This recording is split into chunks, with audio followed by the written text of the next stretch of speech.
The Secret of Success. In every chapter of this book, mention is made of the money-making secret that has made fortunes for the exceedingly wealthy men whom I have carefully analyzed over a long period of years. The secret was first brought to my attention by Andrew Carnegie. The canny, lovable old Scotsman carelessly tossed it into my mind when I was but a boy. Then he sat back in his chair with a merry twinkle in his eyes and watched carefully to see if I had brains enough to understand the full significance of what he'd said to me. When he saw that I had grasped the idea, he asked if I would be willing to spend 20 years or more preparing myself to take it to the world, to men and women who, without the secret, might go through life as failures. I said I would, and with Mr. Carnegie's cooperation, I have kept my promise. Editor's Comments. In 1908, during a particularly down time in the U.S. economy and with no money and no work, Napoleon Hill took a job as a writer for Bob Taylor's magazine. He was hired to write success stories about famous men. Although it would not provide much in the way of income, it offered Hill the opportunity to meet and profile the giants of industry and business, the first of whom was the creator of America's steel industry, multimillionaire Andrew Carnegie, who was to become Hill's mentor. Carnegie was so impressed by Hill's perceptive mind that following their 3-hour interview, he invited Hill to spend the weekend at his estate so they could continue the discussion. During the course of the next 2 days, Carnegie told Hill that he believed any person could achieve greatness if they understood the philosophy of success and the steps required to achieve it. "It's a shame," he said, "that each new generation must find the way to success by trial and error when the principles are really clear-cut." Carnegie went on to explain his theory that his knowledge could be gained by interviewing those who had achieved greatness and then compiling the information and research into a comprehensive set of principles. He believed that it would take at least 20 years, and that the result would be the world's first philosophy of individual achievement. He offered Hill the challenge, for no more compensation than that Carnegie would make the necessary introductions and cover travel expenses. It took Hill 29 seconds to accept Carnegie's proposal. Carnegie told him afterward that had it taken him more than 60 seconds to make the decision, he would have withdrawn the offer. For a man who cannot reach a decision promptly, once he has all the necessary facts, cannot be depended upon to carry through any decision he may make. It was through Hill's unwavering dedication that this book was eventually written. For detailed information on the life of Hill, read or listen to the audiobook of A Lifetime of Riches, the Biography of Napoleon Hill, by Michael J. Ritt, Jr. and Kurt Landers. Michael Ritt worked as Hill's assistant for 10 years and was the first employee of the Napoleon Hill Foundation, where he served as executive director, secretary, and treasurer. The material in his book comes from his own personal knowledge of Hill, as well as from Hill's unpublished autobiography. That is the end of the editor's comment. This book, Think and Grow Rich, contains the Carnegie secret, a secret that has been tested by thousands, now millions of people in almost every walk of life. It was Mr. Carnegie's idea that the magic formula, which gave him a stupendous fortune, ought to be placed within reach of people who do not have the time to investigate how others had made their money. It was his hope that I might test and demonstrate the soundness of the formula through the experience of men and women in every calling. He believed the formula should be taught in all public schools and colleges. He said that if it were properly taught, it would revolutionize the entire educational system, and the time spent in school could be reduced to less than half. In Chapter 4, On Faith, you will read the astounding story of the organization of the giant United States Steel Corporation. It was conceived and carried out by one of the young men through whom Mr. Carnegie proved that his formula will work for all who are ready for it. This single application of the secret, by Charles M. Schwab, made him a huge fortune in both money and opportunity. Roughly speaking, this particular application of the formula was worth $600 million. These facts give you a fair idea of what reading this book may bring to you, provided you know what it is that you want. Editor's Comment. According to one method of calculation, through inflation alone, it would take approximately $20 in 2001 to buy what $1 would have bought in 1901. However, to find the contemporary equivalent value of $600 million is not simply a matter of multiplying by the increase in the cost of living. Although there are other factors and variables in calculating buying power, even by conservative estimates, the $600 million would translate into at least $12 billion at the beginning of the 21st century. That's the end of the editor's comment. The secret was passed on to thousands of men and women who have used it for their personal benefit. Some have made fortunes with it. Others have used it successfully in creating harmony in their homes. A clergyman used it so effectively that it brought him an income of upwards of $75,000 a year, approximately $1.5 million in contemporary terms. Arthur Nash, a Cincinnati tailor, used his near-bankrupt business as a guinea pig on which to test the formula. The business came to life and made a fortune for its owners. The experiment was so unique that newspapers and magazines gave it millions of dollars worth of publicity. The secret was passed on to Stuart Austin Weir of Dallas, Texas.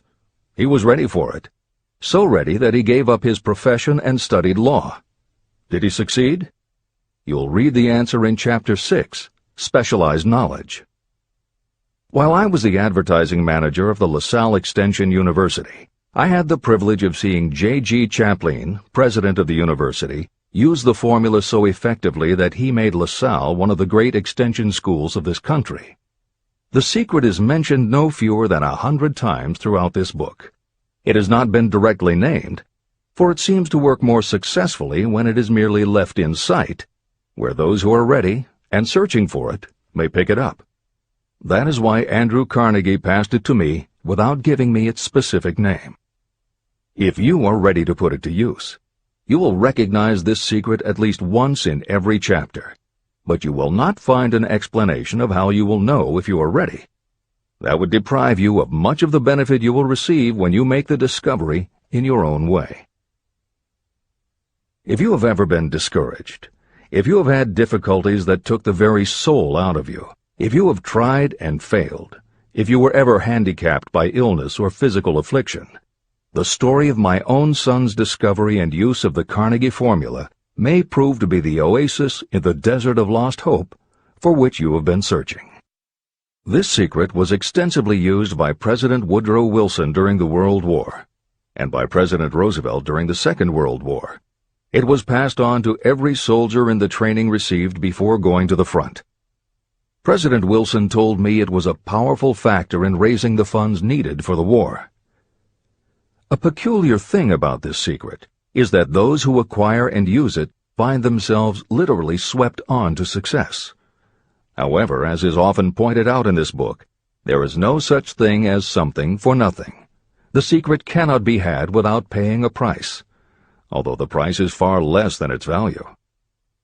Another peculiarity is that the secret cannot be given away, and it cannot be purchased for money. Unless you are intentionally searching for the secret, you cannot have it at any price. That is because the secret comes in two parts, and in order for you to get it, one of those parts must already be in your possession. The secret will work for anyone who is ready for it. Education has nothing to do with it. Long before I was born, the secret had found its way into the possession of Thomas A. Edison, and he used it so intelligently that he became the world's leading inventor, although he had only 3 months of schooling. The secret was passed on to Edwin C. Barnes, a business associate of Mr. Edison's. He used it so effectively that he accumulated a great fortune and retired from active business while still a young man. You will find his story at the beginning of the next chapter. It should convince you that riches are not beyond your reach, and that no matter where you are in life, you can still be what you wish to be. Money, fame, recognition, and happiness can be had by you if you are ready and determined to have these blessings. How do I know these things? You should have the answer before you finish this book. You may find it in the very first chapter, or on the last page. While I was doing the research that I had undertaken at Andrew Carnegie's request, I analyzed hundreds of well-known men.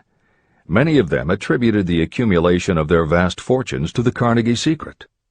Among these men were Henry Ford. Founder of the Ford Automobile Company, Ford started with no money and little education, yet became one of the most successful self-made businessmen in American history. William Wrigley, Jr., a traveling salesman who found that his customers liked the chewing gum he gave away as a premium better than the goods he sold, so he started his own company. John Wanamaker. Known as the Merchant Prince, he created the world's first department store and was hailed for his innovations in marketing, customer service, and employee benefits.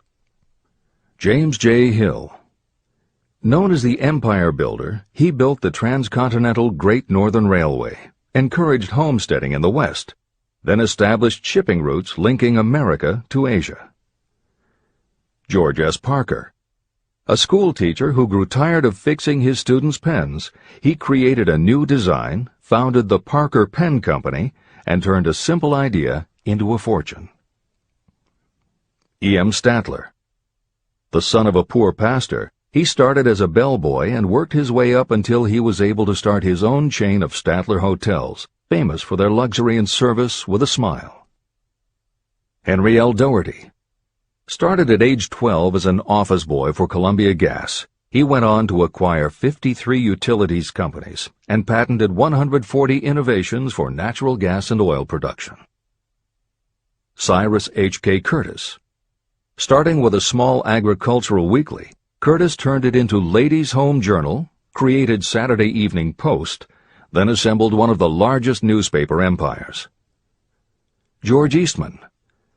Inventor and founder of the Eastman Kodak Company, he created many of the innovations that popularized photography and transformed the motion picture industry. Charles M. Schwab.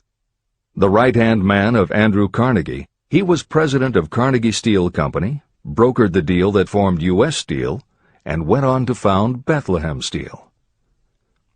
Theodore Roosevelt. 26th President of the United States from 1901 to 1909. John W. Davis. A lawyer and political leader, Davis was Solicitor General under President Woodrow Wilson and later appointed Ambassador to Great Britain. Elbert Hubbard. Philosopher, publisher of the Fra magazine, and founder of the Roy Crofters Artists Colony, Hubbard was also the author of many bestsellers including A Message to Garcia. Wilbur Wright. A bicycle shop owner who, with his brother Orville, became the first Americans to fly heavier-than-air aircraft and pioneered the aviation industry. William Jennings Bryan. Newspaper publisher, presidential nominee, Secretary of State under President William McKinley, but perhaps best known as the lawyer who defended creationism at the Scopes monkey trial. Dr. David Starr Jordan. Educator, scientist, author of over 50 books, he was the nation's youngest university president at Indiana University and became the first president of Stanford University. J. Ogden Armour. Inherited his family's meatpacking business, turned it into a conglomerate with more than 3,000 products, was an owner of the Chicago Cubs, and a director of National City Bank and American International Corporation. Arthur Brisbane. A crusading journalist and syndicated columnist, Brisbane was sought after by every major news organization and was the most read and highest-paid editorial writer of his day. Dr. Frank Gonzalez. A Chicago preacher who delivered such a powerful sermon, Philip D. Armour gave him $1 million to start the Armour Institute of Technology, of which he became president. Daniel Willard. President of the B&O Railroad for more than 30 years, he was honored by having the city of Willard, Ohio, named for him. King Gillette. A traveling salesman and born tinkerer, Gillette was trying to shave on a moving train when he came up with the idea of the safety razor, which became the foundation of a corporate giant. Ralph A. Weeks. President of International Correspondence Schools, Weeks helped finance Napoleon Hill's Intra-Wall Institute, established to educate and rehabilitate prison inmates. Judge Daniel T. Wright, instructor at Georgetown Law School, where Napoleon Hill was studying when Bob Taylor's magazine gave him the assignment to write a profile of Andrew Carnegie. John D. Rockefeller. With $1,000 in savings plus another $1,000 borrowed from his father, he started a kerosene company which he grew into the giant Standard Oil and one of the world's greatest fortunes. Thomas A. Edison. Inventor and entrepreneur, he perfected the electric light bulb, the phonograph, the motion picture camera, and owned the rights to more than 1,000 patented inventions. Frank A. Vanderlip. A poor boy who became a journalist, social reformer, and self-made millionaire, he was president of the National City Bank, now Citibank, and Assistant Secretary of the Treasury. F. W. Woolworth. A clerk in a general store, he pioneered the idea of fixed-price selling and self-service and forever changed retail selling with a chain of Woolworth 5 and 10 cent stores. Colonel Robert A. Dollar. Starting with a small schooner bought to haul lumber down the West Coast, he built the Dollar Steamship Company, the largest fleet of luxury liners sailing under the U.S. flag. Edward A. Filene. Founder of the Boston-based stores, he devised revolutionary methods of distribution and merchandising and became famous for the first bargain basement department. Edwin C. Barnes. The only man Thomas Edison ever had as a partner, Barnes took Edison's failing dictaphone and sold it so successfully it became a fixture in offices and made him a multimillionaire. Arthur Nash. A Cincinnati tailor who used his bankrupt business as a guinea pig for the Carnegie Secret and was so successful the newspapers made him famous as Golden Rule Nash. Clarence Darrow. Famed as a lawyer, public speaker, and defender of the underdog, Darrow is best known as the lawyer who defended teaching the theory of evolution at the Scopes monkey trial. Woodrow Wilson. 28th President of the United States of America from 1913 to 1921. William Howard Taft. 27th President of the United States of America from 1909 to 1913. Luther Burbank. World-renowned horticulturalist who introduced over 800 varieties of new plants in his effort to improve the quality of plants and thereby increase the world's food supply.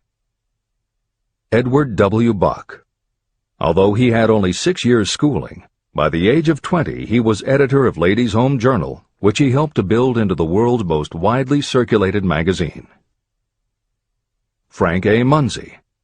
A telegraph operator who quit to launch Argosy magazine, then parlayed his fortune into a newspaper empire that included the Washington Times and the New York Herald. Elbert H. Gary. Chairman of U.S. Steel, at the time the largest corporation in the world, Gary spearheaded the construction of its first major project, the Gary Works Steel Plant, and the city of Gary, Indiana. Dr. Alexander Graham Bell. Best known as the inventor of the telephone, Bell also perfected recording devices, advances in aircraft, and was a co-founder of the National Geographic Society. John H. Patterson. President of National Cash Register, Patterson was known as an advertising visionary and a genius at motivating his sales force, which made NCR the leader in its field. Julius Rosenwald. A small manufacturer who foresaw the future of mail order, he bought 25% of Sears Roebuck & Company, and together with Richard Sears built it into an icon of American business. Stuart Austin Weir. A construction engineer Hill met in the Texas oil fields who, inspired by the Carnegie Secret, went to law school after age 40 and also helped publish Napoleon Hill's magazine. Dr. Frank Crane. A noted psychologist, essayist, and author of the book 4-Minute Essays on subjects such as the price of liberty, pragmatism, the duty of the rich, and how to keep friends. J.G. Chaplin, president of the LaSalle Extension University at the time Napoleon Hill worked in the university's advertising and sales department, where he first realized his talent for motivating people. Jennings Randolph, a congressman, then U.S. Senator from West Virginia.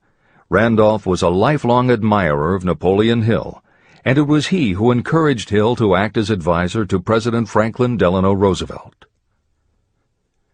These names represent a small fraction of well-known Americans whose achievements, financial and otherwise, prove that those who understand and apply the Carnegie secret reach high positions in life.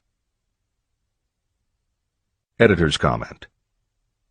As Napoleon Hill says, the preceding list includes only some of the more than 500 multimillionaires and extraordinarily successful individuals whom Napoleon Hill interviewed prior to writing Think and Grow Rich. It does not include the equally impressive list of people he came in contact with after the publication, nor does it include the names of those who did not have the opportunity to meet Napoleon Hill personally, but who attribute their success to having read this book. It is said that Napoleon Hill and Think and Grow Rich have made more millionaires than any other person in history. It might equally well be said that Napoleon Hill inspired more motivational experts than any other man in history. It is practically impossible to find a motivational speaker who does not draw upon Hill's work. His influence can be seen in the writings of his early peers, Dale Carnegie and Norman Vincent Peale. Later, successful authors and speakers such as W. Clement Stone, Og Mandino, and Earl Nightingale either worked directly with Napoleon Hill or with the Napoleon Hill Foundation.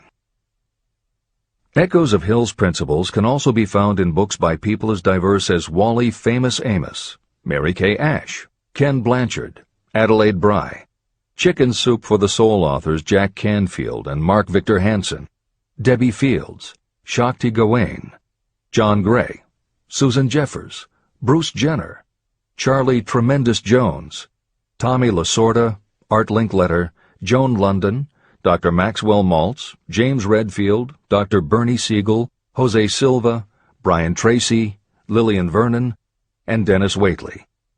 Stephen Covey, author of The 7 Habits of Highly Effective People, has often spoken of the influence of Napoleon Hill. Anthony Robbins, arguably the most successful motivational author and speaker at the beginning of the 21st century, has acknowledged Napoleon Hill as a personal hero. That is the end of the editor's comment. I have never known anyone who was inspired to use the Carnegie secret who did not achieve noteworthy success. On the other hand, I have never known anyone to distinguish themselves or to accumulate riches of any consequence without possession of the secret. From these two facts, I draw the conclusion that the secret is more important for self-determination than anything you receive through what is popularly known as education. Somewhere, as you read, the secret will jump from the page and stand boldly before you, if you are ready for it. When it appears, you will recognize it.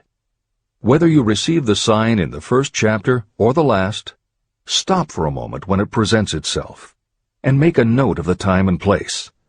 You will want to remember, because it will mark the most important turning point of your life. Remember, too, as you go through the book, that it deals with facts and not with fiction. Its purpose is to convey a great universal truth through which you, if you are ready, may learn what to do and how to do it. You will also receive the needed stimulus to make a start. As a final word of preparation, may I offer one brief suggestion which may provide a clue how the Carnegie secret may be recognized? It is this: achievement and all earned riches have their beginning in an idea. If you are ready for the secret, you already possess one half of it. Therefore, you will recognize the other half the moment it reaches your mind. Editor's comments. Unlike much of the business and motivational literature available, Think and Grow Rich is not written for readers to skip around from chapter to chapter, taking a concept here and an idea there to solve the problem of the moment. This book is written as a carefully integrated whole, to be read in its entirety, from beginning to end. Concepts that are introduced in one chapter recur in other chapters where their meaning and significance rely upon the reader having already assimilated the earlier knowledge. The chapters are designed to build upon one another in such a way that every word is to be read, every idea is to be considered, and every concept is to be understood and absorbed. Think and Grow Rich is often called the first philosophy of personal achievement, and a philosophy is more than a collection of solutions to business problems. A philosophy is a system of principles that will guide your thoughts and actions, and provide you with a code of ethics and a standard of values. Think and Grow Rich will not just change what you think, it will literally change the way you think. In preparing this new and updated edition, every aspect of Think and Grow Rich has been analyzed to ensure its relevance to the current business climate. In those instances where material might be considered dated or out of step with contemporary practices, the original text has been updated or augmented with relevant new material. A hallmark of the original edition of Think and Grow Rich is that in every chapter Napoleon Hill cites real-life examples based on his own first-hand knowledge of America's most successful self-made multimillionaires.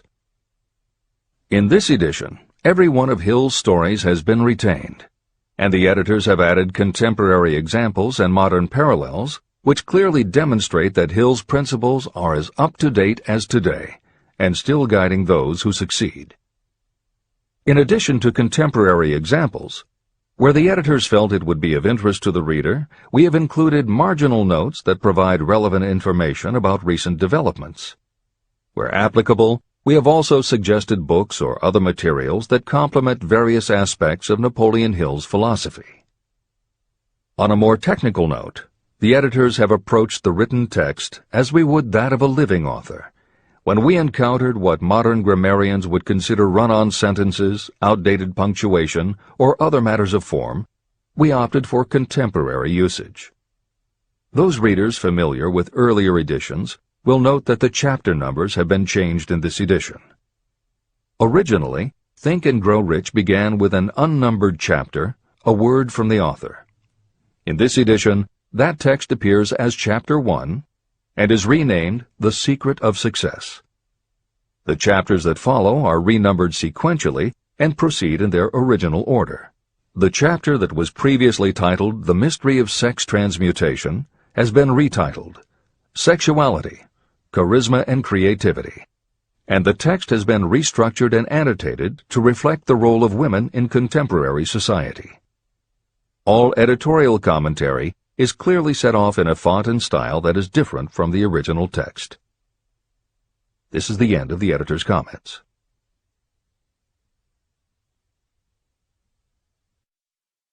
Both poverty and riches are the offspring of thought. Chapter 2.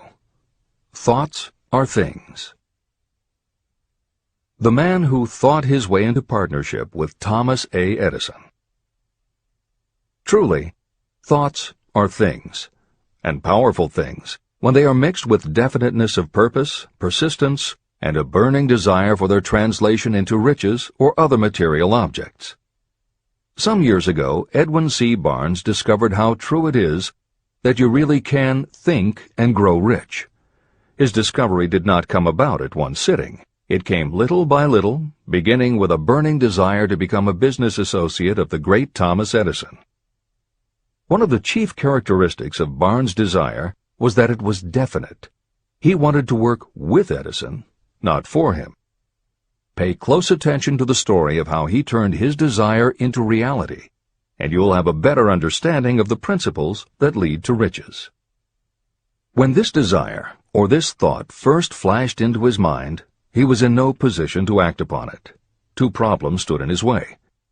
He did not know Mr. Edison, and he did not have enough money to buy a train ticket to West Orange, New Jersey, where the famed Edison Laboratory was located.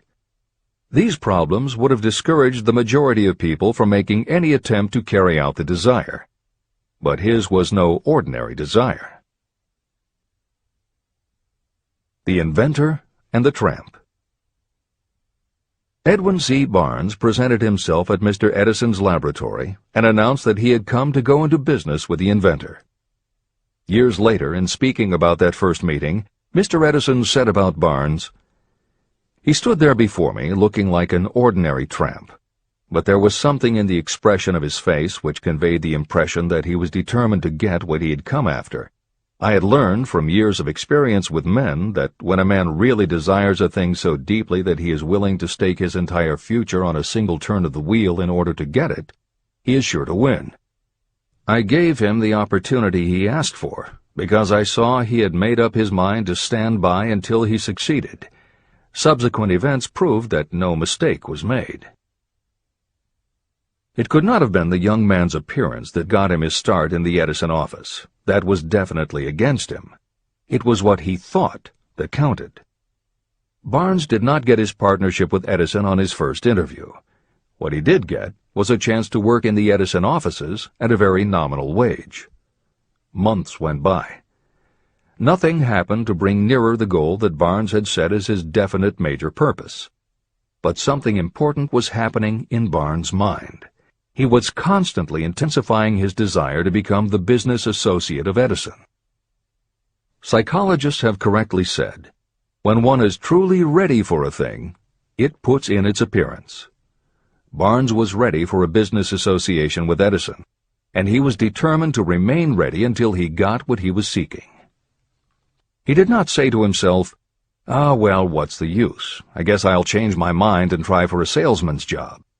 But he did say, I came here to go into business with Edison, and I'll accomplish my goal if it takes the remainder of my life.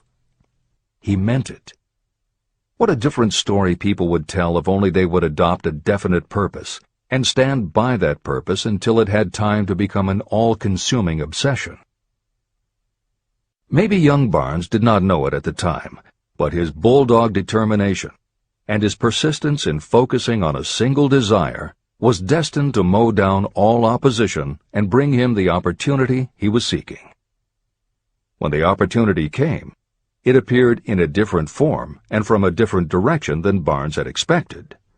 That is one of the tricks of opportunity.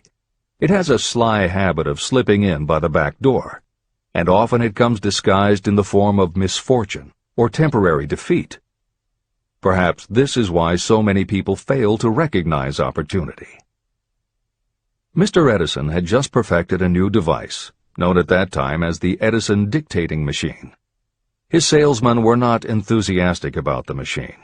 They did not believe it could be sold without great effort. Barnes saw his opportunity. It had crawled in quietly, hidden in a queer-looking machine that interested no one but Barnes and the inventor.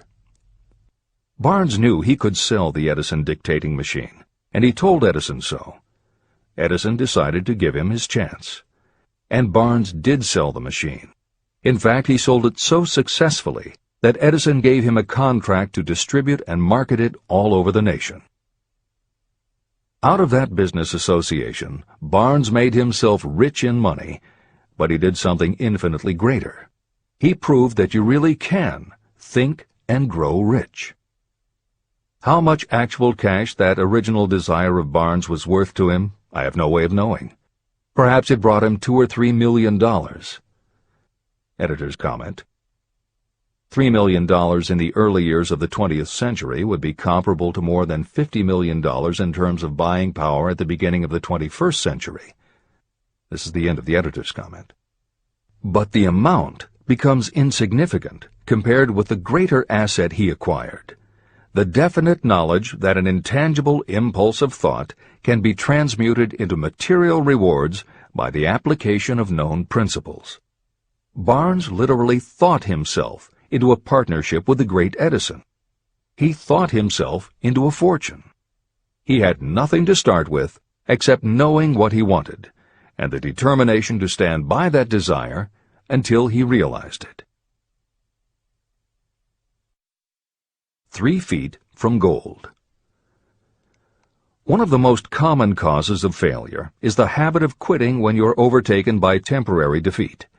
Every person is guilty of this mistake at one time or another. During the gold rush days, An uncle of my friend R.U. Darby was caught by gold fever, and he went west to Colorado to dig and grow rich. He had never heard that more gold has been mined from the thoughts of men than has ever been taken from the earth. He staked a claim and went to work with pick and shovel. After weeks of labor, he was rewarded by the discovery of the shining ore. He needed machinery to bring the ore to the surface.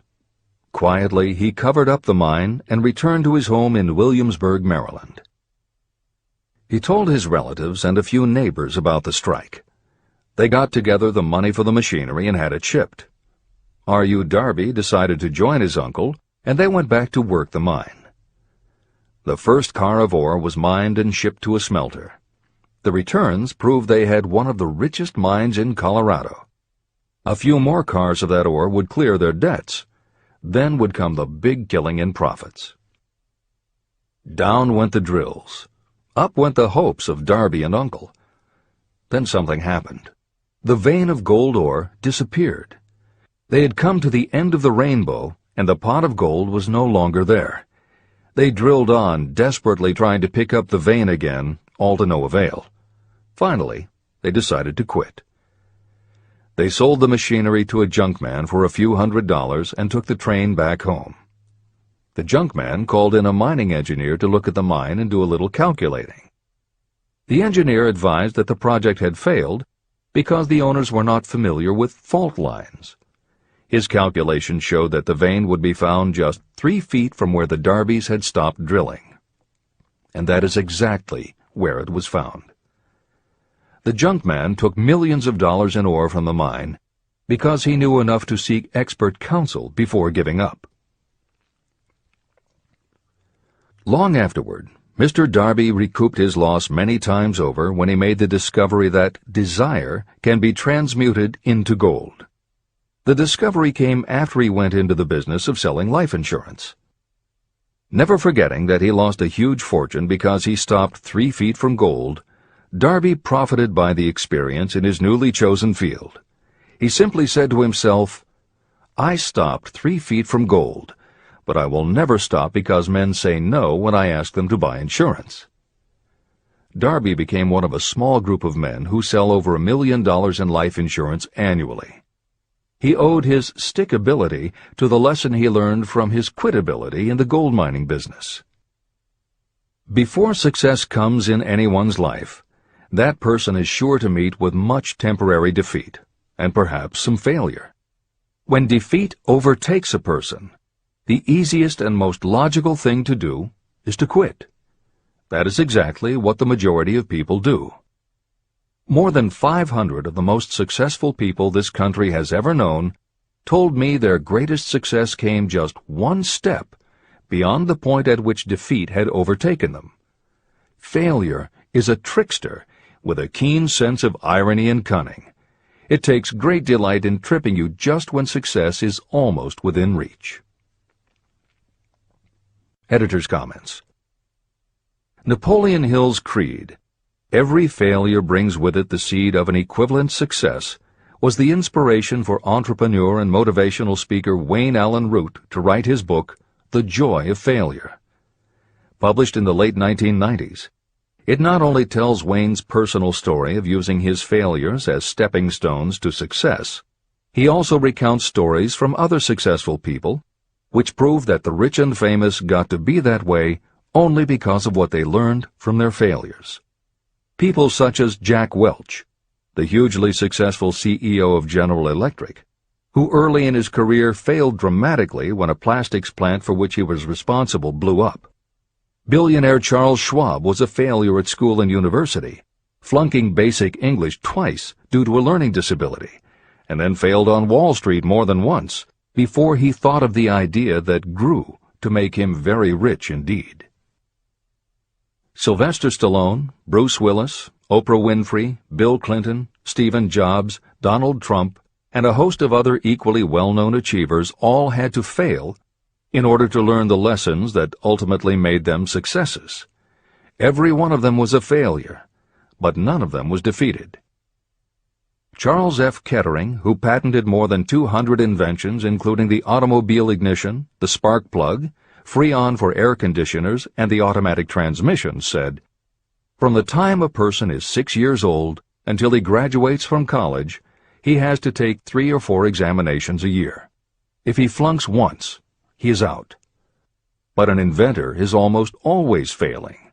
He tries and fails maybe 1,000 times. If he succeeds once, then he's in. These two things are diametrically opposite. We often say that the biggest job we have is to teach a newly hired employee how to fail intelligently. We have to train him to experiment over and over and to keep on trying and failing until he learns what will work. Failures are just practice shots. This is the end of the editor's comment. A 50-cent lesson in persistence. Shortly after Mr. Darby received his degree from the University of Hard Knocks, he witnessed something that proved to him that no does not necessarily mean no. One afternoon, he was helping his uncle grind wheat in an old-fashioned mill. The uncle operated a large farm on which a number of sharecropper farmers lived. Quietly, the door was opened, and a small child, the daughter of a tenant, walked in and took her place near the door. The uncle looked up, saw the child, and barked at her roughly, "What do you want?"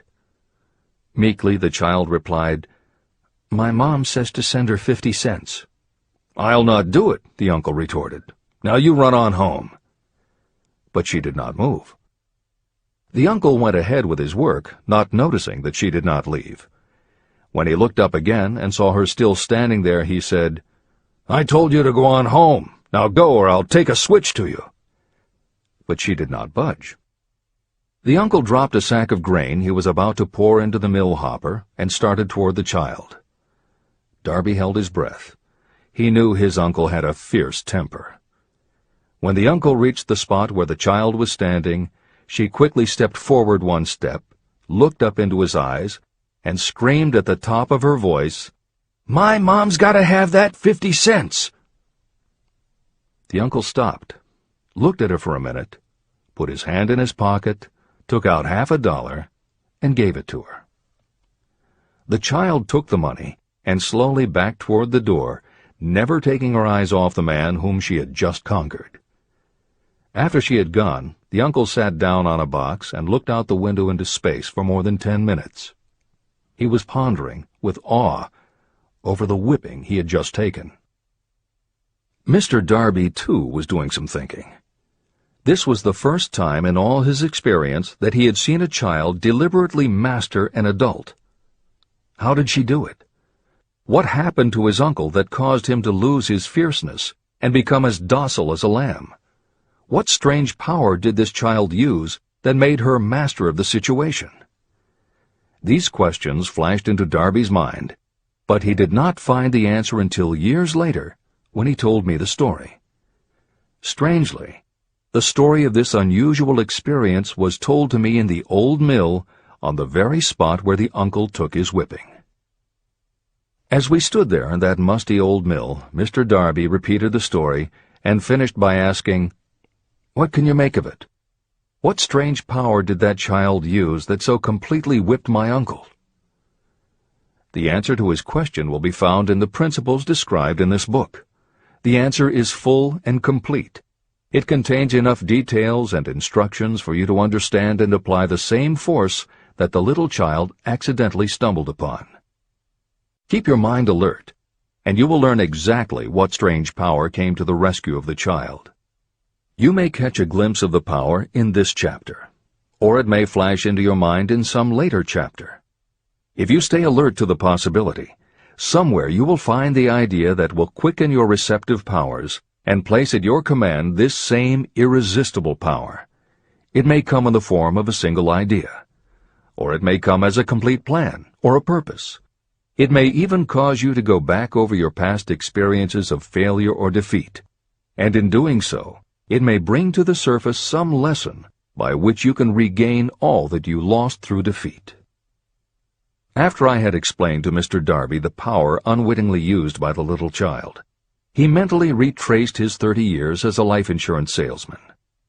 As he did so, it became clear to him that his success was due, in no small degree, to the lesson he had learned from the child. Mr. Darby pointed out, "Every time a prospect tried to bow me out without buying, I saw that child standing there in the old mill, her big eyes glaring in defiance, and I said to myself, I've got to make this sale. The better portion of all sales I have made were made after people had said no." He also recalled his mistake in having stopped only 3 feet from gold. "But," he said, "that experience was a blessing in disguise. It taught me to keep on keeping on, no matter how hard the going may be. A lesson I needed to learn before I could succeed in anything." Mr. Darby's experiences were commonplace and simple enough, yet they held the answer to his destiny in life. In fact, to him the experiences were as important as life itself, and he was able to profit from these 2 important experiences because he analyzed them and found the lesson they taught. But what if you don't see the events of your life as being experiences of such profound significance? And what about the young person who doesn't yet have even minor failures to analyze? Where and how will they learn the art of converting defeats into the stepping stones to opportunity? That is exactly why this book was written, to answer those questions. To convey my answer, I have constructed 13 principles. These principles work individually or together as catalysts. The specific answer that you are looking for may already be in your own mind. Reading these principles may be the catalyst that causes your answer to suddenly come to you as an idea, a plan, or a purpose. One sound idea is all you need to achieve success. These 13 principles contain the best and most practical ways and means of creating ideas. Success consciousness. Before I go any further in the description of these principles, you should know this. When riches begin to come, they come so quickly and in such great abundance that you will wonder where they've been hiding during all those lean years. This is an astounding statement, especially when you take into consideration the popular belief that riches come only to those who work hard and long. When you begin to think and grow rich, you will observe that riches begin with a state of mind, with definiteness of purpose, with little or no hard work. What you need to know now is how to acquire the state of mind that will attract riches. I spent 25 years researching the answer to that question, because I, too, wanted to know how wealthy men become that way. What you will learn is that as soon as you master the principles of this philosophy and begin to apply those principles, your financial status will begin to improve. Everything you touch will begin to transmute itself into an asset for your benefit. Impossible? Not at all. One of the main weaknesses the average person suffers is too much familiarity with the word impossible. We know all the rules that will not work. We know all the things that cannot be done. This book was written for those who seek the rules that have made others successful and are willing to stake everything on those rules. Success comes to those who become success conscious. Failure comes to those who allow themselves to become failure conscious. The object of this book is to help you learn the art of changing your mind from failure consciousness to success consciousness. Another weakness is the habit of measuring everything and everyone by your own impressions and beliefs. Some of you reading this will have trouble believing that you can think and grow rich because your thought habits have been steeped in poverty, misery, failure, and defeat. This kind of thinking reminds me of the story about the man who came from China to study at the University of Chicago. One day, President Harper met this young man on campus and stopped to chat with him for a few minutes. He asked what had impressed him as being the most noticeable characteristic of the American people. "Why," the student exclaimed, "the unusual shape of your eyes." It's all a matter of perspective and habit. The same is true of your belief in what a person can achieve. If you have formed the habit of seeing life only from your own perspective, you may make the mistake of believing that your limitations are in fact the proper measure of limitations. The impossible Ford V8 motor. When Henry Ford decided to produce his famous V8 motor, he chose to build an engine with the entire 8 cylinders cast in one block. Ford instructed his engineers to produce a design for the engine. The design was drawn up on paper, but the engineers agreed to a man that it was simply impossible to cast an 8-cylinder engine block in one piece. Ford said, "Produce it anyway." But they replied, "It's impossible." "Go ahead," Ford commanded, "and stay on the job until you succeed, no matter how much time is required." So the engineers went ahead. 6 months went by. Nothing happened. Another 6 months passed, and still nothing. The engineers tried every conceivable plan to carry out the orders, but the thing seemed out of the question. Impossible. At the end of the year, Ford again checked with his engineers, and again they told him they had found no way to carry out his orders. "Go right ahead," said Ford. "I want it, and I'll have it." They went ahead. And then, as if by a stroke of magic, the secret was discovered. The Ford determination had won once more. Henry Ford was a success because he understood and applied the principles of success. One of these principles is desire, knowing clearly what you want. Remember this Ford story as you continue reading this book. Pick out the lines in which the secrets of his stupendous achievement have been described. If you do this, if you can put your finger on those particular principles that made Henry Ford rich, you may equal his achievements in almost any calling for which you are suited. Editor's comments. To those readers who may interpret Ford's actions as nothing more than obstinacy, the editors would point out that he was employing a technique that has become a common part of strategic planning in many industries, including aerospace, computers, medicine, and the military. When launching large, complicated, long-term projects, the planners often know that at certain points along the way they will need components that simply do not yet exist. The fact that at the beginning there is no way to get from A to B does not deter them. There are many parts of the project they can get started on now, and they just assume that by the time they get to the point where they will need a technology or a device, they will have solved the problem of making it, and they have been proven right time and again.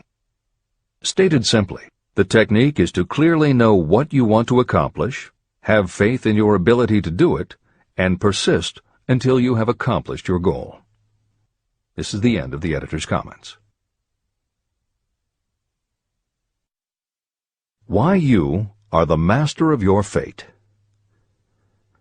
When the famed English poet William Henley wrote the prophetic lines, "I am the master of my fate, I am the captain of my soul," he should have informed us that the reason we are the masters of our fate, the captains of our souls, is that we have the power to control our thoughts.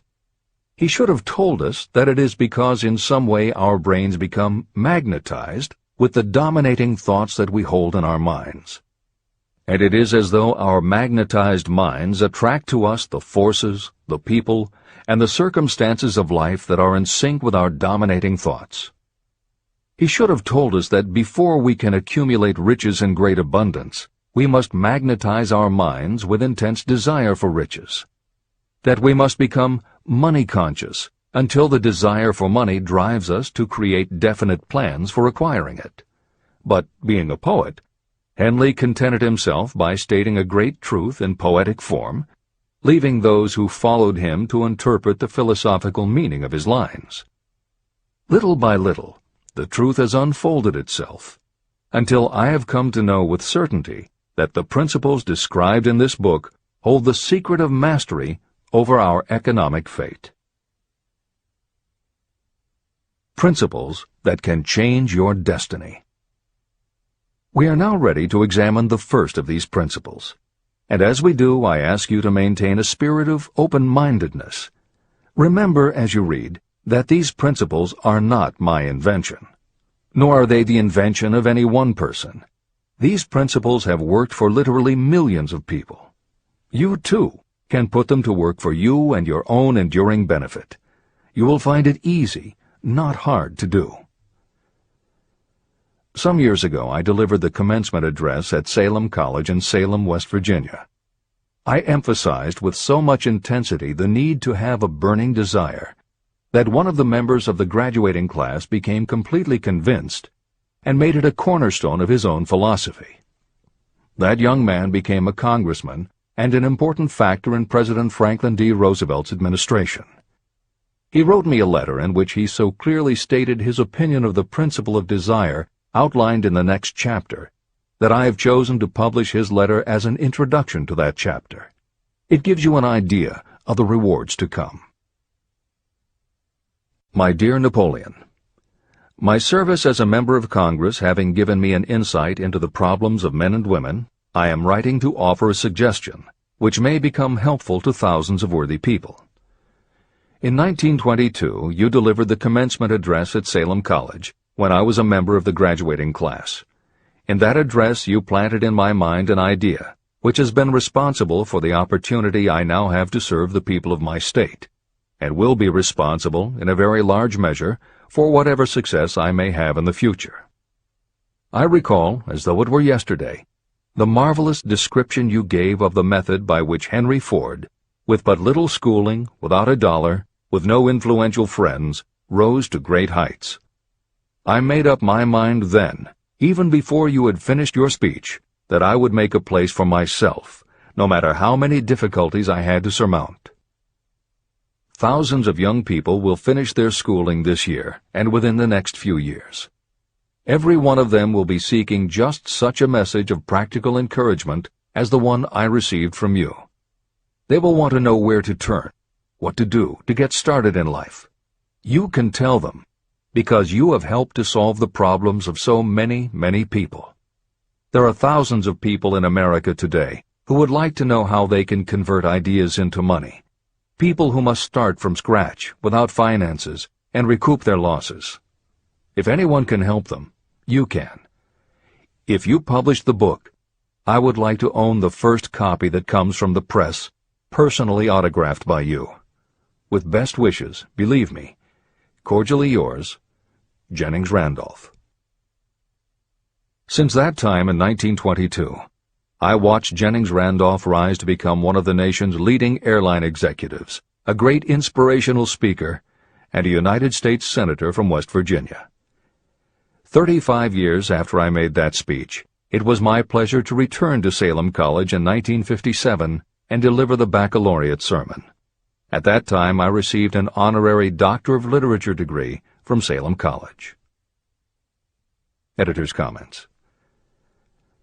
As you begin the next chapter, the editors would like to reinforce the earlier statement that what you are reading is not just a collection of theories out of which you can cherry-pick what you like.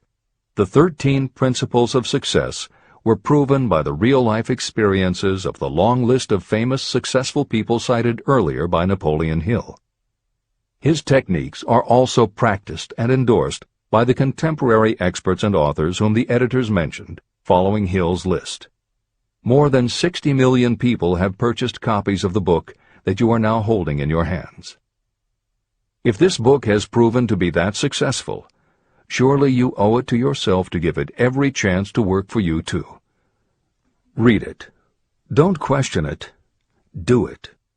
If you don't, if you think that you know better than Napoleon Hill, if you decide to pick and choose the parts that you will believe or follow, then, if you don't succeed, you will never know if your failure lies with this book or with you.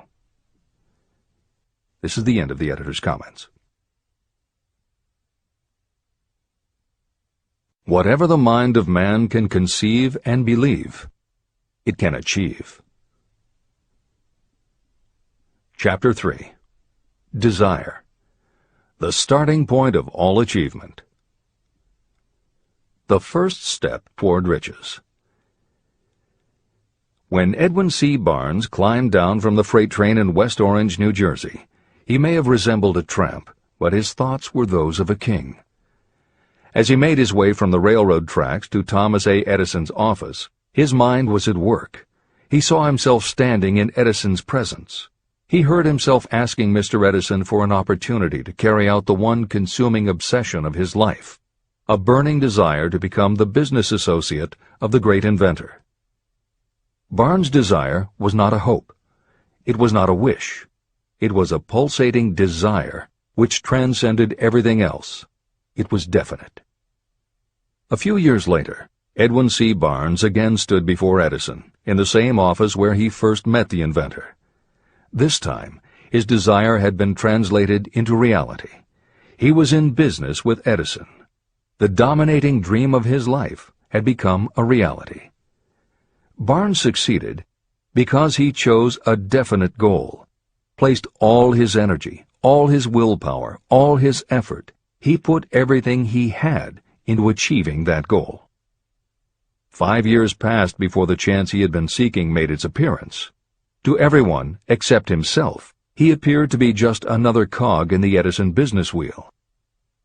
But in Edwin Barnes' own mind, he was the partner of Edison every minute from the very day that he first went to work there. It is a remarkable illustration of the power of a definite desire. Barnes won his goal because he wanted to be a business associate of Mr. Edison's more than he wanted anything else. He created a plan by which to attain that purpose, and he burned all bridges behind him. He stood by his desire until it became the dominating obsession of his life, and finally, a fact. When he went to West Orange, he did not say to himself, "I will try to induce Edison to give me a job of some sort." He said, "I will see Edison and put him on notice that I have come to go into business with him." He did not say, "I will keep my eyes open for another opportunity in case I fail to get what I want in the Edison organization." He said, "There is one thing in this world that I am determined to have, and that is a business association with Thomas A. Edison. I will burn all bridges behind me and stake my entire future on my ability to get what I want." He left himself no possible way of retreat. He had to win or perish. That is all there is to the Barnes story of success. Allow yourself no retreat. A long while ago, a great warrior faced a situation in which he had to make a decision that ensured his success on the battlefield. He was about to send his armies against a powerful foe whose men outnumbered his.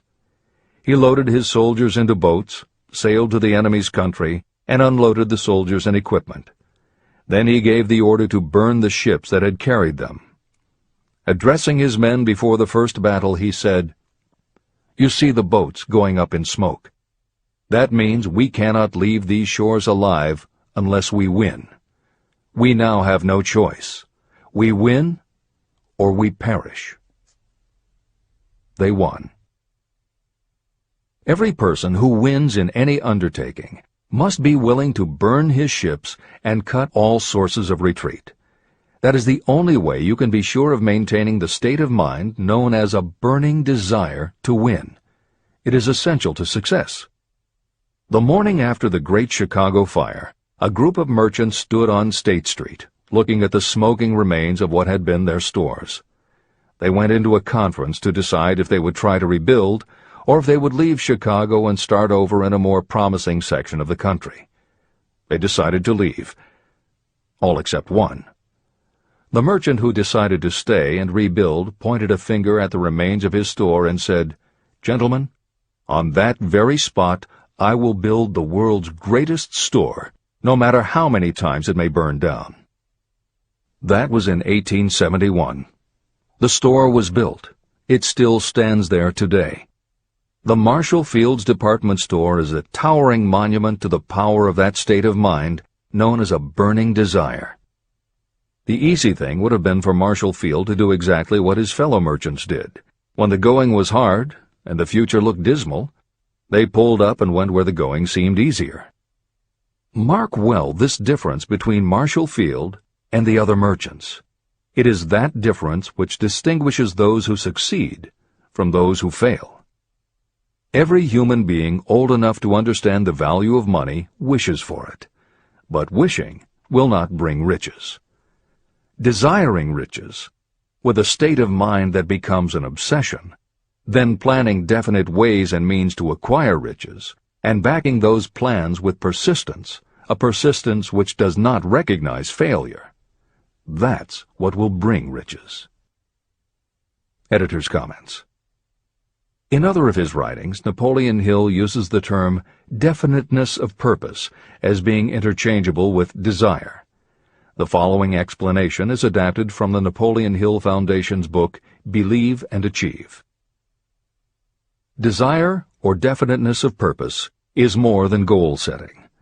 In simplest terms, your desire is your roadmap to achieving an overall career objective. Your goals represent specific steps along the way. Having a desire, or definiteness of purpose for your life, has a synergistic effect on your ability to achieve your goals. As you become better at what you do, you devote all of your resources toward reaching your objective. You become more alert to opportunities, and you reach decisions more quickly. Every action you take ultimately boils down to the question, will this goal help me reach my desire, my overall objective, or won't it? Your purpose will become your life. It will permeate your mind, both conscious and subconscious.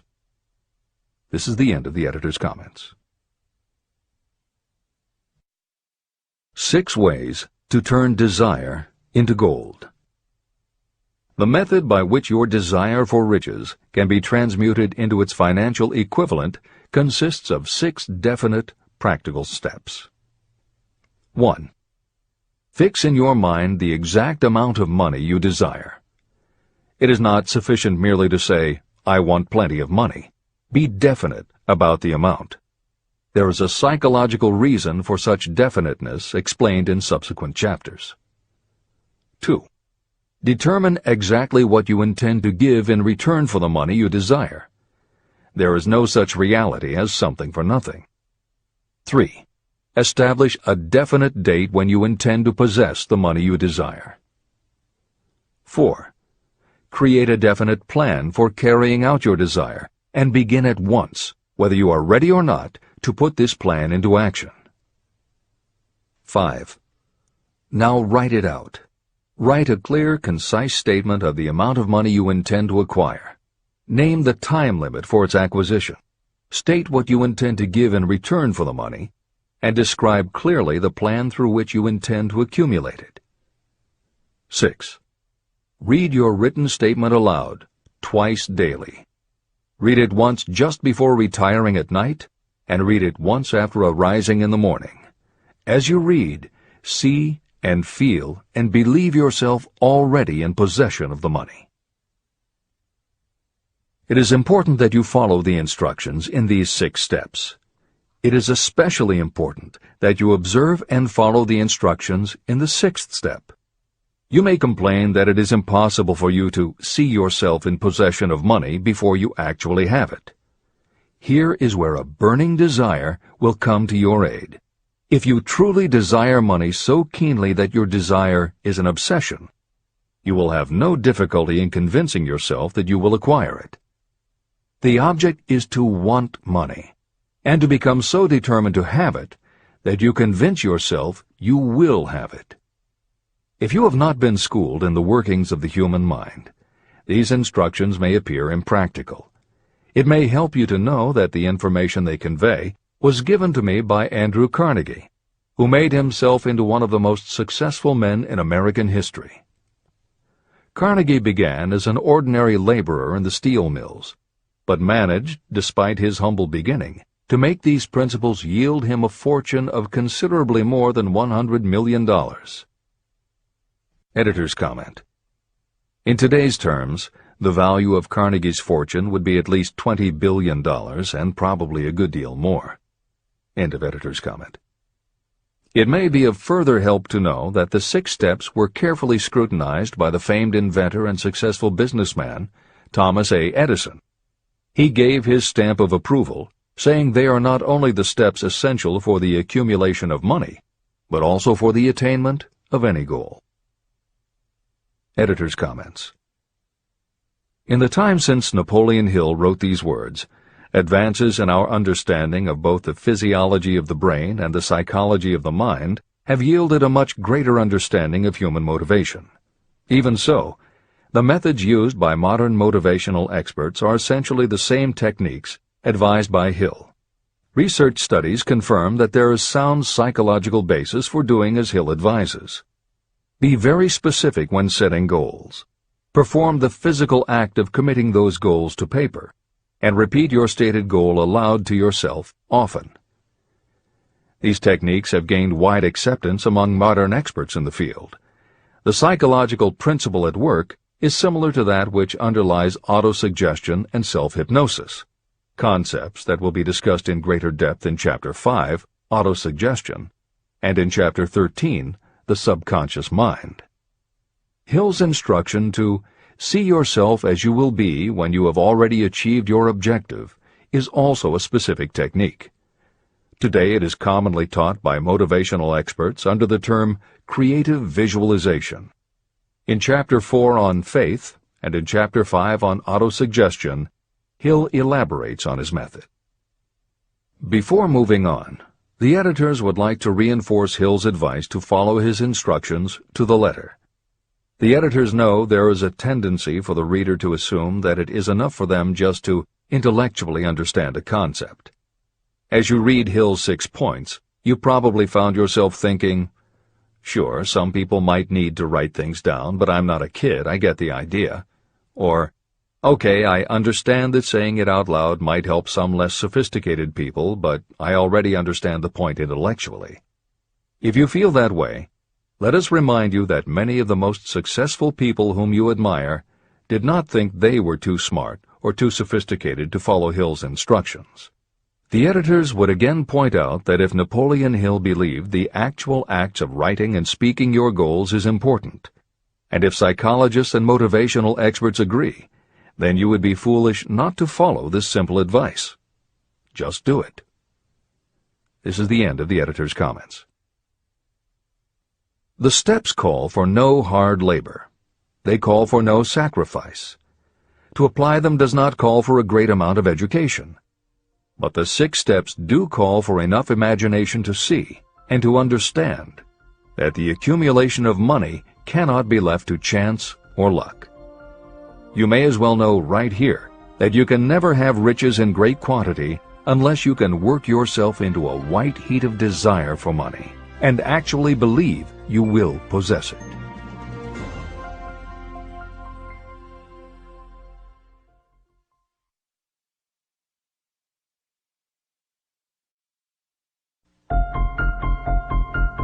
The power of great dreams. If you are in this race for riches, you should be encouraged by the following truth.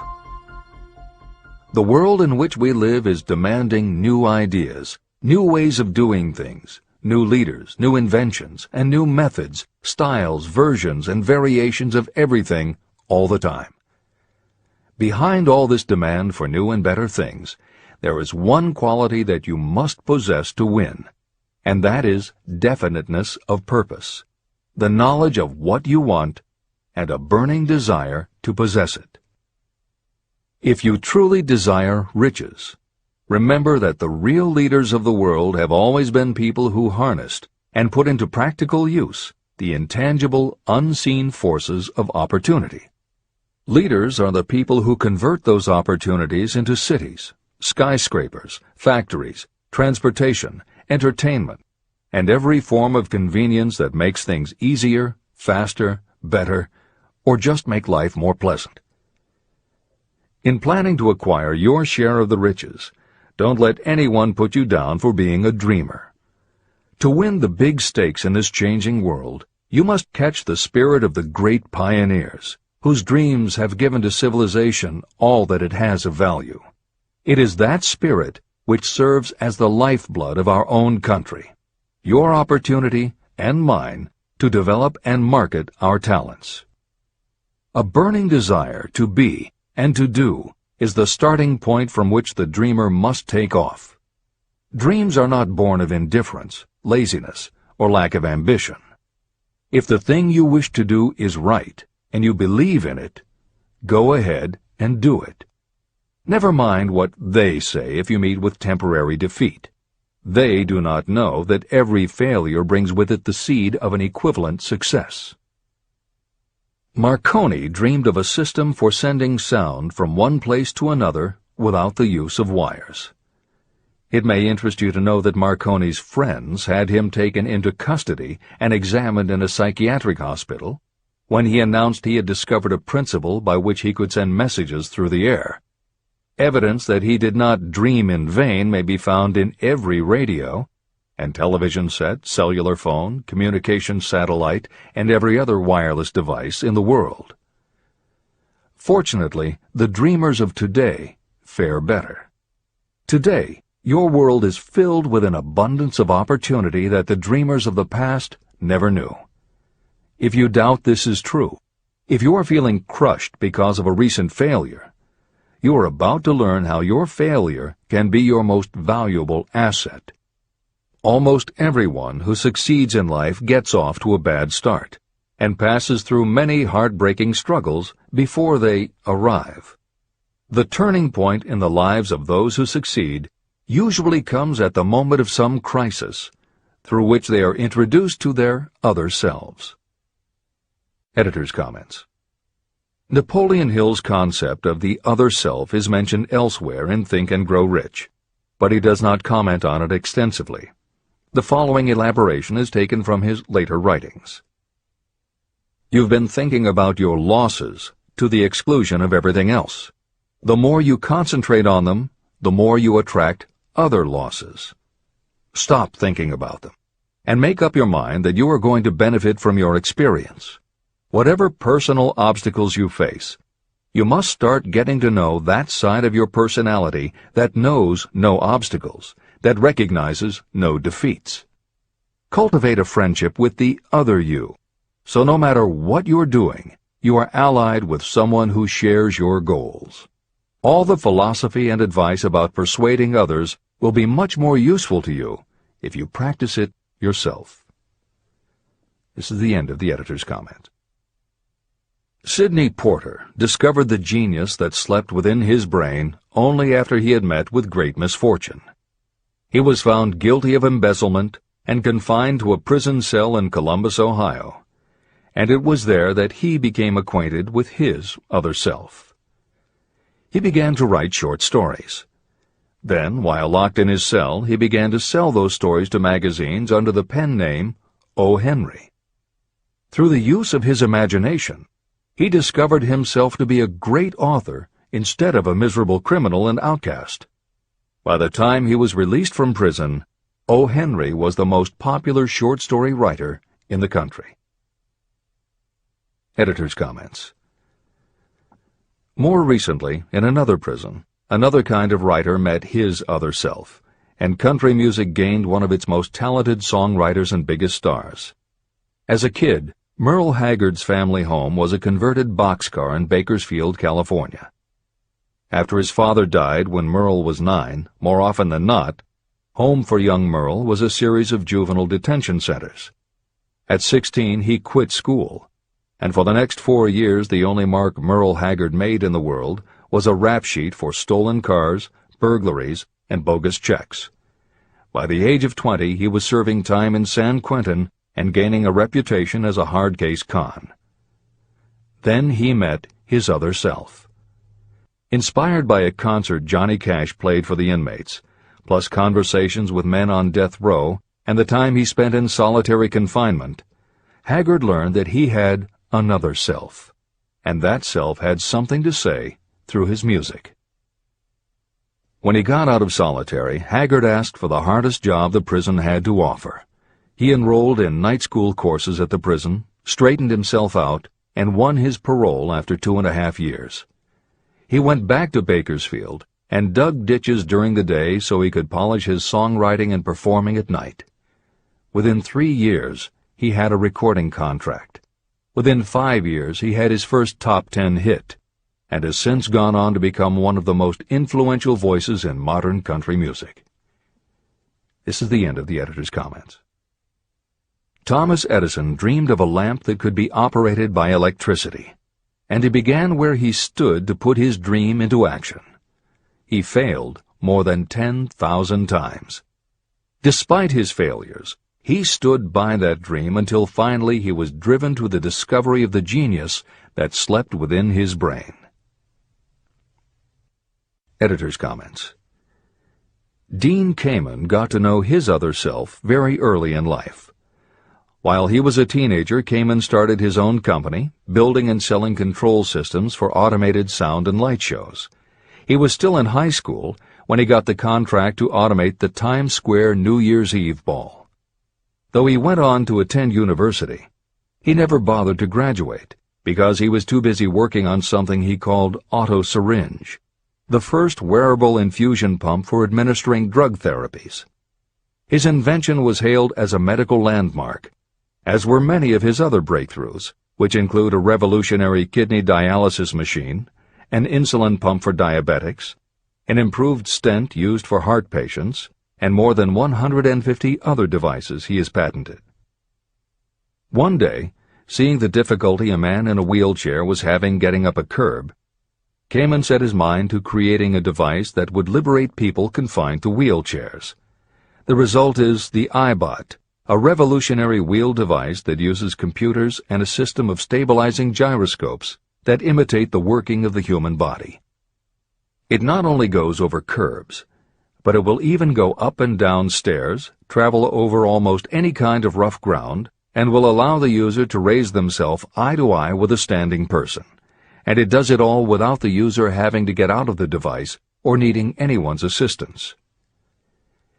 In 2001, Kamen hit the front pages when he introduced the Segway, a one-person people mover based on his iBot technology. It's a two-wheel scooter-like device that zips and zooms forward, backward, left, right, and comes to a stop without the rider doing anything more than barely shifting his or her body. It is so sensitive that it is almost as though it obeys the user's thoughts.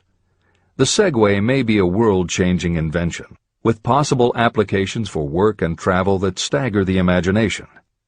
As this is being written, the Segway is already being used to navigate large warehouses and is being tested by police departments and postal employees. While traffic cops and City Hall wrangle over whether the Segway belongs on the sidewalk or the road, Dean Kamen is dreaming a new dream. This time, the dream is an invention that may literally bring light to some of the darkest corners of the earth. Kamen has developed a non-polluting electric generator that can use almost anything as fuel. But here's the extraordinary part. He has created a revolutionary closed system so that the engine's heat is used to purify 10 gallons of drinkable water every hour. This amazing invention could bring safe drinking water to parts of the world where contaminated water kills millions, and at the same time, it will provide a source of cheap, reliable electric power. Dean Kamen is not some academic hidden in a lab somewhere. Kamen is an inventor. But like Thomas Edison, he is also an entrepreneur and businessman, creating and marketing devices that are changing the public perception of what an inventor is. This is the end of the editor's comments. Henry Ford, poor and uneducated, dreamed of a horseless carriage. He went to work with what tools he possessed without waiting for opportunity to favor him, and now evidence of his dream belts the entire earth. He put more wheels into operation than any man who ever lived because he was not afraid to back his dreams. Editor's comments. Stephen Jobs and Steve Wozniak, two university dropouts, dreamed of making and selling computers that the average person could use. Like Ford, working with the tools they possessed, they built the first Apple computer in the Jobs family garage. And like Ford, they weren't afraid to back their dreams. After showing their prototype to a local retailer, they got an order for 25 machines. Jobs sold his Volkswagen, and Woz sold his expensive Hewlett-Packard scientific calculator to raise $1,300 to start their new company. They took the money, convinced the local electronics suppliers to grant them a line of credit, and started production of the Apple I. They revolutionized the computer hardware and software industry. Released in 1976 and priced at $666, the Apple I earned them $774,000. 2 years later, they introduced the Apple II, which in the next 3 years earned $140 million. In 1980, Apple went public, and after the first day of trading, the company had a market value of $1.2 billion. Wozniak left the company in 1981, but Jobs pushed through the development of the Macintosh in 1984. In 1985, Jobs left too, but in 1998 he came back to Apple to revitalize the floundering company with the creation of the iMac computers, the animation company Pixar, the iPod, and iTunes. In presenting stories of contemporary successes, the editors have followed Hill's style of using real people to illustrate the principles of success. But Napoleon Hill was granted a rare privilege. Unlike anyone before or after, he had the opportunity to personally meet the most powerful and successful people and learn firsthand the dreams that inspired them, the obstacles that confronted them, and how they found the courage within themselves to overcome their failures.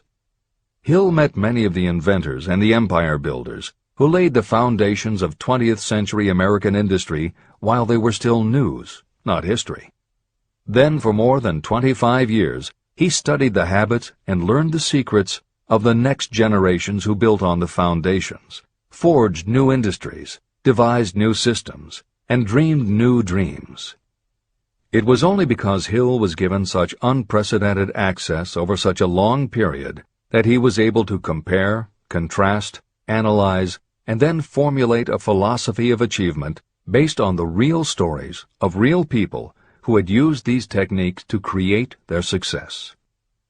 Think and Grow Rich revolutionized self-help writing, and to this day is the standard against which all motivational literature is measured. Its success also helped create the market for the thousands of business biographies that tell in detail how the dreams were born, plans were made, frustrations were faced, and triumphs achieved in every sector of modern business. And because this wealth of information is now available, with little more than the click of a mouse, you can read, hear, or watch today's greatest entrepreneurs and most successful CEOs confirming in their own words the basic truth behind every one of the principles Napoleon Hill explains in this book. The products or services they sell may be different, but the story of their success is the same. Dreams, followed by failures, followed by lessons learned, then success.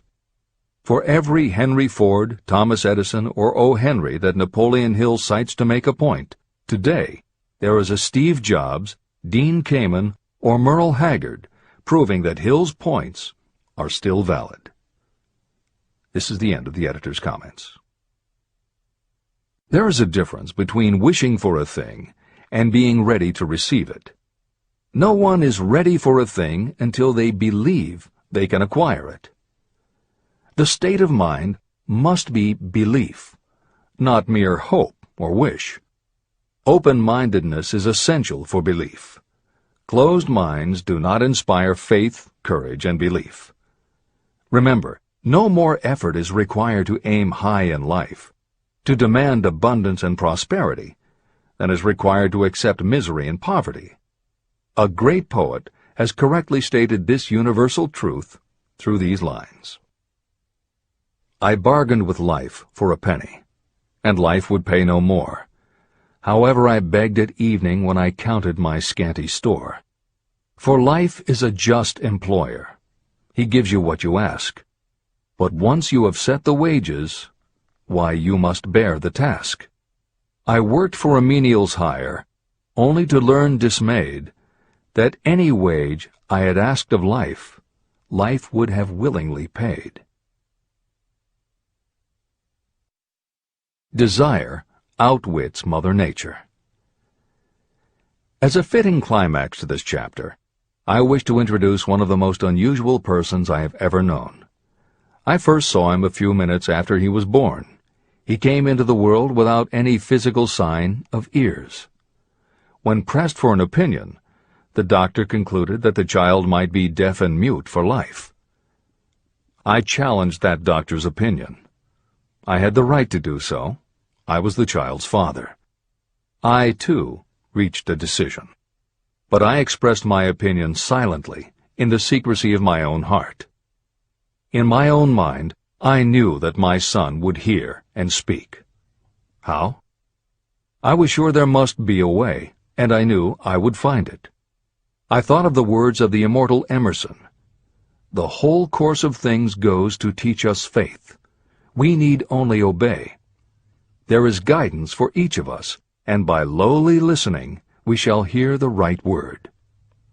The right word? Desire. More than anything else, I desired that my son should not be deaf and unable to speak. From that desire, I never receded, not for a second. What could I do about it? Somehow, I would find a way to transplant into that child's mind my own burning desire for ways and means of conveying sound to his brain without the aid of ears. As soon as the child was old enough to cooperate, I would fill his mind so completely with a burning desire to hear that nature would, by methods of her own, translate it into physical reality. All this thinking took place in my own mind, but I spoke of it to no one. Every day I renewed the pledge I had made to myself that my son should not be deaf. As he grew older and began to take notice of things around him, we observed that he had a slight degree of hearing. When he reached the age when children usually begin talking, he made no attempt to speak, but we could tell by his actions that he could hear certain sounds slightly. That was all I needed to know. I was convinced that if he could hear, even slightly, he might develop still greater hearing capacity. Then something happened that gave me hope. It came from an entirely unexpected source. We bought a phonograph. When the child heard the music for the first time, he went into ecstasies. He promptly appropriated the machine. On one occasion, he played a record over and over for almost 2 hours, standing in front of the phonograph with his teeth clamped on the edge of the case. The significance of this did not become clear to us until years afterward. At the time, we had never heard of the principle of bone conduction of sound. Shortly after he appropriated the phonograph, I discovered that he could hear me quite clearly when I spoke with my lips touching his mastoid bone at the base of the skull. Having determined that he could hear the sound of my voice plainly, I began immediately to transfer to his mind the desire to hear and speak. When I discovered that my son enjoyed bedtime stories, I went to work creating stories designed to develop in him self-reliance, imagination, and a strong desire to hear. There was one storyline in particular that I emphasized over and over. Every time I told it, I gave it some new and dramatic coloring. These stories were designed to plant in his mind the thought that his affliction was not a liability, but an asset of great value. As a result of my studies and personal experience, I firmly believe that every adversity brings with it the seed of an equivalent advantage. However, despite my beliefs, I must confess that I did not have the slightest idea how this disability could ever become an asset. He won a new world with 6 cents. As I analyze the experience in retrospect, I can see now that my son's faith in me had much to do with the astounding results. He did not question anything I told him. I sold him on the idea that he had a distinct advantage over his older brother, and that this advantage would reflect itself in many ways. For example, the teachers in school would observe that he had no ears, and because of this they would show him special attention and treat him with extraordinary kindness. And they always did. I also sold him on the idea that when he became old enough to sell newspapers, his older brother had already become a newspaper merchant, he would have a big advantage over his brother. My reasoning was that people would pay him extra money for his wares because they could see that he was a bright, industrious boy, despite the fact that he had no ears. When he was about 7, he showed the first evidence that my method of stimulating his mind was bearing fruit. For several months he begged for the privilege of selling newspapers, but his mother would not give the project her consent. Finally, he took matters in his own hands. One afternoon, when he was left at home with the staff, he climbed through the kitchen window, shinnied to the ground, and set out on his own. He borrowed 6 cents in capital from the neighborhood shoemaker and invested it in papers, which he sold out. He took his earnings, reinvested in more newspapers, and kept repeating until late in the evening. After balancing his accounts and paying back the 6 cents he had borrowed from his banker, he had a net profit of 42 cents. When we got home that night, we found him in bed asleep with the money tightly clenched in his hand. His mother opened his hand, removed the coins, and cried. Of all things! To me it seemed she was crying over her son's first victory. My reaction was the reverse. I laughed, for I knew that my endeavor to plant in my son's mind an attitude of faith in himself had been successful. His mother saw in his first business venture a little deaf boy who had gone out in the streets and risked his life to earn money. I saw a brave, ambitious, self-reliant little businessman whose stock in himself had been increased 100%. He had gone into business on his own initiative and had won. I was not only pleased, I was impressed. He had clearly demonstrated the first signs of a resourcefulness that would go with him all through life. The little deaf boy went through grade school, high school, and college without being able to hear his teachers, except when they shouted loudly at close range. He did not go to a school for the deaf, and we did not use sign language. We were determined that he should live like any other boy who could hear and speak. We stood by that decision, although it cost us many heated debates with school officials. While he was in high school, he tried an electronic hearing aid, but it was of no value to him. During his last week in college, something happened that marked the most important turning point of his life. Through what seemed to be mere chance, he came into possession of another electronic hearing device, which was sent to him on trial. He was slow about testing it, due to his disappointment with a similar device. Finally, he picked it up carelessly, placed it on his head, and hooked up the battery. Suddenly, as if by magic, his lifelong desire for normal hearing became a reality. For the first time in his life, he heard practically as well as any person with normal hearing. Overjoyed because of the changed world that had been brought to him, he rushed to the telephone, called his mother, and heard her voice perfectly. The next day, for the first time in his life, he plainly heard the voices of his professors in class. For the first time in his life, he could converse freely with other people without them having to speak loudly. Truly, he had come into possession of a changed world. His desire was finally paying dividends. But the victory was not yet complete. He still had to find a definite and practical way to convert his disability into an equivalent asset. Thought that works miracles.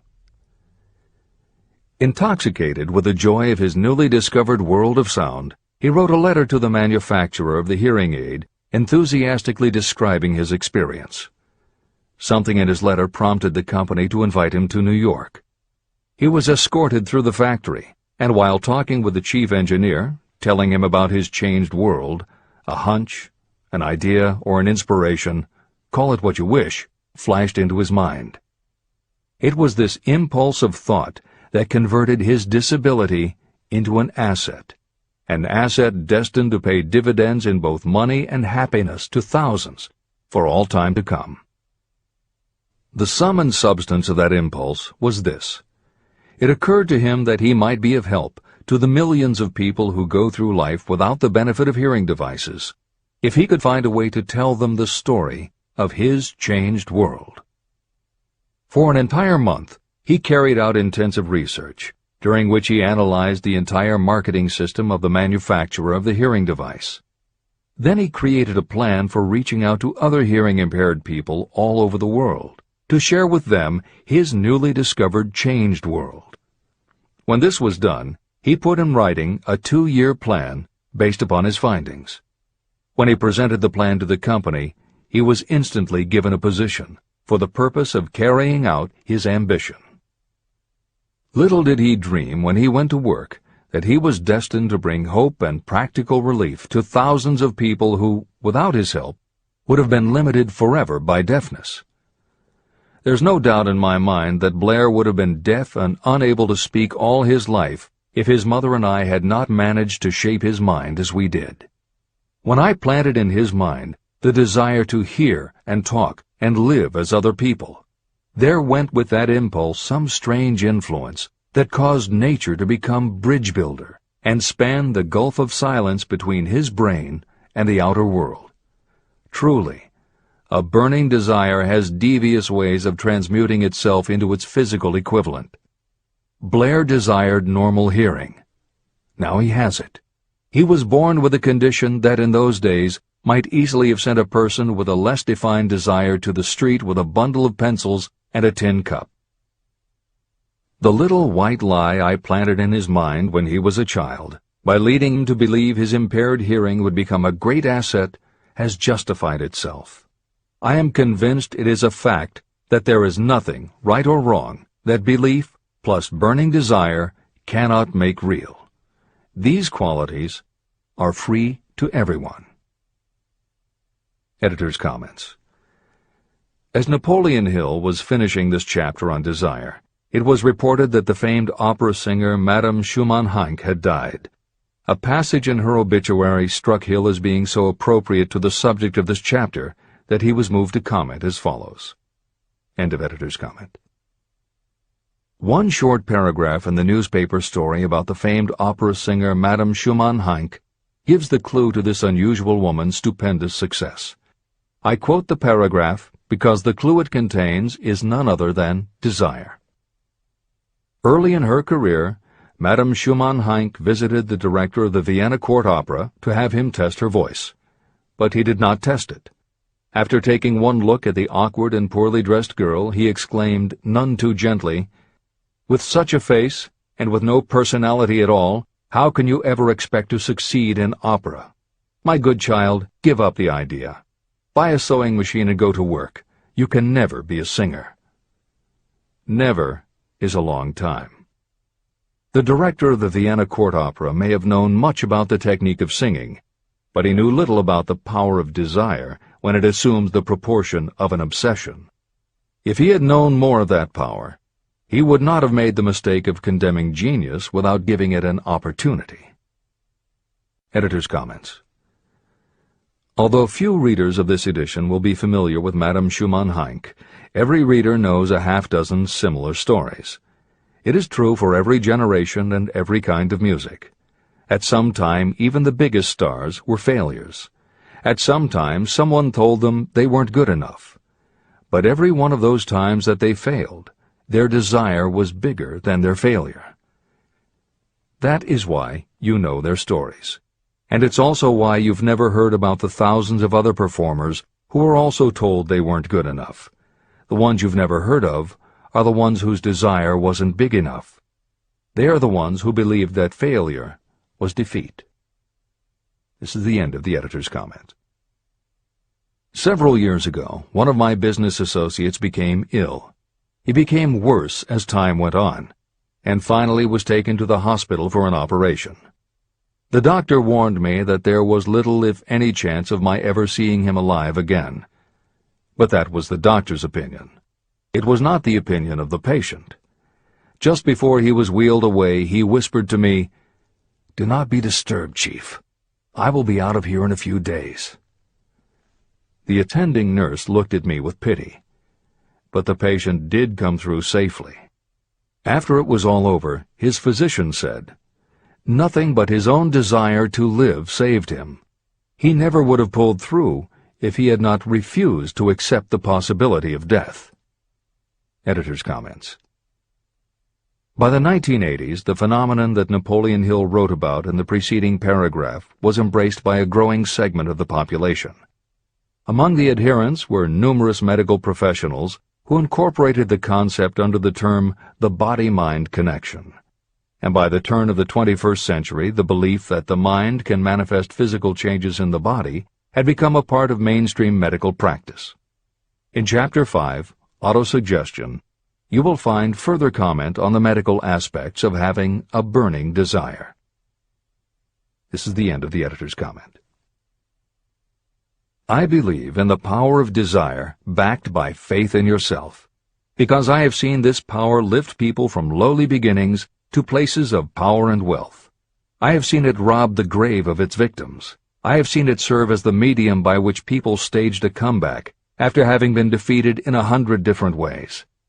And I have seen it provide my own son with a normal, happy, successful life, despite nature's having sent him into the world without ears. How can you harness and use the power of desire? The first part of the answer is in the technique at the beginning of this chapter. You will learn more about it in the next and subsequent chapters of this book. Through some strange and powerful principle, nature wraps up in the impulse of strong desire that something that recognizes no such word as impossible, and accepts no such reality as failure. There are no limitations to the mind except those we acknowledge. Chapter 4. Faith in your ability. Visualization of and belief in attainment of desire. The second step toward riches. Faith is the head chemist of the mind. When faith is blended with thought, the subconscious mind instantly picks up the vibration. The subconscious then translates it and transmits it to infinite intelligence. The emotions of faith, love, and sex are the most powerful of all the major positive emotions. When the three are blended, they have the effect of coloring thought in such a way that it instantly reaches the subconscious mind. There, it is changed into a form that induces a response from infinite intelligence. Editor's comments. In the preceding paragraph, Napoleon Hill uses two terms, faith and infinite intelligence, both of which may convey to the reader a religious connotation that Hill did not intend. The following will define the meaning of the words as Hill uses them in the following chapter. In modern usage, the word faith has become almost interchangeable with religious belief, which is not the way Hill uses the word. Faith, as it is used here, means having confidence, trust, and an absolute unwavering belief that you can do something. And in order for you to have faith in yourself as Hill means it, it has to be true on a subconscious level. If you have a nagging doubt in the back of your mind, or if you are just going through the motions of pretending you believe, it won't work, because your subconscious will know your doubts. Unless you have absolute total confidence, unless you are convinced without question, then you don't have faith. Hill uses the term infinite intelligence to identify that part of the human mind and thinking process that produces hunches, flashes of insight, and leaps of logic. Hill's concept has similarities to what psychologist Carl Jung called the collective unconscious.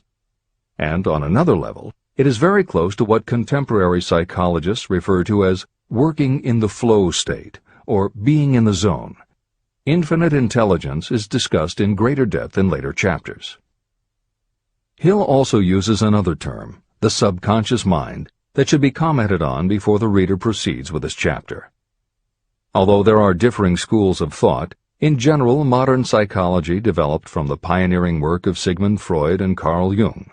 Each believed that the human mind operates on both a conscious and an unconscious level, but they differed on the role the subconscious plays and the way it influences attitude and action. Through his own research and studies, Napoleon Hill developed a theory of the conscious and subconscious that is closest to the Jungian view. The following briefly describes the basis of Hill's view. The conscious mind. Your conscious mind receives information through the five senses of sight, smell, taste, hearing, and touch. Your conscious mind keeps track of what you need for thinking and operating, and it filters out what you don't need. Your conscious mind, and what your memory retains, is the intelligence with which you normally think, reason, and plan. The subconscious mind. Your subconscious has access to all the same information your conscious mind receives, but it doesn't reason the way your conscious mind does. It takes everything literally. It doesn't make value judgments. It does not filter, and it does not forget. You cannot command your conscious mind to reach out and dip into your subconscious mind. However, under certain circumstances, all those forgotten facts and ideas that are always there in your subconscious can, if they are firmly rooted, influence your conscious attitudes and actions. This is the end of the editor's comments. How to develop faith. The following statement is very important in understanding the importance of autosuggestion in the transmutation of desire into its physical or monetary equivalent, namely, faith is a state of mind that may be induced or created by affirmation or repeated instructions to the subconscious mind through the principle of autosuggestion. The repetition of affirmations is like giving orders to your subconscious mind, and it is the only known method of voluntary development of the emotion of faith, absolute belief that you can do something. As an illustration, consider why you are reading this book. You want to acquire the ability to transmute the intangible thought impulse of desire into its physical counterpart, money. By following the instructions laid down in the later chapters on autosuggestion and the subconscious mind, you will learn techniques to convince your subconscious mind that you believe you will receive that for which you ask. Your subconscious will act upon that belief and pass it back to you in the form of faith, followed by definite plans for procuring that which you desire. Faith in yourself and your abilities is a state of mind that you will be able to develop at will after you have mastered the 13 principles in this book. This is true because faith is a state of mind that will develop naturally within you when you use and apply these principles. The emotions, or the feeling portion of thoughts, are what give your thoughts vitality, life, and action. The emotions of faith, love, and sex, when mixed with any thought impulse, give it even greater action. All thoughts that have been emotionalized, given feeling, and mixed with faith, absolute belief in your ability, begin immediately to translate themselves into their physical equivalent or counterpart. However, this is not only true of thought impulses that have been mixed with faith, but it is true with any emotion, including negative emotions. What this means is that the subconscious mind will translate into its physical equivalent a thought impulse of a negative or destructive nature, just as readily as it will act upon thought impulses of a positive or constructive nature. The following statement made by a noted criminologist illustrates the point.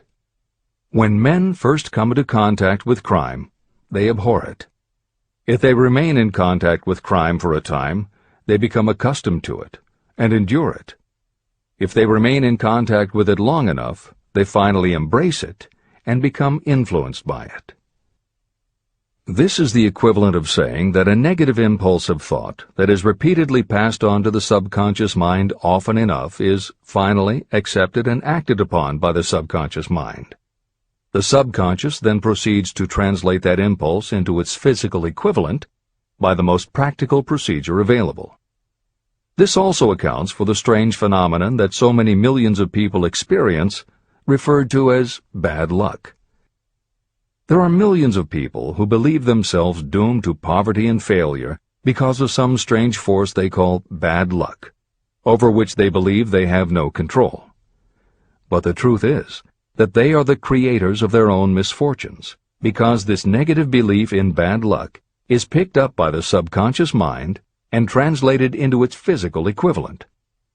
Your belief, or faith, is the element that will determine the action of your subconscious mind. Once again, let me stress that you will benefit by passing on to your subconscious mind any desire that you wish translated into its physical or monetary equivalent in a state of expectancy or belief that the transmutation will actually take place. The subconscious mind will transmute into its physical equivalent, by the most direct and practical way available, any order that is given to it in a state of belief or faith that the order will be carried out. At this point, it should also be noted that because of the way that the subconscious operates, there is nothing to stop you from deceiving your subconscious mind when giving it instructions through autosuggestion. That is what I did when I deceived my son's subconscious mind. To make this deception more realistic, when you call upon your subconscious mind, you must conduct yourself just as you would if you were already in possession of the material thing that you are demanding. Editor's comments. It is an axiom of contemporary motivation theory that the subconscious mind cannot distinguish between what is real and what is vividly imagined. One of the most frequently cited studies supporting this concept was done with a group of basketball players. The players were divided into 3 teams, and the players on each team were tested on their ability to make free throws. The teams were then separated for a period of time, and each team was given instructions which they were told would improve their abilities. One team was instructed to practice making baskets on a daily basis. The second team was instructed not to practice during the period and not to even think about basketball. The third team was also instructed not to practice during the period, but instead the members were told to spend their daily practice time visualizing in detail the process of making baskets. At the end of the experiment, the teams were again tested. The team that rested showed a decrease in ability. The team that practiced showed a marked increase in ability. And the team that didn't practice but visualized making baskets showed an increase in ability almost equal to those who had practiced daily. As Hill says, you can deceive your subconscious through autosuggestion.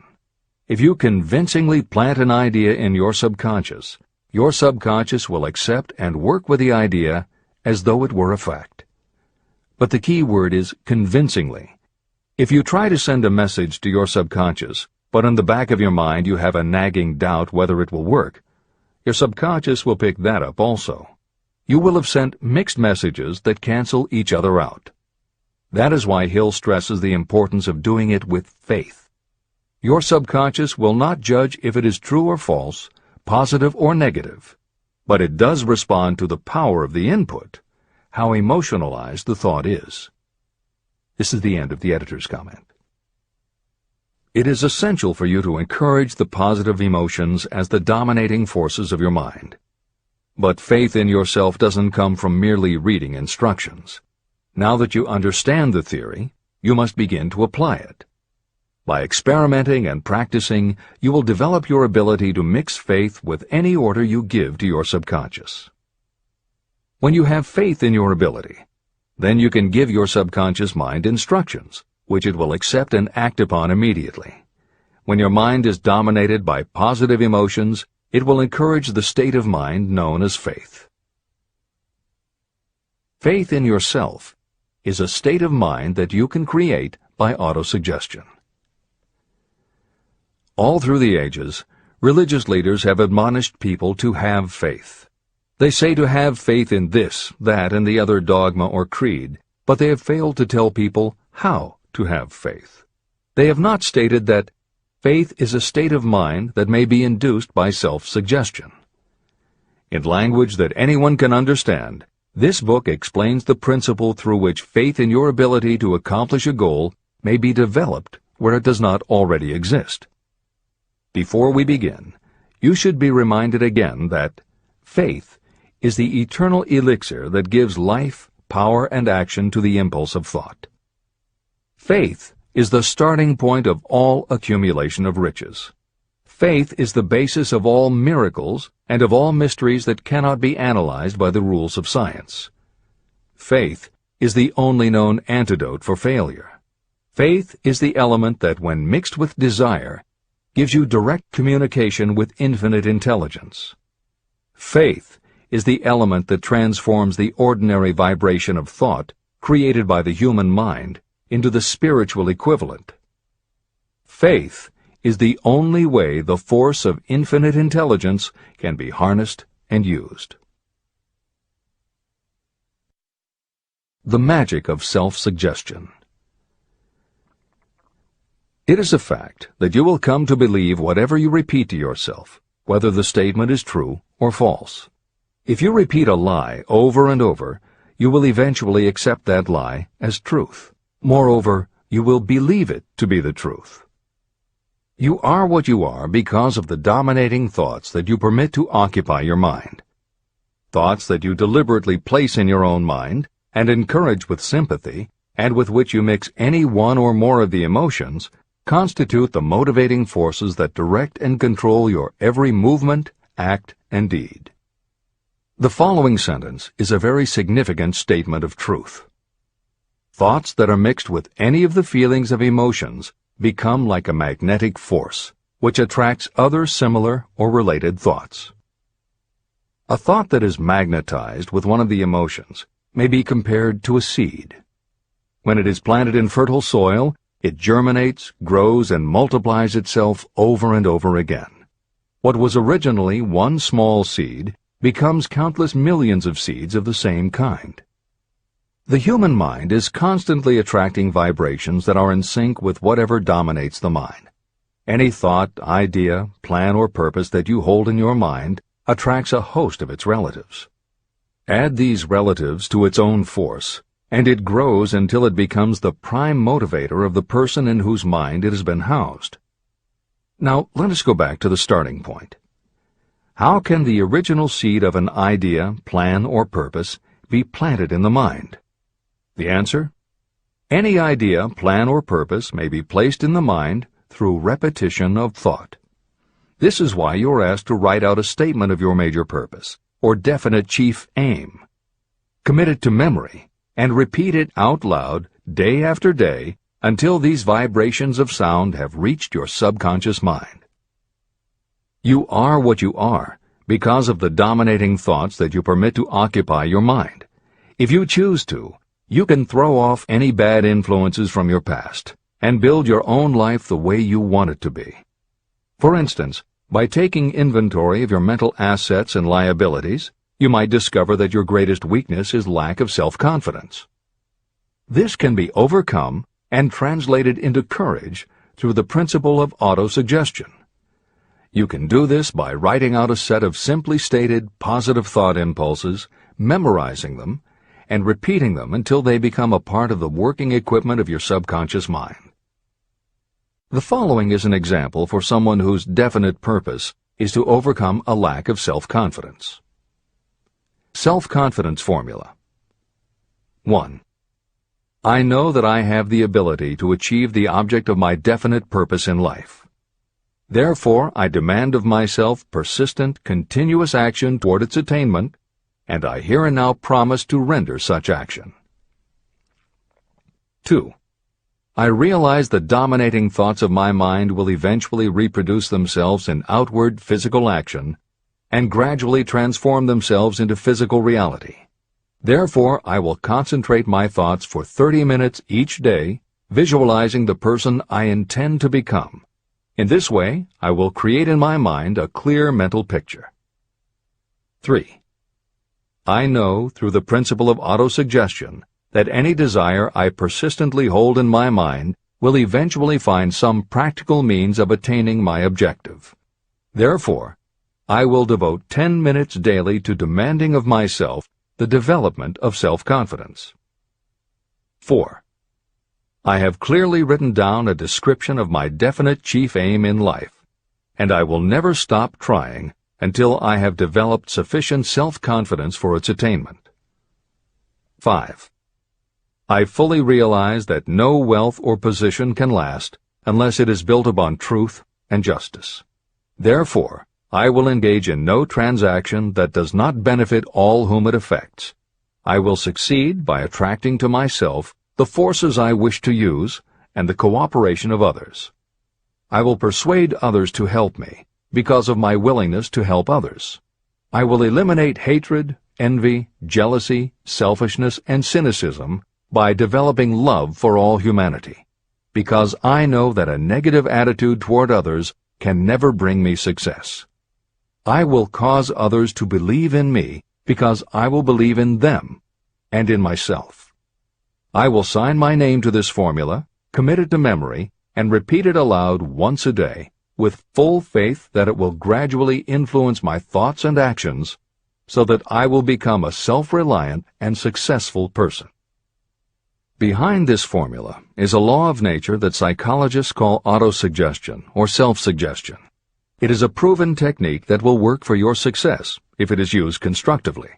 On the other hand, if used destructively, it will destroy just as readily.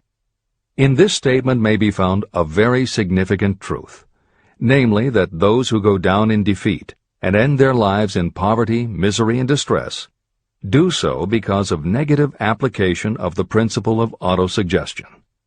All impulses of thought have a tendency to clothe themselves in their physical equivalent. The disaster of negative thinking. The subconscious mind makes no distinction between constructive and destructive thought impulses. It works with the material we feed it through our thought impulses. The subconscious mind will translate into reality a thought driven by fear just as readily as it will translate into reality a thought driven by courage or faith. Just as electricity will turn the wheels of industry and render useful service if used constructively, it will snuff out life if wrongly used. So, too, will the law of autosuggestion lead you to peace and prosperity, or down into the valley of misery, failure, and death. It depends on your degree of understanding and application of it. If you fill your mind with fear or doubt, and if you do not believe in your ability to connect with and use the forces of infinite intelligence, then you will not be able to use those forces. The law of autosuggestion will take your lack of belief and use that doubt as a pattern by which your subconscious mind will translate it into its physical equivalent. Editor's comments. When you have faith in your ability to accomplish what you want, it not only firmly plants ideas in your subconscious, but it then works to reinforce itself. When you have faith in your abilities, part of what you must have faith in is that it is possible to tap into infinite intelligence. And because you have faith that it will work, your conscious mind won't be resistant. When your conscious doesn't resist, your subconscious mind can send creative ideas to your conscious mind more easily.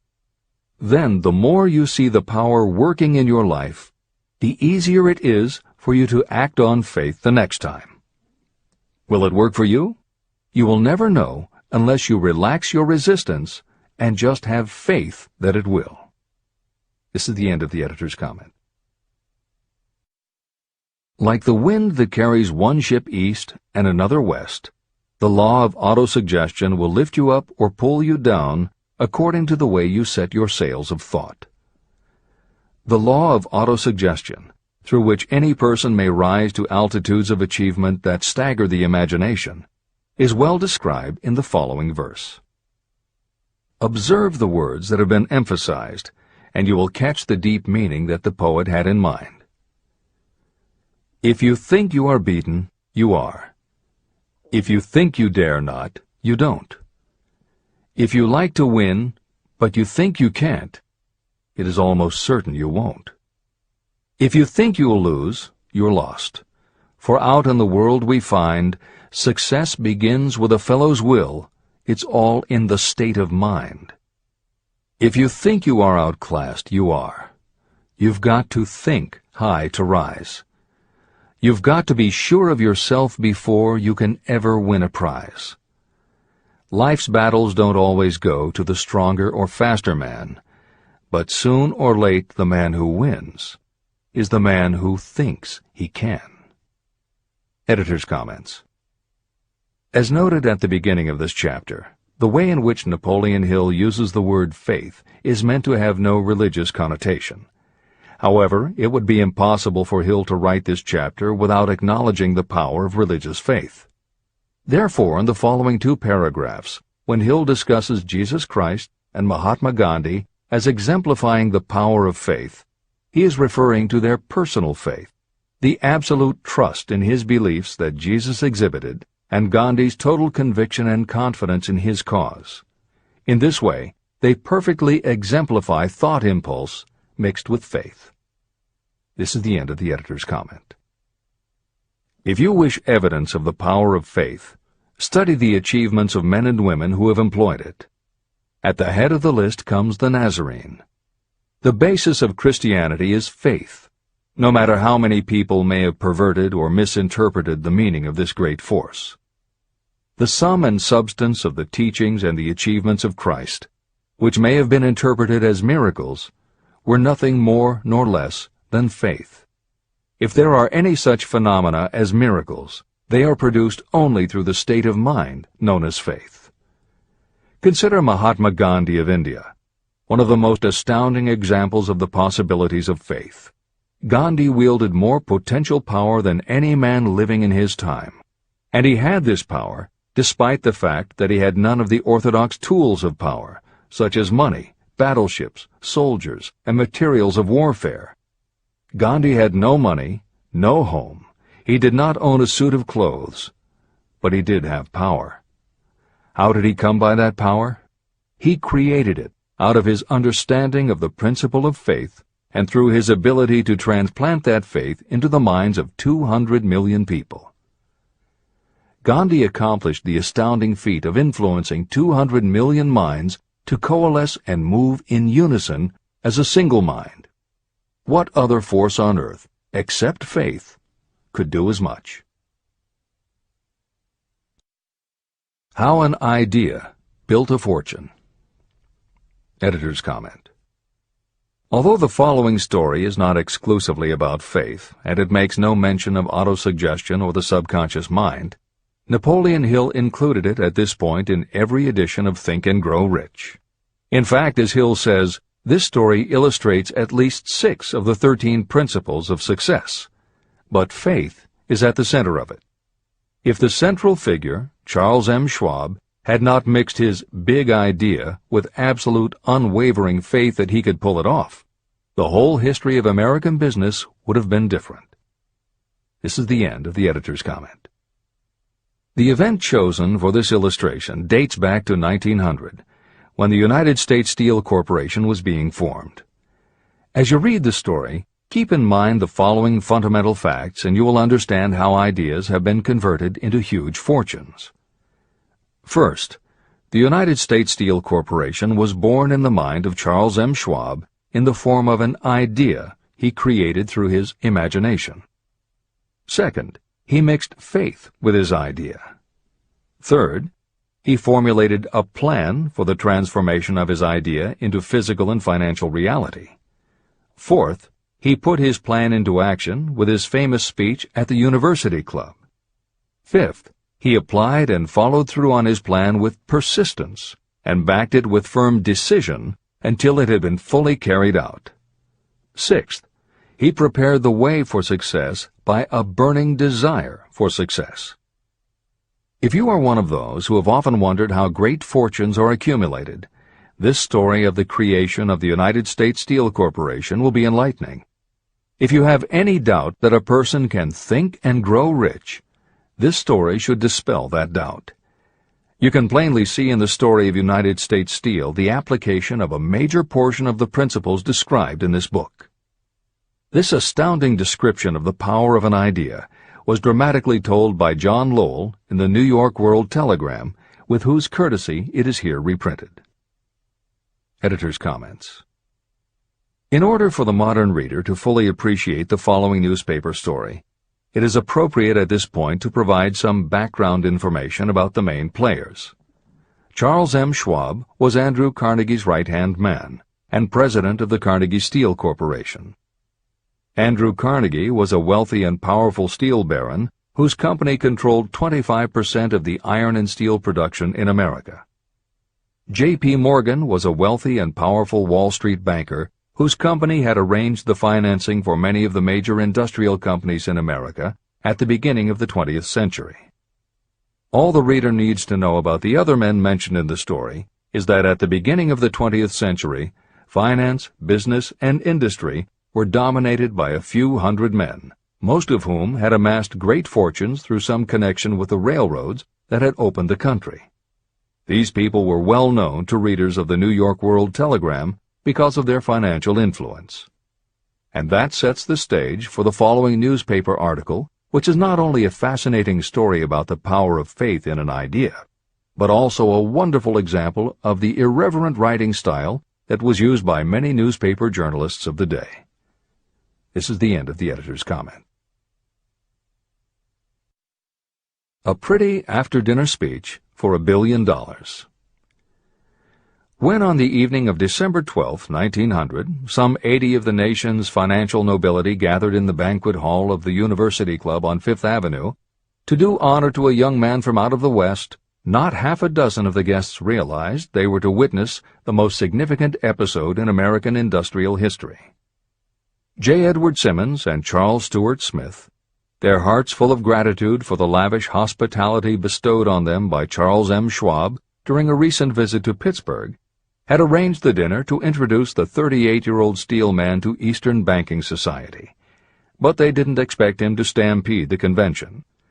They warned him, in fact, that the bosoms within New York's stuffed shirts would not be responsive to oratory, and that if he didn't want to bore the Stillmans and Harrimans and Vanderbilts, he had better limit himself to 15 or 20 minutes of polite vaporings and let it go at that. Even John Pierpont Morgan, sitting on the right hand of Schwab as became his imperial dignity, intended to grace the banquet table with his presence only briefly, and so far as the press and public were concerned, the whole affair was of so little moment that no mention of it found its way into print the next day. So the two hosts and their distinguished guests ate their way through the usual 7 or 8 courses. There was little conversation, and what there was of it was restrained. Few of the bankers and brokers had met Schwab, whose career had flowered along the banks of the Monongahela, and none knew him well.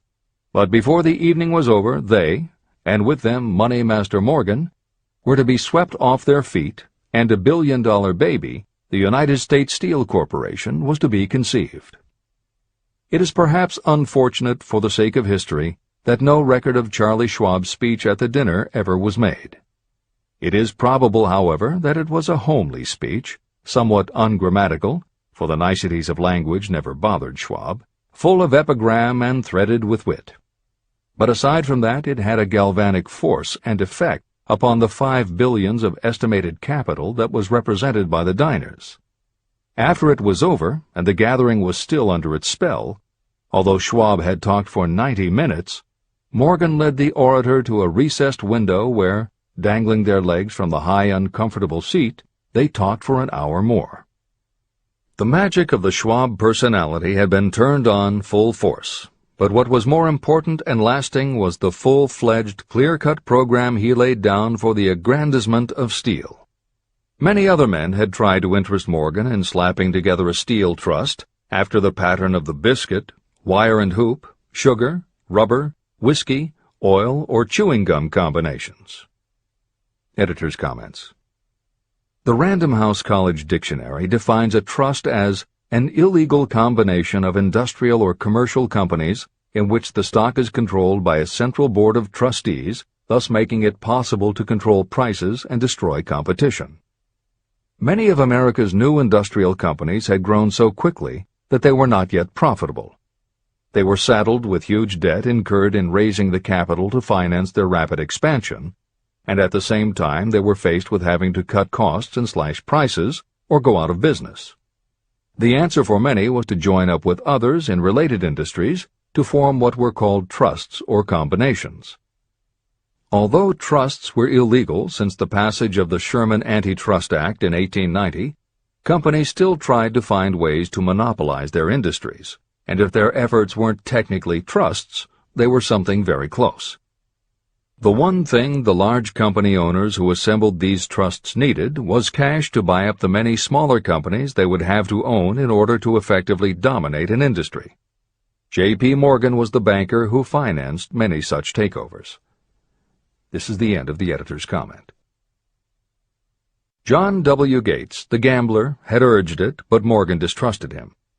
The Moore boys, Bill and Jim, Chicago stock jobbers who had glued together a match trust and a cracker corporation, had urged it and failed, Elbert H. Gerry, the sanctimonious country lawyer, wanted to foster it, but he wasn't big enough to be impressive.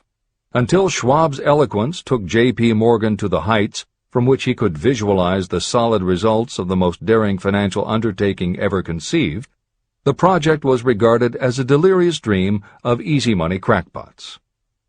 The financial magnetism that began a generation ago to attract thousands of small and sometimes inefficiently managed companies into large and competition-crushing combinations had become operative in the steel world through the devices of that jovial business pirate, John W. Gates. Gates already had formed the American Steel and Wire Company out of a chain of small concerns, and together with Morgan had created the Federal Steel Company. But by the side of Andrew Carnegie's gigantic vertical trust, a trust owned and operated by 53 partners, those other combinations were picayune. They might combine to their heart's content, but the whole lot of them couldn't make a dent in the Carnegie organization, and Morgan knew it. The eccentric old Scot knew it, too. Editor's comments. Andrew Carnegie was born in Scotland and came to America when he was just a boy. He made his first move to join the elite group of American tycoons when he quit his job as a bobbin boy in a cotton mill, earning $1.20 a week, and got a job as a telegraph messenger boy. He soon taught himself to operate a telegraph key, which got him hired as personal telegrapher and secretary to the head of the Pennsylvania Railroad. It wasn't long before he'd worked his way up the ranks to superintendent of the Pittsburgh division, which in turn put him in a position to become an early investor in the Pullman Company, which became the leading manufacturer of railway cars. Carnegie's investment in Pullman and some successful real estate ventures gave him the capital to go into business for himself. At the end of the Civil War, Carnegie left railroading and started a company that built iron bridges for railroad companies. From building iron bridges, it was a short step to starting his own steel mill, which led him to acquire control of other steel mills, then his own coal fields to supply his smelters, then his own ore boats and rail lines to haul the ore and coal. Because of Carnegie's vertical integration and his use of the most up-to-date manufacturing methods, he was able to sell top-grade steel at the lowest price. He managed to drop the price of steel from $140 a ton to $20 a ton. By 1899, the Carnegie Steel Company controlled about 25% of the iron and steel production in America. The smaller steel manufacturers couldn't compete with Carnegie, so they went to J.P. Morgan for help. He arranged for the financing, and a wide-ranging alliance was put together of companies that were in the business of manufacturing products made from steel. Part of the deal was that they would not buy steel from Carnegie. Andrew Carnegie was not about to be put out of business by a collection of small companies. He announced that he would buy or build his own manufacturing companies to produce finished goods made of steel. This is the end of the editor's comments, and the New York World Telegram story continues. From the magnificent heights of Skibo Castle he had viewed, first with amusement and then with resentment, the attempts of Morgan's smaller companies to cut into his business. When the attempts became too bold, Carnegie's temper was translated into anger and retaliation. He decided to duplicate every mill owned by his rivals. Hitherto, he hadn't been interested in wire, pipe, hoops, or sheet. Instead, he was content to sell such companies the raw steel and let them work it into whatever shape they wanted. Now, with Schwab as his chief and able lieutenant, he planned to drive his enemies to the wall. So it was that in the speech of Charles M. Schwab, Morgan saw the answer to his problem of combination. A trust without Carnegie, giant of them all, would be no trust at all, a plum pudding, as one writer said, without the plums. Schwab's speech on the night of December 12, 1900, undoubtedly carried the inference, though not the pledge, that the vast Carnegie enterprise could be brought under the Morgan tent. He talked of the world future for steel, of reorganization for efficiency, of specialization, of the scrapping of unsuccessful mills and concentration of effort on the flourishing properties, of economies in the ore traffic, of economies in overhead and administrative departments, of capturing foreign markets. More than that, he told the buccaneers among them wherein lay the errors of their customary piracy. Their purposes, he inferred, had been to create monopolies, raise prices, and pay themselves fat dividends out of privilege. Schwab condemned the system in his heartiest manner. The short-sightedness of such a policy, he told his hearers, lay in the fact that it restricted the market in an era when everything cried for expansion. By cheapening the cost of steel, he argued, an ever-expanding market would be created. More uses for steel would be devised, and a goodly portion of the world trade could be captured. Actually, though he did not know it, Schwab was an apostle of modern mass production. Editor's comments. For J.P. Morgan, all of Schwab's talk about economies of scale and expanding markets meant only one thing. Until that night, it was assumed that Andrew Carnegie would continue building his own manufacturing companies to compete with the steel trusts that Morgan had helped put together. Morgan knew that for Carnegie to do so would require an enormous amount of capital, and Morgan also knew that Carnegie had always been strongly against raising money by selling stock in his company. What Schwab seemed to be implying was that rather than going to Wall Street for the money needed to fight the trusts, Carnegie might be interested in selling his business. This is the end of the editor's comment.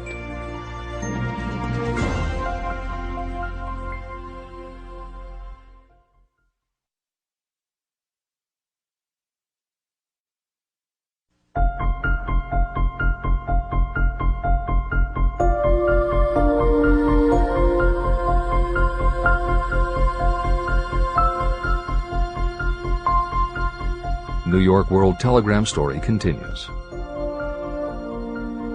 So the dinner at the University Club came to an end. Morgan went home to think about Schwab's rosy predictions.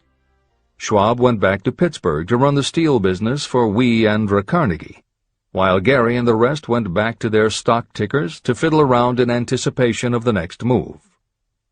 It was not long coming. It took Morgan about 1 week to digest the feast of reason Schwab had placed before him. When he had assured himself that no financial indigestion was to result, he sent for Schwab, and found that young man rather coy. Mr. Carnegie, Schwab indicated, might not like it if he found his trusted company president had been flirting with the Emperor of Wall Street, the street upon which Carnegie was resolved never to tread. Then it was suggested by John W. Gates, the go-between, that if Schwab happened to be in the Bellevue Hotel in Philadelphia, J.P. Morgan might also happen to be there. When Schwab arrived, however, Morgan was inconveniently ill at his New York home, and so on the elder man's pressing invitation, Schwab went to New York and presented himself at the door of the financier's library. Now, certain economic historians have professed the belief that from the beginning to the end of the drama, the stage was set by Andrew Carnegie, that the dinner to Schwab, the famous speech, the Sunday night conference between Schwab and the Money King, were events arranged by the canny Scot. The truth is exactly the opposite. When Schwab was called in to consummate the deal, he didn't even know whether the little boss, as Andrew was called, would so much as listen to an offer to sell, particularly to a group of men whom Andrew regarded as being endowed with something less than holiness. But Schwab did take into the conference with him, in his own handwriting, 6 sheets of copperplate figures, representing to his mind the physical worth and the potential earning capacity of every steel company he regarded as an essential star in the new metal firmament. 4 men pondered over these figures all night. The chief, of course, was Morgan, steadfast in his belief in the divine right of money. With him was his aristocratic partner, Robert Bacon, a scholar and a gentleman. The third was John W. Gates, whom Morgan scorned as a gambler and used as a tool. The fourth was Schwab, who knew more about the processes of making and selling steel than any whole group of men then living. Throughout that conference, the Pittsburgher's figures were never questioned. If he said a company was worth so much, then it was worth that much and no more. He was insistent, too, upon including in the combination only those concerns he nominated. He had conceived a corporation in which there would be no duplication, not even to satisfy the greed of friends who wanted to unload their companies upon the broad Morgan shoulders. When dawn came, Morgan rose and straightened his back. Only one question remained. "Do you think you can persuade Andrew Carnegie to sell?" he asked. "I can try," said Schwab. "If you can get him to sell, I will undertake the matter," said Morgan. So far, so good. But would Carnegie sell? How much would he demand? Schwab thought about $320 million. What would he take payment in? Common or preferred stocks? Bonds? Cash? Nobody could raise $1/3 billion in cash. There was a golf game in January on the frost-cracking heath of the St. Andrews Links in Westchester, with Andrew bundled up in sweaters against the cold and Charlie talking volubly as usual to keep his spirits up. But no word of business was mentioned until the pair sat down in the cozy warmth of the Carnegie cottage nearby. Then, with the same persuasiveness that had hypnotized 80 millionaires at the University Club, Schwab poured out the glittering promises of retirement and comfort, of untold millions to satisfy the old man's social caprices. Carnegie capitulated, wrote a figure on a slip of paper, handed it to Schwab and said, "All right, that's what we'll sell for." The figure was approximately $400 million, and was reached by taking the $320 million mentioned by Schwab as a basic figure, and adding to it $80 million to represent the increased capital value over the previous 2 years.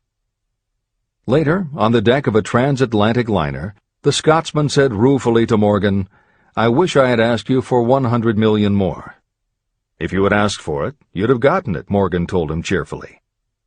There was an uproar, of course. A British correspondent cabled that the foreign steel world was appalled by the gigantic combination.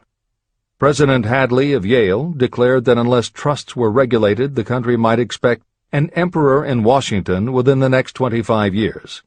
But that able stock manipulator Keene went at his work of shoving the new stock at the public so vigorously that all the excess water, estimated by some at nearly $600 million, was absorbed in a twinkling. So Carnegie had his millions, and the Morgan Syndicate had $62 million for all its trouble, and all the boys, from Gates to Gary, had their millions. Editor's comment. The 38-year-old Charles M. Schwab had his reward, too. He was made president of the new corporation, United States Steel, and remained in control until 1930.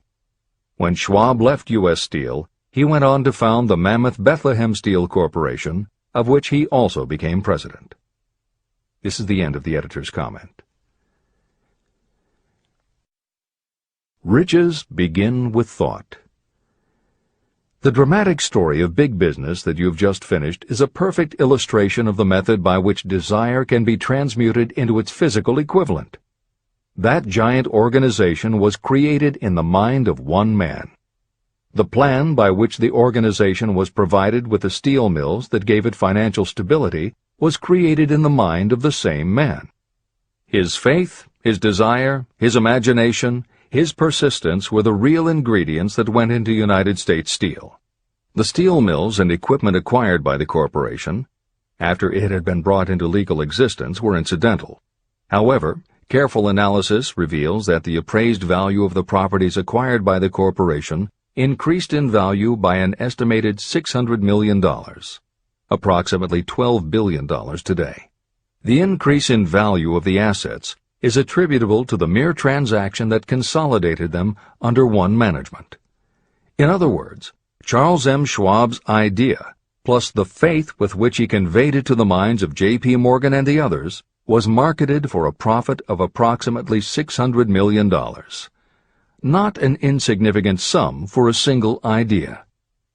The United States Steel Corporation prospered and became one of the richest and most powerful corporations in America, employing thousands of people, developing new uses for steel and opening new markets, thus proving that the $600 million in profit that the Schwab idea produced was earned.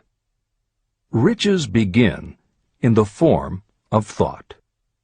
The amount is limited only by the person in whose mind the thought is put into motion. Faith removes limitations.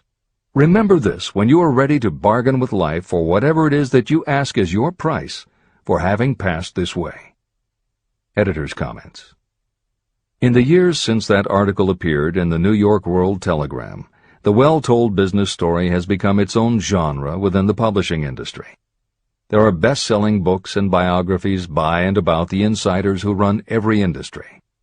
The editors of this edition of Think and Grow Rich strongly encourage you to sample some of these books. They can be entertaining and inspirational, and in them you will be able to see examples of Hill's principles of success at work in the real world. The best of them are not only entertaining and inspirational, but they are filled with ideas and techniques you can adapt and use. There are literally too many bestsellers from which to select a best of listing for inclusion here. Any such choice the editors might make would not necessarily be the best, but merely reflective of the interests of the person doing the choosing. However, there are 2 books the editors recommend that are not by or about a single individual or industry. These books are In Search of Excellence by Tom Peters and Breakthroughs by P.R. Nyack and John N. Ketteringham. Each of these books deals with a broad spectrum of industries, and within each industry they single out certain companies and individuals for analysis. Both were published at the beginning of the business book trend in the 1980s, but there are few books since then that better convey the importance of faith in a good idea. In Search of Excellence, chosen by a panel of experts as the most influential book of the past 20 years, was a runaway bestseller and will likely be in print for years to come. Breakthroughs may be harder to find, but it will be well worth the effort. This is the end of the editor's comments.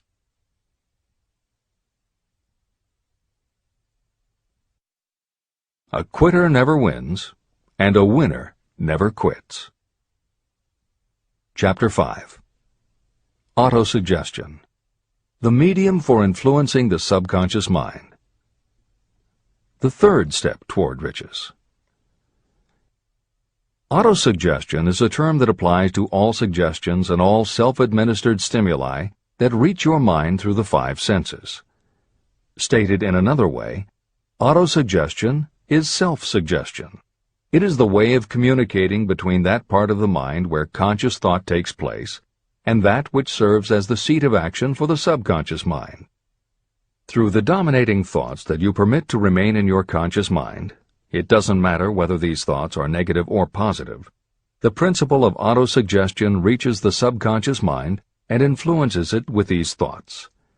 Nature has built human beings so that we can have control over the material that reaches our subconscious mind through our 5 senses. However, this does not mean that we always exercise this control. In the great majority of instances, we do not exercise it, which explains why so many people go through life in poverty. Recall what I said about the subconscious mind resembling a fertile garden, in which weeds will grow if the seeds of more desirable crops are not sown. Autosuggestion is the way you may feed your subconscious on creative thoughts. Or you can, by neglecting it, permit thoughts of a destructive nature to find their way into this rich garden of the mind. Editor's comments. Numerous psychological studies and experiments with hypnotherapy have validated Napoleon Hill's concept that a person's subconscious mind retains everything that person ever experienced. Studies also support the theory that the subconscious is non-judgmental. It does not filter or interpret, it simply processes information literally and stores it. For those readers who may be dubious about the subconscious, or that thoughts stored below the level of consciousness can exert enough influence to affect attitude and behavior, the following explanation should alleviate any such doubts. There is no doubt about the existence of the conditions known by the psychological terms fixations, phobias, and compulsive behaviors. These conditions occur when a child has learned something in such a powerful or dramatic way that the knowledge becomes firmly planted in the child's subconscious mind. Then, even as the child grows to adulthood and the conscious mind learns to understand that information from a mature point of view, because the childhood learning experience was so powerful, the subconscious still retains the childhood understanding of the information. The result is a fixation, phobia, or compulsive behavior that causes a response rooted in childhood, which does not make logical sense to the adult's conscious mind. That is because it does not come from the conscious. It comes from the subconscious belief that was so emotionalized it overrides the adult's logical conscious mind. Hill's theory is based on exactly the same psychological principles. Thoughts do remain stored in the subconscious. They remain just as they were when they were input, and the more highly emotionalized the thoughts are when they are input, the more influence they exert on attitude and behavior. It is this aspect of the subconscious that will allow you to use autosuggestion as a tool with which to input the positive thoughts that will help you achieve the success you desire. This is the end of the editor's comments.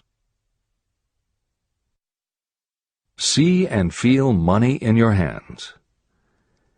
You were instructed in the last of the 6 steps described in Chapter 3 on Desire to read aloud twice daily the written statement of your desire for money. You were also directed to see and feel yourself already in possession of the money. By following these instructions, you communicate the object of your desire directly to your subconscious mind in a spirit of absolute faith.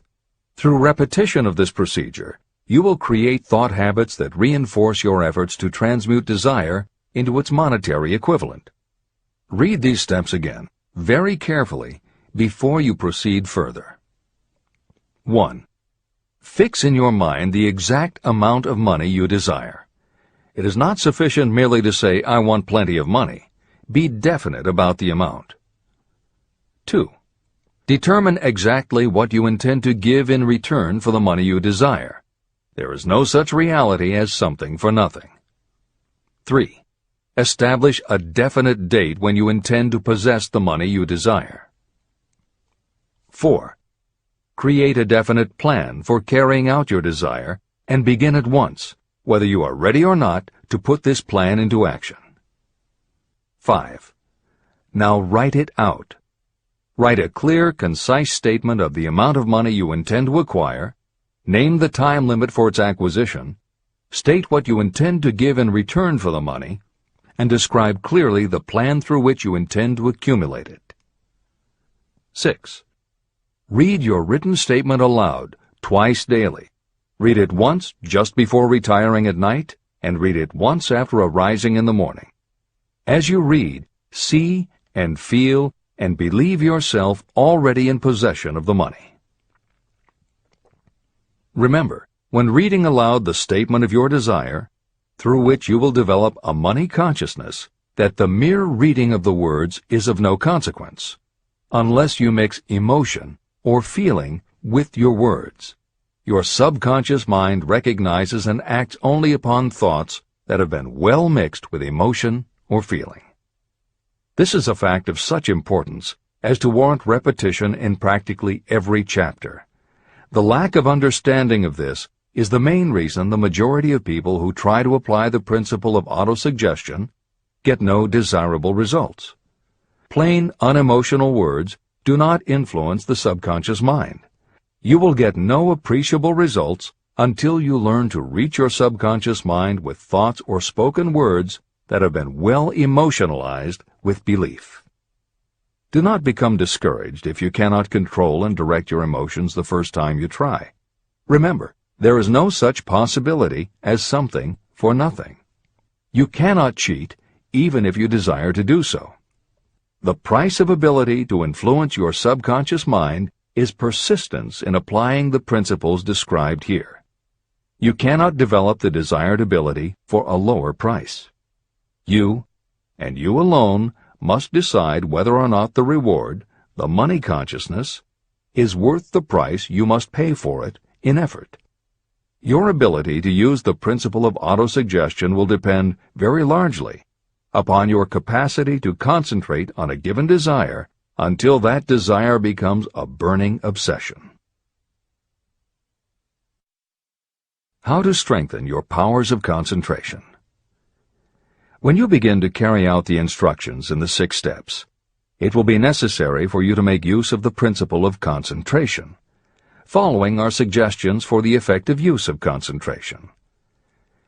When you begin the first of the 6 steps, which instructs you to fix in your own mind the exact amount of money you desire, close your eyes and hold your thoughts on that amount of money until you can actually see the physical appearance of the money. Do this at least once each day. As you go through these exercises, follow the instructions given in Chapter 4 on faith, and see yourself actually in possession of the money. Here is a most significant fact. The subconscious mind takes any orders given to it in a spirit of absolute faith and acts upon those orders. But the orders often have to be presented over and over again, repeated positive affirmation, before they are interpreted by the subconscious mind. Because of this, you might consider the possibility of playing a perfectly legitimate trick on your subconscious mind. Make it believe, because you believe it, that you must have the amount of money you are visualizing. Make it believe that this money is already awaiting your claim, so the subconscious mind must hand over to you practical plans for acquiring the money that is yours. Give this thought to your imagination, and see what your imagination can or will do to create practical plans for the accumulation of money through transmutation of your desire. Do not wait for a definite plan through which you will exchange services or merchandise in return for the money you are visualizing. Just start right now to see yourself in possession of the money, demanding, and expecting that your subconscious mind will hand over the plans you need. Be on the alert for these plans, and when they appear, put them into action immediately. When the plans appear, they will probably flash into your mind in the form of an inspiration or intuition from infinite intelligence. Treat it with respect and act upon it as soon as you receive it. In the fourth of the 6 steps, you are instructed to create a definite plan for carrying out your desire and begin at once to put this plan into action. Do the same thing here. Close your eyes and create in your mind a vivid image of you carrying out the instructions. Do not trust to your reason when creating your plan for accumulating money through the transmutation of desire. Your reasoning faculty may be lazy, and if you depend entirely upon it to serve you, it may disappoint you. When visualizing the money you intend to accumulate, see yourself rendering the service or delivering the merchandise you intend to give in return for this money. This is important. Editor's comments. The basic principle underlying autosuggestion is closely related to self-hypnosis, and both techniques played an important role in the development of modern psychology. Although all 3 concepts, autosuggestion, hypnosis, and psychology, had to overcome initial public skepticism, unfortunately, autosuggestion and hypnotism were hampered by events that further delayed their acceptance. Hypnosis was an integral part of the therapies used by the major figures in the development of psychology, including Sigmund Freud, Carl Jung, and William James. It fell out of favor as a therapeutic method when stage magicians began to use the technique in their acts. People found it difficult to give serious consideration to a method that was being used in theaters and nightclubs to make members of the audience do ridiculous things for comic effect. Autosuggestion encountered a similar problem. French psychiatrist Émile Coué was the best-known early advocate of autosuggestion. A contemporary of Sigmund Freud, Coué operated a clinic that treated patients diagnosed with psychosomatic ailments, individuals who have convinced themselves they are ill and even show symptoms but do not actually have a disease. Coué treated his patients with an autosuggestion technique that involved the repetition of statements he termed positive affirmations. Coué devised a general, non-specific phrase that would give the subconscious a positive instruction, but was open enough that it did not tell the subconscious how to do it. The positive affirmation was, "Every day, in every way, I am getting better and better." And he instructed his patients to repeat the phrase several times a day. Improvements among his patients happened so quickly and dramatically that his method became the talk of medical and scientific circles, and the use of the phrase practically became a movement in Europe. Word of the success Coué was having with his method spread to America, and he was soon booked to do a lecture tour. At one of his early speaking engagements, a cynical newspaper reporter made a joke of the technique, calling it, "Hell's bells, I'm well." The joke followed Coué wherever he spoke, and the press coverage was so negative he canceled his tour and returned to practice in Europe. Serious scientists and therapists continued to work with autosuggestion. But just as had happened when stage magicians cast doubt upon the efficacy of hypnosis, Coué's method of positive affirmation fell out of favor with the general public. It took the openness of the latter part of the 20th century before the techniques of hypnosis and autosuggestion gained general acceptance once again. Today, if you go on the Internet, there are over 40,000 web links featuring positive affirmations, and numerous bestsellers have been written on the subject. Virtually every newspaper, magazine, and television news program regularly features stories on the crucial role the mind plays in personal growth and achievement. Techniques based on autosuggestion have fostered countless best-selling books, audiobooks, and video programs. And every week thousands of people attend seminars, lectures, and retreats to be inspired by motivational speakers or spiritual leaders, and to learn techniques that will help them achieve success, almost all of which are based on the basic principles Napoleon Hill advocates in this book.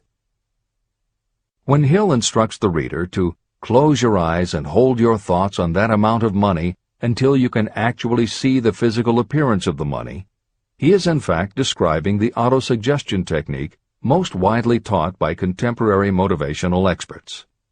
Today it is called creative visualization, and it is regularly used by some of the most successful trainers of Olympic athletes and professional sports teams. It is used by NASA in training astronauts, and medical professionals use it in a variety of ways, including teaching it to patients who need to elevate their autoimmune system.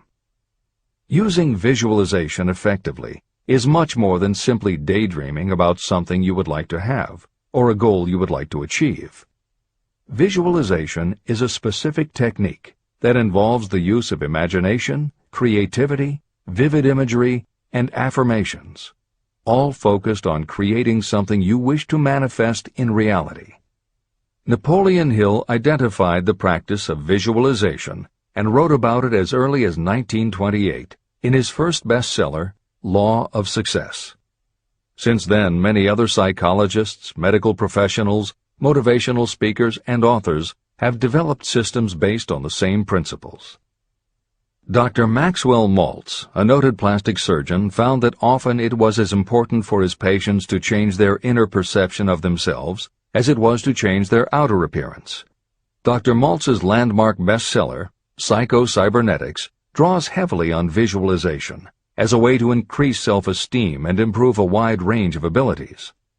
The Silva method, which is another variation on visualization, has been taught to millions of people by certified Silva trainers who hold seminars throughout the country. Jose Silva's best-selling book, The Silva Mind Control Method, has also sold many millions of copies. In 1978, 50 years after Napoleon Hill wrote about visualization in Law of Success, Shakti Gawain published the phenomenal bestseller Creative Visualization, and Adelaide Bry published Visualization, Directing the Movies of Your Mind. At about the same time, Dr. O. Carl Simonton, an oncologist, concluded that cancer patients who used visualizations in conjunction with chemotherapy treatments had a marked improvement over those who didn't. His bestseller, Getting Well Again, had a profound impact, and it was followed by books from other respected medical professionals, such as Love, Medicine, and Miracles by Dr. Bernie Siegel, and Superimmunity by Dr. Paul Purcell. Other bestsellers by Dr. John Sarno, Dr. Deepak Chopra, and Dr. Andrew Weil have made what once was referred to as alternative medicine now part of mainstream medical practice. This is the end of the editor's comments. Stimulate your subconscious mind. The instructions given previously for the steps necessary in your desire for money will now be summarized and blended with the principles covered by this chapter, as follows. 1. Go to some quiet spot, preferably in bed at night, where you will not be disturbed or interrupted. Close your eyes and repeat aloud, so that you may hear your own words, the written statement of the amount of money you intend to accumulate. Be specific about the time limit for its accumulation, and a description of the service or merchandise you intend to give in return for the money. As you carry out these instructions, see yourself already in possession of the money. For example, suppose that you intend to accumulate $50,000 by the 1st of January 5 years from now, and that you intend to give your personal services as a salesperson in return for the money. Your written statement of your purpose should be similar to the following. By the first day of January, I will have in my possession $50,000, which will come to me in various amounts from time to time during the interim. In return for this money, I will give the most efficient service of which I am capable. I will give the fullest possible quantity and the best possible quality of service as a salesperson of, and describe the service or merchandise you intend to sell. I believe that I will have this money in my possession. My faith is so strong that I can now see this money before my eyes. I can touch it with my hands. It is now awaiting transfer to me at the time and in the proportion that I deliver the service in return for it. I am awaiting a plan for getting this money, and I will follow that plan when it is received. 2. Repeat this program night and morning until you can see in your imagination the money you intend to accumulate. 3. Place a written copy of your statement where you can see it night and morning, and read it just before retiring and upon rising until it has been memorized. Editor's comments. The following is another suggestion, adapted from Hill's later writings, which appear in Napoleon Hill's Keys to Success. Surround yourself with books, pictures, mottos, and other suggestive devices. Pick things that symbolize and reinforce achievement and self-reliance. Constantly add to your collection, and move things to new places where you can see them in a different light and in association with different things. I had a friend who was a realtor who kept her $1 Million Club certificate over her desk to remind herself of what she was capable. One day she took it down to dust and set it on top of a newspaper. When she picked it up again, she saw beneath it an article about the new football coach who had been hired at the university. Guess who bought a house she had been struggling to sell? This is the end of the editor's comments. Remember, as you carry out these instructions, that you are applying the principle of autosuggestion for the purpose of giving orders to your subconscious mind. Remember also that your subconscious mind will act only upon instructions that are emotionalized and handed over to it with feeling. Faith is the strongest and most productive of the emotions. These instructions may at first seem abstract. Do not let this disturb you. Follow the instructions no matter how abstract or impractical they may appear to be. If you do as you have been instructed, in spirit as well as in act, the time will soon come when a whole new universe of power will unfold to you. Skepticism, in connection with all new ideas, is characteristic of all human beings. If you follow the instructions, your skepticism will soon be replaced by belief, and belief will become crystallized into absolute faith. Many philosophers have made the statement that man is the master of his own earthly destiny, but most of them have failed to say why he is the master. The reason that man may become the master of himself and of his environment is because he has the power to influence his own subconscious mind. The actual performance of transmuting desire into money is through autosuggestion. That is the principle by which you can reach and influence the subconscious mind. The other principles are simply tools with which to apply autosuggestion. Keep this thought in mind, and you will at all times be conscious of the important part the principle of autosuggestion is to play in your efforts to accumulate money through the methods described in this book. After you have read the entire book, come back to this chapter and follow in spirit and in action this instruction.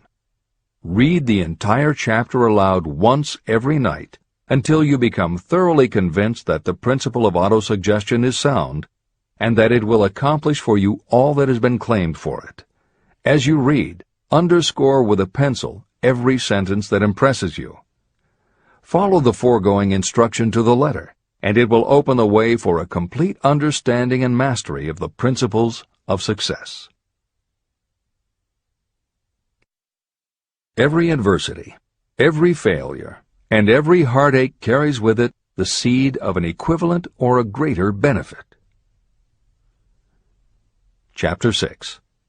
Specialized Knowledge. Personal experiences or observations. The fourth step toward riches. There are two kinds of knowledge. One is general, the other is specialized. General knowledge, no matter how great in quantity or variety it may be, is of little use in the accumulation of money. The faculties of the great universities possess practically every form of general knowledge known to civilization. Most of the professors have little money. They specialize in teaching knowledge, but they do not specialize in the organization or the use of knowledge. Knowledge will not attract money unless it is organized and directed through practical plans for the specific purpose of accumulating money. Lack of understanding of this fact has been the source of confusion to millions of people who falsely believe that knowledge is power. It is nothing of the sort. Knowledge is only potential power. It becomes power only when and if it is organized into definite plans of action and directed to a definite end. The missing link in all systems of education is that educational institutions fail to teach their students how to organize and use the knowledge after they have acquired it. Many people made the mistake of assuming that because Henry Ford had little schooling, he was not a man of education. Those who made this mistake did not understand the real meaning of the word educate. That word is derived from the Latin word educo, meaning to educe, to draw out, or to develop from within. An educated person is not necessarily one who has an abundance of general or specialized knowledge. An educated person is one who has so developed the faculties of their mind that he or she may acquire anything they want or its equivalent without violating the rights of others. During the World War, a Chicago newspaper published editorials in which, among other statements, Henry Ford was called an ignorant pacifist. Mr. Ford objected to the statements and sued the paper for libeling him. When the suit was tried in the courts, the attorneys for the paper called Mr. Ford to the witness stand for the purpose of proving to the jury that he was ignorant. They asked Mr. Ford a great variety of questions. All of them intended to prove that while he might possess considerable specialized knowledge about manufacturing automobiles, he was in the main ignorant.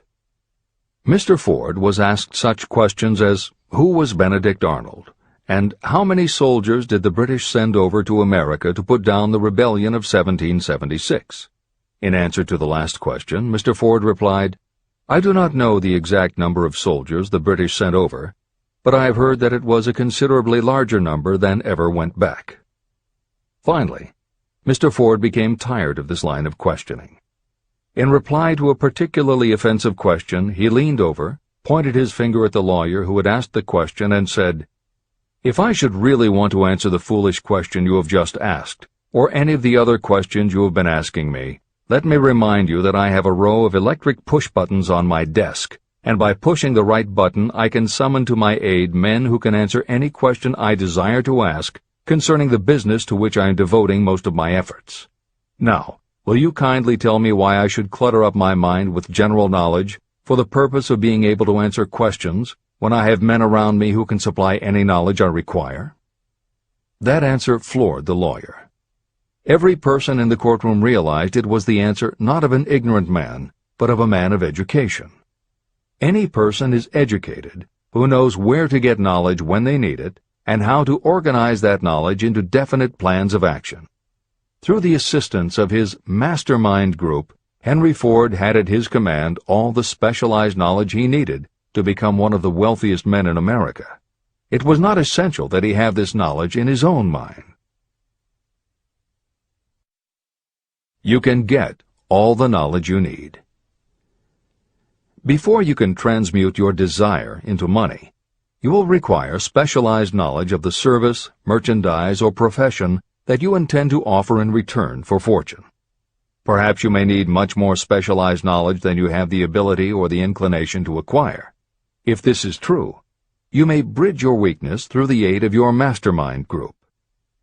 The mastermind is defined as coordination of knowledge and effort in a spirit of harmony between two or more people for the attainment of a definite purpose. The larger meaning of the mastermind group is explained in greater detail in later chapters. Editor's comments. After reading Hill's definition of the mastermind, many people may assume that he is describing teamwork. That would not be correct. The following explanation is adapted from the Napoleon Hill Foundation's book, Believe and Achieve. Teamwork can be achieved by any group, even one whose members have disparate interests, because all it requires is cooperation. In teamwork, people might simply be cooperating because they like the leader or out of a sense of duty.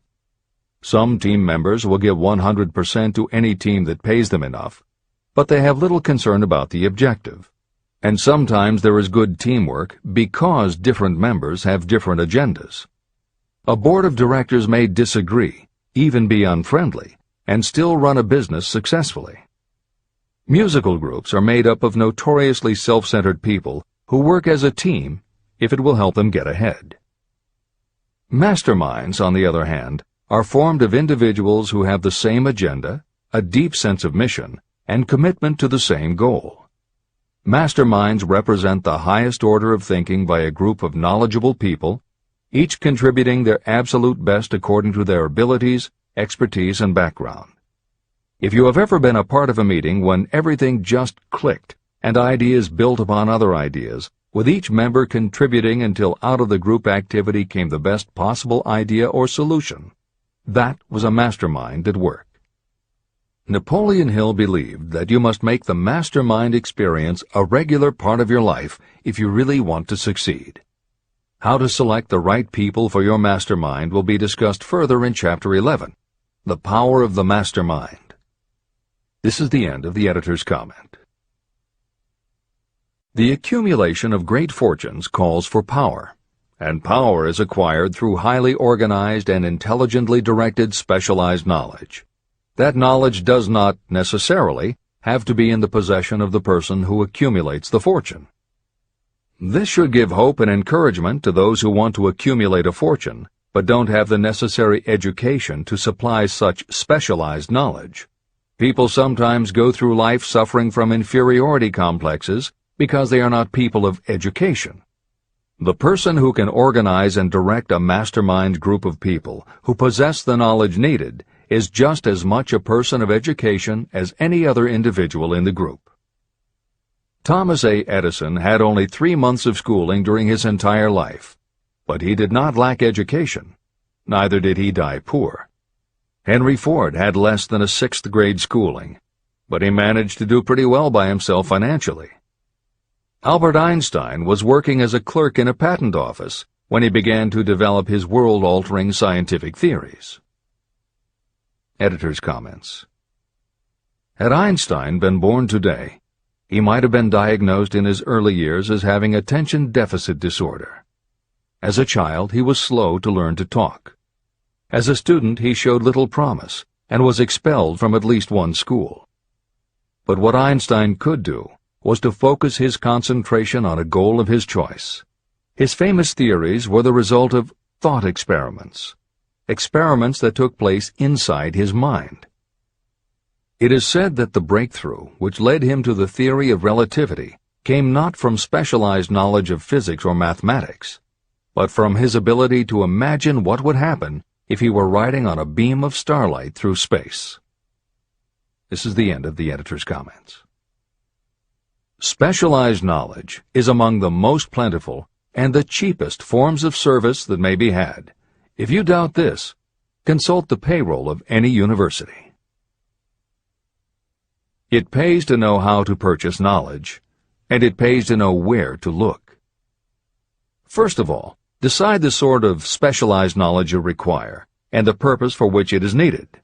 To a large extent, your major purpose in life, the goal toward which you are working, will help determine what knowledge you need. Your next move requires that you have accurate information concerning dependable sources of knowledge. The more important of these are your own experience and education, experience and education available through cooperation of others, mastermind alliance, colleges and universities, public libraries, and even easier, the Internet, special training courses, through night schools and home study courses in particular. As knowledge is acquired, it must be organized and put into use for a definite purpose through practical plans. Knowledge has no value except for what can be gained from its application toward some worthy end. Successful people never stop acquiring specialized knowledge related to their major purpose, business, or profession. Those who are not successful usually make the mistake of believing that the knowledge-acquiring period ends when you finish school. The truth is that schools do little more than teach you how to acquire practical knowledge. Editor's comments. At this point in the original edition of Think and Grow Rich, Napoleon Hill included a newspaper story about education and job opportunities. Although the contemporary job market has changed considerably, the author of the article, Robert Moore, Director of Placements at Columbia University, made some comments that are perfectly aligned with the philosophy of Think and Grow Rich and are still holding true today. One such comment was, "The man who has been active on the campus, whose personality is such that he gets along with all kinds of people, and who has done an adequate job with his studies, has a most decided edge over the strictly academic student." One of the largest industrial companies, the leader in its field, in writing to Mr. Moore concerning prospective seniors at the college said, "We emphasize qualities of character, intelligence, and personality far more than specific educational background." Although few would argue that education is valuable, as Moore implies above and as Hill noted earlier about Edison, Ford, and Einstein, academic accomplishment has never been a sure indicator of success. The October 27, 2003 issue of Time magazine made a similar point in their cover story about the changes being made in the SAT exam. Although the article's primary focus is on the efforts to make the SAT less biased, it also notes that recent research indicates that neither the SAT nor IQ tests have proven to be very reliable predictors of future real-world achievement. In his best-selling book, Emotional Intelligence, author Daniel Goleman has created a persuasive argument that the way in which a person handles themselves and their relationships, which he calls emotional intelligence, or EI, is a much better indicator than IQ in predicting whether a person will be successful in life. In his later books, Working with Emotional Intelligence and Primal Leadership, Goleman applies his theory to the workplace, focusing on emotional intelligence leadership techniques and comparing corporate managers' EI with their IQ to analyze which has the greatest positive effect on the financial bottom line. Daniel Goleman's theories have caused some significant changes within educational circles and among management theorists, but their greatest impact has been on individuals who have gone through life intimidated because they believe they aren't smart enough.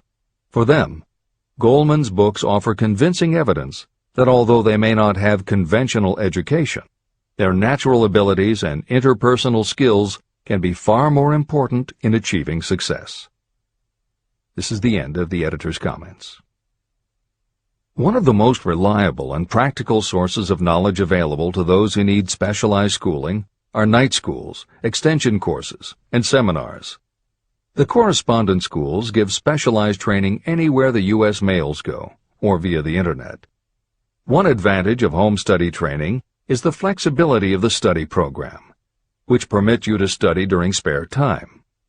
Another advantage of home study training, if the school is carefully chosen, is that most courses offer some method of personal consultation, which can be of priceless value to those needing specialized knowledge. No matter where you live, you can share the benefits. A lesson from a collection agency. Anything acquired without effort and without cost is generally unappreciated and often discredited. Perhaps this is why we get so little from our marvelous opportunity in public schools. The self-discipline you will learn from a program of specialized study can make up for the wasted opportunity when knowledge was available without cost. Being asked to pay, whether you make good grades or poor, has the effect of causing you to follow through with the course when you would otherwise drop it. I learned this from experience when I enrolled for a home study course in advertising. After completing 8 or 10 lessons, I stopped studying. But the school did not stop sending me bills. In fact, they insisted upon payment, whether I kept up my studies or not. I decided that if I had to pay for the course, which I had legally obligated myself to do, I should complete the lessons and get my money's worth. Correspondence schools are well-organized businesses. At the time, I felt that their collection system was somewhat too well organized, but I learned later in life that it was a valuable part of my education. The truth is that their collection department constituted the very finest sort of training on decision-making, promptness, and the habit of finishing what you begin. The collection system that forced me to finish the course turned out to be worth much in the form of money earned. The road to specialized knowledge. We have in this country what is said to be the greatest public school system in the world. One of the strange things about human beings is that they value only that which has a price. The free schools of America and the free public libraries do not impress people because they are free. This is the major reason why so many people find it necessary to acquire additional training after they finish school and go to work. It is also one of the major reasons why employers give greater consideration to employees who take specialized training courses. They have learned that those who have the ambition to give up a part of their spare time to studying at home have in them those qualities that make for leadership. There is one weakness in people for which there is no remedy. It is the universal weakness of lack of ambition. People who give up some of their spare time to take courses seldom remain at the bottom very long. By taking such courses, they open the way for the upward climb, remove many obstacles from their path, and attract the interest of those who have the power to help them. The home study method of training is especially suited to people who have already started working. They often find that after having left school, they still need additional specialized knowledge, but cannot spare the time to go back to school. Stuart Austin Weir was a construction engineer. He followed this line of work until the Depression hit and severely limited the construction business. He took inventory of himself and decided to change his profession to law. He went back to school and took special courses to prepare himself as a corporation lawyer. He completed his training, passed the bar examination, and quickly built a lucrative law practice as a patent attorney. Just to keep the record straight, and to anticipate the excuses of those who will say, "I couldn't go to school because I have a family to support," or "I'm too old," I will add that Mr. Weir was past 40 and married when he went back to school. Moreover, by carefully selecting highly specialized courses, Mr. Weir completed in 2 years the work that it takes the majority of law students 4 years to do. It pays to know how to purchase knowledge. A simple idea that paid off. Here's another specific example about a salesman in a grocery store who found himself suddenly unemployed. Having had some bookkeeping experience, he took a special course in accounting, familiarized himself with all the latest bookkeeping and office equipment, and went into business for himself. Starting with a grocer for whom he had formerly worked, he made contracts with more than 100 small merchants to keep their books at a very nominal monthly fee. His idea was so practical that he soon found it necessary to set up a portable accounting office in a light delivery truck. He now has a fleet of these bookkeeping offices on wheels. He employs a large staff of assistants who provide small merchants with accounting services equal to the best that money can buy at very nominal cost. Specialized knowledge plus imagination were the ingredients that went into this unique and successful business. Last year, the owner of that business paid income taxes of almost 10 times as much as was paid by the grocery store that fired him. Editor's comments. It would be impossible to write a contemporary book about success without including the story of Bill Gates. And although the connection between the world's wealthiest man and Hill's story about a man who started a mobile accounting business may not be immediately obvious, the fact is that this is a very apt place to include the story of Microsoft. Just as with the mobile accountant, The two defining characteristics of Bill Gates' success are specialized knowledge and imagination. Everyone had recognized at an early age that Bill Gates was a very bright student, but he had little interest in anything other than science and math. And when the mothers group at his school arranged for the students to learn about computing, that became his passion. By the time he was 13, he taught himself computer programming.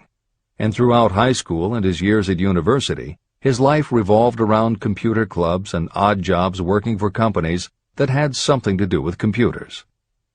Although at various times he toyed with the idea of a career in science or law, it is probably fair to say that while he was still in school, Bill Gates knew, in general terms, what his burning desire in life would be. He paid little attention to general knowledge, but devoted himself to assembling the specialized knowledge he would need to achieve his definite major purpose.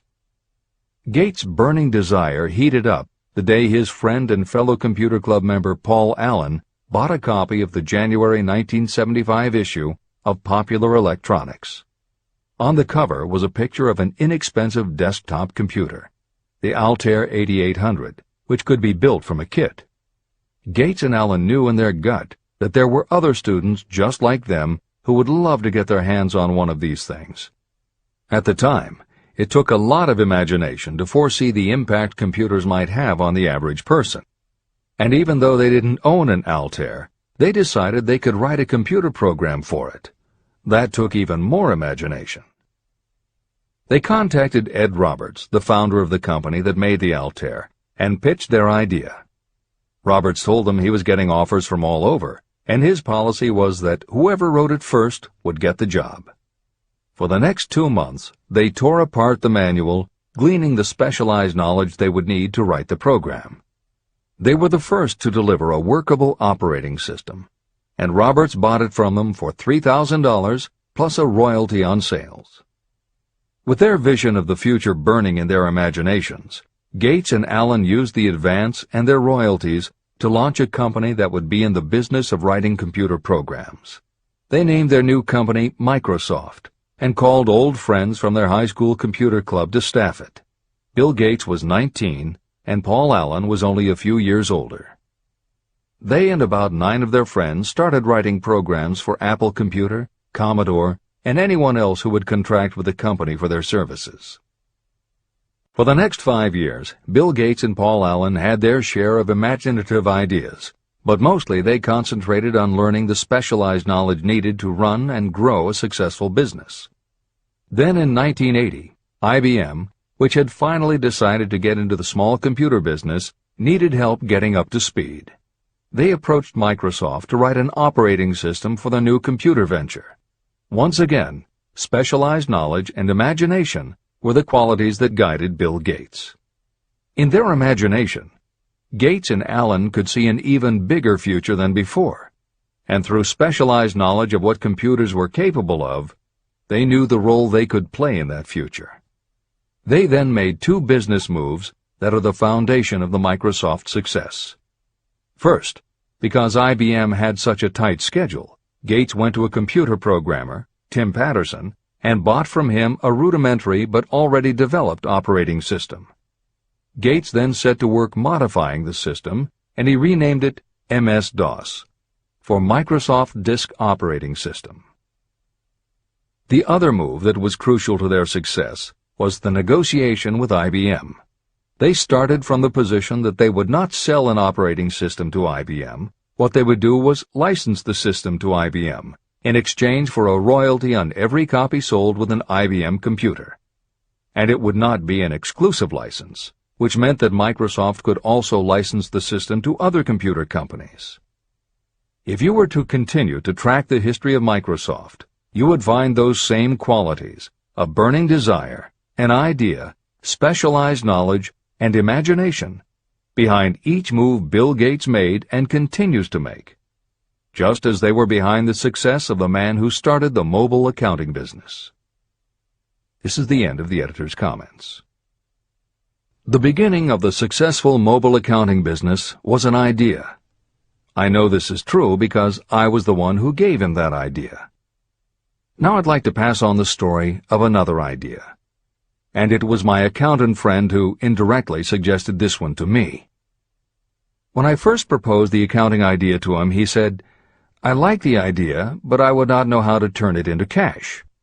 In other words, he did not know how to market his bookkeeping knowledge after he had acquired it. So, with the aid of a young woman copywriter, a very attractive presentation was prepared describing the advantages of the new system of bookkeeping.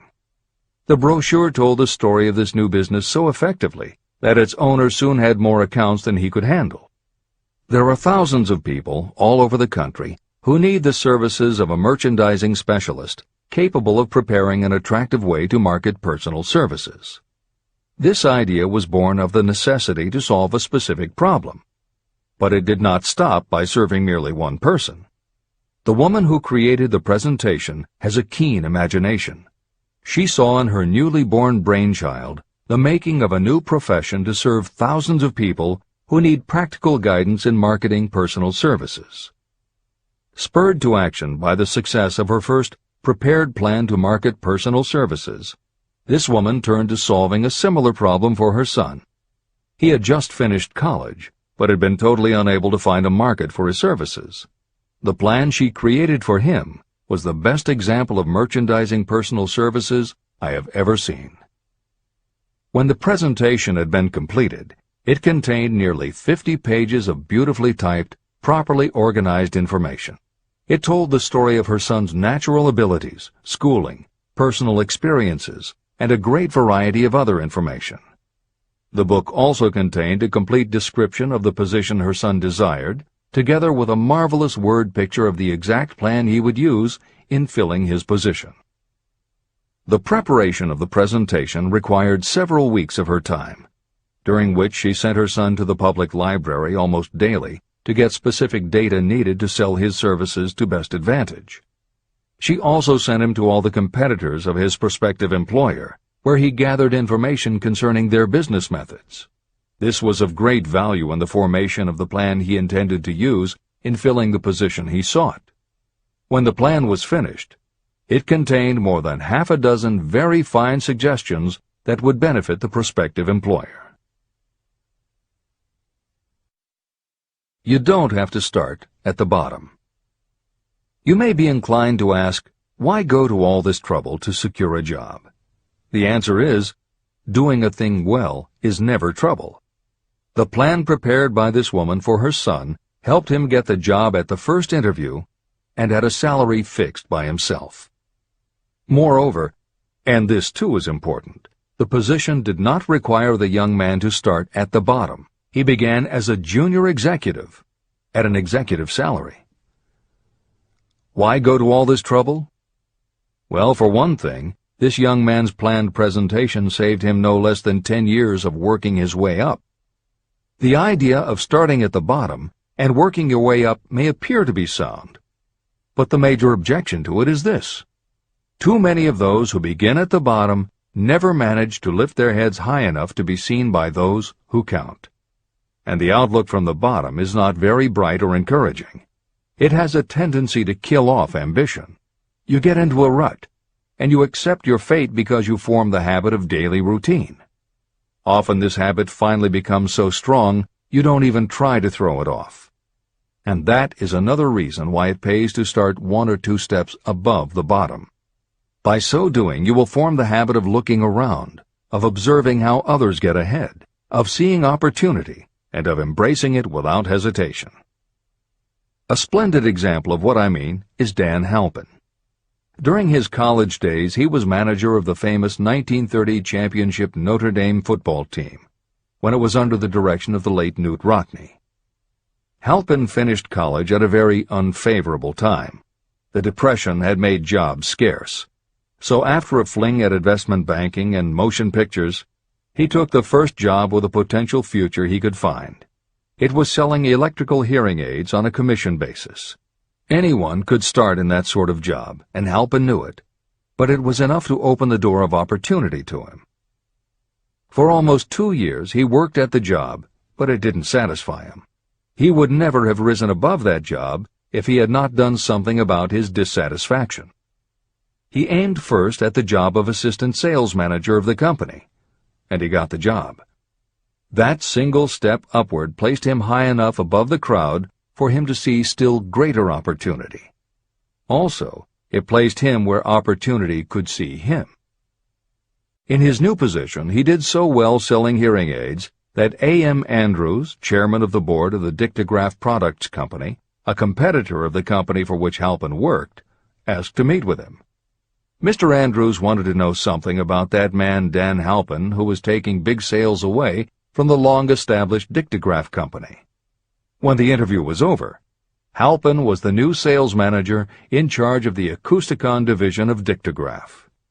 Then, to test young Halpin's mettle, Mr. Andrews went away to Florida for 3 months, leaving him to sink or swim in his new job. He did not sink. Knute Rockne's spirit of all the world loves a winner and has no time for a loser inspired him to put so much into his job that he was elected vice president of the company.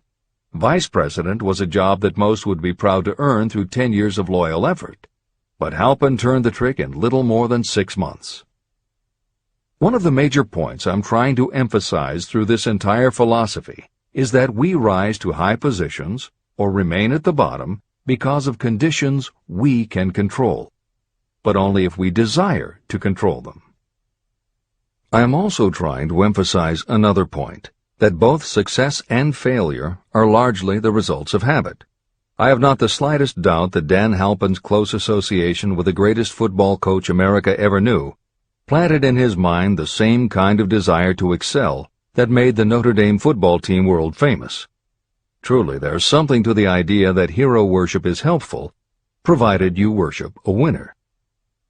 My belief in the theory that business associations are vital factors, both in failure and in success, was clearly demonstrated when my son Blair was negotiating with Dan Halpin for a position.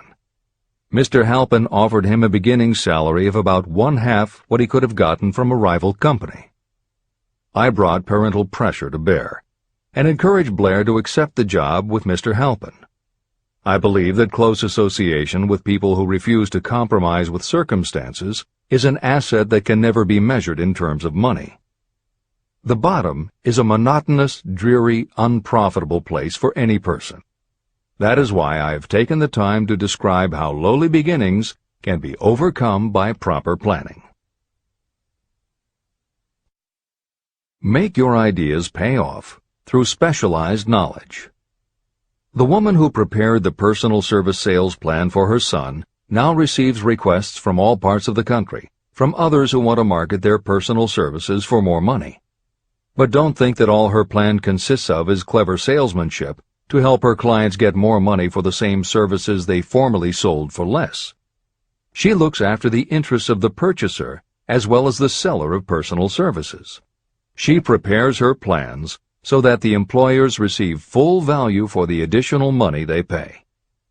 If you have the imagination and seek a more profitable outlet for your personal services, this suggestion may be the stimulus for which you have been searching. The idea could earn you an income far greater than that of the average doctor, lawyer, or engineer whose education required several years in college.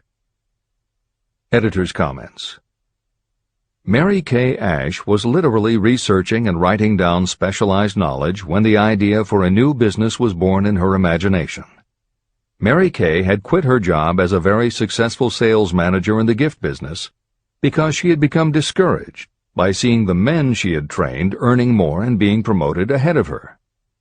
She decided to write an advice book for career women, but as she assembled the knowledge women would need to get ahead, she realized she was writing a business plan for the kind of business she would like to run. She took her life savings of $5,000, went out and found a skincare cream she liked, acquired the rights to it, and began to contact her friends and friends of friends to see if they would like to be beauty consultants for her new company. But what she was offering wasn't just a chance to sell skincare products.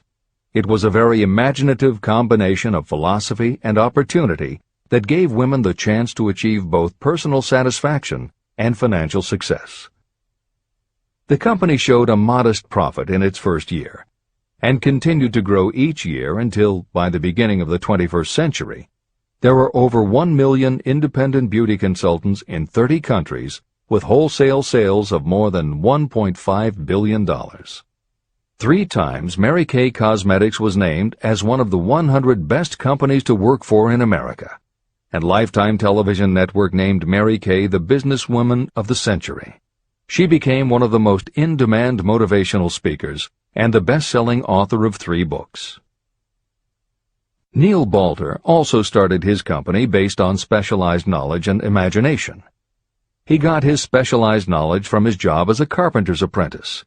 His imagination came into play the day he was hired by a customer who wanted to clear up a messy closet by having shelves installed. Now that kind of job must have been offered to thousands of carpenters, but not one of them had the imagination to see in it what Neil Balter saw. When he finished the work, Balter didn't just see nicely fitted shelves. He saw that he had created a solution for a problem that was common to every household in America. He took the money he earned from the job and started his own business, California Closet Company, which specialized in shelves and fittings designed to attractively organize closet space for maximum efficiency. But Balter's imagination didn't stop once he had his own business up and running. Now he could imagine an even bigger operation. So he went out to find new specialized knowledge about operating and franchising a business. Neil Balter had licensed more than 100 California closet franchises when Williams-Sonoma offered to buy the company for $12 million. Lillian Vernon's specialized knowledge was in an area that many women had, but they didn't have the imagination she had. To quote from her autobiography, An Eye for Winners, handbags. I knew about those. Why not sell them? And belts to match. Didn't every teenage girl strolling along the street anywhere in the United States sport a handbag and belt? And my handbags would offer something special. Each one would be personalized with initials. I knew with absolute certainty that teenagers would go for items that made them feel unique. She believed enough in her idea that she spent $495 to take a small ad in 17 magazine. The ad brought in $32,000 in orders. That was when Lillian Vernon started to gather other specialized knowledge about renting space, manufacturing products, warehousing, and shipping, all of which she'd need to grow her idea of bags and belts into a direct response business featuring a whole array of distinctively monogrammed items. Within a few years, she needed more specialized knowledge about product photography, layout, printing, and direct mail, as she imagined having her own catalog.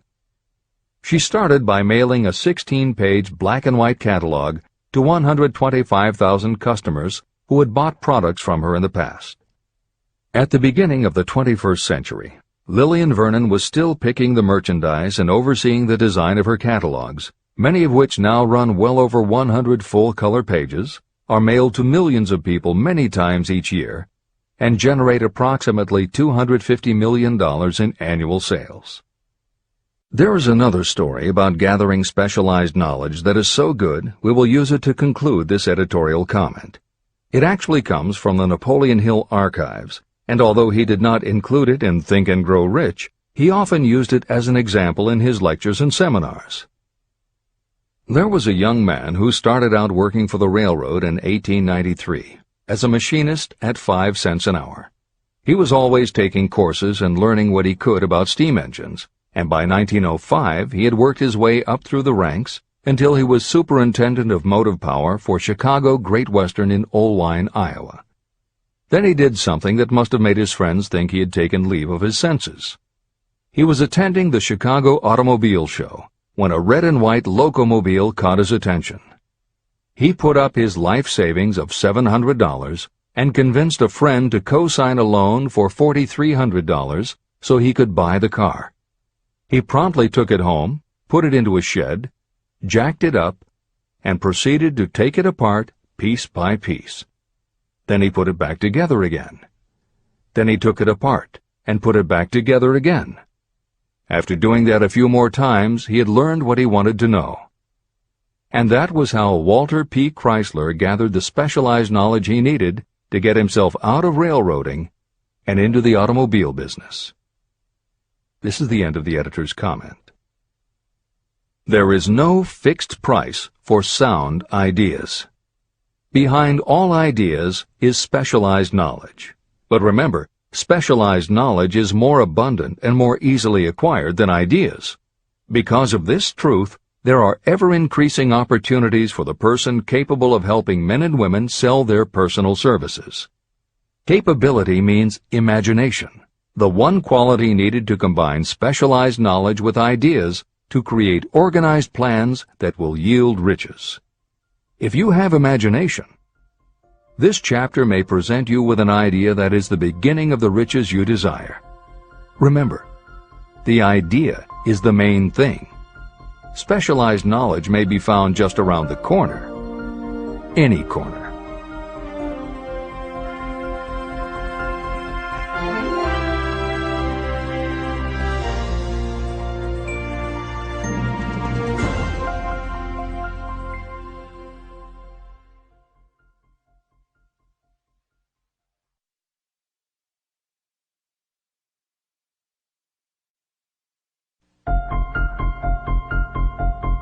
Happiness is found in doing, not merely in possessing. Chapter 7. Imagination, the workshop of the mind. The fifth step toward riches. The imagination is literally the workshop where all plans are created. It is where the impulse, the desire, is given shape, form, and action through the aid of the imaginative faculty of the mind. It has been said that we can create anything that we can imagine. Through the aid of imagination, we have discovered and harnessed more of nature's forces during the past 50 years than during the entire history of the human race previous to that time. And even with all we have accomplished, we have come nowhere near the limit of what we are capable. Our only limitation, within reason, lies in the development and use of our imagination. The human imagination offers so much possibility, it is as though we have merely discovered that we have an imagination, and have just started to use it in a very elementary way. Two forms of imagination. The imaginative faculty functions in two forms. One is known as synthetic imagination, and the other as creative imagination. Editor's comments. In modern usage, the word synthetic has taken on a negative connotation, implying that something is artificial, not the real thing. Today the word synthesized, which is defined as something made up from component parts, would better describe what Hill had in mind, and has been substituted here accordingly. This is the end of the editor's comment. Synthesized imagination. Through this faculty, you arrange old concepts, ideas, or plans into new combinations. Synthesized imagination does not create anything. It merely works with the material of experience, education, and observation with which it is fed. It is the faculty used by most inventors, with the exception of those geniuses who draw upon the creative imagination when they cannot solve problems through synthesized imagination. Creative imagination. Through the faculty of creative imagination, the finite human mind has direct communication with infinite intelligence, the faculty through which hunches and inspirations are received. It is by this faculty that all basic or new ideas are handed over to mankind. It is through this faculty that we pick up vibes from other people, and in that way one individual may tune in or communicate with the subconscious minds of others. This concept is explained in greater detail later. The creative imagination works automatically, but only when your conscious mind is motivated, energized, and working at such a high rate that it becomes very perceptive and receptive, such as when the conscious mind is stimulated through the emotion of a strong desire. The great leaders of business, industry, and finance, and the great artists, musicians, poets, and writers became great because they developed the faculty of creative imagination. Editor's comment. At this point, it should be noted that both kinds of imagination are equally valuable to you, and they work together so seamlessly, it is often hard to tell where one ends and the other begins. For instance, when Jeff Bezos created the idea of Amazon.com, was it synthesized imagination or creative imagination? At the time, Many people were getting onto the idea of the Internet as a sales medium. From this, it could be concluded that he was drawing upon experience, education, and observation, which would mean he was using synthesized imagination. But why did he decide to sell books? Was that synthesized or creative? Did that idea come out of something in his subconscious that just felt like books were the right thing? And what about that name? Calling a bookstore Amazon didn't make sense to anyone but Bezos, but it certainly caught the public's attention. How important was the name in the store's success? Was that choice creative or synthesized? Now take it a step further. What about eBay? Amazon had already shown that you could sell a lot of goods on the Internet. When Pierre Omidyar hit on the idea of selling things on the Internet by turning it into an auction house, what part was synthesized and what part was creative? The answer is, it doesn't matter. Whether you are consciously assembling the parts of a plan, or if subconsciously the pieces fall into place and suddenly hit you in a flash of inspiration, all that matters is that you are putting your imagination to work. And the more you use it, the better both the synthesized and the creative will work for you. This is the end of the editor's comment. Desire is a thought, an impulse. It is nebulous and ephemeral. It is abstract and of no value until it has been transformed into its physical counterpart. While the synthesized imagination is the one that will be used most frequently in the process of transforming desire into money, there will be circumstances and situations that demand the use of the creative imagination as well. Both the synthesized and the creative imagination become more alert and receptive with use. And though your imaginative faculty may have become weak through lack of use, you can revive it. Just as any muscle or organ of the body develops the more it is used, your imagination also becomes more receptive in direct response to the amount that you use it. Use your synthesized imagination. First, let us focus attention on the development of the synthesized imagination. This is the faculty that you will use more often in converting desire into money. Transformation of the intangible impulse of desire into the tangible reality of money calls for the use of a plan or plans. To make plans, you must use your imagination. Mainly, this will require you to use your synthesized imagination as you draw upon your experience, your education, and your observations. Editor's comment. The following is adapted from Hill's later writing and appears in Napoleon Hill's Keys to Success. An excellent example of synthesized imagination is Edison's invention of the light bulb. He began with one recognized fact that other people had discovered. A wire could be heated by electricity until it produced light. The problem was that the intense heat quickly burned the wire out, and the light never lasted more than a few minutes. Edison failed more than 10,000 times in his attempt to control this heat. When he found the method, it was by applying another common fact that had simply eluded everyone else. He realized that charcoal is produced by setting wood on fire, covering it with soil, and allowing the fires to smolder. The soil permits only enough air to reach the fire to keep it burning without blazing, and that way the wood isn't burned up. When Edison recognized this fact, his imagination immediately associated it with the idea of heating the wire. He placed the wire inside a bottle, pumped out most of the air, and produced the first incandescent light. It burned for 8.5 hours.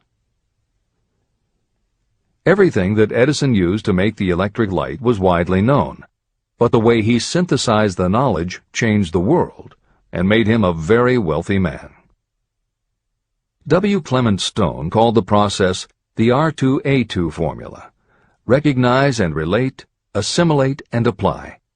If you do that with everything you see, hear, think, and experience, it will give you a new way of looking at familiar things. If you do that, you can achieve what others believe is impossible. Later in this chapter, you will read of other fortunes that grew from even simpler synthesized ideas. And these stories should lead you to conclude that the combination of ideas is nothing that you couldn't have thought of yourself. That alone should start your own imagination synthesizing ideas. However, Even though these stories will inspire you, and you will be anxious to get started, this is not yet the point for you to start making plans. Here, and throughout Think and Grow Rich, Napoleon Hill reminds the reader that this book is meant to be read all the way through before beginning to put the philosophy into practice. There are other ideas to be assimilated from later chapters that will influence your imagination and therefore affect the plans you may develop. This is the end of the editor's comments. Read the entire book through, then come back to this chapter and begin to put your imagination to work on the building of a plan for transforming your desire into money. Examples and instructions for creating plans are given in almost every chapter. Carry out the instructions that are best suited to your needs and put your plan in writing. The moment you complete this, you will have definitely given concrete form to your intangible desire. Now, read that sentence once more in a slightly different way. The moment I put my plan in writing, I will have definitely given concrete form to my desire. Now read it aloud and realize what you are telling yourself. Desire is only a thought. Through synthesized imagination, your experience, education, and observations will give it shape, form, and action. From the moment you follow those instructions and write out your desire and your plan, you will have actually taken the first of a series of steps that will enable you to convert the thought into its physical counterpart. Editor's comments. Synthesized imagination plays a role in every phase of a business plan. In fact, some of the most successful companies actually get started from synthesized imagination. When an entrepreneur, drawing upon his or her education, experience, and observations, takes an idea from one source and gives it a new application. That is exactly what happened with Ruth Handler. She and her husband, along with another partner, had started a small manufacturing company which had evolved into toy manufacturing. The success of their business depended on coming up with new toy ideas. Watching her young daughter at play, Ruth Handler noticed that she was fascinated with cutout books that featured teenage girl or career women paper dolls that she could cut out clothes for. She also knew that little girls loved to play dress-up in grown-up clothes. These ideas, drawn from Ruth Handler's education, experience, and observations, synthesized themselves in her imagination and came together as a new idea. Ruth Handler announced that they should make a lifelike teenage girl doll. Not a paper doll, but a real three-dimensional grown-up doll with a woman's figure, and they could also make grown-up clothes to fit it, so that girls could play dress-up with the doll. In honor of the source of inspiration, Ruth Handler named the new doll after her daughter, Barbie. As obvious as it seems now, until Ruth Handler, no one had the imagination to make and market a doll that looked like a woman, and certainly no one had ever made endless collections of tiny women's fashions for a doll to wear. Previously, we mentioned Jeff Bezos creating Amazon by combining the idea of a bookstore with the Internet, and Pierre Omidyar doing the same thing with auctions when he launched eBay. Mary Kay Ash took the idea of women running their own businesses and added the idea of door-to-door sales. Anita Roddick took the trend of all-natural ingredients, combined it with cosmetics, and created the body shop empire. Bernard Marcus and Arthur Blank took the concept of the supermarket, combined it with hardware, and created Home Depot. Thomas Stenberg and Leo Kahn did the same thing with office supplies and launched Staples. Once the connections are made, it may seem obvious, but making these supposedly obvious connections has brought success to many people. Napoleon Hill says imagination is like a muscle that can be strengthened through use. Just as there are specific exercises that will build and improve physical muscles, specific exercises have been developed to improve and build imagination. And it is commonly accepted that creativity developed in one area will affect your creativity in others. Dr. Edward de Bono, one of the most highly regarded experts in the field, has written more than 25 books, including the bestsellers Lateral Thinking and 6 Thinking Hats, that are literally designed to make you think. Dr. Betty Edwards' bestseller, Drawing on the Right Side of the Brain, uses drawing techniques to awaken creativity. Dr. Gabrielle Rico's bestseller, Writing the Natural Way, uses a technique called clustering as a way to break writer's block. And Tony Buzan uses a similar method for opening your mind that he terms mind mapping. In their bestseller, Super Learning, Sheila Ostrander and Lynn Schroeder show ways to use classical music. And Roger Von Eck suggests puzzles and riddles as stimuli in A Whack on the Side of the Head. This is the end of the editor's comments. Tapping into creative imagination. The earth on which you live, you yourself, and every other material thing are the result of evolutionary change, through which bits of matter have been organized and arranged in an orderly fashion. As far as science has been able to determine, the entire universe consists of but two things, matter and energy. Moreover, and this statement is of stupendous importance, this earth, every one of the billions of individual cells of your body, and every subatomic particle of matter began as an intangible form of energy. Through the combination of energy and matter has been created everything perceptible, from the largest star in the heavens down to and including man himself. Desire is a thought impulse. Thought impulses are forms of energy. When you begin the process of acquiring money by using the thought impulse of desire, you are drafting into your service the same stuff that nature used in creating this earth, as well as every material form in the universe, including your body and your brain, in which the thought impulses function. Editor's comments. Although recent developments in physics, gauge theory, string theory, membrane theory, and others, have advanced our understanding of matter and energy, Hill's preceding description remains in accord with modern science. The newer theories are variations on and refinements of the basic concept that everything in the universe is either space, time, matter, or energy.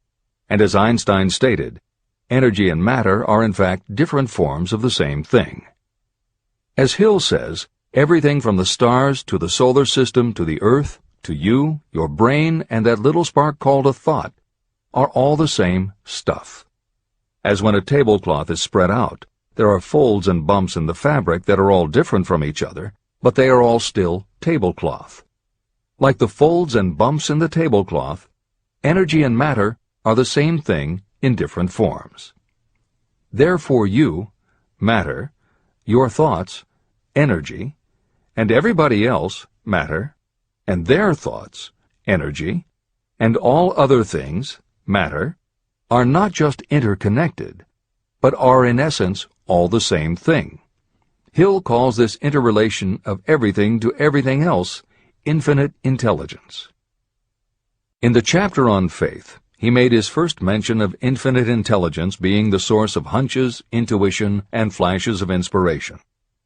In the chapter on autosuggestion, he proposed that the subconscious mind is the connection with infinite intelligence.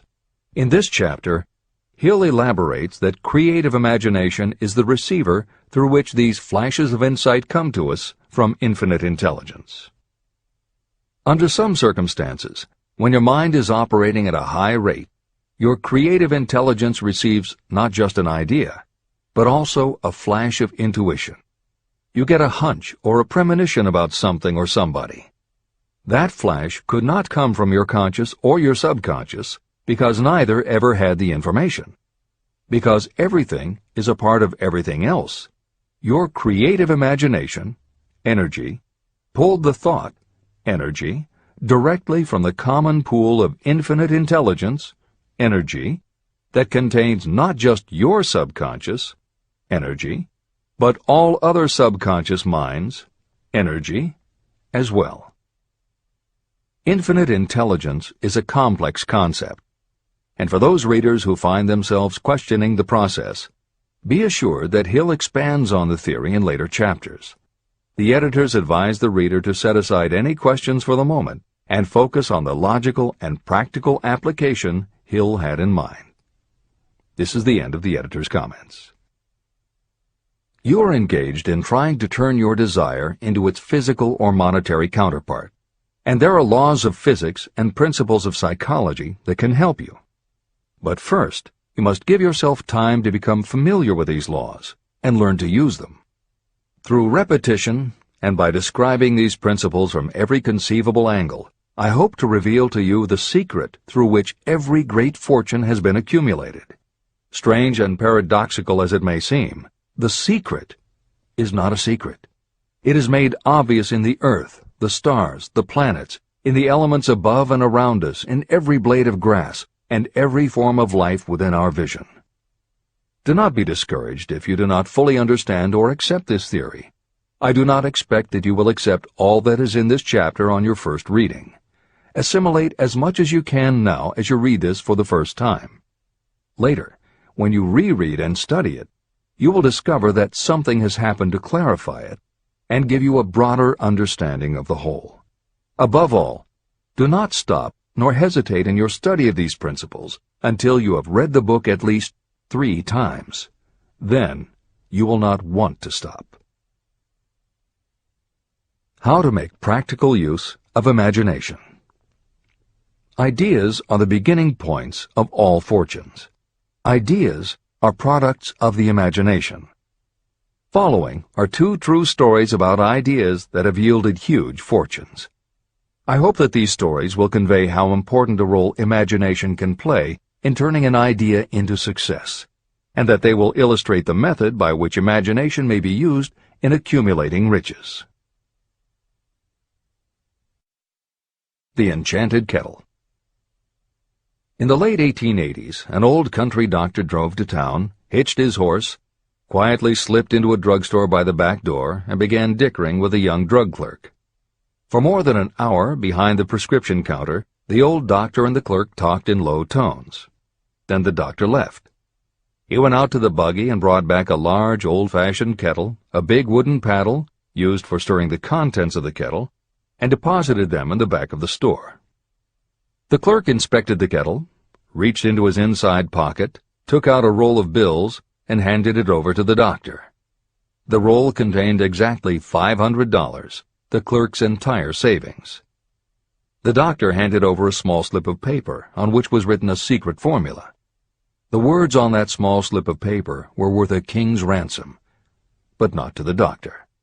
Those magic words were needed to start the kettle to boiling, but neither the doctor nor the young clerk knew what fabulous fortunes were destined to flow from that kettle. The old doctor was glad to sell the outfit for $500.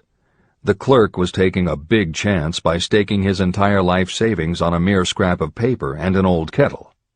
He never dreamed his investment would start a kettle to overflowing with gold that would one day surpass the miraculous performance of Aladdin's lamp. What the clerk really purchased was an idea. The old kettle and the wooden paddle and the secret message on a slip of paper were incidental. The miracle of that kettle only began to take place after the new owner mixed with the secret instructions an ingredient of which the doctor knew nothing. See if you can discover what it was that the young man added to the secret message, which caused the kettle to overflow with gold. Here you have a story of facts stranger than fiction, facts that began in the form of an idea. Just look at the vast fortunes of gold this idea has produced. It has paid, and still pays, huge fortunes to men and women all over the world who distribute the contents of the kettle to millions of people. The old kettle is now one of the world's largest consumers of sugar, thus providing jobs to thousands of men and women engaged in growing sugarcane and in refining and marketing sugar. The old kettle consumes annually millions of bottles and cans, providing jobs to huge numbers of workers. The old kettle gives employment to an army of clerks, stenographers, copywriters, and advertising experts throughout the nation. It has brought fame and fortune to scores of artists who have created magnificent pictures describing the product. The old kettle has converted Atlanta, which was a small southern city, into the business capital of the South, where it now benefits, directly or indirectly, every business and practically every resident of the city. The influence of this idea now benefits every civilized country in the world, pouring out a continuous stream of gold to all who touch it. Gold from the kettle built and maintains one of the most prominent colleges of the South, where thousands of young people receive the training essential for success. If the product of that old brass kettle could talk, it would tell thrilling tales in every language, tales of love, of business, of professional men and women who are daily being stimulated by it. I am sure of at least one such tale of romance, for I was a part of it, and it all began not far from the very spot on which the drug clerk purchased the old kettle. It was there that I met my wife, and it was she who first told me of the enchanted kettle. It was the product of that kettle we were drinking when I asked her to accept me for better or worse. Whoever you are, wherever you may live, whatever your occupation, just remember every time you see the words Coca-Cola that its vast empire of wealth and influence grew out of a single idea. And that idea, the mysterious ingredient the drug clerk, Asa Candler, mixed with a secret formula, was imagination. Stop and think of that for a moment. Keep in mind that the steps to riches described in this book are the very same principles through which the influence of Coca-Cola has been extended to every city, town, village, and crossroads of the world. Now here's the most important thing to remember. The ideas you create may have the possibility of duplicating the enormous success of this worldwide thirst killer. Editor's comments. Harlan Sanders, too, had a recipe in a magic kettle. Actually, his kettle was a pressure cooker, but neither his cooker nor his recipe of 11 herbs and spices would be mentioned here if he didn't also have imagination. Harlan Sanders owned and operated a successful motel and cafe in Corbin, Kentucky. Then, when the new interstate highway came through, it bypassed Sanders' location. In a short time, his business went broke, leaving him with little more than his recipe for fried chicken and a way to make it quickly in a pressure cooker. At 62 years of age, the Colonel, as people called him, had to find a new way to make a living. That's when the magic ingredient, imagination, came in. He decided he wasn't going to sell fried chicken anymore. Instead, he would sell his method for making it. He packed his recipe and cooker into the back of his car and hit the road to demonstrate his fried chicken to other restaurant owners. In the first 2 years, he managed to sell 5 franchises. 2 years later, he'd sold 200. 4 years later, he was up to 600 locations when he was approached by an investment group to sell his company. Recognizing that the magic wasn't just in the kettle or the recipe, the new owners asked Colonel Sanders to stay on as spokesman for the company, which he did until his death in 1980. Today, there are almost 12,000 KFC locations in more than 80 countries with sales of nearly $10 billion a year. Debbie Fields was a 20-year-old housewife who loved to bake cookies. She had no formal education and no business experience, but she had a recipe and an imaginative idea that people would like to buy fresh, hot, soft cookies from a walk-up store. The business people and bankers she approached told her she was crazy, but she and her husband continued to pitch her idea to banker after banker until they finally wore one down enough to give Debbie Fields a loan to open a store in Palo Alto, California. By noon on her first day, she still hadn't sold a cookie, so she went out into the street and gave away samples. That did it. Her walk-in try-a-sample cookie store took off. Today, Mrs. Fields' stores are all across America. Harvard Business School uses her methods as a case study in efficiency, and Debbie Fields has become a best-selling author, an in-demand motivational speaker, and a television personality. Wally Famous Amos was a Los Angeles talent agent who copied a cookie recipe off the back of a bag of Nestle's chocolate chips. He made a few changes to personalize the recipe and started to give out his version of homemade cookies as a sort of calling card. His clients and business associates liked them so much that Wally finally decided to quit show business and open a store. He did it with a Hollywood agent's flair. He opened on Sunset Boulevard with 2,000 invitations, a red carpet, and celebrities. With the same flair, he put his picture on the bag, filled the bags with cookies, and started selling them to exclusive department stores and specialty shops. 10 years later, Famous Amos cookies were a $10 million business. Ray Kroc was over 50 and selling milkshake mixers when he heard about a hamburger stand in California, owned by Dick and Mac McDonald, that was doing great business. He packed his car and headed to San Bernardino to check it out. What he saw was a sit-down restaurant that had a limited menu featuring a good hamburger recipe, and they were serving them faster than any place he'd ever seen. Figuring that if there were more places like this, he could sell them a lot of milkshake mixers, Kroc pitched the McDonald brothers on the idea of opening some more McDonald's. They were interested, but they didn't know who they could get to open the new restaurants. This time, it was a recipe and a magic griddle, but it still needed the extra ingredient, imagination. On the spot, Ray Kroc offered to go into business with them and open the restaurants himself. According to the signs on the golden arches, Ray Kroc's imagination paid off in billions of hamburgers sold. In 1982, Howard Schultz went to work as the director of marketing for a small coffee importer wholesaler called Starbucks, which had only one location in Seattle's Pike Place Market. While he was on a trip to Italy, Schultz got the idea that the coffee bar culture he saw in Milan could be transposed to the downtown Seattle scene. He convinced the company to try it. His coffeehouse idea was such a success that Schultz went out and raised the money to buy the company. 5 years after he'd joined Starbucks, he was CEO of a company that had 17 locations. 15 years later, Schultz's coffeehouse culture was on every corner of America, and there were more than 7,000 Starbucks worldwide. As a final example of imagination, we offer Paul Newman's salad dressing. Now, it would seem that it doesn't take much imagination for a big celebrity to put his name on a product, and that's what Newman thought too. But when he and his partner, A.E. Hotchner, pitched their salad dressing idea to companies that specialize in marketing foods, nobody was interested unless they would personally put up about $1 million for the first year's operations.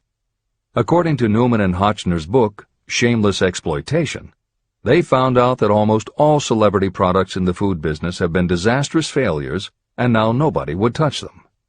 So when it came to marketing salad dressing, even Paul Newman's big name wasn't the magic they needed.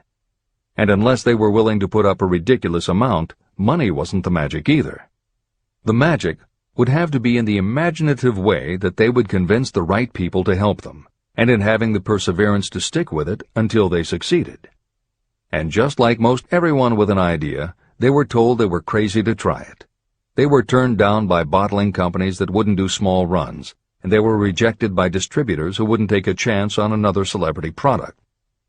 In the end, it was one supermarket owner, Stu Leonard, who helped hook them up with the right suppliers. But even that wouldn't have been enough if Stu Leonard hadn't had enough imagination to see the possibilities and agree to put Newman's own salad dressing on the shelves in his store. 15 years later, Newman's Own Brands was a $100 million company, which gives all profits to charity. This is the end of the editor's comments. What I would do if I had $1 million. The following story proves the truth of that old saying, where there's a will, there's a way. It was told to me by that beloved educator and clergyman Frank W. Gonzalez, who began his preaching career in the Stockyards region of Chicago. While Dr. Gonzalez was going through college, he observed many defects in our educational system, defects that he believed he could correct if he were the head of a college. He made up his mind to organize a new college in which he could carry out his ideas without being handicapped by orthodox methods of education. He needed $1 million to put the project across. Where was he to lay his hands on so large a sum of money? That was the question that absorbed most of this ambitious young preacher's thought, but he couldn't seem to make any progress. Every night, he took that thought to bed with him. He got up with it in the morning. He took it with him everywhere he went. He turned it over and over in his mind until it became a consuming obsession with him. Being a philosopher as well as a preacher, Dr. Gonzalez recognized, as do all who succeed in life, that definiteness of purpose is the starting point from which one must begin. He recognized, too, that definiteness of purpose takes on life and power when backed by a burning desire to translate that purpose into its material equivalent. He knew all these great truths, yet he did not know where or how to lay his hands on $1 million. The normal thing would have been to give up and quit, saying, well, my idea's a good one, but I can't do anything with it because I can't raise the $1 million. That is exactly what the majority of people would have said, but it is not what Dr. Gonzalez said. What he said, and what he did, are so important that I will now introduce him and let him speak for himself. One Saturday afternoon, I sat in my room thinking of ways and means of raising the money to carry out my plans. For nearly 2 years I had been thinking, but I had done nothing but think. The time had come for action. I made up my mind, then and there, that I would get the necessary $1 million within a week. How? I was not concerned about that. The main thing of importance was the decision to get the money within a specified time. I want to tell you that the moment I reached a definite decision to get the money within a specified time, a strange feeling of assurance came over me, such as I had never before experienced. Something inside me seemed to say, "Why didn't you reach that decision a long time ago? The money was waiting for you all the time." I called the newspapers and announced I would preach a sermon the following morning entitled, "What I Would Do If I Had $1 Million." I went to work on the sermon immediately, but I must tell you frankly that the task was not difficult because I had been preparing that sermon for almost 2 years. Long before midnight, I had finished writing the sermon. I went to bed and slept with a feeling of confidence, for I could see myself already in possession of the $1 million. Next morning I arose early, went into the bathroom, read the sermon, then knelt on my knees and asked that my sermon might come to the attention of someone who would supply the needed money. While I was praying, I again had that feeling of assurance that the money would be forthcoming. In my excitement, I walked out without my sermon and did not discover the oversight until I was in my pulpit and about ready to begin delivering it. It was too late to go back for my notes, and what a blessing that I couldn't go back. Instead, my own subconscious mind yielded the material I needed. When I arose to begin my sermon, I closed my eyes and spoke with all my heart and soul of my dreams. I not only talked to my audience, but I fancy I talked also to God. I told what I would do with $1 million if that amount were placed in my hands. I described the plan I had in mind for organizing a great educational institution, where young people would learn to do practical things and at the same time develop their minds. When I had finished and sat down, a man slowly arose from his seat, about 3 rows from the rear, and made his way toward the pulpit. I wondered what he was going to do.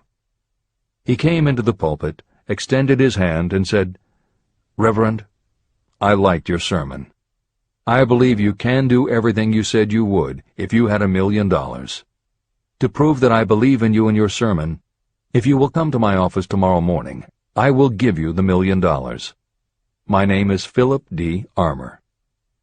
Young Gonzalez went to Mr. Armour's office, and the $1 million was presented to him. With that money he founded the Armour Institute of Technology, now known as Illinois Institute of Technology.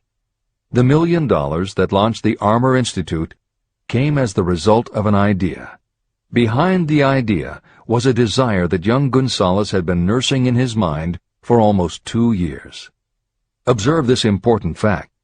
He got the money within 36 hours after he reached a definite decision in his own mind to get it and decided upon a definite plan for getting it. There was nothing new or unique about young Gonzalez vaguely thinking about $1 million and weakly hoping for it. Others have had similar thoughts. But there was something very unique and different about the decision he reached on that memorable Saturday, when he put vagueness into the background and definitely said, "I will get that money within a week." The principle through which Dr. Gonzalez got his $1 million is still alive. It is available to you. This universal law is as workable today as it was when the young preacher made use of it so successfully. Editor's comments. The Armour Institute of Technology opened in 1893, offering courses in engineering, chemistry, architecture, and library science, and in 1940 became the Illinois Institute of Technology when the Armour Institute merged with the Lewis Institute, a Chicago college that had opened in 1895 and offered liberal arts as well as science and engineering courses. In 1949, the Institute of Design, founded in 1937, also merged with IIT, followed in 1969 by the Chicago-Kent College of Law and the Stewart School of Business, and in 1986 by the Midwest College of Engineering. Today there are several campuses in downtown Chicago. IIT has been called the alma mater of accomplishments. This is the end of the editor's comment. How to transmute ideas into cash.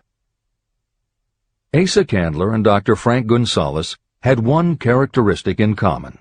Both knew the astounding truth that ideas can be transmuted into cash through the power of definite purpose plus definite plans. If you are one of those who believe that hard work and honesty alone will bring riches, you can forget it.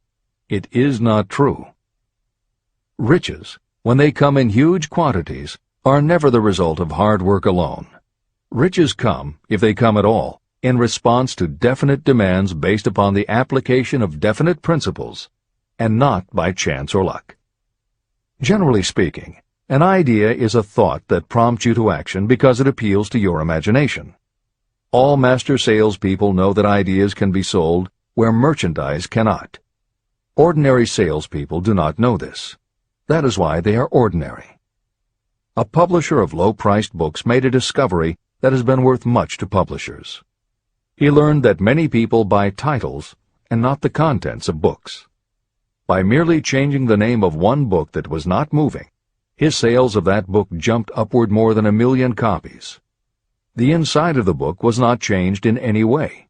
He merely ripped off the cover and put on a new cover with a title that had box office appeal.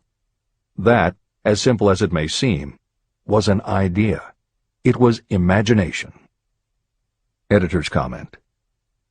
For those readers who think that replacing the cover of a book is just too simple, or that they couldn't do it anyway because they are not book publishers, the editors would point out that if you had had that simple idea before the publisher did, he probably would have been glad to sell you those failed books at pennies on the dollar. Then you could have been the one to change the cover, and suddenly you would have been the publisher of a bestseller. However, the idea of replacing the covers wouldn't have meant a thing if you didn't also have ideas about how to market and promote that flashy new cover. And that is Hill's point. Coca-Cola was a recipe, a creative idea. But it would have stayed just a recipe if Asa Candler hadn't also had other creative ideas to market it and the faith in himself to carry through on those ideas. Spence Silver was a chemist working for 3M when, by accident, he created a glue that wasn't very sticky. Needless to say, 3M was not much interested in glue that didn't stick, and Silver's invention was shelved as a failure. But Silver liked his glue, so for 5 years he kept demonstrating it to anyone who would listen. Nobody did, until Arthur Fry, who worked in the tape division at 3M, found that when he was at choir practice, he kept losing his place in the hymnal because the pieces of paper he used to mark his place slipped down or fell out of the book. A little of Silver's not very sticky glue on the slips of paper, and they stayed where he wanted them, then peeled off easily when he was done. That was the eureka moment. They had just invented the world's best bookmark, Post-its. But that's not the end of the story, or the end of the imaginative ideas that were needed to make Post-its happen. Fry would also need perseverance. First, he had to convince the engineers to solve production problems, and to do it, he knocked a hole in his basement wall so he could install a prototype of the production equipment.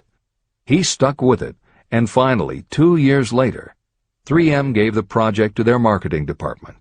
The marketing experts put together ads and brochures selling this sticky notepad idea and rolled it out in a 4-city test. The results were a disaster. Nobody got it, so nobody bought it. Who would pay money for scratch paper?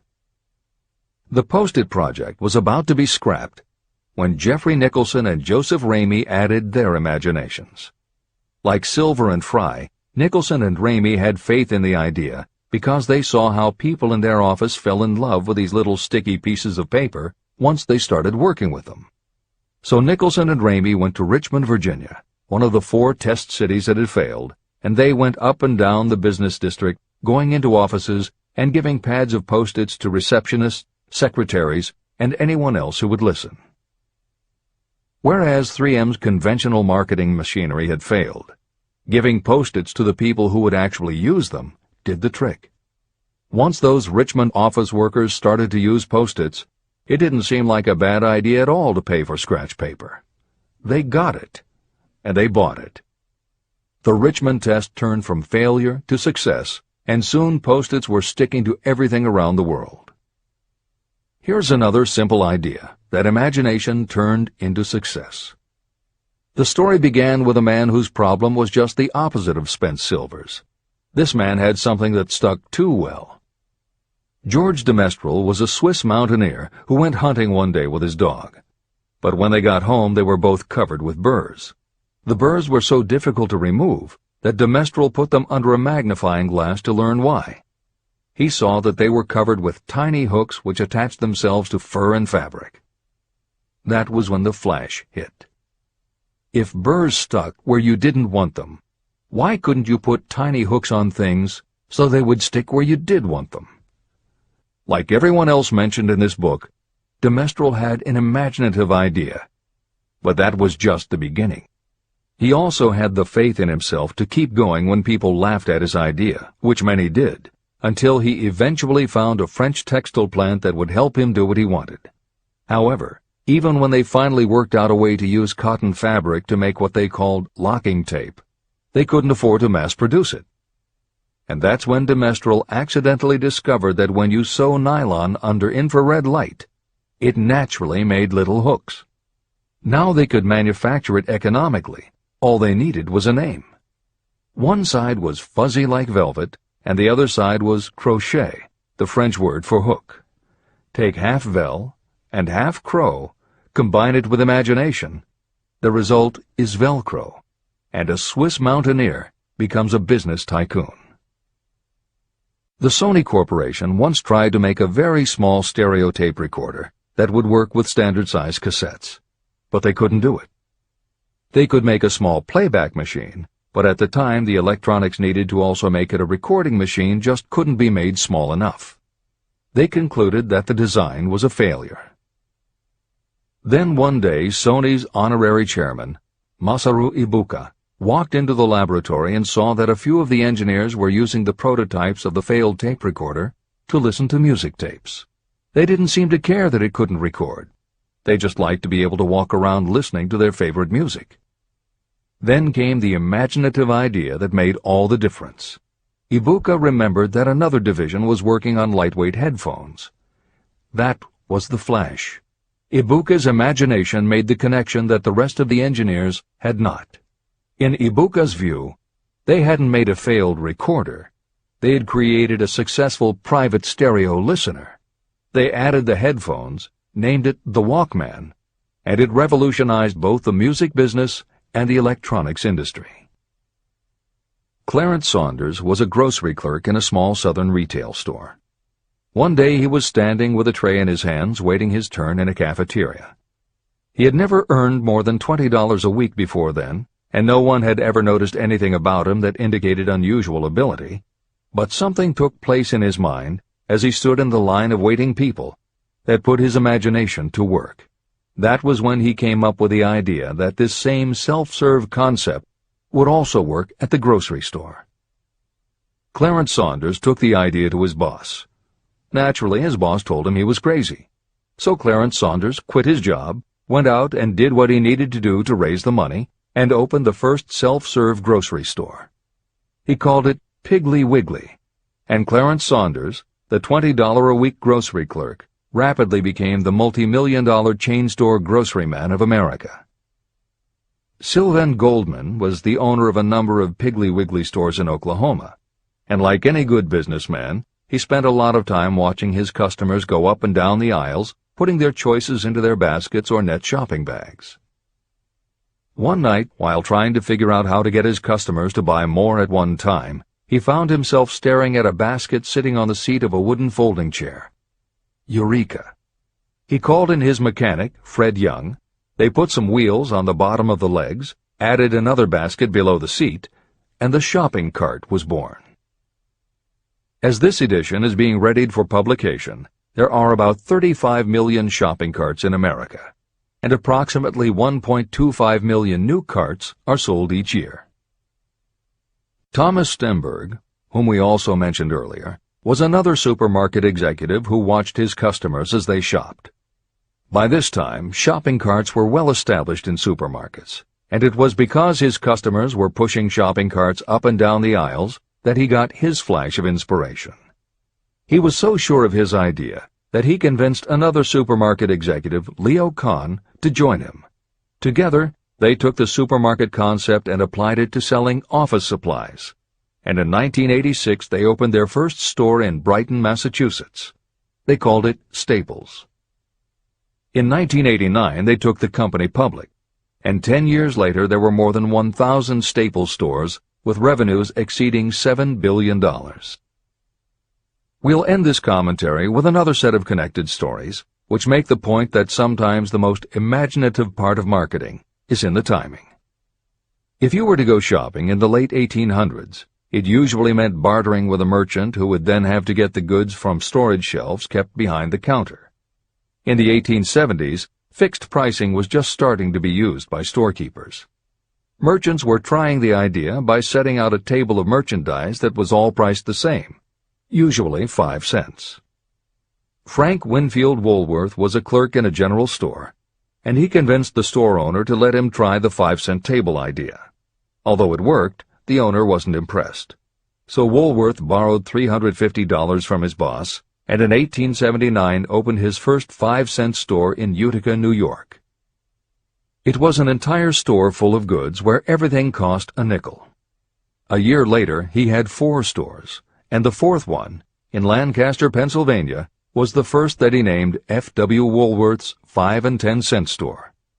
20 years later, he had 238 stores. By the time of his death in 1919, there were over 1,000 F.W. Woolworth locations. He had established the first nationwide chain of general merchandise stores, and he had built the tallest building in New York City as his headquarters. The Woolworth Company stayed true to the original idea and didn't carry any merchandise that cost more than a dime until 1932, when the top price was raised to 20 cents. But as times changed, the fixed price was dropped, the merchandise became more varied, and the company kept growing until it had over 8,000 stores worldwide, selling everything from notions to appliances and furniture. Then in the 1960s and 1970s, something started to happen. The mood of America was changing, but the Woolworth stores weren't. And that was when Sam Walton opened the first Walmart in Rogers, Arkansas, in 1962. Walton got into the retail business after the Second World War, when his father-in-law loaned him the money to buy a franchise Butler Brothers store in Bentonville, Arkansas. By 1962, Sam and his brother Bud owned 16 variety stores in Arkansas, Missouri, and Kansas. It was in these stores that Sam Walton first started adding the magic ingredient of imagination. In addition to his flair for promotion, Sam tried new approaches to the way household goods and general merchandise could be sold at retail. He insisted on clean, well-lighted interiors, and he introduced the concept of self-service, with aisles wide enough for shopping carts and checkout counters at the front of the store. He also started buying direct from manufacturers, and he created profit-sharing plans that kept his family of employees loyal, hard-working, and neighborly. In 1962, he incorporated those and other imaginative ideas when he opened his first store that he called Walmart. The basic magic was that he sold brand-name merchandise at discount prices, but there was also magic in the way he kept a friendly hometown feel to his store, even though it was what is now called a big box store. Sam Walton's Walmart store was a success, so he just kept building and opening more of them, first in small towns and rural areas, then in larger towns, then big cities, and it wasn't long before he had a national chain.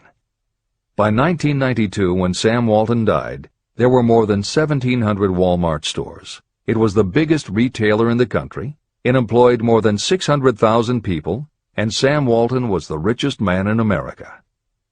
In 2003, the stores numbered more than 3,200 in the U.S. and more than 1,100 in foreign countries. The company employed more than 1,300,000 people worldwide and served more than 1 million customers a week. Along the way, Woolworths and other older retailers such as Kresge's tried to get on the bandwagon with their Woolco and Kmart stores, but they couldn't seem to get it right. They had given up their old five-and-dime identity to become higher-priced general retailers, and when Walmart came along and redefined that part of the market, the others seemed to have run out of the kind of imagination they'd had in the beginning. Now, here's the twist to the story. David Gold was running a liquor store that he had inherited from his father. He noticed that whenever he put out a display of goods priced at 98 cents or $1, the goods would sell okay, but if his sign said 99 cents, the goods sold out in no time. He decided that he would open a store called the 99-cent only store, where everything would be priced at 99 cents. Sound familiar? Frank Woolworth's imaginative idea from 1879, which had been dropped at his namesake chain by the 1940s and 1950s, had just gotten a fresh shot of imagination from David Gold in 1982. As usual, friends and family told him he was crazy, but David Gold went out to find suppliers who would sell him discontinued merchandise or overproduced products at a price low enough that he could offer them to the public at 99 cents. He found them. And they even had brand-name products of everything from hardware to pantyhose, cleaning products, motor oil, kitchenware, cosmetics, electronics, toys, canned goods, frozen foods, cookies, fresh fruit, even gourmet foods. More than 5,000 items that he could sell for 99 cents and still make a profit. David Gold opened his first well-lighted, brightly colored green and fuchsia wide-aisle store in Inglewood, California in 1982. By 2003, he had 142 stores in California, Nevada, and Arizona, and he was listed on the Forbes 400 as having earned a personal fortune estimated at more than $650 million. As Napoleon Hill wrote elsewhere about the creation of Piggly Wiggly, where in this story do you see the slightest indication of something that you could not duplicate? The plan, which made millions of dollars for its originator, was a very simple idea that anyone could have adopted, yet considerable imagination was required to put the idea to work in a practical sort of way. The more simple and easily adapted an idea is, the greater is its value, as no one is looking for ideas that are involved with great detail or are in any way complicated. This is the end of the editor's comments. There is no standard price on ideas. The creator of ideas sets his or her own price, and if they are smart, they get it. The story of practically every great fortune starts with the day when a creator of ideas and a seller of ideas got together and worked in harmony. Carnegie surrounded himself with men who could do what he could not do, men who created ideas and men who put ideas into operation, and that was what made him and the others fabulously rich. Millions of people go through life hoping for favorable breaks. Perhaps a favorable break can get you an opportunity, but the safest plan is not to depend upon luck. It was a favorable break that gave me the biggest opportunity of my life, but more than 20 years of determined effort had to be devoted to that opportunity before it became an asset. The break consisted of my good fortune in meeting and gaining the cooperation of Andrew Carnegie. On that occasion, Carnegie planted in my mind the idea of organizing the principles of achievement into a philosophy of success. Millions of people have profited by the discoveries made in the years of research, and fortunes have been accumulated through the application of the philosophy. The beginning was simple. It was an idea that anyone might have developed. The favorable break came through Carnegie. But what about the determination, definiteness of purpose, and the desire to attain the goal, and the persistent effort of all those years of research? It was no ordinary desire that survived disappointment, discouragement, temporary defeat, criticism, and the constant reminding that I was wasting my time. It was a burning desire, an obsession. When the idea was first planted in my mind by Mr. Carnegie, it was coaxed, nursed, and enticed to remain alive. Gradually, the idea became a giant under its own power, and it coaxed, nursed, and drove me. Ideas are like that. First you give life and action and guidance to ideas. Then they take on a power of their own and sweep aside all opposition. Ideas are intangible forces. but they have more power than the physical brains that give birth to them. They have the power to live on after the brain that creates them has returned to dust. Tell the world what you intend to do, but first, show it. Chapter 8. Organized Planning. The crystallization of desire into action. The sixth step toward riches. You have learned that everything we create or acquire begins in the form of desire. Desire is taken on the first lap of its journey from the abstract to the concrete in the workshop of the imagination, where plans for its transition are created and organized. In Chapter 3, Desire, you were instructed to take 6 practical steps to begin translating your desire for money into its monetary equivalent. One of the steps you must take is the formation of a definite, practical plan or plans through which this transformation may be made. Following are the basic instructions for making practical plans. Ally yourself with a group of as many people as you may need for the creation and carrying out of your plan or plans for the accumulation of money, making use of the mastermind principle. Compliance with this instruction is absolutely essential. Do not neglect it. Editor's comment: the Mastermind Alliance is built of 2 or more minds working actively together in perfect harmony toward a common goal. This concept was introduced in Chapter 6, Specialized Knowledge, and is described in more detail in Chapter 11, The Power of the Mastermind. This is the end of the editor's comment. Before forming your Mastermind Alliance, decide what advantages and benefits you may offer the individual members of your group in return for their cooperation. No one will work indefinitely without some form of compensation. No intelligent person should request or expect another to work without adequate compensation, although this may not always be in the form of money. Arrange to meet with the members of your mastermind group at least twice a week, and more often if possible, until you have jointly perfected the necessary plan or plans for the accumulation of money. Maintain perfect harmony between yourself and every member of your mastermind group. If you fail to carry out this instruction to the letter, you may expect to meet with failure. The mastermind principle cannot work where perfect harmony does not prevail. Keep in mind these facts. You are engaged in an undertaking of major importance to you. To be sure of success, you must have plans that are faultless. You must have the advantage of the experience, education, native ability, and imagination of other minds. This is the way it has been done by every person who has accumulated a great fortune. No individual has sufficient experience, education, natural ability, and knowledge to ensure the accumulation of a great fortune without the cooperation of other people. Every plan you adopt for making money should be the joint creation of yourself and every other member of your mastermind group. You may originate your own plans, either in whole or in part, but see that those plans are checked and approved by the members of your mastermind alliance. If your first plan fails, try another. If the first plan that you adopt does not work successfully, replace it with a new plan. If this new plan fails to work, replace it with still another, and so on, until you find a plan that does work.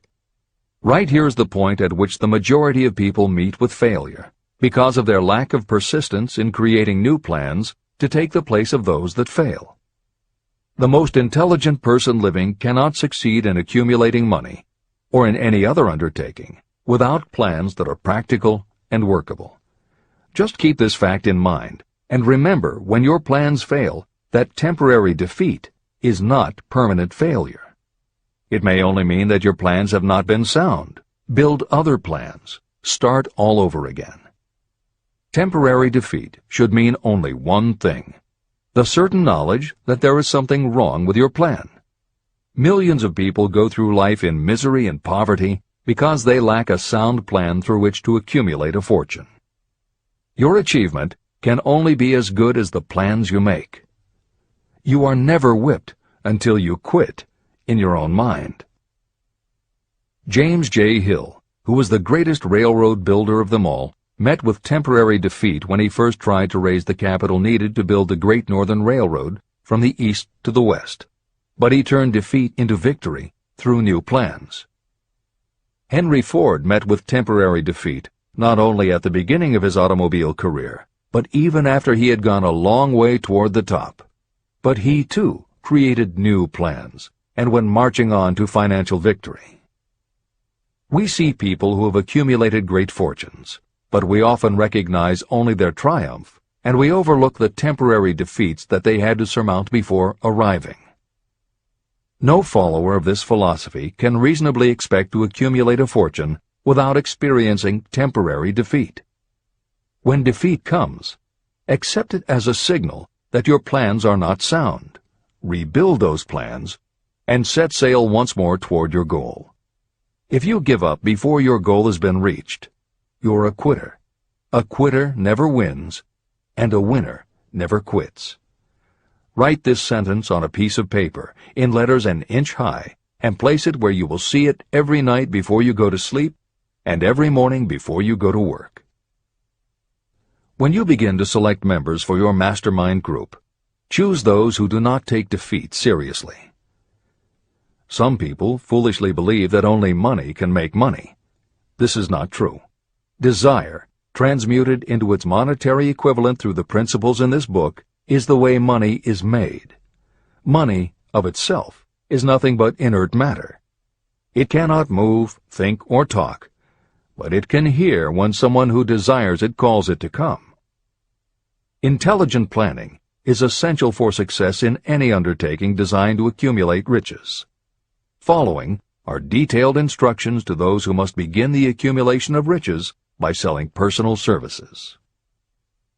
It should encourage you to know that practically all the great fortunes began either from selling personal services or from the sale of ideas. When you think about it, what else except ideas and personal services can you give in return for riches if you don't have products or property? Leaders and followers. Broadly speaking, there are two types of people in the world. One type is known as leaders, and the other as followers.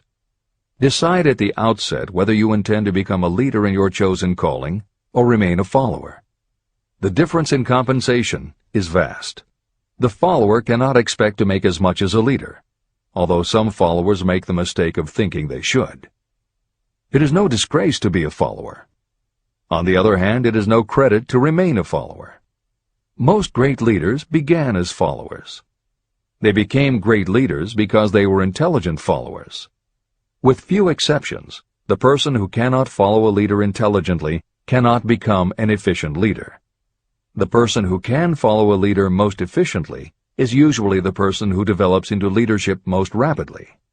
An intelligent follower has many advantages, including the opportunity to acquire knowledge from the leader. The major attributes of leadership. The following are important factors of leadership. 1. Unwavering courage based upon knowledge of yourself and your occupation. No follower wishes to be dominated by a leader who lacks self-confidence and courage. Certainly no intelligent follower will be dominated by such a leader for very long. 2. Self-control. The person who cannot control himself can never control others. Self-control sets a strong example for your followers, which the more intelligent followers will emulate. 3. A keen sense of justice. Without a sense of fairness and justice, no leader can command and retain the respect of their followers. 4. Definiteness of decision. Those who waver in decisions show that they are not sure of themselves and therefore cannot lead others successfully. 5. Definiteness of plans. Successful leaders must plan their work and work their plans. Leaders who move by guesswork, without practical definite plans, are like a ship without a rudder. Sooner or later, they will land on the rocks. 6. The habit of doing more than paid for. One of the penalties of leadership is the necessity of the leaders to willingly do more than they require of their followers. 7. A pleasing personality. Leadership calls for respect. Followers will not respect a leader who does not grade high on all of the factors of a pleasing personality. 8. Sympathy and understanding. Successful leaders must be in sympathy with their followers. Moreover, they must understand them and their problems. 9. Mastery of detail. Successful leadership calls for mastery of the details of the leader's position. 10. Willingness to assume full responsibility. Successful leaders must be willing to assume responsibility for the mistakes and the shortcomings of their followers. If a leader tries to shift this responsibility, that leader will not remain the leader. If one of your followers makes a mistake or is incompetent, you must consider that it is you who failed. 11. Cooperation. The successful leader must understand and apply the principle of cooperative effort and be able to induce followers to do the same. Leadership calls for power, and power calls for cooperation. There are two forms of leadership. The first, and by far the most effective, is leadership by consent of and with the sympathy of the followers. The second is leadership by force, without the consent and sympathy of the followers. History is filled with evidences that leadership by force cannot endure. The downfall and disappearance of dictators and kings is significant. It means that people will not follow forced leadership indefinitely. Napoleon, Mussolini, Hitler were examples of leadership by force. Their leadership passed. Editor's comment. The following may also be added to the list: Idi Amin, Francisco Franco, Saddam Hussein, Ferdinand Marcos, Slobodan Milosevic, Juan Perón, General Augusto Pinochet, Pol Pot, General Suharto, the Taliban leaders in Afghanistan, Marshal Josip Broz Tito, Joseph Stalin, and subsequent leaders of the Soviet Union, East Germany, and the other countries in the Communist bloc. This is the end of the editor's comment. Those that remain see their power eroding and slipping away. Leadership by consent of the followers is the only leadership that can endure. People may follow forced leadership temporarily, but they will not do so willingly. Successful leaders will embrace the 11 factors of leadership described in this chapter, as well as some other factors. Those who make these attributes the basis of their leadership will find abundant opportunity to lead in any walk of life. The 10 major causes of failure in leadership. The following are the major faults of leaders who fail. It is just as essential for you to know what not to do as it is to know what to do. 1. Inability to organize details. Efficient leadership calls for the ability to organize and master details. No genuine leader is ever too busy to do anything that may be required in the capacity as leader. Whether a leader or follower, when you admit that you are too busy to change your plans or to give attention to any emergency, you are admitting your inefficiency. The successful leader must be the master of all details connected with the position. That means, of course, that you must acquire the habit of relegating details to capable lieutenants. 2. Unwillingness to render humble service. Truly great leaders are willing, when occasion demands, to perform any sort of labor that they would ask another to perform. The greatest among ye shall be the servant of all is a truth that all able leaders observe and respect. 3. Expectation of pay for what they know, instead of what they do with what they know. The world does not pay you for what you know. It pays you for what you do, or what you induce others to do. 4. Fear of competition from followers. Leaders who fear that one of their followers may take their position are practically sure to realize that fear sooner or later. Able leaders train understudies to whom they may delegate any of the details of their position. Only in this way can leaders multiply themselves and be at many places and give attention to many things at one time. It is an eternal truth that leaders receive more pay for their ability to get others to perform than they could possibly earn by their own efforts.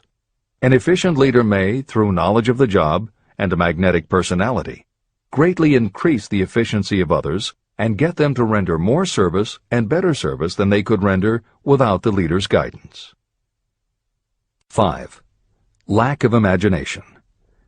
Without imagination, the leader is incapable of meeting emergencies or of creating plans by which to guide followers efficiently. 6. Selfishness. Leaders who claim all the honor for the work of their followers are sure to be met by resentment. The really great leader claims none of the honors. Great leaders are content to see the honors, when there are any, go to their followers, because the great leaders know that most people will work harder for commendation and recognition than they will for money alone. 7. Intemperance. Followers do not respect an intemperate leader. Moreover, intemperance in any form destroys the endurance and the vitality of those who indulge in it. 8. Disloyalty. Perhaps this should have come at the head of the list. Leaders who are not loyal to their duty, and to those both above and below them, cannot maintain their leadership for long. Disloyalty marks you as being less than the dust of the earth, and it will bring the contempt it deserves. Lack of loyalty is one of the major causes of failure in every walk of life. 9. Emphasis of the authority of leadership. The efficient leader leads by encouraging, and not by trying to instill fear in the hearts of those who follow. Leaders who try to impress their followers with their authority come within the category of leadership through force. If you are a real leader, you will have no need to advertise that fact. It is apparent in your conduct, by your sympathy, understanding, fairness, and a demonstration that you know your job. 10. Emphasis of title. Competent leaders require no title to give them the respect of their followers. Leaders who make too much of their titles generally have little else to emphasize. The doors to the office of the real leader are open to all and free from formality or ostentation. These are among the most common causes of failure in leadership. Any one of these faults is sufficient to cause failure. Study the list carefully if you aspire to leadership, and make sure that you are free of these faults. Editor's comment.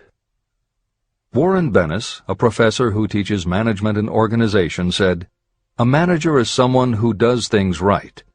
A leader is someone who does the right thing." Admiral Grace Hopper was the ranking female Navy officer when she was interviewed for 60 Minutes. She said, "You manage things. You lead people." This is the end of the editor's comment.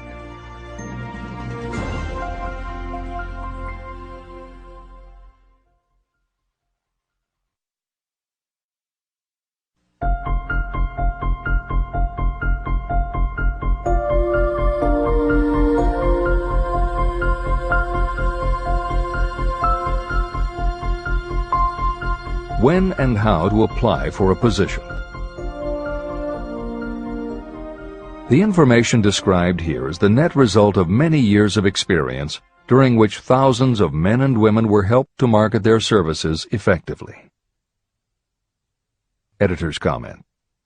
The Internet, email, and faxed resumes have radically changed the way employers search for new employees, and the way that most people apply for jobs. However, Think and Grow Rich was never intended for most people.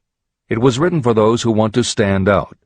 If you are such a person, the editors of this revised and updated edition strongly advise that you give serious thought to each of the following suggestions about how to apply for a position and how to prepare a resume.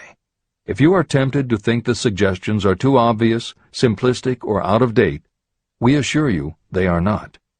In those instances where it is appropriate to update the material, we have added commentary. This is the end of the editor's comment. 1. Employment agencies.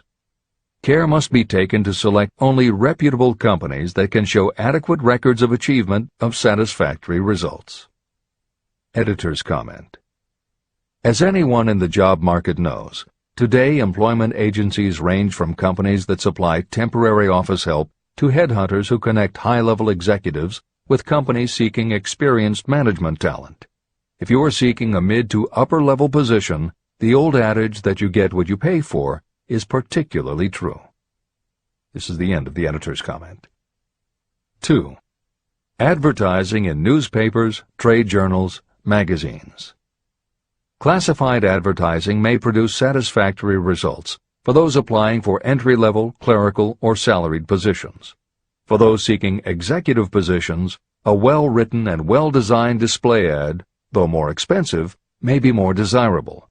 The copy should be prepared by an expert who understands how to inject sufficient selling qualities to produce replies. Editor's comment. For individuals, the display ad approach is not very common in the contemporary job market. But for that reason, if you are sure of the position you want, a well-written and well-designed ad selling yourself and placed in the right trade paper or industry journal might be just the thing to get the attention you want. However, if you attempt this approach, be prepared that it will be an expensive experiment. In effect, you will have gone into the advertising business, and it is a rule of thumb in advertising that a single ad rarely sells anything. It usually requires multiple exposures before the buyer, the potential employer, is motivated to buy, hire, a product, you. This is the end of the editor's comment. 3. Personal letters of application. These should be directed to particular firms or individuals that could need the kind of service or experience you have to offer. Letters should be neatly typed always and signed by hand. You should include a complete resume or outline of your qualifications. Both the letter of application and the resume should be prepared by an expert. Editor's comment. In the contemporary job market, sending a letter of application when no job has been advertised can in fact be a very successful approach.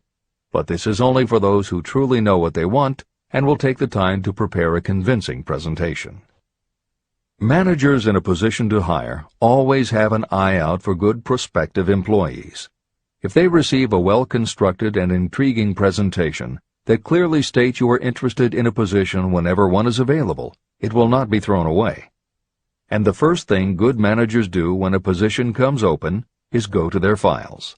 When that happens, if your presentation made a good and convincing impression, it will be there. The only question is, are you willing to make yourself available when they are ready for you? If you are just blanketing everyone with a stock letter in hopes of getting a job, it very likely won't work. This approach is not for someone looking for a job. This approach is only for those who really want a specific career. This is the end of the editor's comment. 4. Application in person. In some instances, it may be more effective if the applicant personally offers his or her services to prospective employers, in which event a complete written statement of qualifications for the position should be presented, as prospective employers will often wish to discuss your record with associates. Editor's comment. Asking for an interview when no job has been advertised is an even stronger statement that you know what you want and you are serious about working in a particular industry. If you pursue this approach, keep in mind that you are asking someone to give you their time. Some managers will not be receptive because it does not fit into their company's business practice, and some managers will just find it an annoyance. This approach will work for you only if you are confident that you can make an outstanding impression in person. If you make a strong, positive impression, it will be remembered when an opening is available. This is the end of the editor's comment.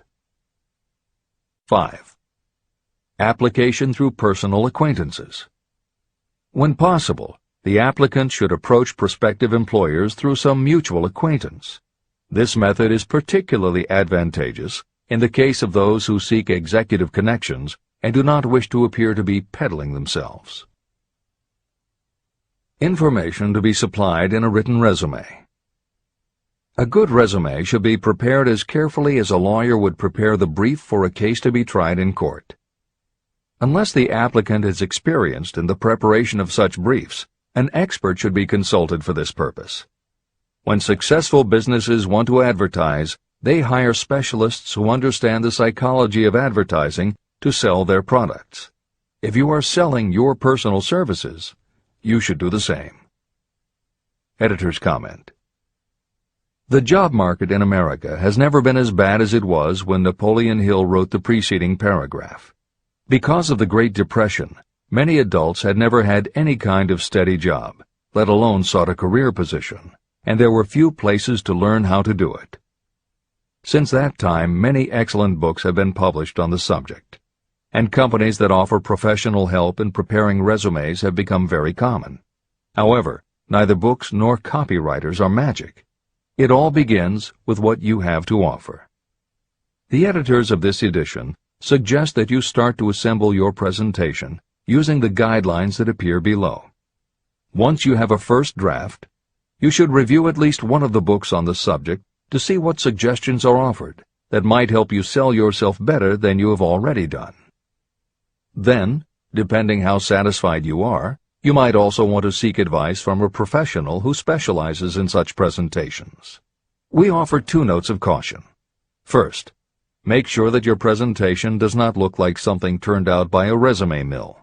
Having received many resumes over the years, the editors warn you that some professionals use the same stock phrases, buzzwords, and formats for every client, and this can be a dead giveaway that someone else prepared your resume, or that you have simply copied from a book.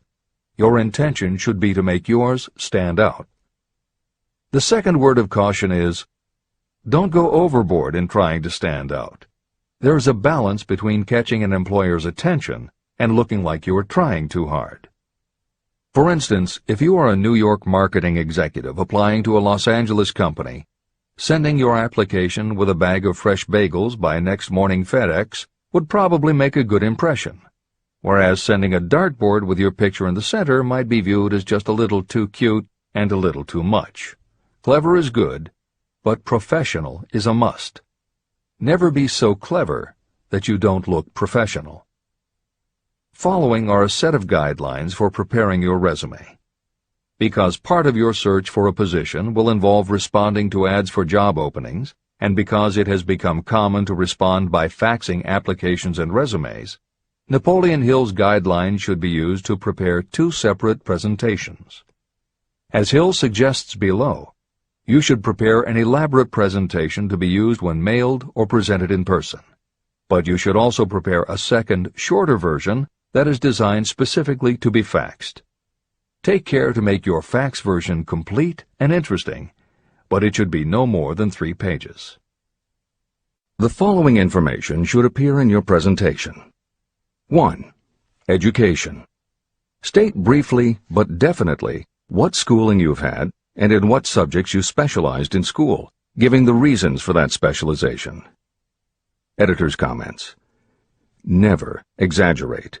This is very serious advice, and it applies not only to education, but also the next 2 categories, experience and references.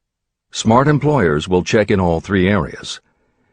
Labor laws have become so demanding that employers filling responsible positions are very cautious about whom they hire in the first place.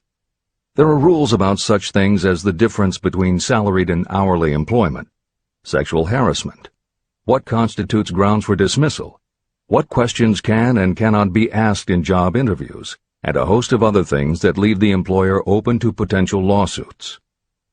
Consequently, smart employers, the kind you want to work for, will check your education, experience, and references. Also, bear in mind, you are providing information that will follow you for the rest of your career. If you keep up with the news, you know that in recent times even executives headed for the top have been dismissed. Military men have resigned in disgrace. Politicians have been removed from office, and professors have been forced to resign, all because someone looked into their background and found that they had exaggerated their qualifications. This is the end of the editor's comments. 2. Experience. If you have had experience in connection with positions similar to the one you seek, describe it fully. Give the names and addresses of former employers. Be sure to clearly point out any special experience you may have had that would equip you to fill the position you seek. 3. References. Practically every business firm wants to know as much as possible about the background of prospective employees who seek positions of responsibility. Attach copies of letters from former employers, from teachers under whom you studied, and from prominent people whose judgment may be relied upon. 4. Photograph of yourself. Include a recent professional photograph of yourself as a part of your presentation. Editor's comment. In the contemporary job market, this is not a common practice at all. However, from personal experience, the editors of this edition know it can be advantageous. We have received only one such job application, but unquestionably it was the photograph that prompted us to ask the applicant to come in for an interview. If you are confident that your appearance makes a good, professional impression, you may want to consider this unusual approach. There is the danger that you may be seen as vain or self-centered, but it could also be the thing that gives you an edge. This is the end of the editor's comment. 5. Apply for a specific position. Never apply for just a job. That indicates you lack specialized qualifications. 6. State your qualifications for the particular position for which you apply. Give full details why you believe you are qualified for the particular position you seek. This is the most important detail of your application. It will determine, more than anything else, what consideration you receive. 7. Offer to go to work on probation. This may appear to be a radical suggestion, but experience has proved that it seldom fails to win at least a trial. If you are sure of your qualifications, a trial is all you need. Incidentally, such an offer indicates that you have confidence in your ability to fill the position you seek. It is most convincing. Make it clear that your offer is based on your confidence in your ability to fill the position, your confidence in your prospective employer's decision to employ you after the trial period, and your determination to have the position. Editor's comments. As you will learn in Chapter 10, when you read the story of Napoleon Hill's application to Rufus Ayers, Hill gives this advice based on his personal experience. Unfortunately, this is one of those instances where times may have changed so much that the approach is rarely applicable. In today's environment, modern labor laws and business practice may prevent an employer from taking you up on your offer. However, today many companies do have internship programs that allow an employer to test drive employees to see how well they might fit in. This is the end of the editor's comment. 8. Knowledge of your prospective employer's business. Before applying for a position, do sufficient research to familiarize yourself thoroughly with that business and indicate the knowledge you have acquired in this field. This will be impressive because it indicates that you have imagination and a real interest in the position you seek. Editor's comment. When you do this, and you certainly should, bear in mind that you will be talking with people who really know the business. Even by researching extensively, at best you will only know about their business. If you try to appear too knowledgeable or familiar, it may backfire and reveal that you have only a superficial view of the business. Unless you are already working in the particular industry and have insights based on experience, do not be presumptuous. Use your knowledge to indicate that you have taken the time to educate yourself and that you really are interested, but don't try to tell a prospective employer how you would run the business. This is the end of the editor's comment. Remember that it is not the lawyer who knows the most law, but the one who best prepares his case who wins. If your case is properly prepared and presented, your victory will have been more than half won at the outset. Do not be afraid of making your presentation too long. Employers are just as much interested in purchasing the services of well-qualified applicants as you are in securing employment. In fact, the success of most successful employers is due to their ability to select well-qualified lieutenants. They want all the information available.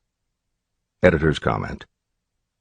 As noted above, when faxing a resume, it should be no more than 3 pages and should state that you will be pleased to provide a more detailed resume if required.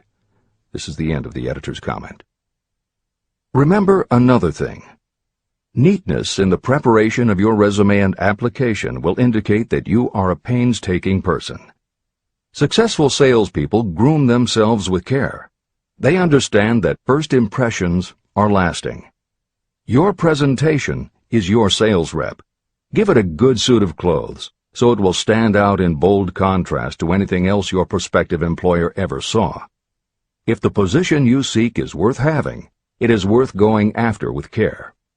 More important, if you sell yourself in a manner that shows off your individuality, you probably will receive more money from the very start than you would if you applied for employment in the usual conventional way. When your resume package has been completed, you should prepare individual and personalized copies for each company or person to whom it will be presented. This personal touch is sure to command attention. Have it neatly typed, proofread, printed, and properly bound on the finest paper you can obtain.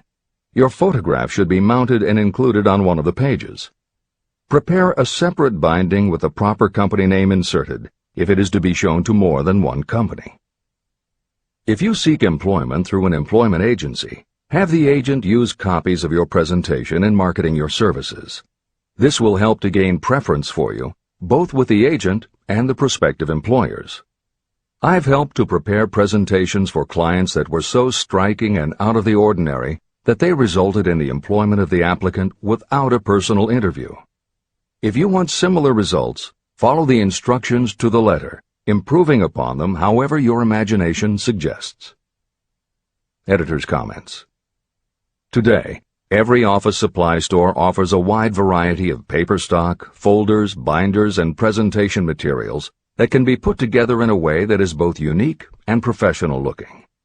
With all of those possibilities available, if you simply present standard sheets of paper stapled in the corner, the response will very likely be standard too. If you apply a little creativity, you should have no trouble preparing a presentation that is tailored to the company to which you are applying, appropriate for the position you seek, and reflective of your personality and style. This is the end of the editor's comments. How to get the exact position you desire. Everyone enjoys doing the kind of work for which he or she is best suited. An artist loves to work with paints, a craftsman with his or her hands, a writer loves to write. Those with less definite talents have their preferences for certain fields of business and industry. If America does anything well, it offers a full range of occupations. 1. Decide exactly what kind of a job you want. If the job doesn't already exist, perhaps you can create it. 2. Choose the company or individual for whom you wish to work. 3. Study your prospective employer as to policies, personnel, and chances for advancement. 4. By analysis of yourself, your talents, and your capabilities, figure what you can offer. Plan specific ways and means of giving advantages, services, developments, or ideas that you believe you can successfully deliver. 5. Forget about a job. Forget whether or not there is an opening. Forget the usual routine of, have you got a job for me? Concentrate on what you can give. 6. Once you have your plan in mind, put it on paper in neat form and in full detail. 7. Present it to the proper person with authority, and the rest will come automatically. Every company is looking for people who can give something of value, whether it is ideas, services, or connections. Every company has room for the person who has a definite plan of action that is to the advantage of that company. This procedure may take a few days or weeks of extra time, but the difference in income, in advancement, and in gaining recognition will save years of hard work at small pay. It has many advantages, the main one being that it will often save you from 1 to 5 years of your time in reaching a chosen goal. Every person who starts, or gets in halfway up the ladder, does so by deliberate and careful planning. The new way of marketing services. Men and women who market their services must recognize the change that has taken place in connection with the relationship between employer and employee. The future relationship should be more in the nature of a partnership, consisting of the employer, the employee, and the public they serve. In the past, employers and employees have bartered among themselves, not considering that in reality they were bargaining at the expense of the third party, the public they served. Both the employer and the employee should consider themselves as fellow employees whose business it will be to serve the public efficiently. Editor's comment.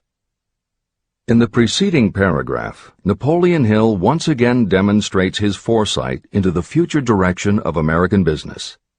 As you will recognize in the following section, the point he makes by citing the coal and gas companies would at a later time be equally applicable to the telephone monopolies, and later still to computer software and internet companies, and to cable television suppliers when competitors started to offer satellite TV. This snapshot of how and why business has changed should provide you with a blueprint for the attitude you must adopt and the way you must conduct yourself if you are going to attain the success you're seeking. This is the end of the editor's comment. During the Depression, I spent several months in the anthracite coal region of Pennsylvania, studying conditions that all but destroyed the coal industry. The coal operators and the unions drove hard bargains in negotiating their labor contracts. The cost of the bargaining was passed on to the customer by adding to the price of the coal. However, in the end, they discovered their actions had worked against them. What their delays and high prices had actually accomplished was to open the market to their competitors. Inadvertently, they had built up a wonderful business for the manufacturers of oil-burning stoves and furnaces, as well as for the producers of oil. A similar experience happened to the gas companies. We can all remember the time when the gas meter reader pounded on the door hard enough to break the panels. When the door was opened, he pushed his way in uninvited with a scowl on his face that plainly said, "What the hell did you keep me waiting for?" All that has undergone a change. The meter man now conducts himself as a gentleman who is delighted to be at your service, sir. Before the gas companies learned that their scowling meter men were offending customers, their competitors, the polite salesmen of oil burners, came along and did a land office business. These illustrations are mentioned here to show that we are where we are and what we are because of our own conduct. If there is a principle of cause and effect that controls business, finance, and transportation, this same principle controls individuals and determines their economic status. Courtesy and service are the watchwords of merchandising today, and they apply to the person who is marketing personal services even more directly than to the employer. In the final analysis, you are employed by the customer. If you fail to serve well, both you and your employer will pay for it by the loss of the privilege of serving. What is your QQS rating? In the preceding, the causes of success in marketing services effectively and permanently have been clearly described.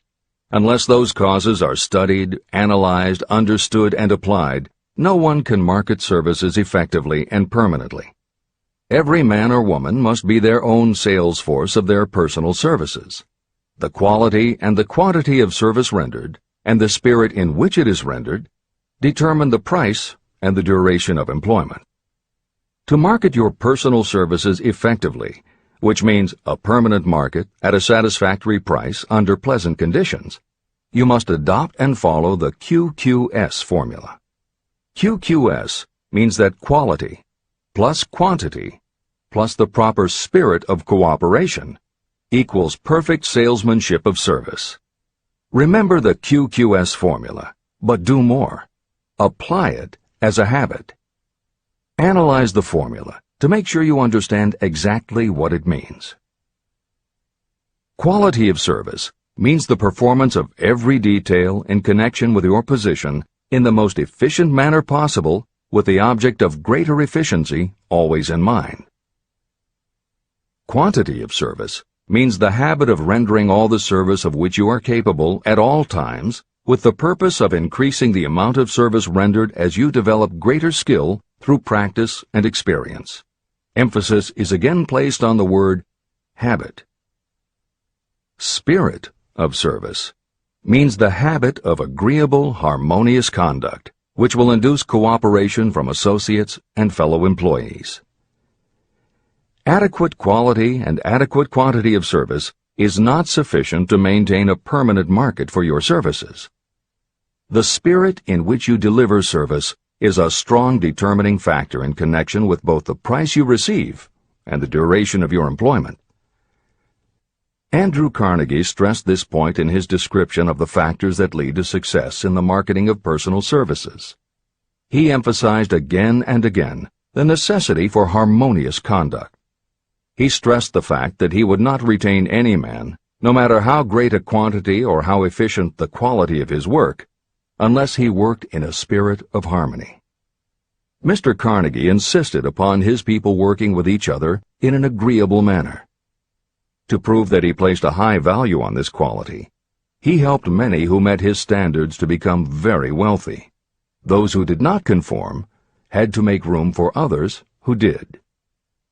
The importance of a pleasing personality has been stressed because it is so important in rendering service in the proper spirit. If you have a personality that pleases, and you render service in a spirit of harmony, these assets often make up for what you may lack in both the quality and the quantity of service you render. Nothing, however, can be successfully substituted for pleasing conduct. The capital value of your services. The person whose income is derived entirely from the sale of personal services is a merchant, just like the person who sells hard goods, and such a person is subject to exactly the same rules of conduct as the merchant who sells merchandise. I emphasize this because many people who live by the sale of personal services make the mistake of considering themselves free from the rules of conduct and the responsibilities attached to those who are engaged in marketing commodities. The day of the go-getter has been supplanted by the go-giver. The actual capitalized value of your brain power may be determined by the amount of income you can produce by marketing your services. A fair estimate of the capital value of your brain power may be made by using the following assumptions. Money, the amount of capital, can be borrowed from a bank at a certain rate of interest. Money is worth no more than brains, and it is often worth much less. Therefore, if your brain power is as valuable as money, in effect, you should be lending your brain power, your amount of capital, at least at the same rate that banks charge to lend money. This means that what you earn in a year, your income, is comparable to what a bank earns from a loan in a year, the interest they charge. You can then calculate the capital value of your brain power using this formula. Divide 100 by the current rate of interest that banks charge for lending money. Then multiply the result by the amount of your annual income. As an example, assume that the current interest rate is 5%. Assume your annual income is $50,000. The formula would be as follows. 100 divided by 5 equals 20, and 20 multiplied by 50,000 equals $1 million. Therefore, if you lend out your brain power, your capital, at the same rate as the bank lends money, 5% interest, your brain power is worth $1 million. Competent brains, if effectively marketed, represent a much more desirable form of capital than the money that is required to conduct a business dealing in commodities.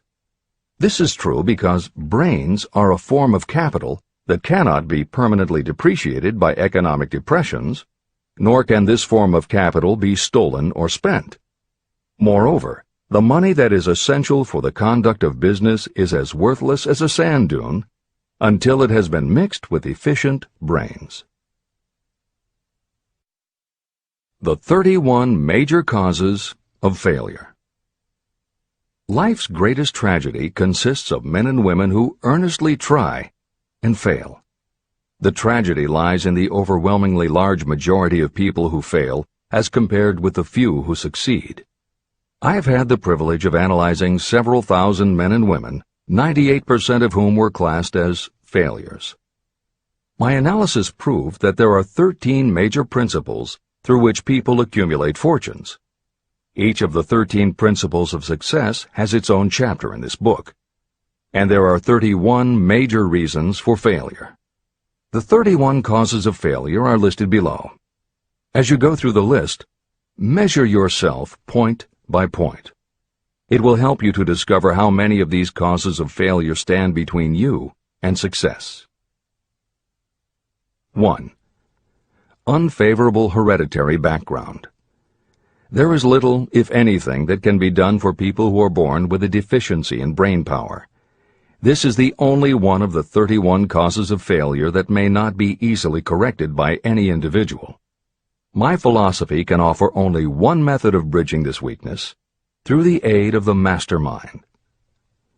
2. Lack of a well-defined purpose in life. There is no hope of success for the person who does not have a central purpose or definite goal at which to aim. 98 out of every 100 of those whom I have analyzed had no such aim. Perhaps this was the major cause of their failure. 3. Lack of ambition to aim above mediocrity. I can offer no hope for those who are so indifferent they do not want to get ahead in life and are not willing to pay the price. 4. Insufficient education. This is a handicap that may be overcome with comparative ease. Experience has proven that the best educated people are often those who are self-made or self-educated. It takes more than a college degree to make you a person of education. Any person who is educated has learned to get whatever they want in life without violating the rights of others. Education consists not so much of knowledge, but of knowledge effectively and persistently applied. You are paid not merely for what you know, but for what you do with what you know. 5. Lack of self-discipline. Discipline comes through self-control. This means that you must control all negative qualities.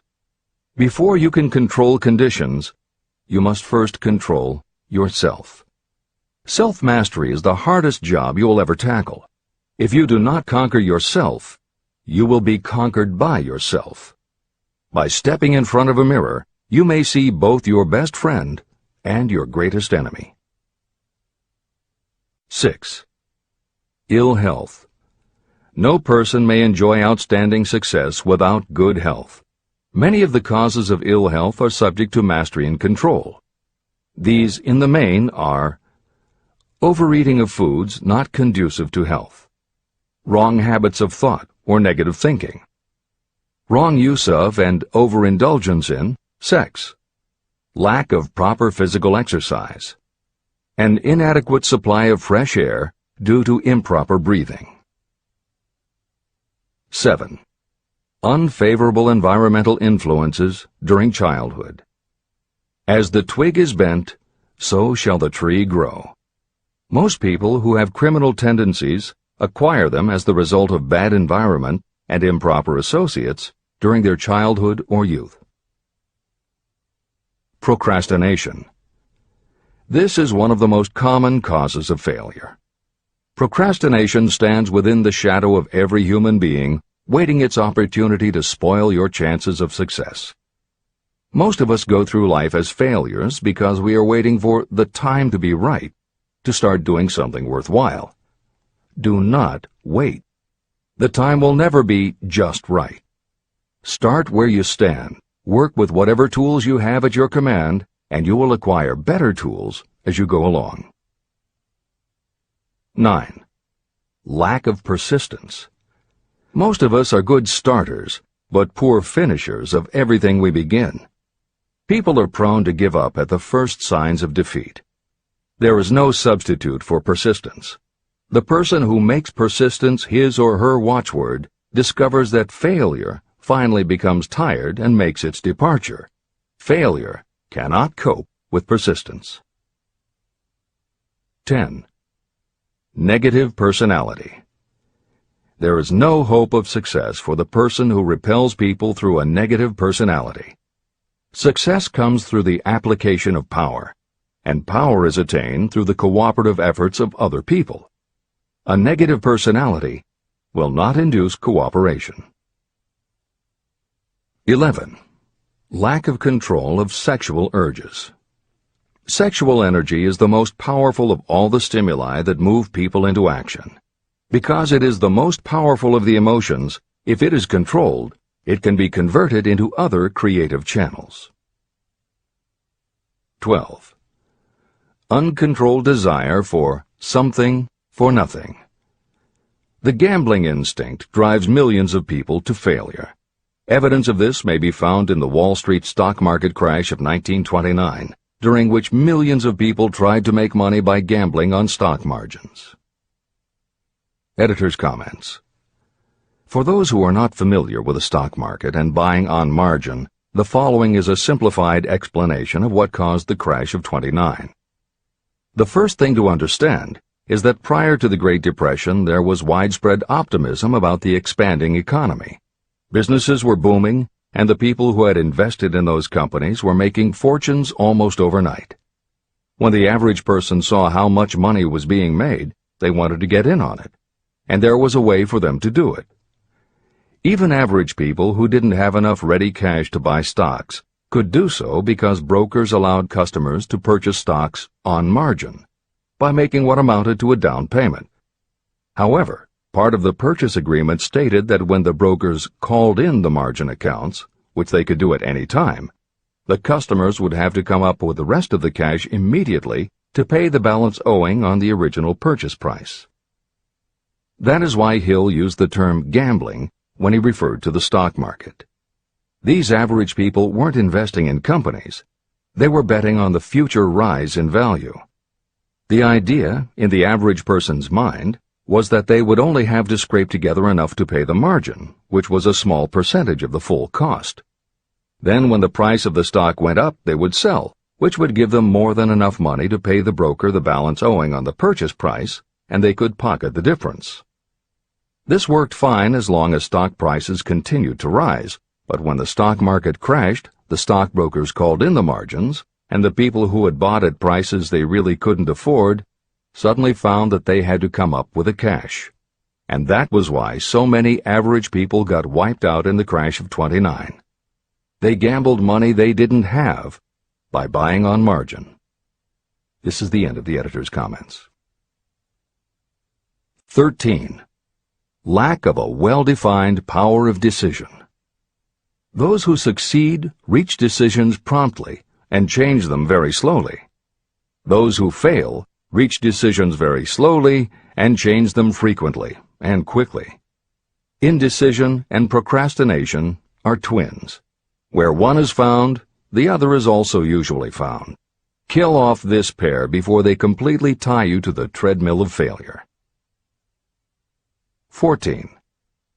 One or more of the 6 basic fears: fear of poverty, fear of criticism, fear of ill health, fear of loss of love, fear of old age, and fear of death.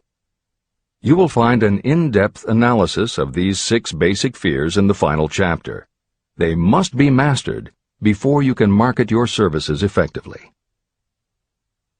15. Wrong selection of a mate in marriage.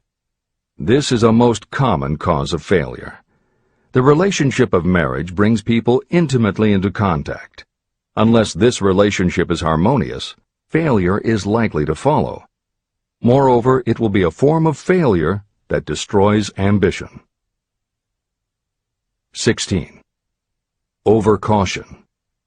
The person who takes no chances generally has to take whatever is left when others are through choosing. Overcaution is as bad as undercaution. Both are extremes to be guarded against. Life itself is filled with the element of chance. 17. Wrong selection of associates in business. This is one of the most common causes of failure in business. In marketing personal services, you should use great care to select an employer who will be an inspiration and who is intelligent and successful.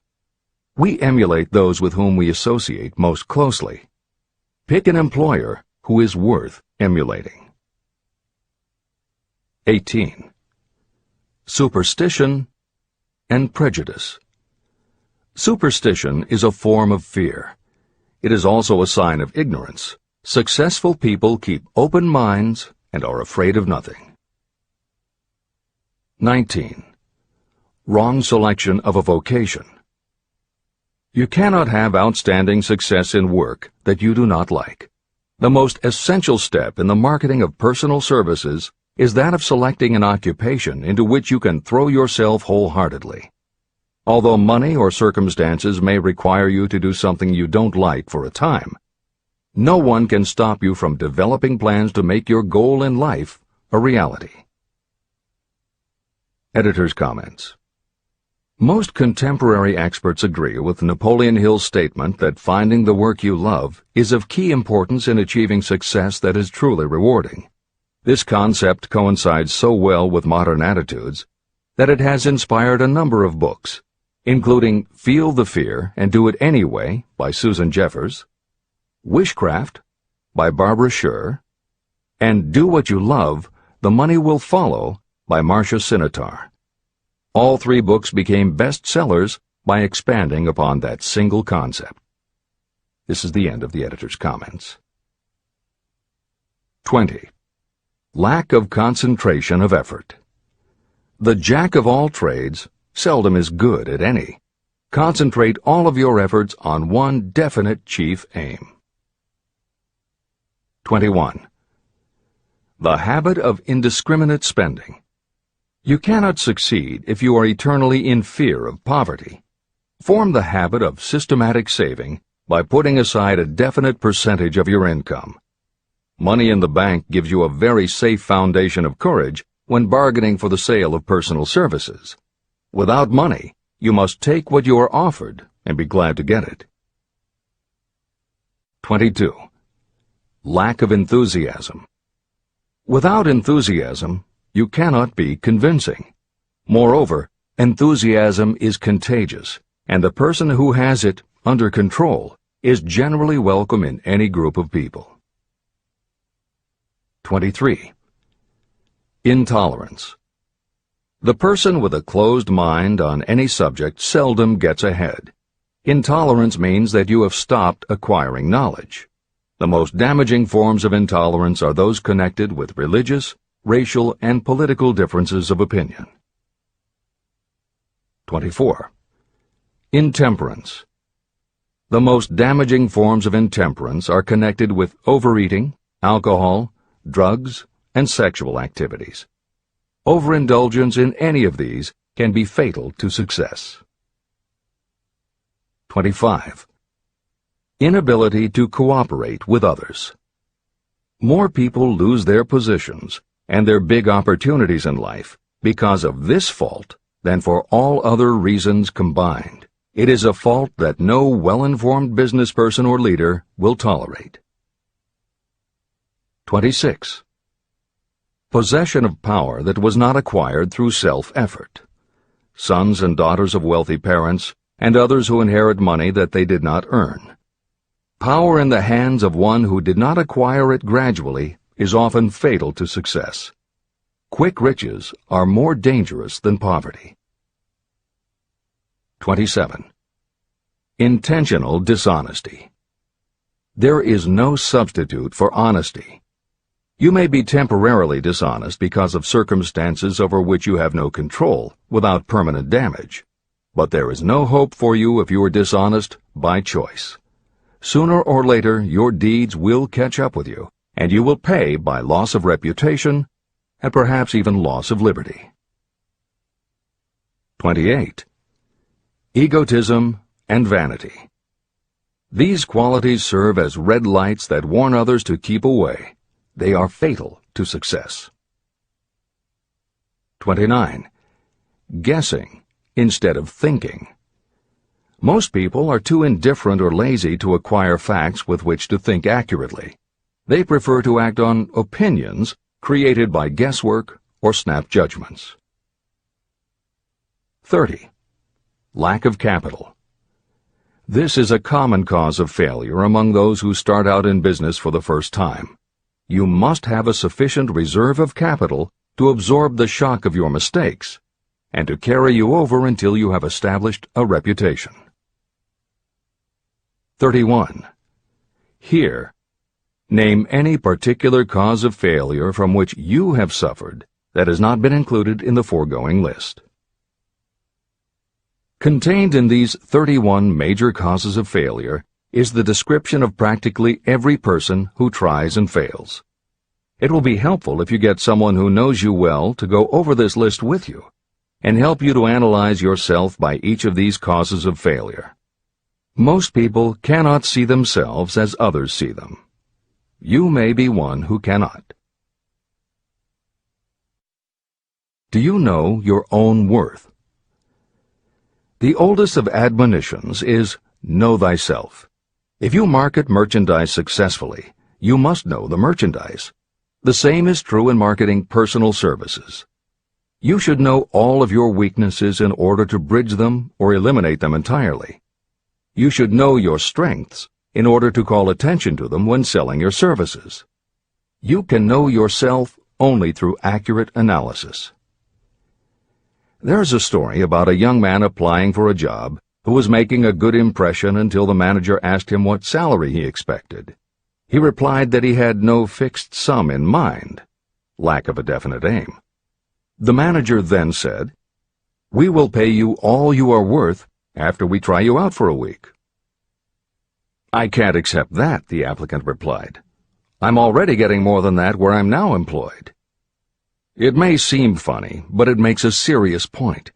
Before you even begin to negotiate for a better salary in your present position or begin to seek employment elsewhere, be sure that you are worth more than you now receive.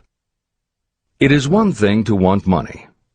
Everyone wants more, but it is something entirely different to be worth more. Many people mistake their wants for their just dues. Your financial wants have nothing whatever to do with your worth. Your value is established entirely by your ability to render useful service or your capacity to induce others to render such service. Take inventory of yourself. Annual self-analysis is essential in the effective marketing of personal services, just like you would take an annual inventory if you were in merchandising. Moreover, your yearly analysis should show a decrease in your faults and an increase in your virtues. You go ahead, stand still, or go backward in life. Your objective should be to go ahead. Annual self-analysis will disclose whether advancement has been made and, if so, how much. It will also disclose any backward steps you may have taken. The effective marketing of personal services requires you to move forward even if the progress is slow. Your annual self-analysis should be made at the end of each year, so you can include in your New Year's resolutions any improvements that the analysis indicates should be made. Take this inventory by asking yourself the following questions, and by checking your answers with the aid of someone who will not permit you to deceive yourself. Self-analysis questionnaire. 1. Have I attained the goal that I established as my objective for this year? You should work with a definite yearly objective to be attained as a part of your major life objective. 2. Have I delivered service of the best possible quality of which I was capable, or could I have improved any part of this service? 3. Have I delivered service in the greatest possible quantity of which I was capable? 4. Has the spirit of my conduct been harmonious and cooperative at all times? 5. Have I permitted the habit of procrastination to decrease my efficiency, and if so, to what extent? 6. Have I improved my personality, and if so, in what ways? 7. Have I been persistent in following my plans through to completion? 8. Have I reached decisions promptly and definitely on all occasions? 9. Have I permitted any of the 6 basic fears to decrease my efficiency? 10. Have I been either overcautious or undercautious? 11. Has my relationship with my associates in work been pleasant or unpleasant? If it has been unpleasant, has the fault been partly or wholly mine? 12. Have I dissipated any of my energy through lack of concentration of effort? 13. Have I been open-minded and tolerant in connection with all subjects? 14. In what ways have I improved my ability to render service? 15. Have I been intemperate in any of my personal habits? 16. Have I expressed, either openly or secretly, any form of egotism? 17. Has my conduct toward my associates been such that they respect me? 18. Have my opinions and decisions been based upon guesswork or accuracy of analysis and thought? 19. Have I followed the habit of budgeting my time, my expenses, and my income, and have I been conservative in these budgets? 20. How much time have I devoted to unprofitable effort which I might have used to better advantage? 21. How may I rebudget my time and change my habits so I will be more efficient during the coming year? 22. Have I been guilty of any conduct that was not approved by my own conscience? 23. In what ways have I rendered more service and better service than I was paid to render? 24. Have I been unfair to anyone, and if so, in what way? 25. If I had been the purchaser of my own services for the year, would I be satisfied with my purchase? 26. Am I in the right vocation, and if not, why not? 27. Has the purchaser of my services been satisfied with the service I have rendered, and if not, why not? 28. What is my present rating on the fundamental principles of success?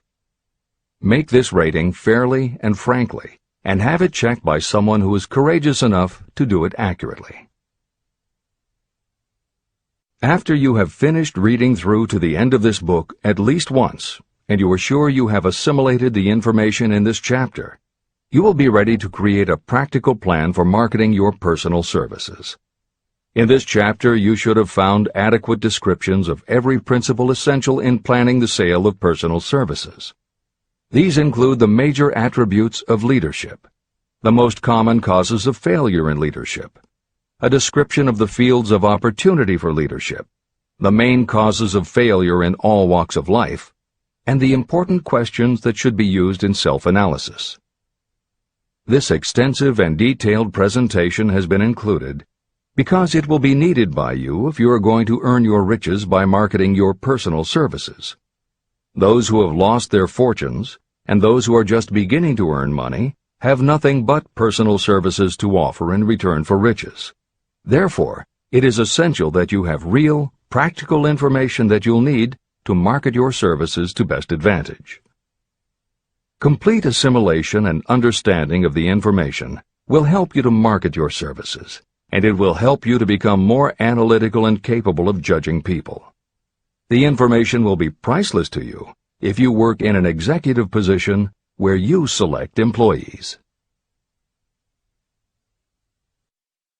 Where and how to find opportunities to accumulate riches. Now that we have analyzed the principles by which riches may be accumulated, you naturally ask, where can I find the opportunities to apply these principles? Very well. Let us take inventory and see what the United States of America offers the person seeking riches. To begin with, remember that we live in a country where every law-abiding citizen enjoys freedom of thought and freedom of deed unequaled anywhere in the world. Most of us have never taken inventory of the advantages of this freedom. We have never compared our unlimited freedom with a curtailed freedom in other countries. Here we have freedom of thought, freedom in the choice and enjoyment of education, freedom in religion, freedom in politics, freedom in the choice of a business, profession, or occupation, freedom to accumulate and own all the property we can accumulate, freedom to choose our place of residence, freedom in marriage, freedom through equal opportunity to all races, freedom of travel from one state to another, freedom in our choice of foods, and freedom to aim for any station in life for which we have prepared ourselves, even for the presidency of the United States. We have other forms of freedom, but this list gives an overview of the most important freedoms that offer you the opportunity to think and grow rich.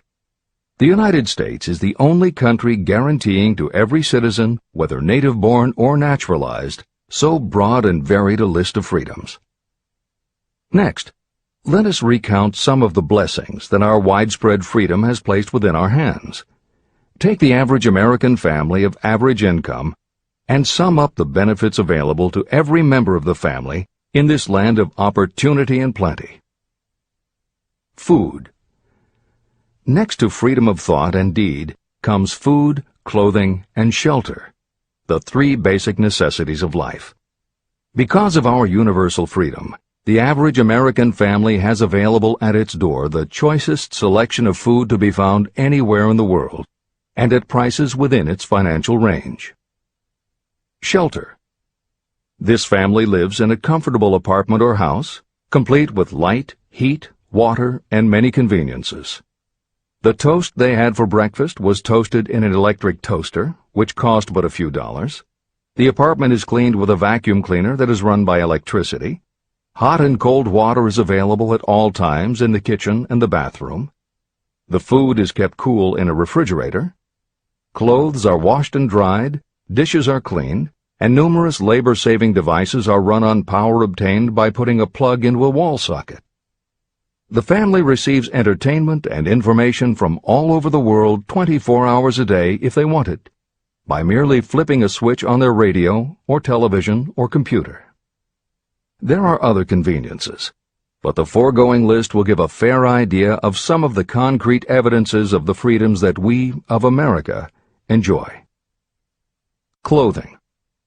Anywhere in the United States, the family with average clothing requirements can dress very comfortably at a cost that is only a small portion of their earnings.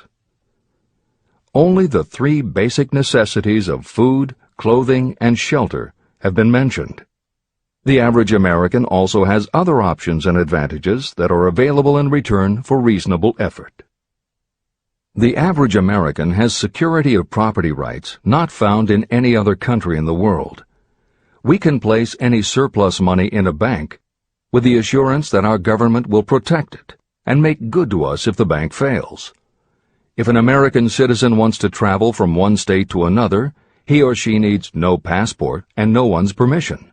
You may go when you please, and you may travel by car, train, bus, airplane, ship, or any other method that you can afford. The miracle that has provided these blessings. We often hear politicians proclaiming the freedom of America when they solicit votes, but they seldom take the time or trouble to analyze the source of this freedom. Having no axe to grind, no grudge to express, and no ulterior motives, I will give you a frank analysis of that mysterious, abstract, greatly misunderstood something that gives to every citizen of America more blessings, more opportunities to accumulate wealth, and more freedom of every nature than may be found in any other country. I have the right to analyze the source and nature of this unseen power because I know, and have known for more than half a century, many of the men who organized that power, and many who are now responsible for its maintenance. The name of this mysterious benefactor of mankind is capital. Capital consists not only of money, but also of highly organized, intelligent groups of individuals who plan ways and means of using money efficiently for the good of the public and profitably to themselves. These groups consist of scientists, educators, chemists, inventors, business analysts, publicists, transportation experts, accountants, lawyers, doctors, and other men and women who have highly specialized knowledge in all fields of industry and business. They pioneer, experiment, and blaze trails in new fields of endeavor. They support colleges, hospitals, schools, build good roads, publish newspapers, pay most of the cost of government, and take care of the many details essential to human progress. Stated briefly, the capitalists are the brains of civilization because they supply the entire fabric of which all education, enlightenment, and human progress consist. Money without brains is always dangerous. Properly used, it is the most important essential of civilization. To give you an idea of how important organized capital is, try to imagine that it is your job to provide and prepare a simple family breakfast, but you have to do it without the aid of capital. To supply the tea, you would have to make a trip to China or India. Unless you are an excellent swimmer, you would become rather tired before making the round trip. Then, too, another problem would confront you. What would you use for money, even if you had the physical endurance to swim the ocean? To supply sugar, you would have to take another swim to the Caribbean islands, or a long walk to the sugar beet section of Utah. But even then you might come back without the sugar, because organized effort and money are necessary to produce sugar, to say nothing of what is required to refine, transport, and deliver it to the breakfast table anywhere in the United States. Eggs you could obtain easily enough from nearby farms, but you might have a very long walk to Florida or California and back before you could serve grapefruit juice. You would have another long walk to Kansas or one of the other wheat-growing states when you went after wheat bread. Dry cereal would have to be omitted from the menu because it would not be available except through the labor of a trained group of workers and suitable machinery, all of which call for capital. After resting, you could take off for another little swim down to South America, where you would pick up a couple of bananas. On your return, you could take a short walk to the nearest farm having a dairy and pick up some butter and cream. Then your family would be ready to sit down and enjoy breakfast. Seems absurd, doesn't it? Well, the procedure described would be the only possible way these simple items of food could be delivered if we had no capitalistic system. The capital cornerstone of our lives. The sum of money required for the building and maintenance of the planes, trucks, trains, and cargo ships used in the delivery of that simple breakfast is so huge that it staggers imagination. It runs into billions of dollars. Not to mention the armies of trained employees required to run all those planes, trucks, ships, and trains. But transportation is only a part of the requirements of modern civilization in capitalistic America. Before there can be anything to haul, something must be grown from the ground, or manufactured and prepared for market. This calls for more billions of dollars for equipment, machinery, packaging, marketing, and to pay the wages of millions of men and women. Transportation systems do not spring up from the earth and function automatically. They come in response to the call of civilization. They come through the labor and ingenuity and organizing ability of people who have imagination, faith, enthusiasm, decision, and persistence. These men and women are known as capitalists. They are motivated by the desire to build, construct, achieve, render useful service, earn profits, and accumulate riches. And because they render service without which there would be no civilization, they earn for themselves great riches. Just to keep the record simple and understandable, I will add that these capitalists are the same men and women who are often denounced as the greedy establishment or Wall Street. I'm not attempting to present a case for or against any group or any system of economics. The purpose of this book, a purpose to which I have faithfully devoted more than half a century, is to present to anyone who wants the knowledge the most dependable philosophy through which individuals may accumulate riches in whatever amounts they desire. The reasons I have analyzed the economic advantages of the capitalistic system are: 1. To point out that all who seek riches must recognize and adapt themselves to the system that controls all approaches to fortunes, large or small. 2. to present the side of the picture opposite to the one portrayed by politicians and demagogues, and the media, who often refer to organized capital as if it were something poisonous. This is a capitalistic country. It was developed through the use of capital. We who claim the right to partake of the blessings of freedom and opportunity, we who seek to accumulate riches here, should know that neither riches nor opportunity would be available to us if organized capital had not provided these benefits. There is only one dependable method of accumulating and legally holding riches, and that is by rendering useful service. No system has ever been created by which anyone can legally acquire riches through mere force of numbers, or without giving in return an equivalent value of one form or another. Your opportunities in the midst of riches. America provides all the freedom and all the opportunity to accumulate riches that any honest person may require. When you go hunting for game, you select hunting grounds where game is plentiful. When you are seeking riches, the same rule naturally applies. If it is riches you are seeking, do not overlook the possibilities of a country whose citizens are so rich that women alone spend billions of dollars each year for cosmetics and other beauty products. Do not be in too big a hurry to get away from a country whose men willingly, even eagerly, hand over more billions of dollars annually for football, basketball, baseball, and all the related products that go with these and other sporting events.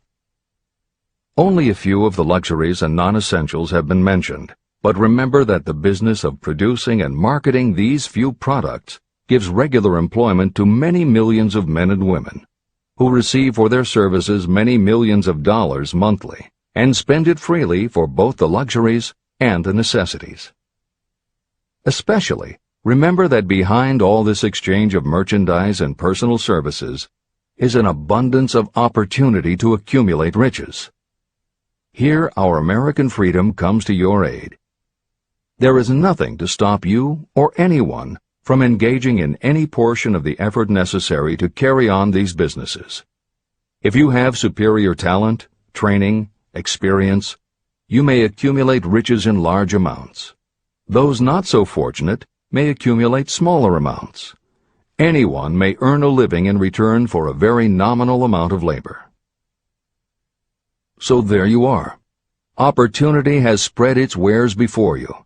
Step up to the front, select what you want, create your plan, put the plan into action, and follow through with persistence. Capitalistic America will do the rest. You can depend on this much. Capitalistic America ensures every person the opportunity to render useful service and to collect riches in proportion to the value of the service. The system denies no one this right, but it does not and cannot promise something for nothing. The system itself is irrevocably controlled by the law of economics, which neither recognizes nor tolerates for long getting without giving.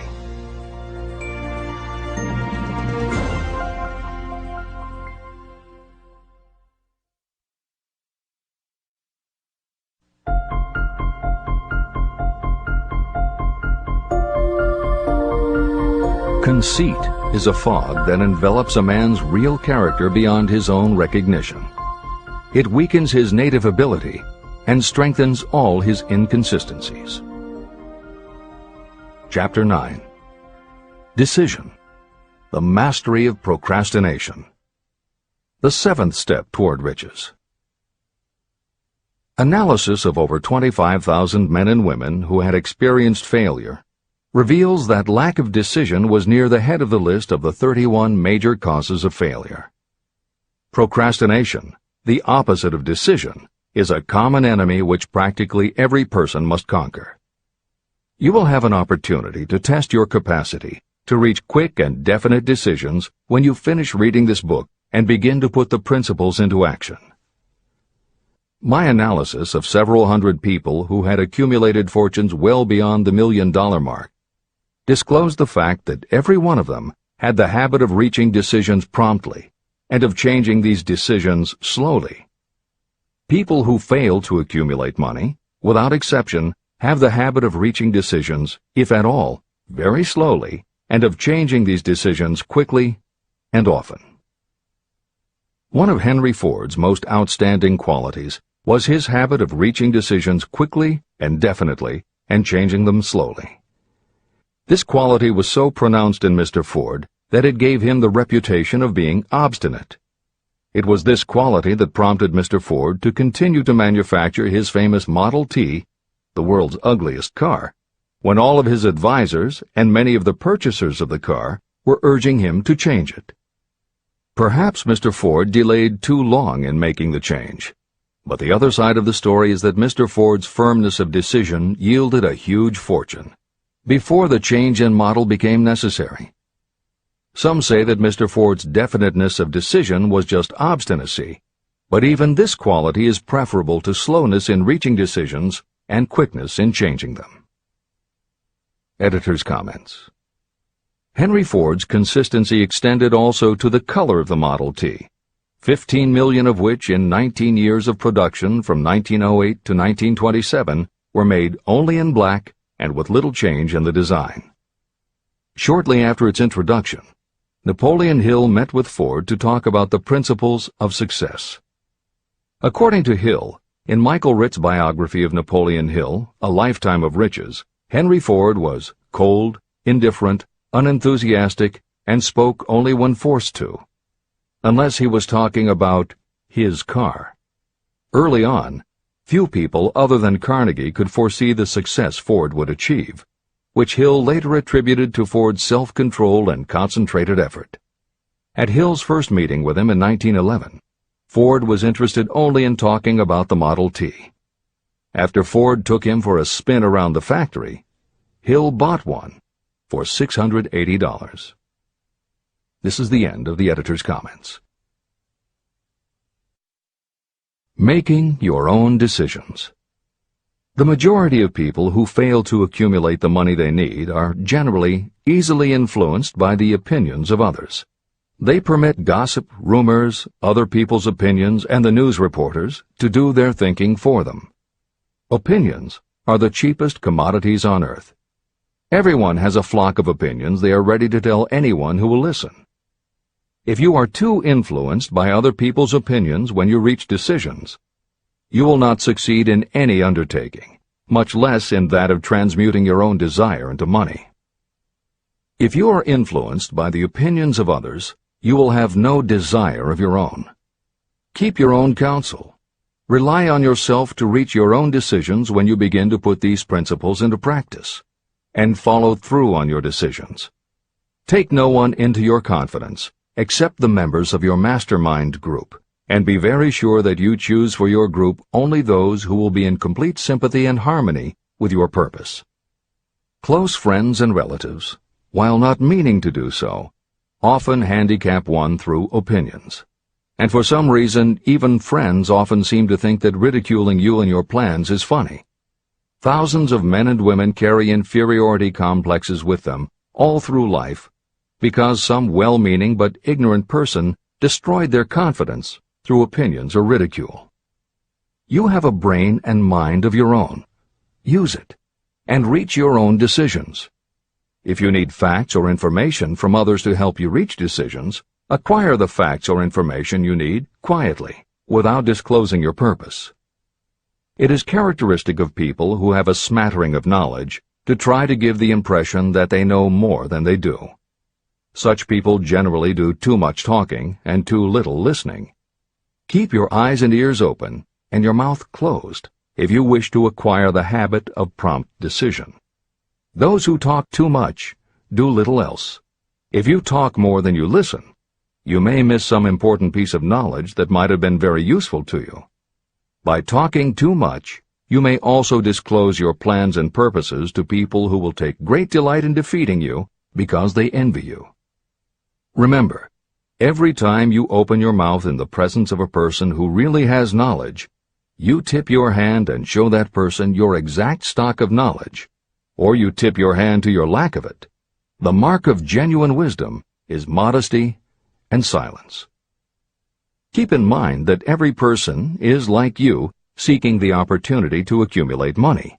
If you talk about your plans too freely, you may be surprised when you learn that some other person has beat you to it by using the plans you bragged about.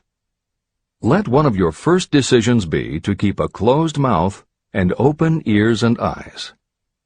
As a reminder to yourself, copy the following epigram in large letters and place it where you will see it daily. Tell the world what you intend to do, but first, show it. This is the equivalent of saying that deeds and not words are what count most. The value of decisions depends upon the courage required to render them. The great decisions that served as the foundation of civilization were reached by assuming great risks, which often meant the chance of death. Lincoln's decision to issue his famous Proclamation of Emancipation, which gave freedom to African Americans, was rendered with full understanding that his act would turn thousands of friends and political supporters against him. When the rulers of Athens gave Socrates the choice of disclaiming his teachings or being sentenced to death, Socrates' decision to drink the cup of poison, rather than compromise in his personal belief, was a decision of courage. It turned time ahead 1,000 years and gave to people then unborn the right to freedom of thought and of speech. 56. Who risked the gallows? The greatest decision of all time, as far as any American citizen is concerned, was reached in Philadelphia on July 4, 1776, when 56 men signed their names to a document that they well knew would bring freedom to all Americans, or leave every one of the 56 hanging from a gallows.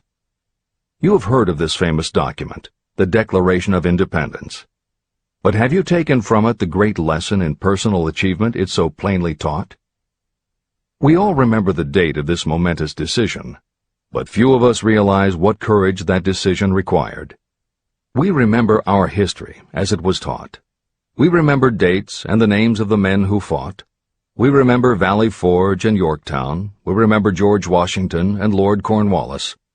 But we know little of the real forces behind these names, dates, and places.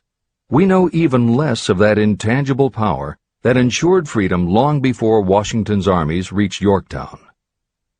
It is nothing short of tragedy that the writers of history have missed entirely even the slightest reference to the irresistible power that gave birth and freedom to the nation destined to set up new standards of independence for all the peoples of the earth. I say it is a tragedy because it is the same power that must be used by every individual who overcomes the difficulties of life and forces life to pay the price asked. Let us briefly review the events that gave birth to this power. The story begins with an incident in Boston on March 5, 1770. British soldiers were patrolling the streets, openly threatening the citizens by their presence. The colonists resented armed men marching in their midst. They began to express their resentment openly, hurling stones as well as epithets at the marching soldiers, until the commanding officer gave orders. Fix bayonets. Charge. The battle was on. It resulted in the death and injury of many. The incident aroused such resentment that the Provincial Assembly, made up of prominent colonists, called a meeting for the purpose of taking definite action. Two of the members of that assembly were John Hancock and Samuel Adams. They spoke up courageously and declared that a move must be made to eject all British soldiers from Boston. Remember this: a decision, in the minds of two men, might properly be called the beginning of the freedom that we of the United States now enjoy. Remember, too, that the decision of these two men called for faith and courage because it was dangerous. Before the assembly adjourned, Samuel Adams was appointed to call on Hutchinson, the governor of the province, and demand the withdrawal of the British troops. The request was granted, and the troops were removed from Boston, but the incident was not closed. It had caused a situation that was destined to change the entire trend of civilization. Richard Henry Lee became an important factor in this story, because he and Samuel Adams corresponded frequently, sharing freely their fears and their hopes concerning the welfare of the people of their provinces. From this practice, Adams conceived the idea that a mutual exchange of letters between the 13 colonies might help to bring about the coordination of efforts so badly needed in connection with the solution of their problems. In March of 1772, 2 years after the clash with the soldiers in Boston, Adams presented this idea to the Assembly. He made a motion that a correspondence committee be established among the colonies, with definitely appointed correspondents in each colony, for the purpose of friendly cooperation for the betterment of the colonies of British America. It was the beginning of the organization of the far-flung power destined to give freedom to you and to me. A mastermind group had already been organized. It consisted of Adams, Lee, and Hancock. The Committee of Correspondence was organized. The citizens of the colonies had been waging disorganized warfare against the British soldiers through incidents similar to the Boston riot, but nothing of benefit had been accomplished. Their individual grievances had not been consolidated under one mastermind. No group of individuals had put their hearts, minds, souls, and bodies together in one definite decision to settle their difficulty with the British once and for all, until Adams, Hancock, and Lee got together. Meanwhile, the British were not idle. They, too, were doing some planning and masterminding, and they had the advantage of having behind them money and organized soldiery. A decision that changed history. The Crown appointed Gage to supplant Hutchinson as the governor of Massachusetts. One of the new governor's first acts was to send a messenger to call on Samuel Adams for the purpose of endeavoring to stop his opposition by fear. You will best understand the spirit of what happened from this quotation of the conversation between Colonel Fenton, the messenger sent by Gage, and Adams. Colonel Fenton: I have been authorized by Governor Gage to assure you, Mr. Adams, that the governor has been empowered to confer upon you such benefits as would be satisfactory, an obvious endeavor to win Adams by promise of bribing him, upon the condition that you engage to cease in your opposition to the measures of the government. It is the governor's advice to you, sir, not to incur the further displeasure of His Majesty. Your conduct has been such as makes you liable to penalties of an act of Henry VIII, by which persons can be sent to England for trial for treason or misprision of treason at the discretion of a governor of a province.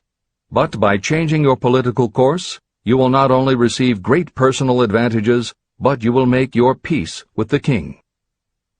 Samuel Adams had the choice of two decisions.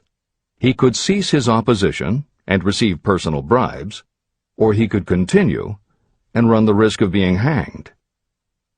Clearly, the time had come when Adams was forced to reach, instantly, a decision that could have cost his life. Adams insisted upon Colonel Fenton's word of honor that the colonel would deliver to the governor the answer exactly as Adams would give it to him.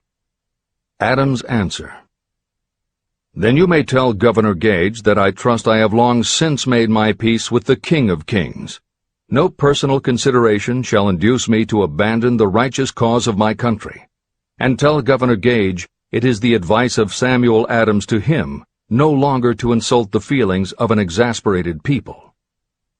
When Governor Gage received Adams' caustic reply, he flew into a rage and issued a proclamation that read, I do hereby, in His Majesty's name, offer and promise His most gracious pardon to all persons who shall forthwith lay down their arms and return to the duties of peaceable subjects, excepting only from the benefit of such pardon Samuel Adams and John Hancock, whose offenses are of too flagitious a nature to admit of any other consideration but that of condign punishment. Adams and Hancock were on the spot. The threat of the irate governor forced the two men to reach another decision, equally as dangerous. They hurriedly called a secret meeting of their staunchest followers. After the meeting had been called to order, Adams locked the door, placed the key in his pocket, and informed all present that it was imperative that a Congress of the colonists be organized, and that no man should leave the room until the decision for such a Congress had been reached. Great excitement followed. Some weighed the possible consequences of such radicalism. Some expressed grave doubt as to the wisdom of so definite a decision in defiance of the Crown. Locked in that room were two men immune to fear, blind to the possibility of failure, Hancock and Adams.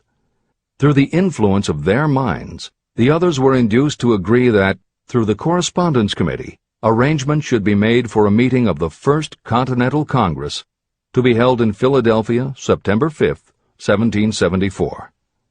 Remember this date. It is more important than July 4, 1776. If there had been no decision to hold a Continental Congress, there could have been no signing of the Declaration of Independence.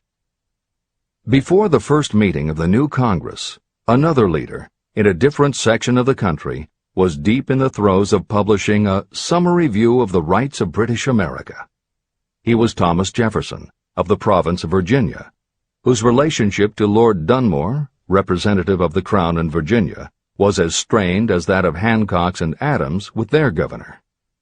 Shortly after his famous Summary of Rights was published, Jefferson was informed that he was subject to prosecution for high treason against His Majesty's government.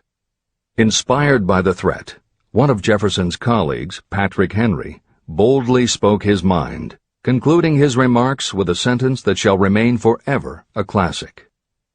"If this be treason, then make the most of it."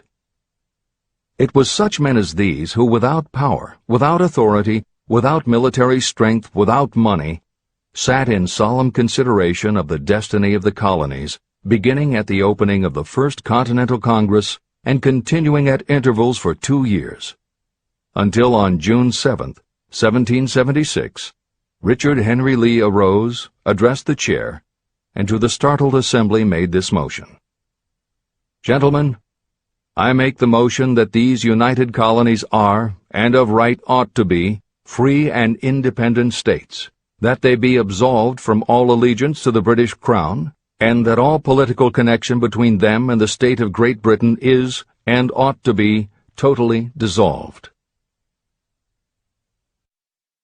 The most momentous decision ever placed on paper. Lee's astounding motion was discussed fervently and at such length that he began to lose patience. Finally, after days of argument, he again took the floor and declared in a clear, firm voice, "Mr. President, we have discussed this issue for days. It is the only course for us to follow. Why then, sir, do we longer delay? Why still deliberate? Let this happy day give birth to an American Republic. Let her arise, not to devastate and to conquer, but to re-establish the reign of peace and of law." Before his motion was finally voted upon, Lee was called back to Virginia because of serious family illness. But before leaving, he placed his cause in the hands of his friend, Thomas Jefferson, who promised to fight until favorable action was taken. Shortly thereafter, the President of the Congress, Hancock, appointed Jefferson as chairman of a committee to draw up a Declaration of Independence. Long and hard the committee labored on a document that would mean, when accepted by the Congress, that every man who signed it would be signing his own death warrant should the colonies lose in the fight with Great Britain that was sure to follow. The document was drawn, and on June 28th, the original draft was read before the Congress. For several days it was discussed, altered, and made ready. On July 4th, 1776, Thomas Jefferson stood before the Assembly and fearlessly read the most momentous decision ever placed on paper. When in the course of human events it becomes necessary for one people to dissolve the political bands which have connected them with another, and to assume among the powers of the earth the separate and equal station to which the laws of nature and of nature's God entitled them, a decent respect to the opinions of mankind requires that they should declare the causes which impel them to the separation. When Jefferson finished, the document was voted upon, accepted, and signed by the 56 men, every one staking his own life upon his decision to write his name. By that decision came into existence a nation destined to bring to mankind forever the privilege of making decisions.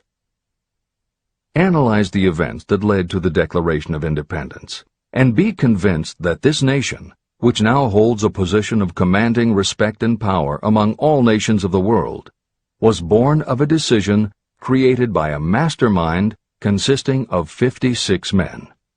Note well the fact that it was their decision that ensured the success of Washington's armies, because the spirit of that decision was in the heart of every soldier who fought with him, and served as a spiritual power which recognizes no such thing as failure.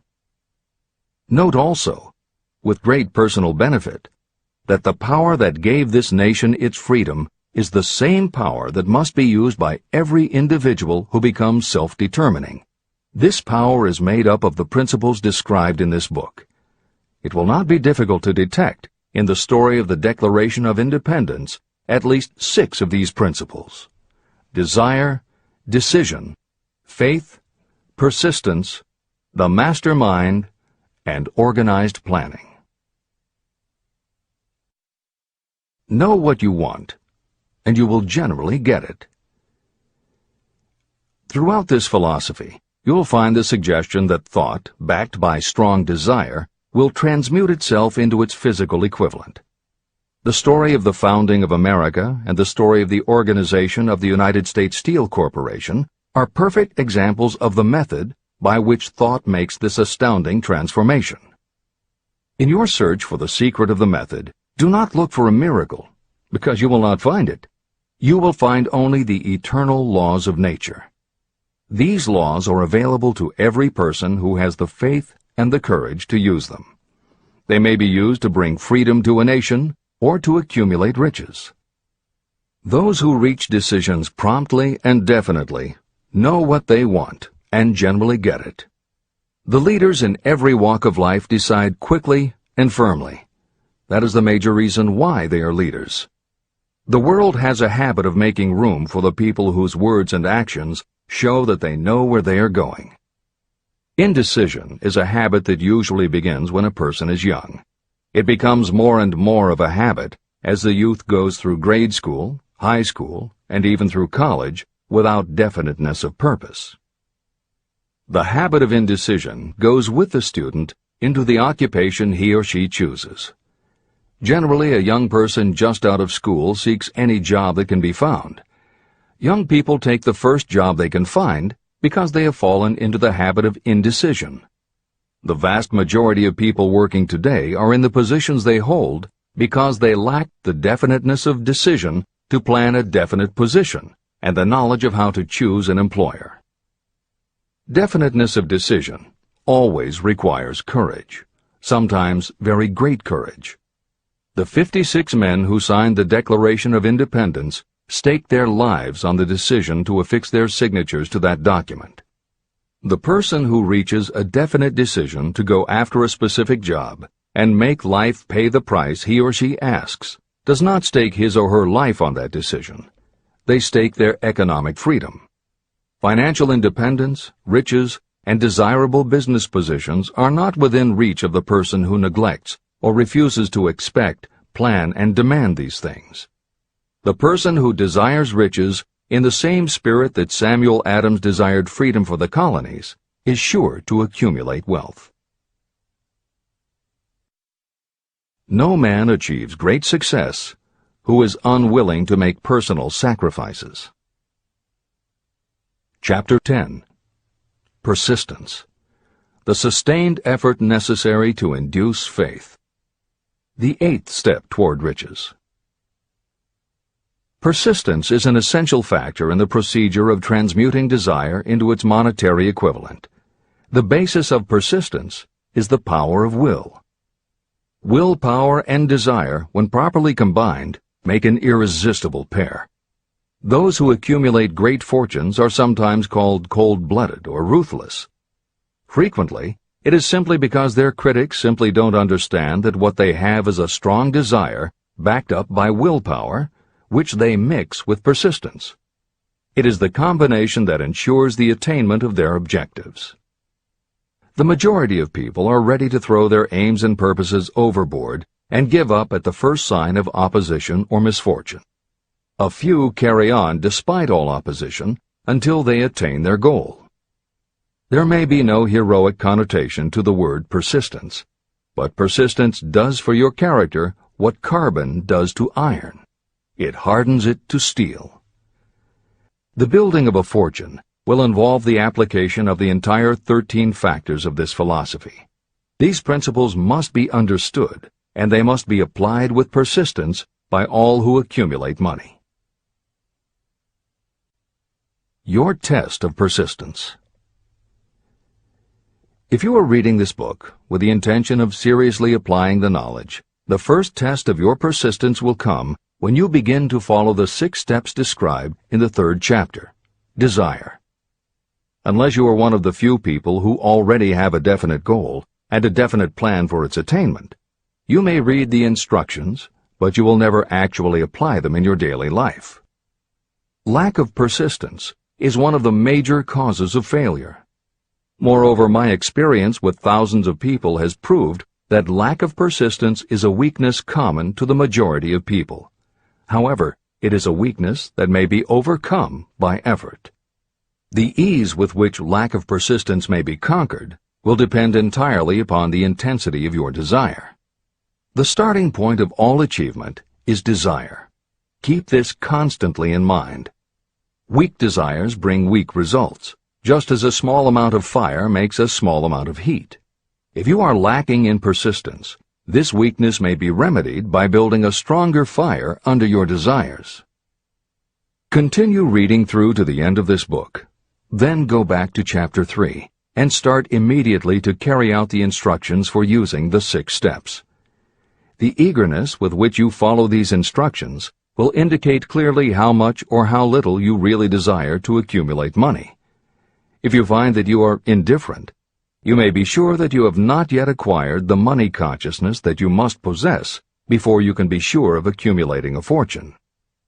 Fortunes gravitate to those whose minds have been prepared to attract them, just as surely as water gravitates to the ocean. If you are weak in persistence, focus on the instructions in Chapter 11, Power of the Mastermind. Surround yourself with a mastermind group, and through the cooperation of the members of this group, you can develop persistence. You will find additional instructions for the development of persistence in Chapter 5, Autosuggestion, and in Chapter 13, The Subconscious Mind. Follow the instructions in these chapters until you build up habits that convey to your subconscious mind a clear picture of the object of your desire. From that point on, you will not be handicapped by lack of persistence.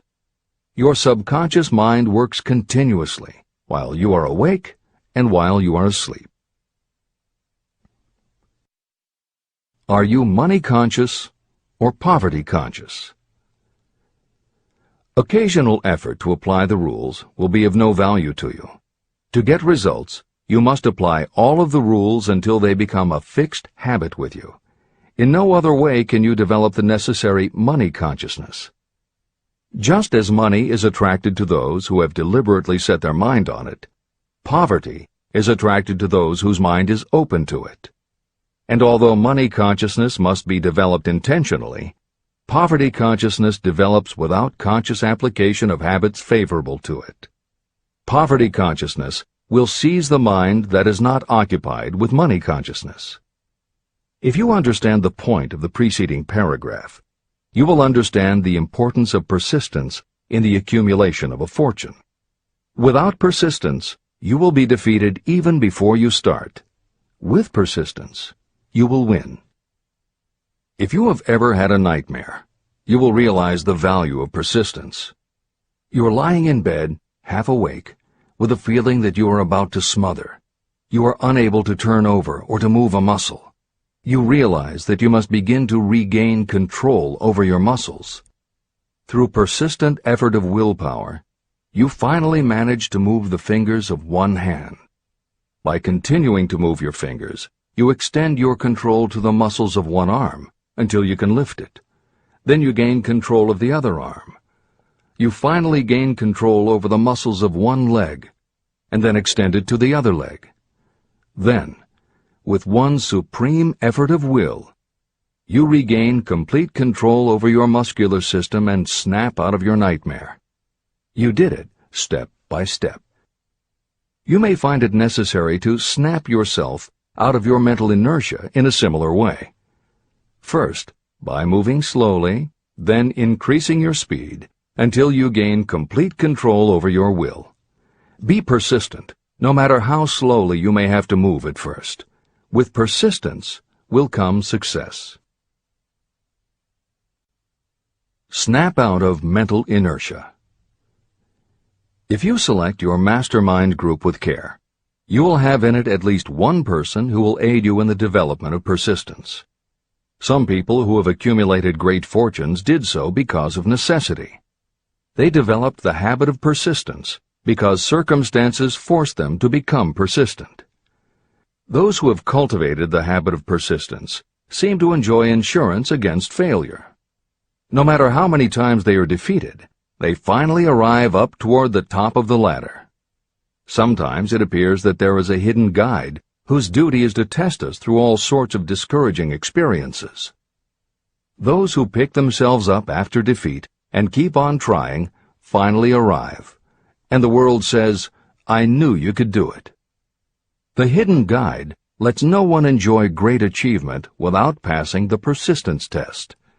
Those who can't take it simply do not make the grade. Those who can take it are rewarded for their persistence, and in return they get the goal they are pursuing. But that is not all. They receive something infinitely more important than material compensation: the knowledge that every failure brings with it the seed of an equivalent advantage. Persist past your failures. The people who learn from experience the importance of persistence will not accept defeat as being anything more than temporary. They are the ones whose desires are so persistently applied that defeat is finally changed into victory. We see that an overwhelmingly large number of people go down in defeat, never to rise again. We also see the few who take the punishment of defeat as an urge to greater effort. But what we do not see, what most of us never suspect of existing, is the silent but irresistible power that comes to the rescue of those who fight on in the face of discouragement. If we speak of this power at all, we call it persistence and let it go at that. One thing is sure: if you do not have persistence, you will not achieve noteworthy success in any calling. As I am writing these lines, I can look out the window and see, less than a block away, the great mysterious Broadway, the graveyard of dead hopes and the front porch of opportunity. From all over the world, people have come to Broadway seeking fame, fortune, power, love, or whatever it is that human beings call success. Once in a great while, someone steps out from the long procession of seekers, and the world hears that another person has conquered Broadway. But Broadway is not easily nor quickly conquered. Broadway acknowledges talent, recognizes genius, and pays off in money only after a person has refused to quit. The secret is always inseparably attached to one word: persistence. Editor's comments. Today we think of making it on Broadway in terms of the theater, but here Napoleon Hill uses Broadway as a metaphor for the New York arts, publishing, and entertainment industries in general. In the original edition of Think and Grow Rich, Hill used this introduction to tell of Fannie Hurst, one of the best-selling authors of the day, who pounded the streets of New York for 4 years and received 36 rejection slips from one publisher alone before her persistence paid off and she finally got published. Although Napoleon Hill chose Fannie Hurst to illustrate his point about overcoming poverty and adversity, he knew all about both from personal experience. Hill's own story is one of very humble beginnings and devastating failures that would have defeated most people. It was only through his extraordinary persistence that the original edition of the book you hold in your hands was published. And for that reason, the editors of this edition have included this brief biography of Napoleon Hill. The following is adapted from A Lifetime of Riches, the biography of Napoleon Hill, written by Michael J. Ritt, Jr. and Kirk Landers, and also draws upon Napoleon Hill's first bestseller, his 4-volume masterwork, Law of Success. In it, Hill told of the 7 turning points in his own life, and those excerpts told in his words are told in the first person. Born into poverty in the backwoods of Virginia, young Nap, as he was called, was the local gun-toting troublemaker. He would probably have ended up a criminal had his widowed father not met and married Martha Ramey Banner. Nap's new stepmother set out to change the family's mountain ways, and she started by trading Napoleon a typewriter for his 6-shooter pistol. She told him, "If you become as good with a typewriter as you are with that gun, you may become rich and famous and known throughout the world." Her faith and encouragement turned young Nap around, and by the age of 15, he was submitting stories to the local newspapers and doing everything he could to get himself out of his meager circumstance. After completing high school and 1 year at a business college, he wrote an audacious letter to Rufus Ayers, one of the most powerful men in the coal industry. Hill wrote to apply for a job, but he said that he didn't want a salary. In fact, he said he would pay Ayers. Hill proposed that Ayers could charge him whatever he wanted on a monthly basis, but if at the end of 3 months Hill had proved his worth, he then would expect Ayers to pay him a salary of the same monthly amount. Ayers admired Hill's style and hired him, with pay. First turning point. After finishing a course at a business college, I took a job as stenographer and bookkeeper. As a result of having practiced the habit of performing more work and better work than that for which I was paid, I advanced rapidly until I was assuming responsibilities and receiving a salary far out of proportion to my age. Hill also proved to be so trustworthy and honest that Ayers promoted him to replace the manager, making this 19-year-old the youngest manager of a mine and in charge of 350 men. Then fate reached out and gave me a gentle nudge. My employer lost his fortune, and I lost my position. This was my first real defeat, and even though it came about as a result of causes beyond my control, I didn't learn a lesson from it until many years later. Second turning point. My next position was that of sales manager for a large lumber manufacturer in the South. My advancement was rapid, and I did so well that my employer took me into partnership with him. We began to make money, and I began to see myself on top of the world again. Like a stroke of lightning out of a clear sky, the 1907 panic swept down, and overnight it rendered me an enduring service by destroying our business and relieving me of every dollar that I had. Editor's comment. The panic Hill refers to began in the summer of 1907, when a number of banks and stock brokerages declared bankruptcy.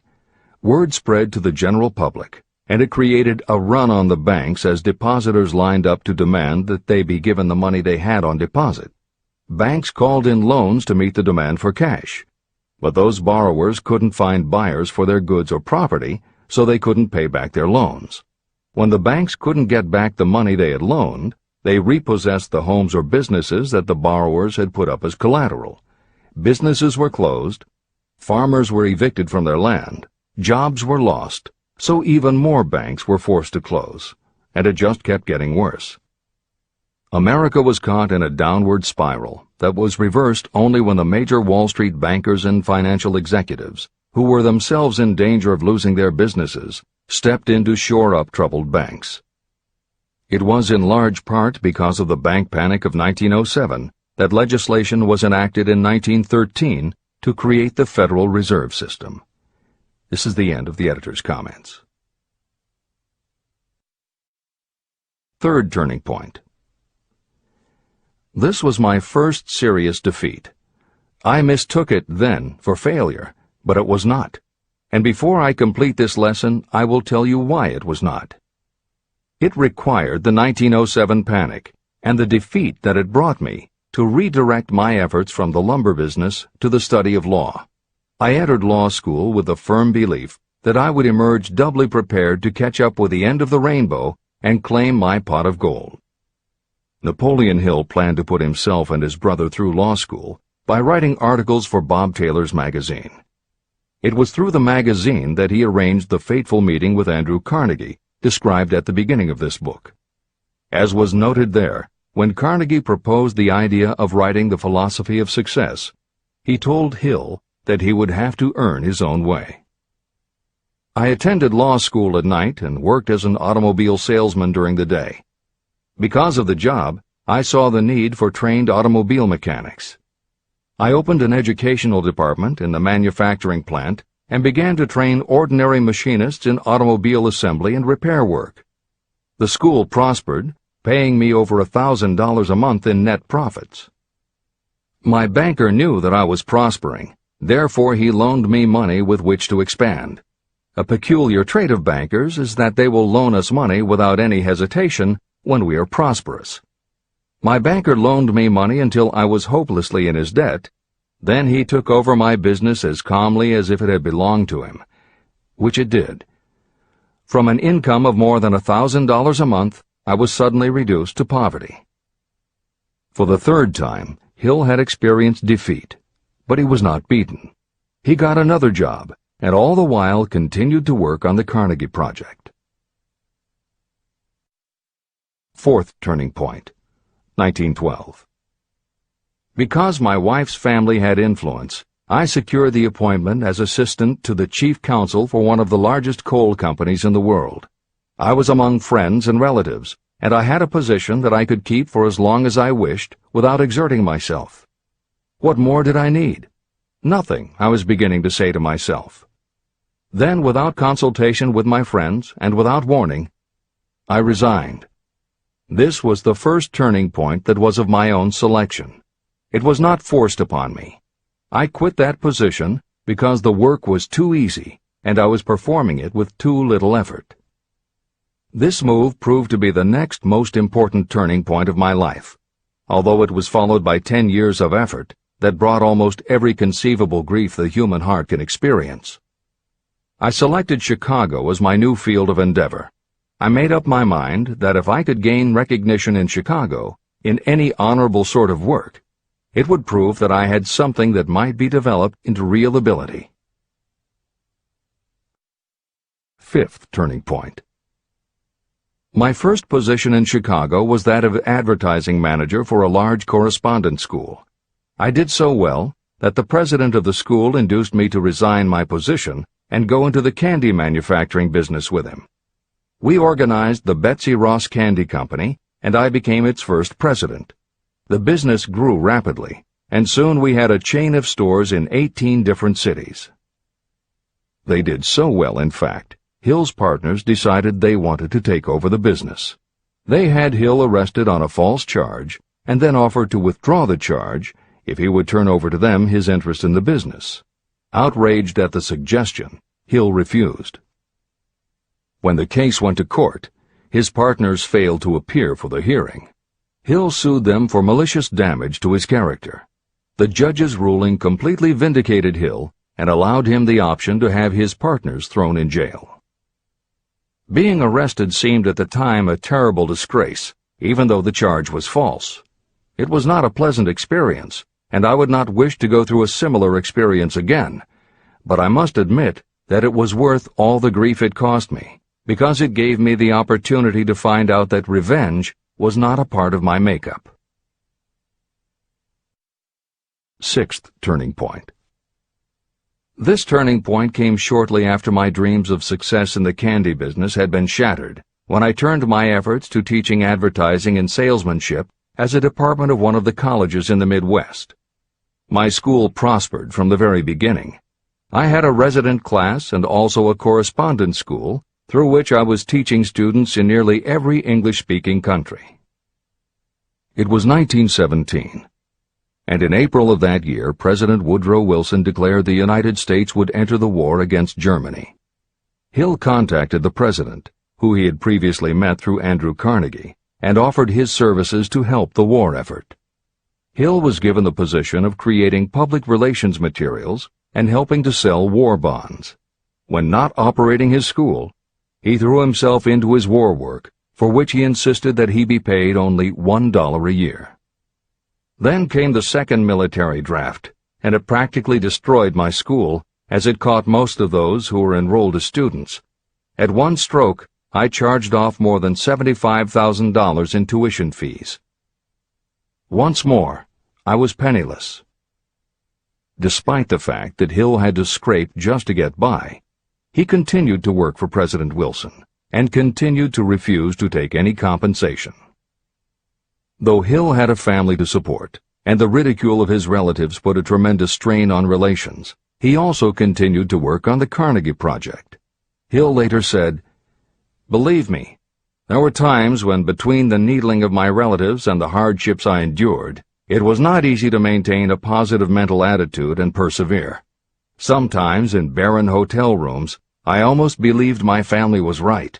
The thing that kept me going was my conviction that one day I would not only successfully complete my work, but also be proud of myself when it was finished." Seventh turning point. To describe the seventh of the turning points in my life, I must go back to November 11th, 1918. Armistice Day, the end of the World War. The war had left me without a penny, as I have already said, but I was happy to know that the slaughter had ceased and reason was about to reclaim civilization. The time had come for another turning point. I sat down at my typewriter, and to my astonishment, my hands began to play a tune on the keyboard.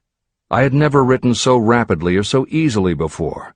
I did not plan or think about what I was writing. I just wrote whatever came into my mind.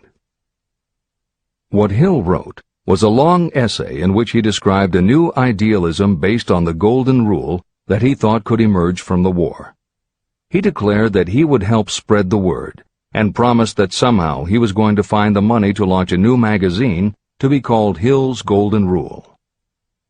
He took his essay to George Williams, a Chicago printer he had met while working at the White House, and by early January of 1919, Hill's Golden Rule magazine was on the newsstands. The first issue was 48 pages. In the beginning, with no money to pay anyone else, Hill wrote and edited every word himself, changing his writing style for each article as well as using a variety of pen names. Additional staff was hired later, which soon led to problems on the inside and on the outside, and Williams attempted to buy out Hill's share of the business. But when Hill realized that one stipulation of the buyout prevented him from any involvement in a competing publication, in October of 1920, he simply left. By April of 1921, he had raised the money for a new publication, Napoleon Hill's magazine, the foundation of which was again the Golden Rule. But it also expanded into presenting many of the principles of success that would become the basis of Hill's later books. The magazine's acceptance and success also led to Hill's success as a speaker and motivator, which led to even greater success for the magazine. At the same time, Napoleon Hill was working with one of the inmates of a penitentiary to develop a correspondence course, which he took to the prisons to encourage prisoner rehabilitation. Most everything Hill did during this time was successful, and the success of the prison program was significant. But the greed of two members of the board of directors, one of whom was the prison chaplain, eventually led in 1923 to the demise of not only the educational rehabilitation programs, but also the magazine and numerous other successful offshoot ventures. The bleak irony, as Michael Ritt notes in A Lifetime of Riches, was that few enterprises in the 1920s could have been more idealistic or humanitarian in concept. Yet in seeking to stir goodness in men's souls, these enterprises had stirred mean-spirited men to a bloodlust that destroyed everything. Without his magazine, Hill went back to teaching and lecturing, which led to an introduction to a crusading newspaper publisher, Don Mellett, who offered to help Hill publish the results of his work on the Carnegie Project. At this same time, Mellett learned that Prohibition gangsters were selling narcotics and bootleg liquor to school children in Canton, and members of the local police force were being bribed to do nothing about it. Mellett was outraged and wrote an expose in his Canton Daily News while Hill contacted the governor to implement a state investigation of the corrupt police department. A week before Hill and Mellett were to finalize the financing for the publication of Hill's book, Don Mellett was ambushed outside his home and assassinated by a gangster and a renegade cop. They tried to kill Hill, too, but through pure luck he escaped and fled to the Smoky Mountains, where he remained holed up in a backwoods shack for most of a year. Destitute and in fear for his life, he lapsed into a state of deep depression. Then, in one extraordinary night of self-analysis, he willed himself out of his depression and resolved to finish the challenge Carnegie had posed almost 20 years earlier. Hill went to Philadelphia, convinced a publisher to put up the money, then worked night and day for almost 4 months to finish the manuscript. In March of 1928, Hill published the results of his efforts, a multi-volume masterwork entitled Law of Success. No one had ever seen anything like it. It was a phenomenon, a runaway bestseller. A little over a year later, while Hill was finally enjoying the fruits of his long labors, the stock market crash of '29 hit. The bottom fell out of everything, including the market for books. Though he never gave up on his vision, like the rest of America, Hill struggled through the Depression. He lectured, he wrote, and he taught in every way he could, but it was very hard to preach personal achievement to a country that had lost faith in itself. Napoleon Hill made it his personal mission to turn the tide by creating a variety of self-help programs, but it became disappointingly apparent that it was going to take more than one man to do it.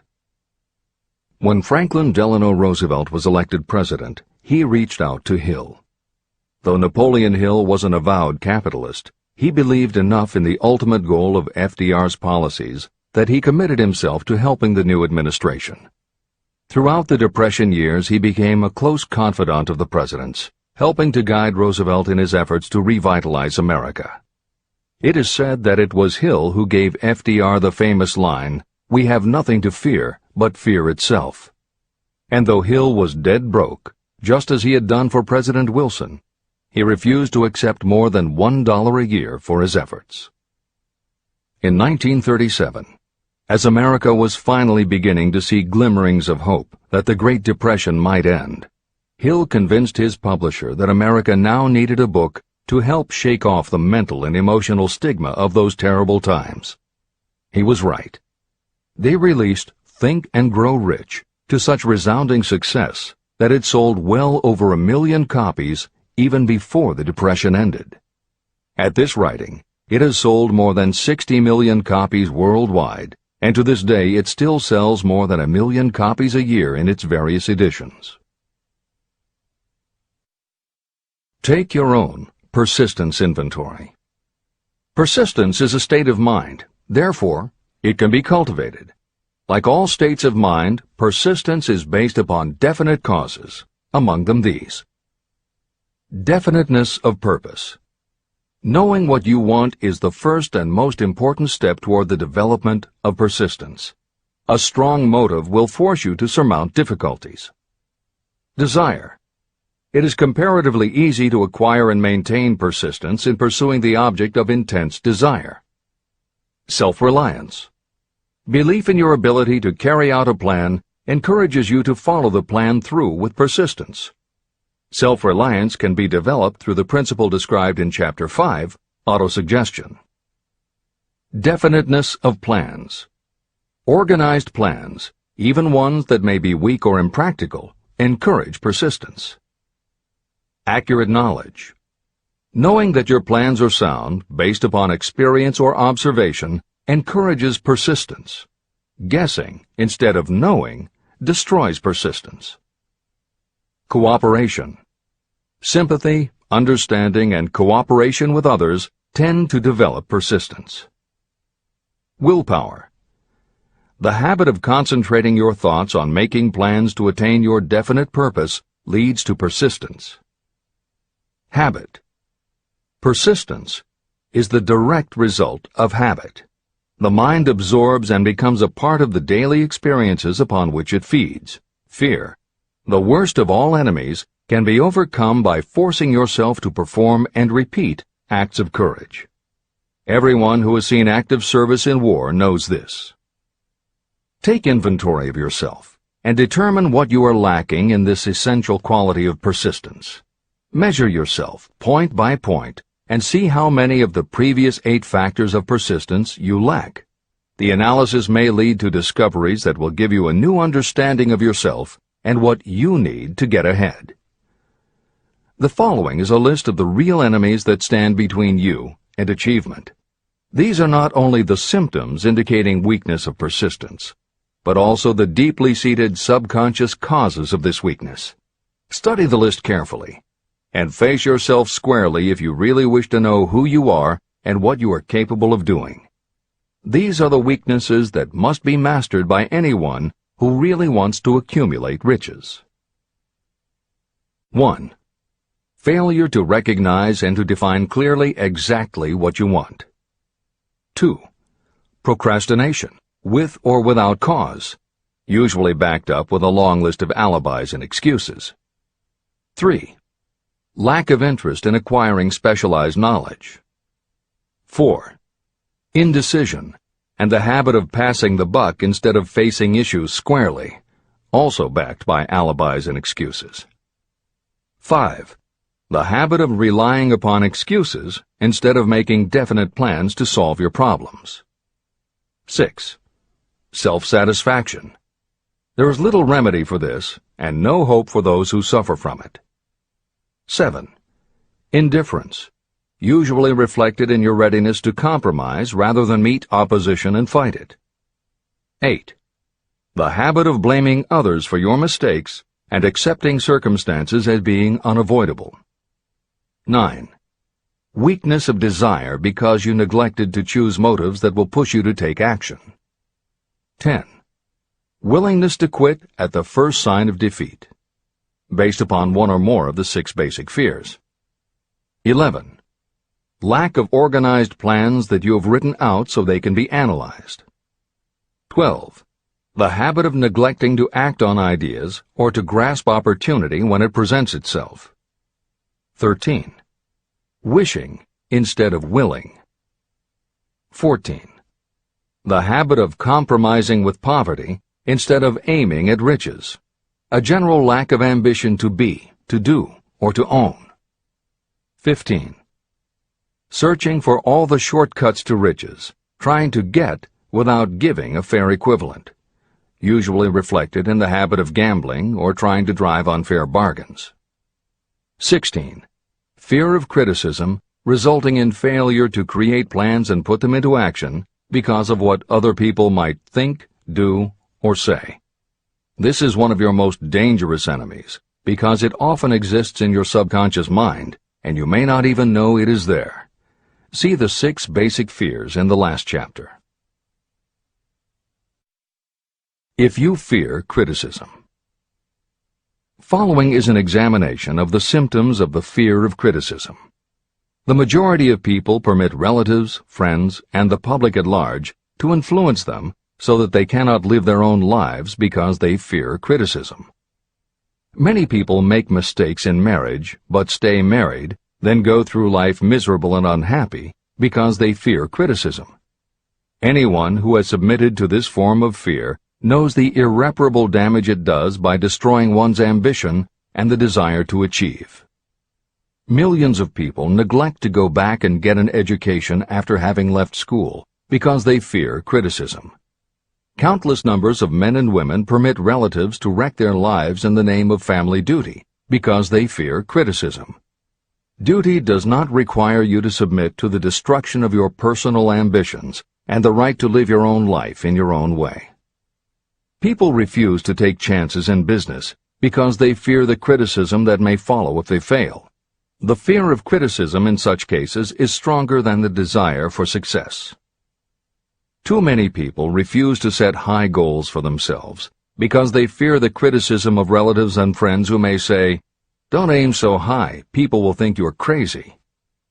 When Andrew Carnegie suggested that I devote 20 years to the organization of a philosophy of individual achievement, my first impulse was fear of what people might say. His suggestion was far greater than anything I had ever conceived for myself. My first instinct was to create excuses, all of them traceable to the fear of criticism.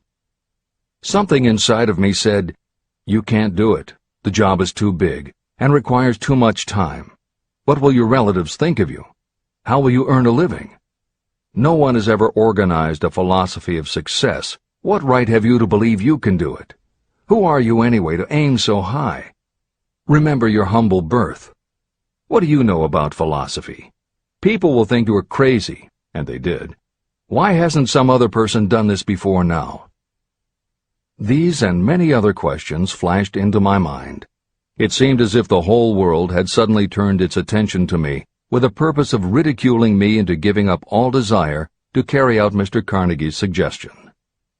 Later in life, after having analyzed thousands of people, I discovered that most ideas are stillborn. To grow, ideas need the breath of life injected into them through definite plans of immediate action. The time to nurse an idea is at the time of its birth. Every minute it lives gives it a better chance of surviving.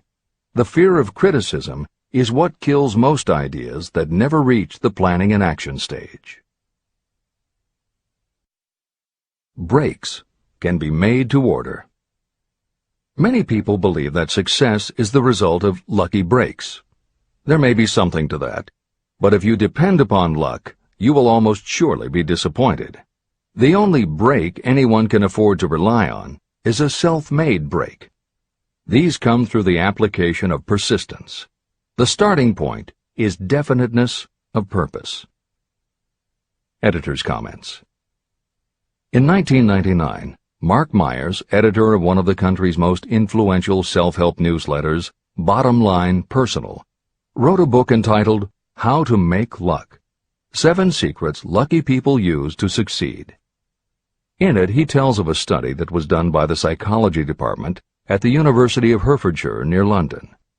They assembled a group of people, half of whom either thought themselves lucky or were considered to be lucky by others. The other half of the group believed they were unlucky. They were all brought to campus to watch a computerized random coin toss. Each person watched as a cartoon elf came on screen and flipped a coin. Each was asked to call heads or tails. The results of the experiment proved that the unlucky group guessed right approximately the same number of times as the lucky group. In follow-up interviews, the researchers concluded that the only difference between so-called lucky and unlucky people was that the lucky people tended to remember the good things that had happened in their lives, and those that thought they were unlucky tended to dwell on the bad things. The scientific fact is that luck, in terms of calling a coin toss, spinning a wheel, or turning a card, is completely random, and there's nothing we can do about it. All we can control is what we say and do.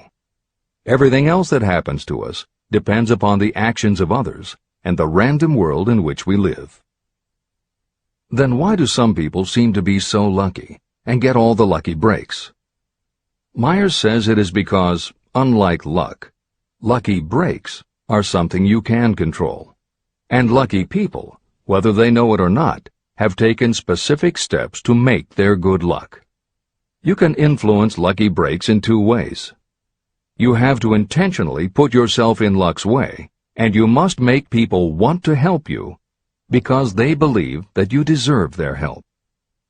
Once you have let the world know you are ready for a break, luck is largely a matter of being introduced to opportunities by people who open doors for us. Myers calls these people gatekeepers. Gatekeepers offer help not only out of goodwill, but also because they hope you will help them in return when you are in a position to do so. People who are lucky make it a point to impress their gatekeepers so that they will be the first to come to mind when opportunities arise. Your gatekeepers must believe that you deserve a break, and that it is worth it to them to give you one. One of the best ways to do that is simply to behave and act lucky. If you act like a loser, people think you are a loser. If you perceive yourself as lucky, it will be easier for others to see you that way. And if you are believed to be a lucky person, your chances of receiving lucky opportunities will increase, partly because others hope some of your luck will rub off on them. This is the biggest secret lucky people know. They know that when they seem lucky, more people want to help them. There are people waiting to make a difference in your life if you show them you are willing to make an effort and that you are enthusiastic. Mark Meyer's book is devoted to explaining ways to do that.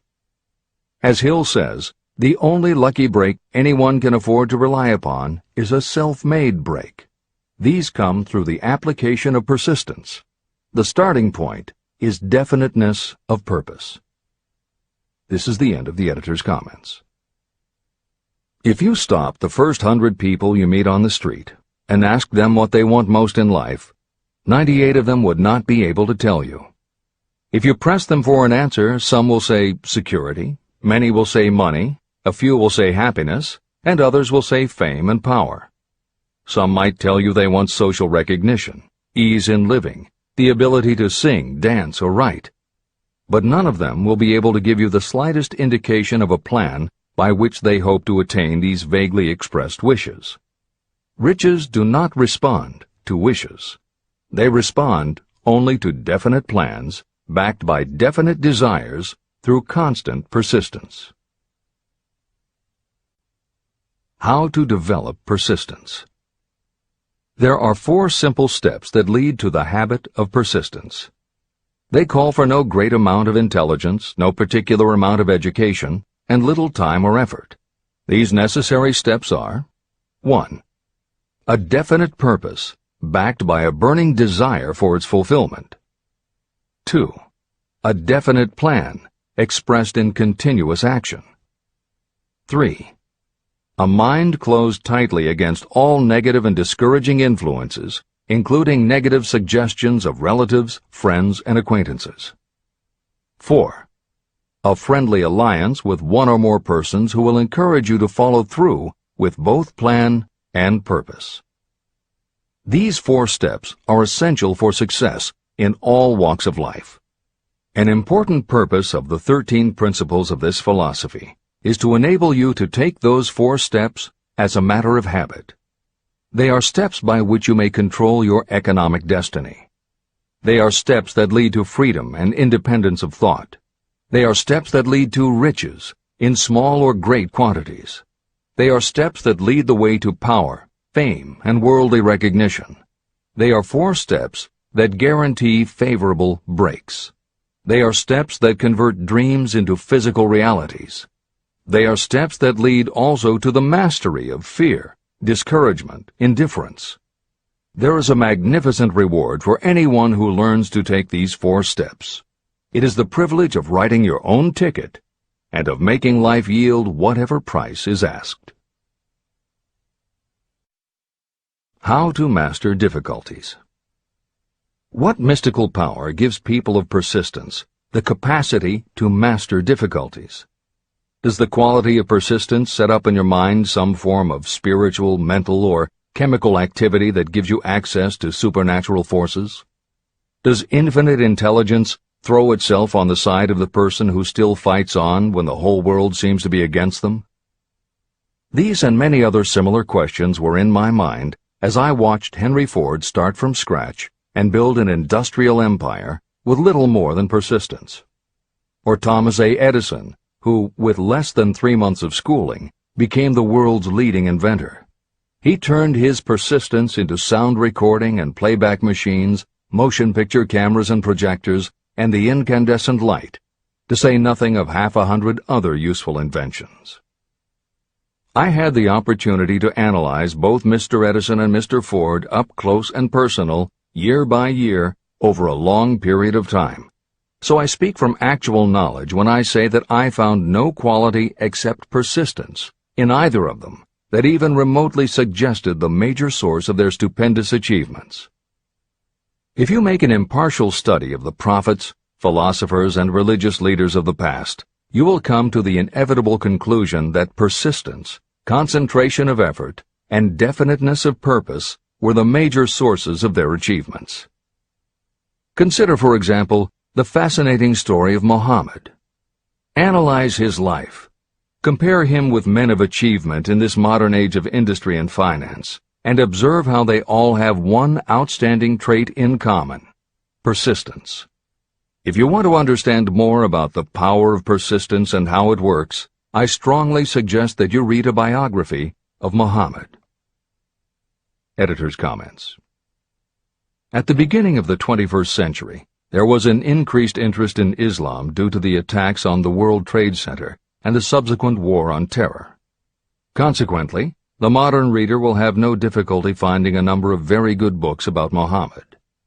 At the time that Hill was writing the first edition of Think and Grow Rich, one of the best biographies of Muhammad was written by Esad Bey, who was born in Baku, Azerbaijan, the son of a Jewish businessman named Nusenbaum. Later, he changed his name when he converted to Islam. During the Russian Revolution, he fled his home for Berlin, where he lived until the rise of Hitler again forced him to move, first to Austria and then finally to Italy. It is believed by some that this man, known as Esad Bey, also wrote under another pen name, Kurban Said, and was in fact the author of the acclaimed Azerbaijani novel, Ali and Nino. That Napoleon Hill was very impressed with this particular biography of Muhammad is clear from his recommendation, which follows. I strongly suggest that you read a biography of Muhammad, especially the one by Esad Bey. This brief review of that book, which appeared in the Herald Tribune, will provide a preview of the rare treat in store for those who take the time to read the entire story of one of the most astounding examples of the power of persistence known to civilization. The Last Great Prophet. Reviewed by Thomas Sugru. Muhammad was a prophet, but he never performed a miracle. He was not a mystic. He had no formal schooling. He did not begin his mission until he was 40. When he announced that he was the messenger of God, bringing word of the true religion, he was ridiculed and labeled a lunatic. Children tripped him, and women threw filth upon him. He was banished from his native city, Mecca, and his followers were stripped of their worldly goods and sent into the desert after him. When he had been preaching 10 years, he had nothing to show for it but banishment, poverty, and ridicule.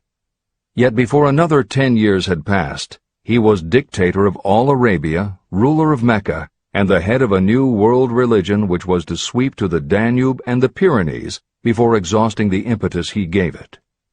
That impetus was threefold: the power of words, the efficacy of prayer, and man's kinship with God. His career never made sense. Muhammad was born to impoverished members of a leading family of Mecca.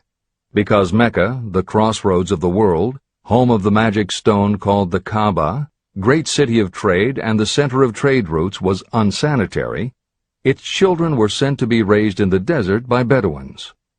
Muhammad was thus nurtured, drawing strength and health from the milk of nomad, vicarious mothers.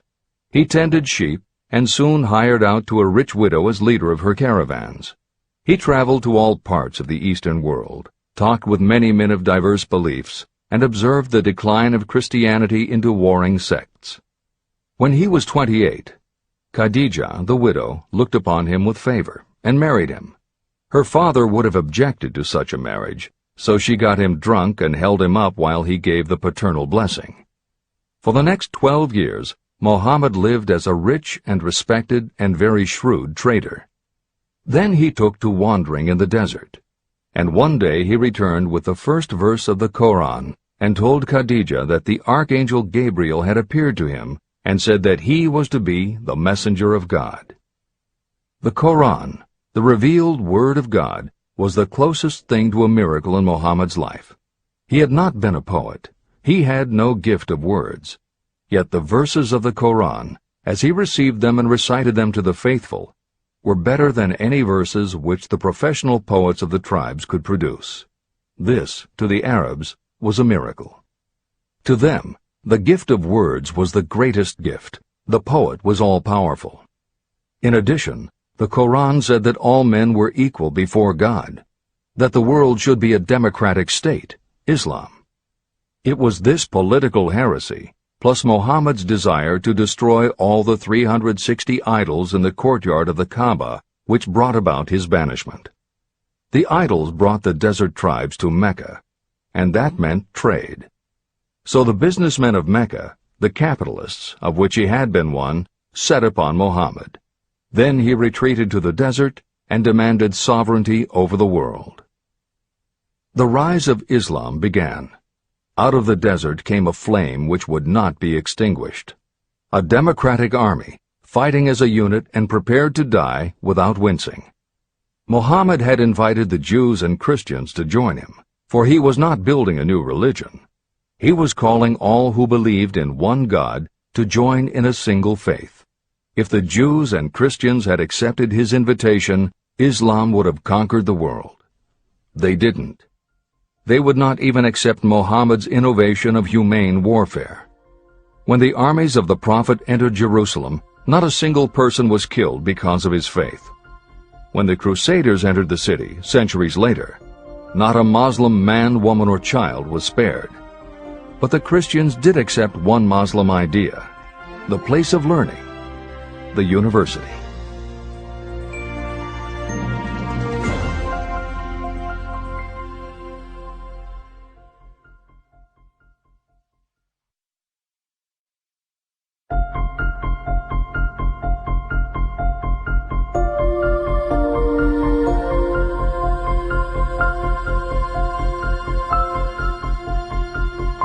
The ladder of success is never crowded at the top.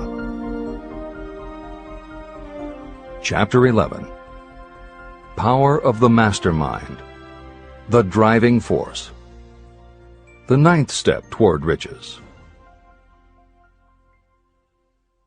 Power is essential for success in the accumulation of money.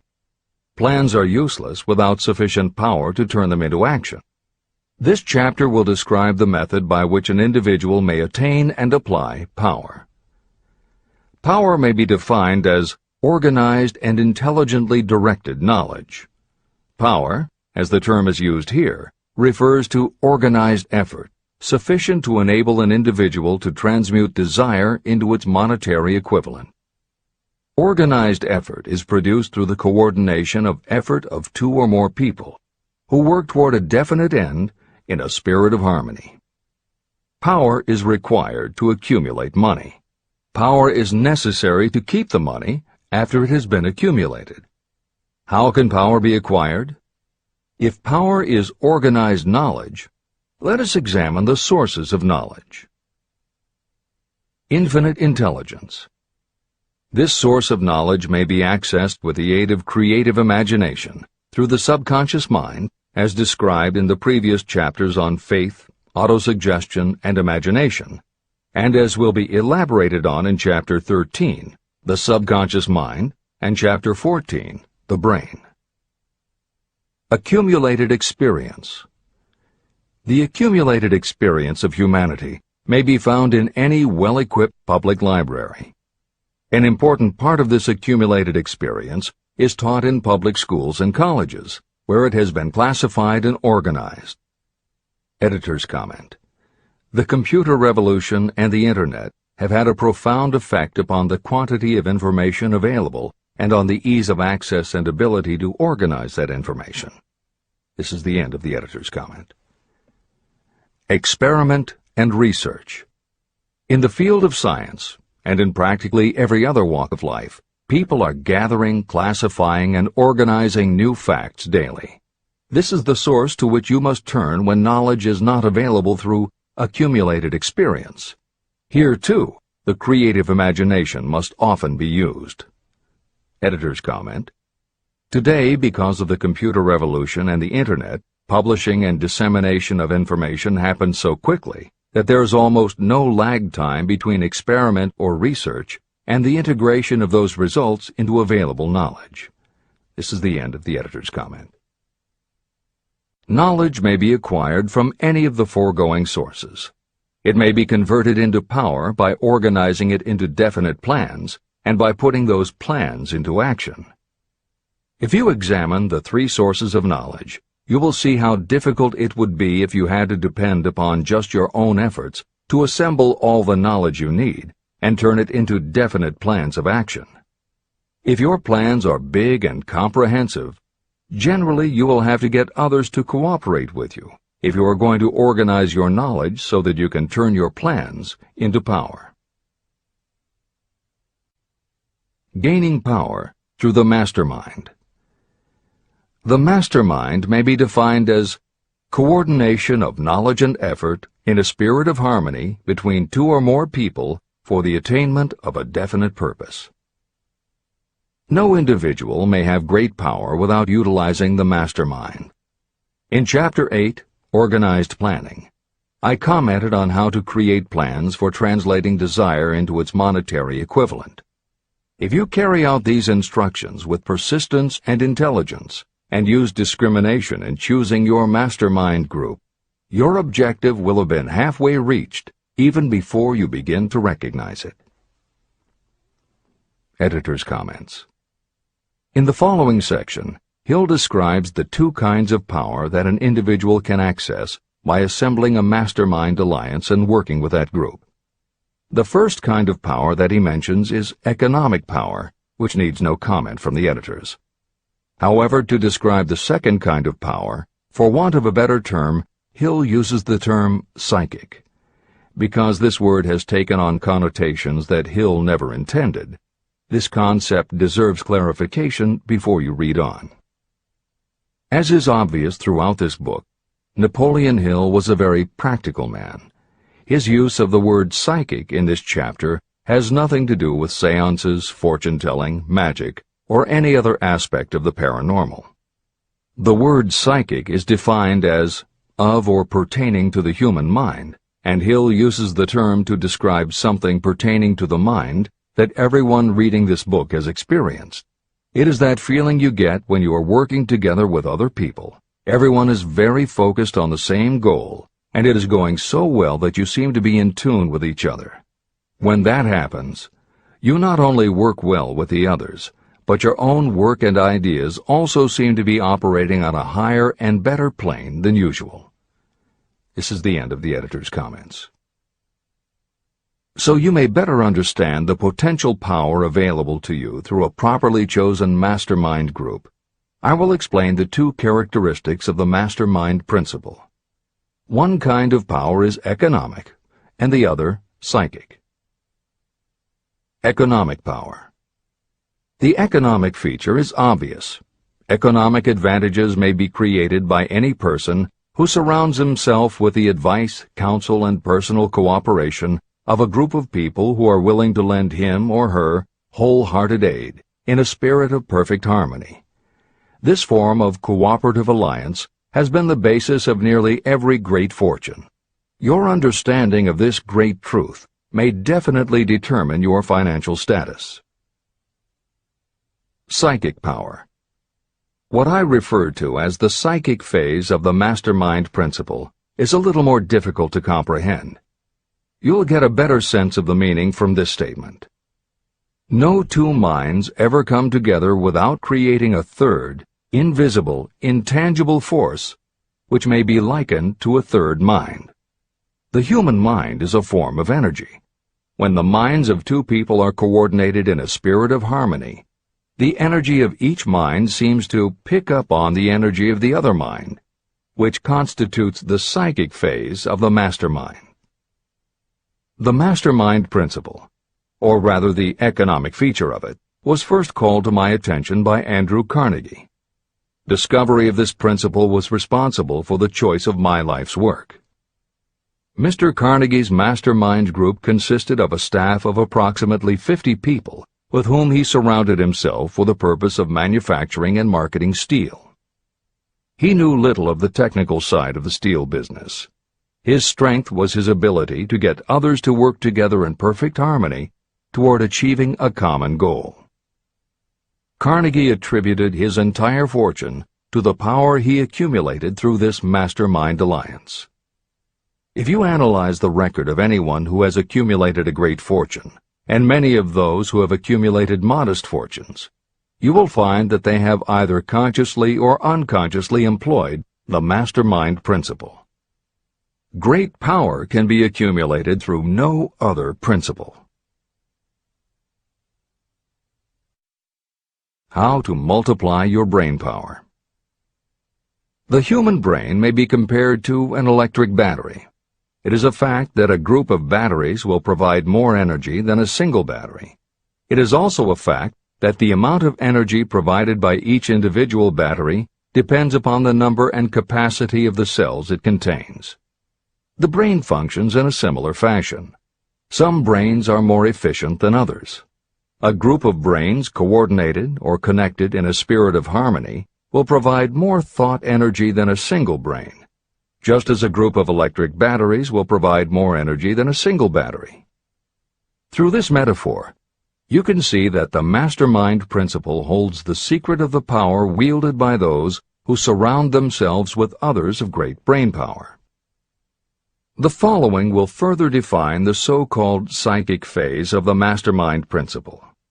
When a group of individual minds are coordinated and function in harmony, the increased energy created through that alliance becomes available to every individual mind in the group. Henry Ford began his business career under the handicap of poverty, illiteracy, and ignorance. Within the inconceivably short period of 10 years, Mr. Ford mastered these 3 handicaps, and within 25 years, he made himself one of the richest men in America. How did he do it? Here is an important clue. Mr. Ford's most rapid strides became noticeable from the time he became a personal friend of the famed inventor Thomas A. Edison. In the story of Ford's success, this is just the first indication of what the influence of one mind upon another can accomplish. Follow his story further, and you will have even more evidence that power may be produced through friendly alliance of minds. It is a fact that Mr. Ford's most outstanding achievements became even more pronounced later, after he formed the acquaintances of Harvey Firestone, John Burroughs, and Luther Burbank, each a man of great mental capacity. People take on the nature and the habits and the power of thought of those with whom they associate in a spirit of sympathy and harmony.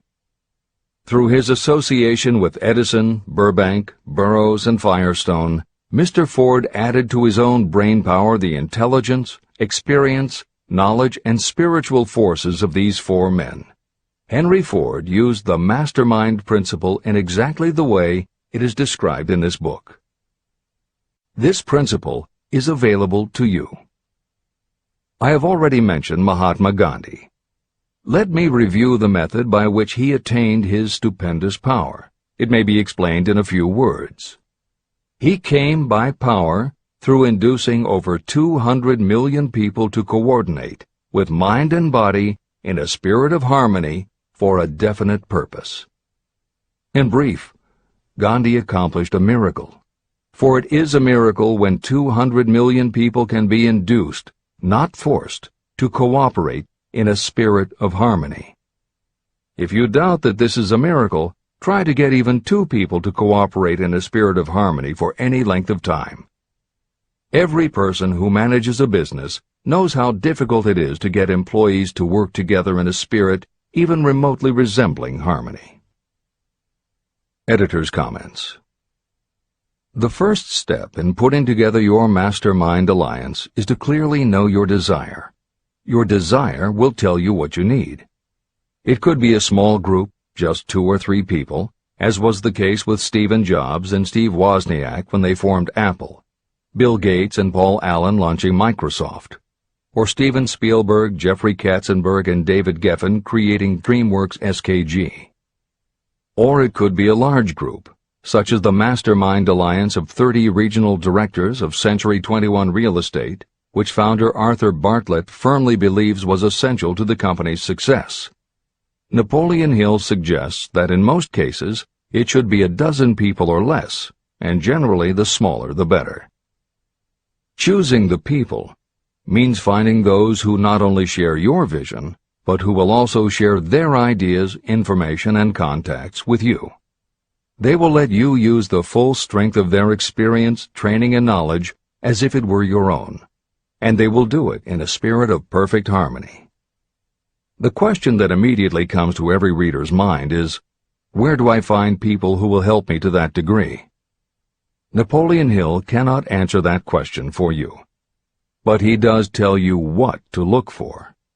Where you look is up to you. And if you really do have the desire to succeed, you will start looking and you won't give up until you find the right people. Napoleon Hill's description of the mastermind that appears below is augmented with additional material from articles and speeches he wrote after the publication of Think and Grow Rich. These were compiled for publication by Hill's friend, mentor, and business associate, W. Clement Stone, and appear in two books, Napoleon Hill's Keys to Success and Believe and Achieve. This is the end of the editor's comments. Finding your mastermind members. Ally yourself with a group of as many people as you may need in order to assemble a mastermind that will assist you in creating and carrying out your plan or plans for the accumulation of money. Compliance with this instruction is absolutely essential.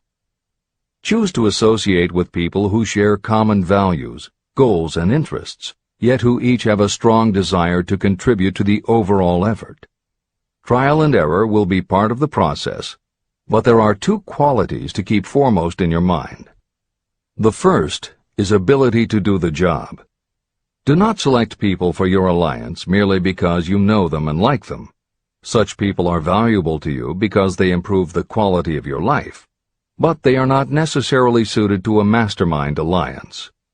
Your best friend may not be the most knowledgeable marketing professional, but perhaps he or she can introduce you to someone who is.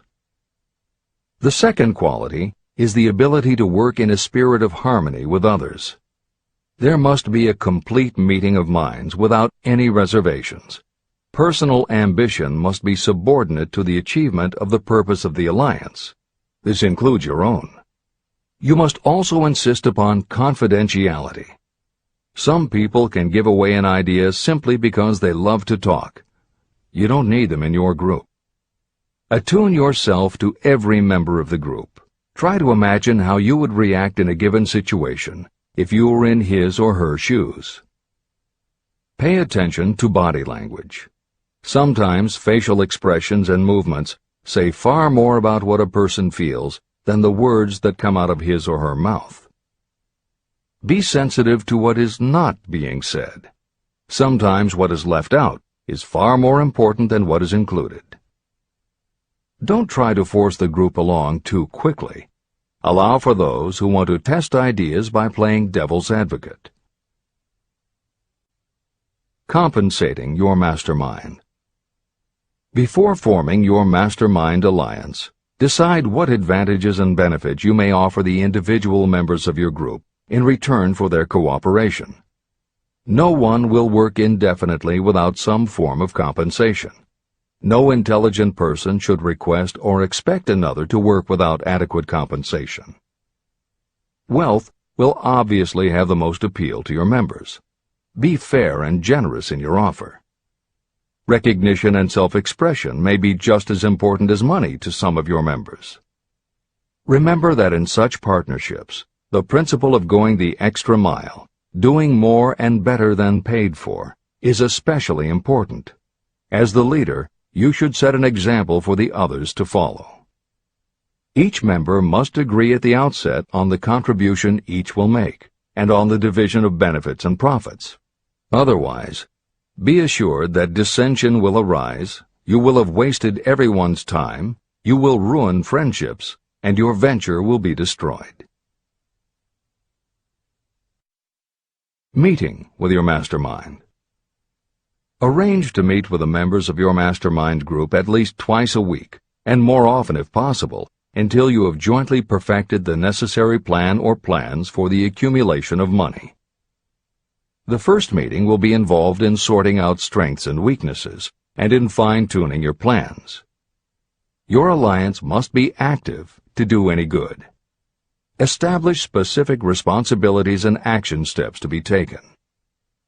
As your mastermind matures and harmony grows among the members, you will find that the meetings create a flow of ideas into every member's mind.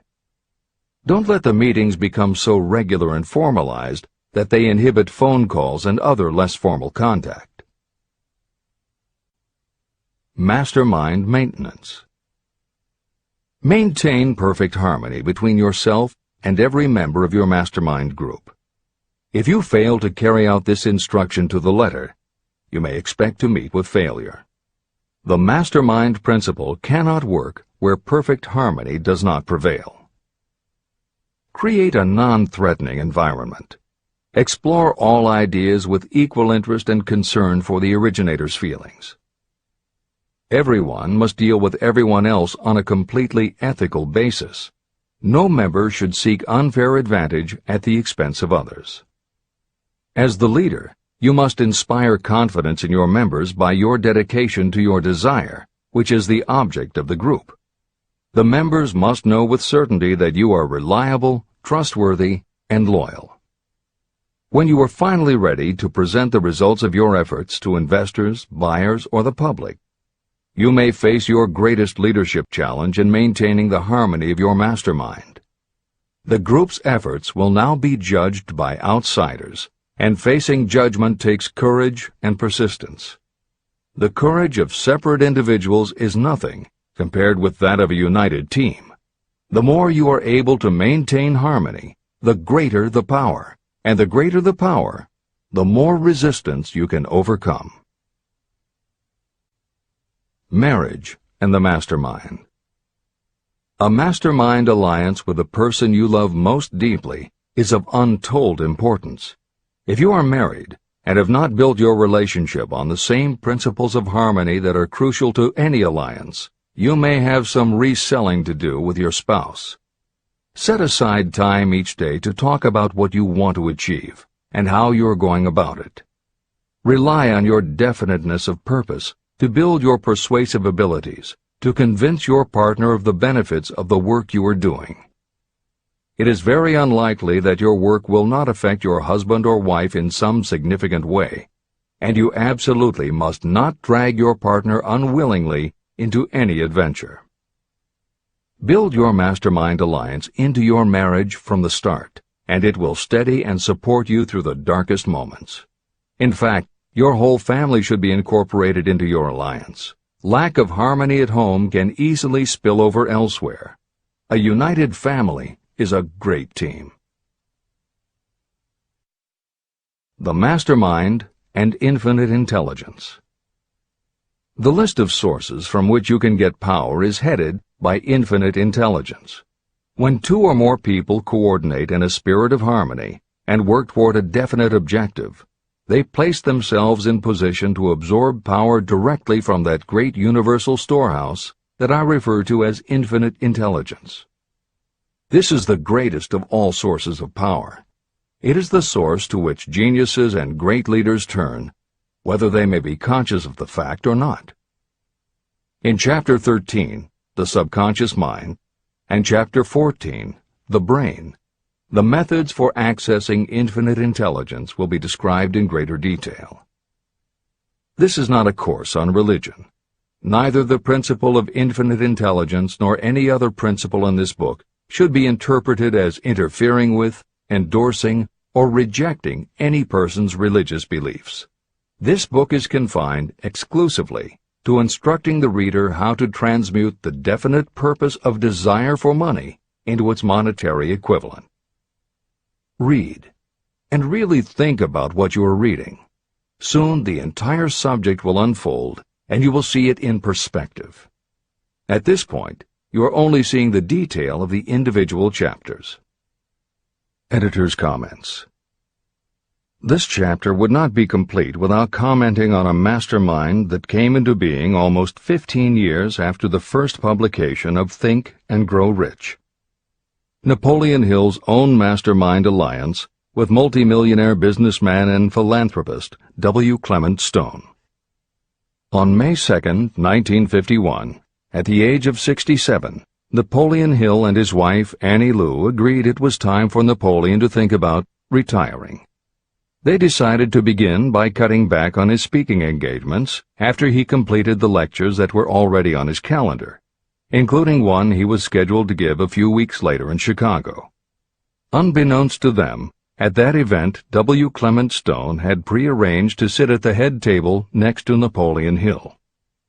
Like Hill, Stone had been born into poverty. At the age of 6, he started selling newspapers to help pay the rent, and by 13, he owned his own stand. By 16, he was selling insurance, and by 20 he'd managed to scrape together $100, which he used to start his own insurance agency. Stone was a consummate salesman and motivator, and his company was growing very nicely. Then in 1938 he read Think and Grow Rich, and was so inspired by it that he bought a copy for every one of his employees, and continued to do so for each new person who joined his company. Over the years, this amounted to thousands of copies.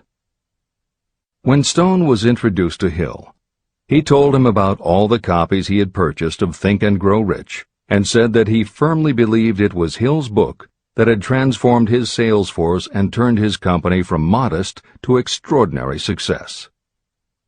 Napoleon Hill and W. Clement Stone found that they were in such complete accord that by the end of their first meeting, Hill had decided to postpone his retirement and join with Stone in a venture dedicated to creating a better world for this and future generations.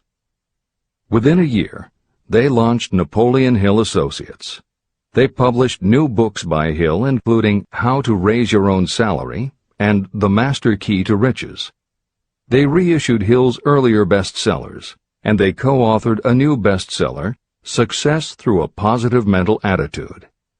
They also launched Success Unlimited magazine, created PMA Science of Success home study courses, made television programs, radio shows, a documentary film entitled A New Sound in Paris, which showed the amazing changes that happened when the entire town of Paris, Missouri, adopted the Napoleon Hill philosophy. And they both crisscrossed America speaking, teaching, giving interviews, and spreading the philosophy to as many people as possible. In addition to his work with Napoleon Hill Associates, Hill also consulted to W. Clement Stone's company, Combined Insurance Company of America. Hill designed and implemented a new training program for the sales force, which was so successful he astounded the business world by helping Stone grow his company from $30 million in assets to $100 million in less than 10 years. When W. Clement Stone passed away in 2002, his company, now known as Aon Corporation, had revenues of $2 billion a year. W. Clement Stone had personally given more than $275 million to various charitable and philanthropic organizations. There has perhaps never been a greater example of coordination of knowledge and effort in a spirit of harmony between two or more people for the attainment of a definite purpose. The sheer volume of work and scope of influence achieved in a 10-year period by Napoleon Hill and W. Clement Stone leaves little question as to the power and importance of a mastermind alliance. This is the end of the editor's comments. The power of positive emotions. Money is shy and elusive. It must be wooed and won by methods not unlike those used by a determined lover. And the power you use in the wooing of money is not greatly different from what you use to attract the one you love. It is the power of positive emotion. That power, when successfully used in the pursuit of money, must be mixed with faith. It must be mixed with desire. It must be mixed with persistence. It must be applied through a plan, and that plan must be set into action. When money comes in large quantities, it flows to the one who accumulates it as easily as water flows downhill. There exists a great unseen stream of power, which may be compared to a river that flows in two directions. One side flows in one direction, carrying all who get into that side of the stream onward and upward to wealth. The other side flows in the opposite direction, carrying all who are unfortunate enough to get into it and can't pull themselves out, downward to misery and poverty. Everyone who has accumulated a great fortune has recognized the existence of this stream of life. It consists of one's thinking process.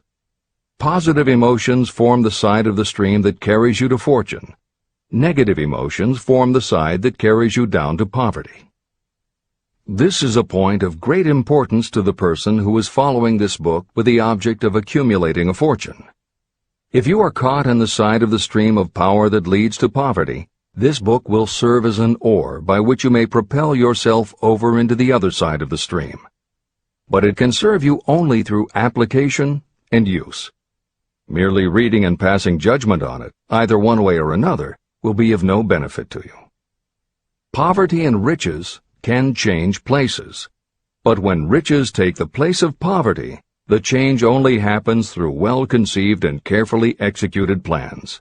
The same is not true of poverty. Poverty needs no plan. It needs no one to help it because it is bold and ruthless. Riches are shy and timid. They have to be attracted. More gold has been mined from the thoughts of men than has ever been taken from the earth. Chapter 12. Sexuality, Charisma, and Creativity. The 10th step toward riches. Editor's comments. What motivates human beings is the subject of continuing scientific research and philosophical debate. There is general agreement that the prime motivators are the basic human needs for food and water, shelter and clothing, and safety. Beyond these basic life-sustaining needs, however, there are other factors that motivate people to action. It is the definition of the other factors and their order of importance that continues to be open to interpretation. Perhaps the most widely known theory is psychologist Abraham Maslow's hierarchy of human needs, which lists 8 levels of motivational forces, starting with the basic physiological and safety needs, then ascends through belonging and love, esteem, understanding, aesthetics, self-actualization, and transcendence. Other psychologists and sociologists have defined and arranged the categories differently, but in almost all cases there is agreement that after the primary life-sustaining needs are met, sex and love are the next most important motivating forces. Napoleon Hill also compiled a hierarchy of what he referred to as mind stimuli. Like Maslow and other researchers, Hill identified sex and love as the most powerful non-life-sustaining factors in human motivation, but his focus was not on sex and love as they pertain to procreation. Hill was intrigued by the theory that if sex and love are such powerful forces in driving humans to action, there might be a correlation to outstanding achievement or material success. And if such a relationship exists, can the motivating force be intentionally channeled to this purpose? In the original edition of the following chapter, Hill used terms such as sex emotion and sex energy in his analysis of these motivating forces as they relate to attitude and personality. In this context, the use of the word sex was not meant to have the physical connotation that it often has today. Today, these concepts would be conveyed by words such as sexuality, passion, or charisma. In this edition, where appropriate, the editors have opted for the modern usage of these and similar terms. This is the end of the editor's comments. Charisma. The world is ruled, and the destiny of civilization is established by the human emotions. People are influenced more by feelings than by reason. Your creativity is set into action entirely by emotions, and not by cold reason.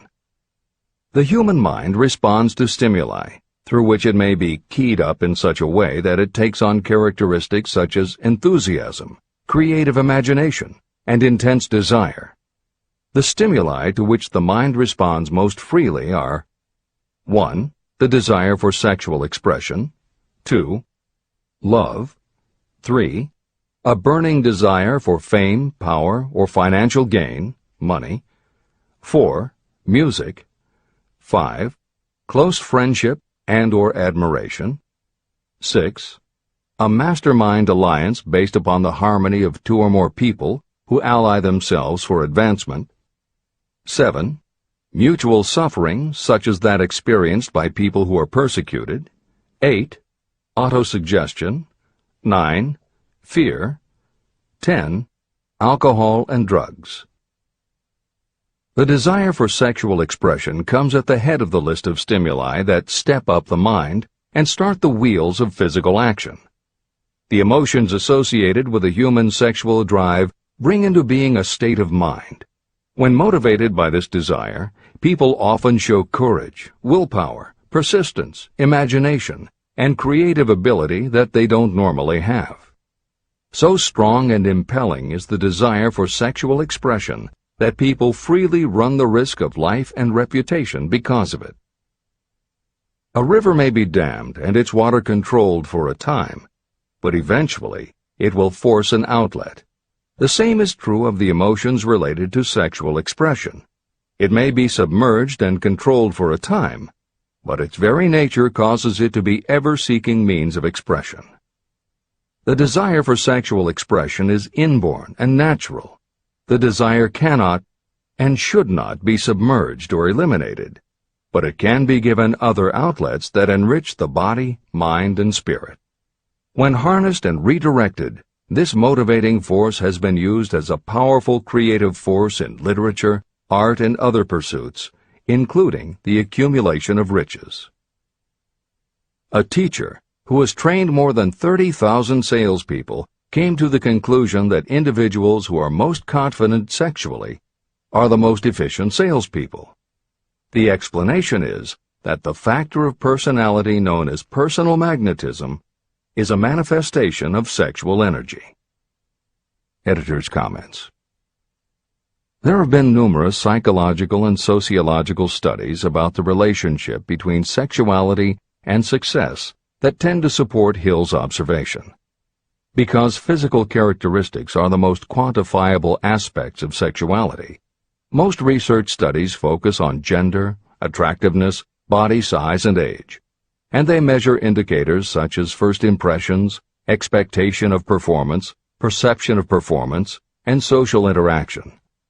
These studies generally conclude that when comparing individuals of equal competence, for men, the perception is that taller men will do better than short, a full head of hair will outperform balding, handsome or virile will beat out plain or older. For women, the results are comparable. The perception is that attractive performs better than plain, slim or shapely scores higher than overweight, younger is expected to be superior to older. These observations about physical sexuality may seem obvious, but they lead to a conclusion that is very significant. Obviously, not all people who succeed are tall and virile or attractive and shapely. It is also a fact that the success of those who are short, balding, plump, or plain isn't always due to superior skill or luck. Clearly, there is another kind of attractiveness that often supersedes physical appeal. This other kind of attractiveness is connected to human sexuality, but it is not what would usually be referred to as sexy. People who have this quality are often said to have chemistry, personality, charm, or appeal. Hill called this kind of attraction personal magnetism. Today, the more common term is charisma. This is the end of the editor's comments. When employing salespeople, a good sales manager looks for personal magnetism or charisma as the first requirement. People who lack this kind of sexual energy will never become enthusiastic, nor inspire others with enthusiasm. And enthusiasm is one of the most important requisites in salesmanship, no matter what you're selling. The public speaker, preacher, lawyer, or salesperson who is lacking in charisma is a flop as far as being able to influence others is concerned. That, plus the fact that most people are influenced through an appeal to their emotions, should easily convince you of the importance of charisma as a part of the salesperson's ability. Master salespeople attain mastery in selling because they either consciously or unconsciously transmute charisma, sexual energy, into sales enthusiasm. That statement explains the actual, practical meaning of sexual transmutation. The meaning of the word transmute is, in simple language, the changing or transferring of one element or form of energy into another. The transmutation of sexual energy means switching the mind from thoughts of physical expression to thoughts of some other nature. Salespeople who know how to turn on charisma have acquired the art of sexual transmutation, whether they know it or not. The majority of salespeople who transmute their sexual energy do so without being aware of what they are doing or how they are doing it. You can cultivate and develop this quality in your dealings with others. Through cultivation and understanding, this vital motivating force may be drawn upon and used to great advantage in relationships between people. This energy may be communicated to others in the following ways. The handshake. The touch of the hand indicates instantly the presence of charisma or the lack of it.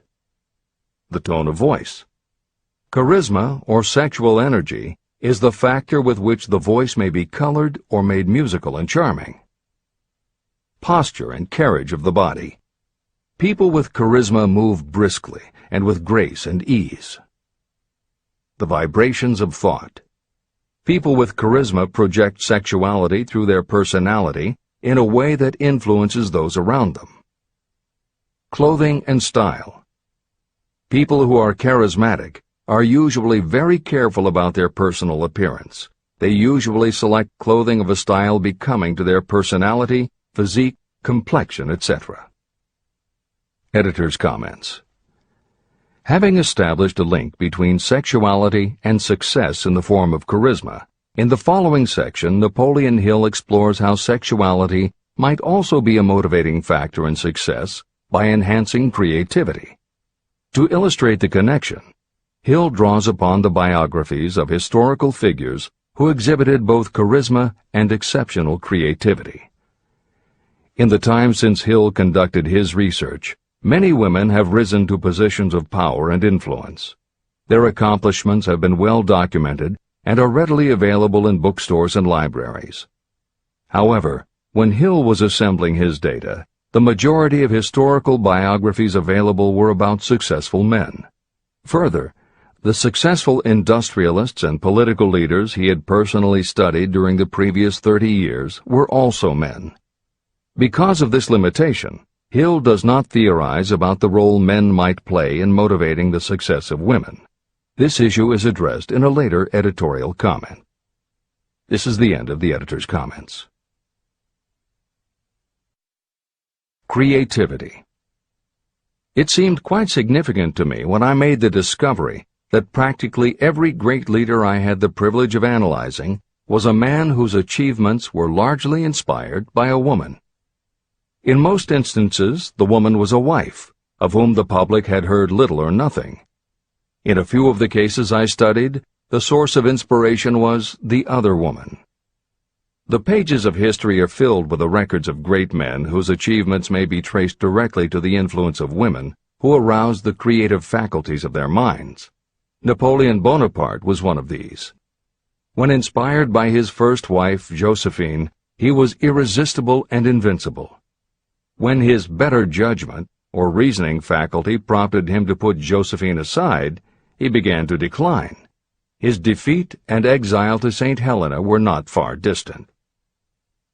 Abraham Lincoln was a notable example of a great leader who achieved his greatness through the discovery and use of his faculty of creative imagination.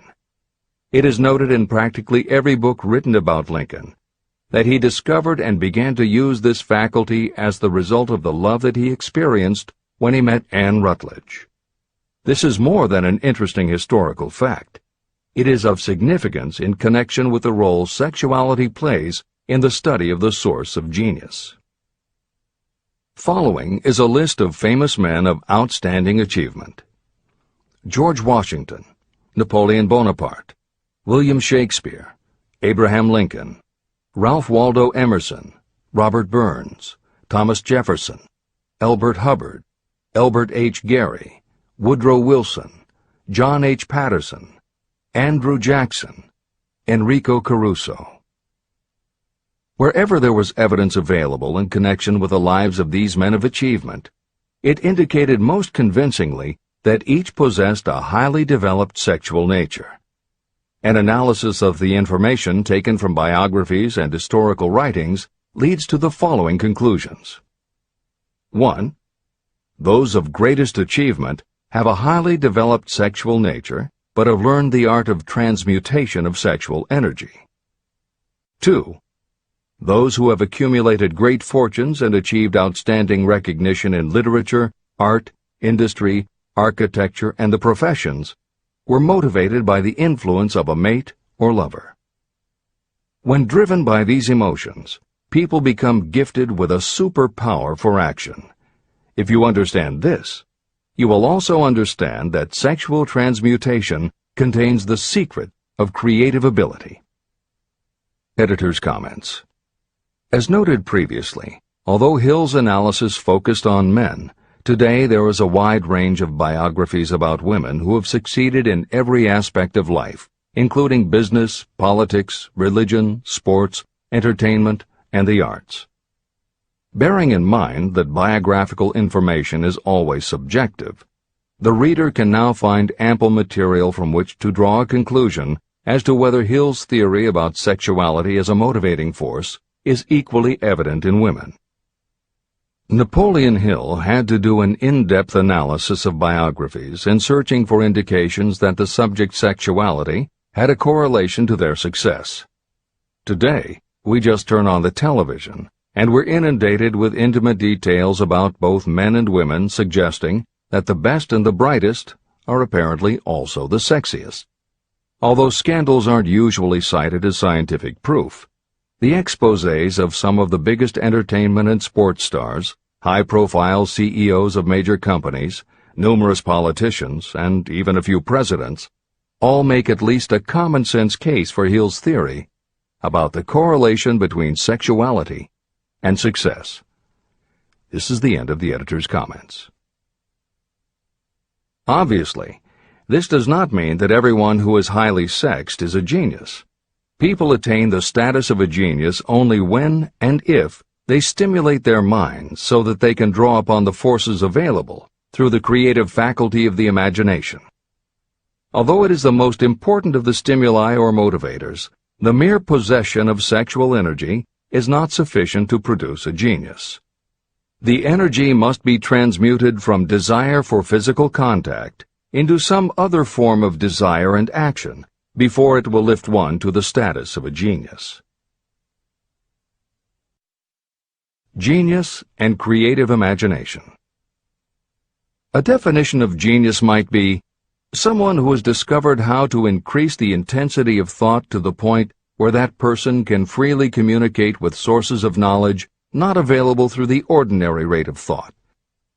This definition should prompt some questions in the mind of anyone reading this book. The first question should be, how may one communicate with sources of knowledge that are not available through ordinary thought? The next question should be, are there known sources of knowledge that are available only to geniuses, and if so, what are these sources and exactly how may they be reached? In the following, I will offer methods so that you can experiment and prove to yourself that this is true. By doing so, you will have the answer to both questions. Editor's comment. Humans perceive things through the 5 senses of sight, smell, taste, hearing, and touch. Another kind of perception, as when you have a feeling about something, was discussed in the chapters on desire, faith, and autosuggestion. This kind of perception is often referred to as the 6th sense, and in the following Hill explores the relationship between sexuality, motivation, creative imagination, and the 6th sense. This is the end of the editor's comment. The reality of a 6th sense has been fairly well established. This 6th sense is creative imagination. The faculty of creative imagination is something the majority of people never use during an entire lifetime, and if they do use it, it usually happens by mere accident. Only a small number of people deliberately use their creative imagination for a specific purpose. Those who do use this faculty voluntarily and with understanding of its functions are geniuses. Creative imagination is the direct link between your finite mind and what I have termed infinite intelligence. All revelations and all discoveries of basic or new principles in the field of invention take place through the faculty of creative imagination. When ideas, concepts, or hunches flash into your mind, they can only have come from one or more of the following sources. 1. from the mind of some other person who has just released the thought, idea, or concept through conscious thought. 2. Your subconscious mind, which stores every thought and impression that ever reached your brain through any of the 5 senses. 3. From another person's subconscious storehouse. 4. Infinite intelligence.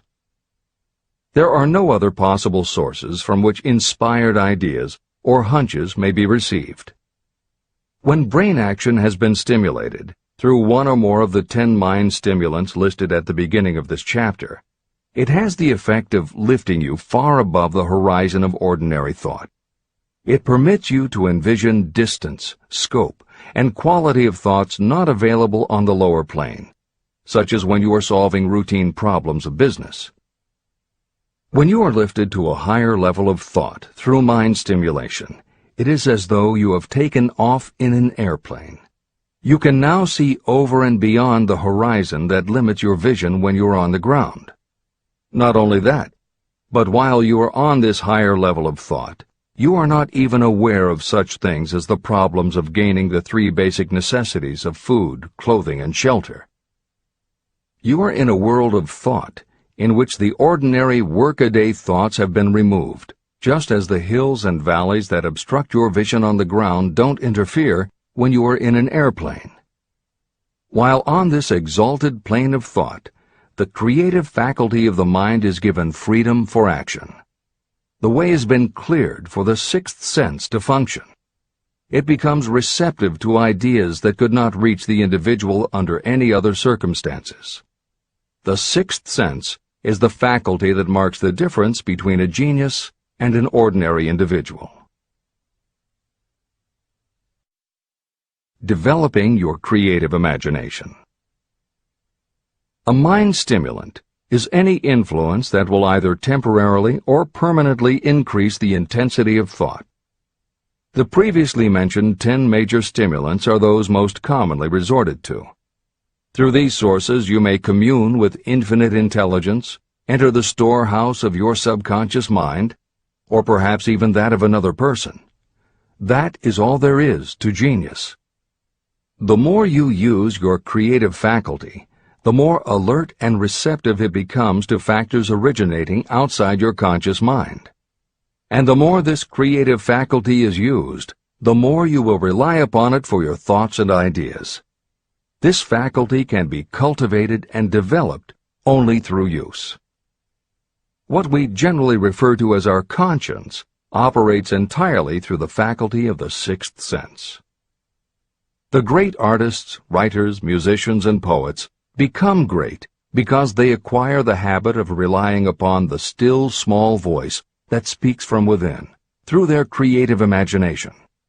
Anyone with a keen imagination knows that some of their best ideas come through so-called hunches.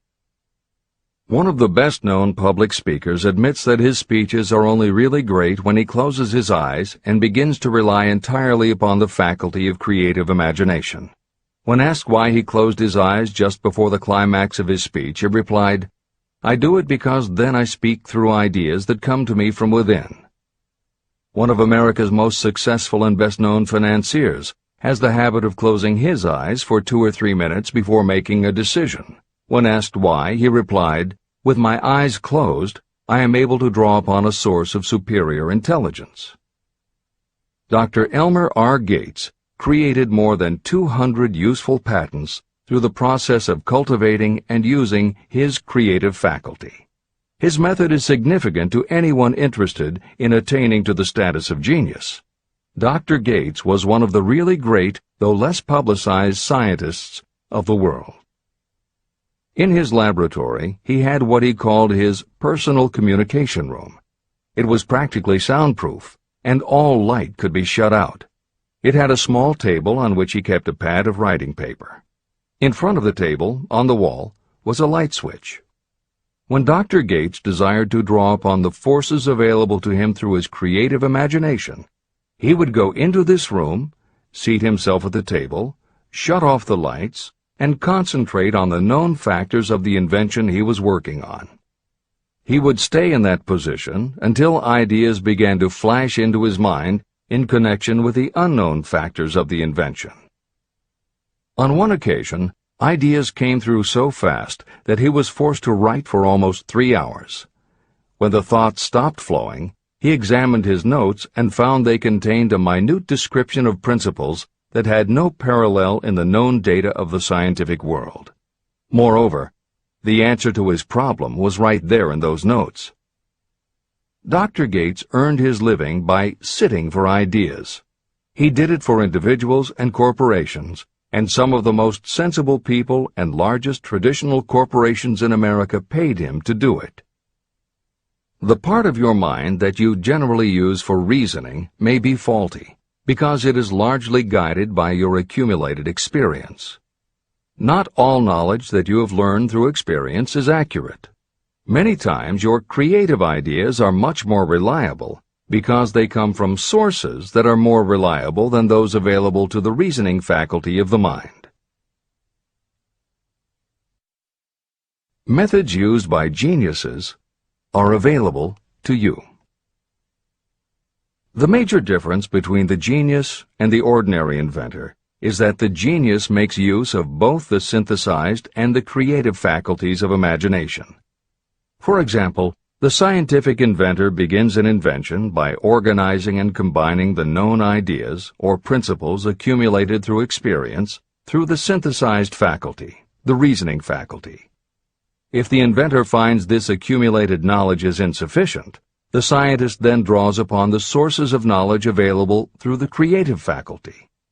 The method by which the inventor does this varies with the individual, but this is the essence of the procedure. 1. The inventor stimulates his or her mind so that it functions on a higher-than-average plane through one or more of the mind stimulants. 2. The inventor then concentrates on the known factors, the finished part of the invention, and creates in his or her mind a perfect picture of the unknown factors, the unfinished part of the invention. The inventor holds this picture in mind until it has been taken over by the subconscious, then relaxes by clearing his or her mind of all thought and waits for the answer to flash into mind. Sometimes the results are both definite and immediate. At other times the results are negative, depending on the state of development of the sixth sense or creative faculty. Thomas Edison tried out more than 10,000 different combinations of ideas through the synthetic faculty of his imagination before he tuned in through the creative faculty and got the answer that perfected the incandescent light bulb. His experience was similar when he produced the phonograph.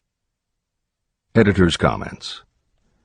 Synchronicity, precognition, intuition, flashes of insight, hunches, gut feelings, symbolic dreams. These are all aspects of the phenomena Napoleon Hill was describing in his two correlated terms, creative imagination and infinite intelligence. And the fact that Hill made a serious study of this function of the mind puts him in exceptional company. The fathers of modern psychology, Sigmund Freud and Carl Jung, recognized and tried to explain this sixth sense.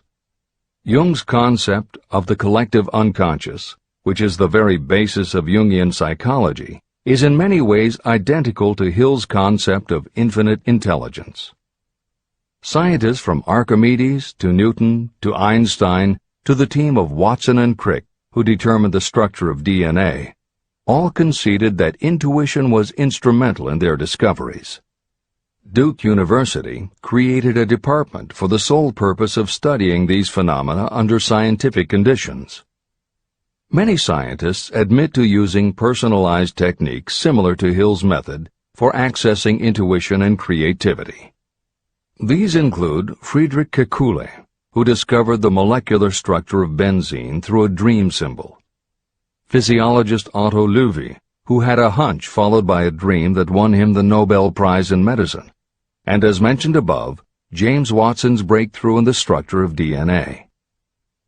Mozart, Shelley, Coleridge, Huxley, Descartes, Robert Louis Stevenson all claimed intuition played a role in their creations. William Blake learned the secret to a copper engraving process from a dream. British Prime Minister Winston Churchill firmly believed a premonition saved him from being killed by a bomb during the Blitz of London. As was noted earlier, psychiatry, clinical hypnosis, and affirmations all had to overcome considerable skepticism before they were accepted. That is also true of those phenomena Hill terms infinite intelligence.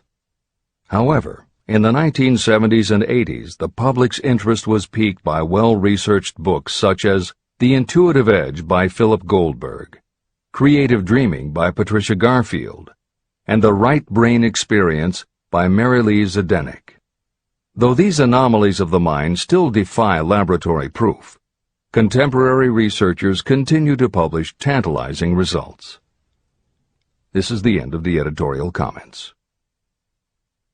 Nature has equipped the human brain and mind with internal stimulants that safely trigger the mind to tune in to fine and rare thoughts.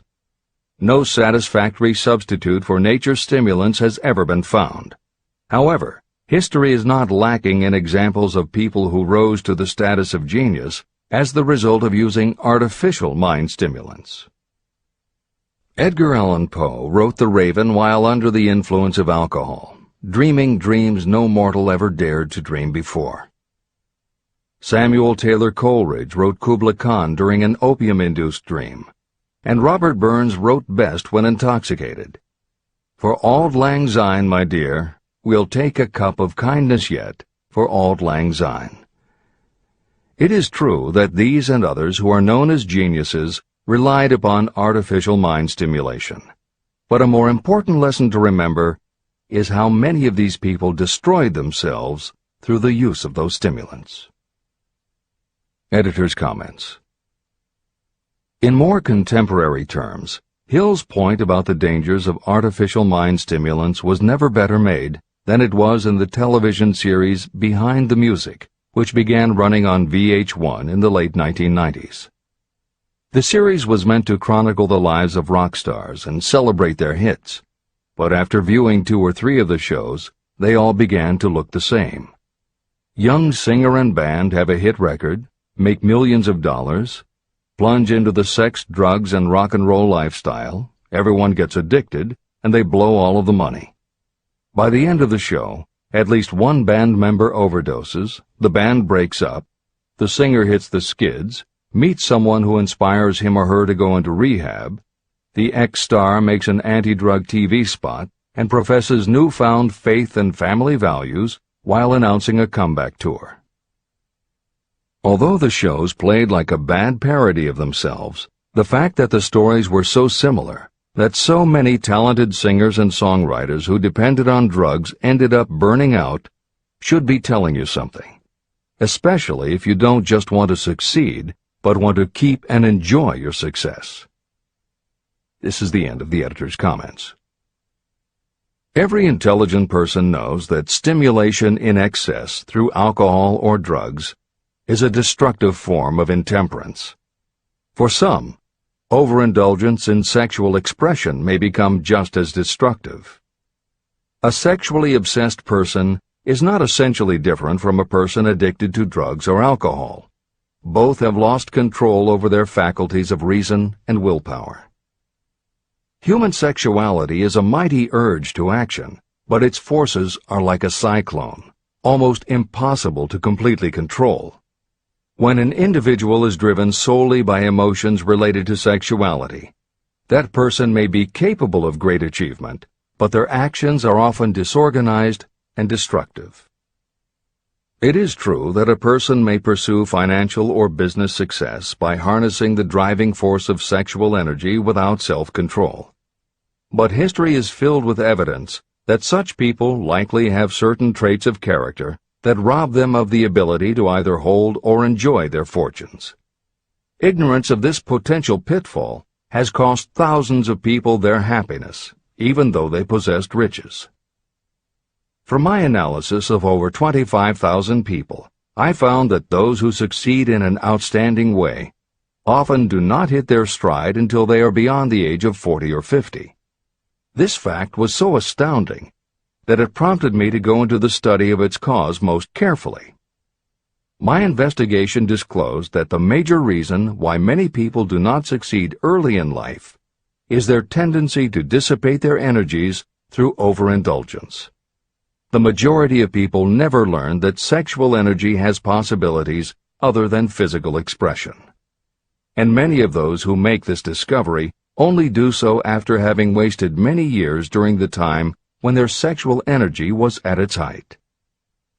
Most people come to the realization by accident, and many don't even know they have tapped into this power. They may recognize that their power of achievement has increased, but they have no idea what caused the change.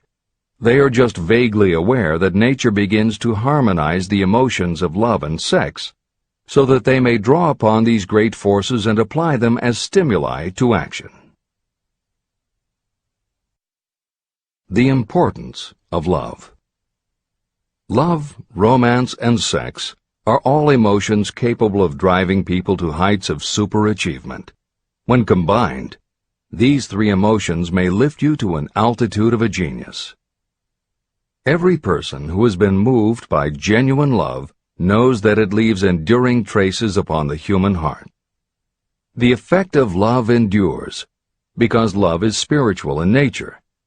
Those who cannot be stimulated to great heights of achievement by love are hopeless. They are dead, though they may seem to live. If you believe you are unfortunate because you have loved and lost, you are wrong. One who has loved truly can never lose entirely. Love is whimsical and temperamental. It comes when it pleases and goes away without warning. Accept and enjoy it while it remains, but spend no time worrying about its departure. Worry will never bring it back. Dismiss the thought that love only comes once. Love may come and go times without number, but there are no two love experiences that affect you in just the same way. There may be one love experience that leaves a deeper imprint on the heart than all the others. But all love experiences are beneficial, except to the person who becomes resentful and cynical when love makes its departure. Even the memories of love can lift you and stimulate your mind. Go back into your yesterdays at times and bathe your mind in the beautiful memories of past love. It will soften your worries and give you a source of escape from the unpleasant realities of life. And maybe, during this temporary retreat into the world of fantasy, your subconscious mind will yield to you ideas or plans that may change the entire financial or spiritual status of your life. There should be no disappointment over love, and there would be none if people understood the difference between the emotions of love and sex.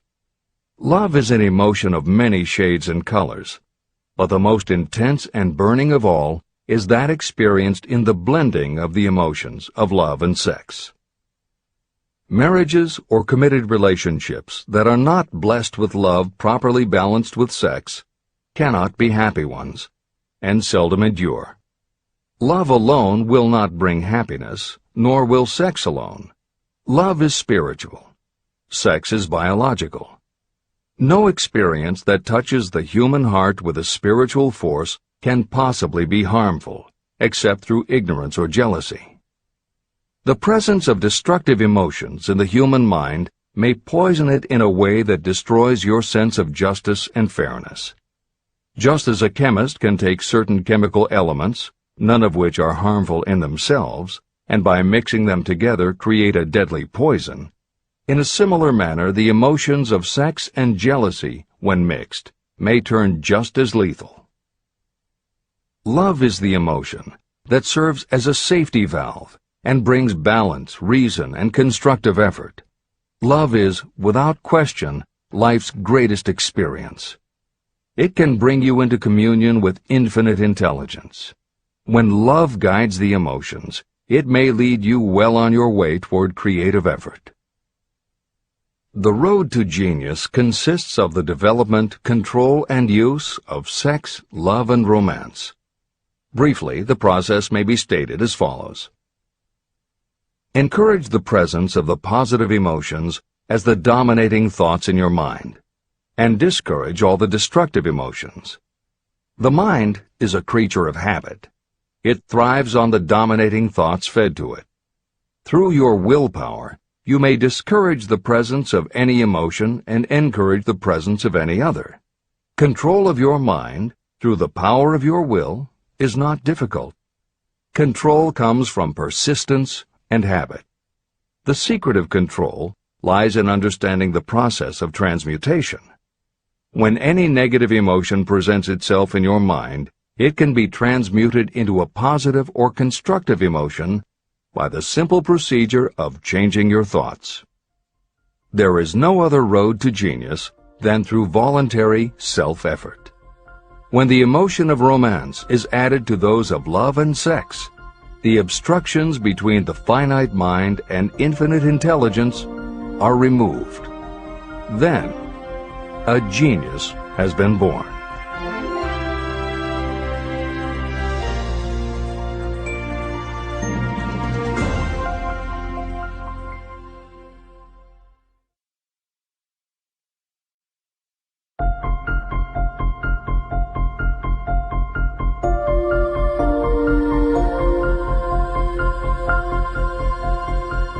Success requires no explanations. Failure permits no alibis. Chapter 13. The Subconscious Mind. The Connecting Link. The 11th Step Toward Riches.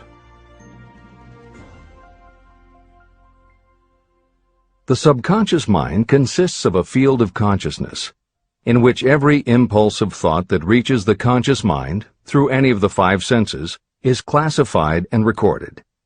The subconscious receives and files sense impressions or thoughts regardless of their nature. You can plant in your subconscious mind any plan, thought, or purpose that you desire to translate into its physical or monetary equivalent. Those desires that have been mixed with emotional feeling and faith in your ability are the ones that are strongest. Therefore, they are the first to which the subconscious responds. The subconscious mind works day and night, and in some way which is not fully understood, the subconscious seems able to draw upon the forces of infinite intelligence for the power to transmute your desires into their physical equivalent. And it does it in the most straightforward and practical way. You cannot entirely control your subconscious mind, but you can hand over to it any plan, desire, or purpose that you wish transformed into concrete form. Refer again to the instructions for using the subconscious mind in Chapter 5, Autosuggestion. Editor's comments. In the chapter on autosuggestion, the four primary methods for planting and reinforcing suggestions in your subconscious are: 1. The formulation and writing out of your desire. 2. The repetition of positive affirmations. 3. The creative visualization of your goal. And 4. By acting as though the goal is already yours. This is the end of the editor's comment. From my research, I have concluded that the subconscious mind is the connecting link between the finite mind of man and infinite intelligence. It is the intermediary through which you may draw upon the forces of infinite intelligence.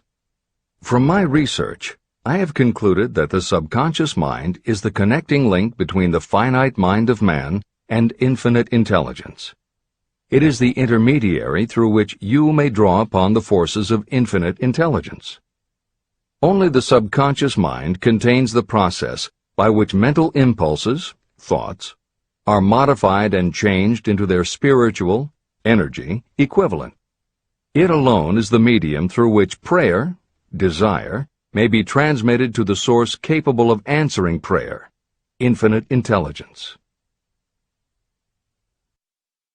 How to energize your subconscious mind for creative effort. The possibilities of what you can do when you connect creative effort with the subconscious mind are stupendous. They inspire me with awe.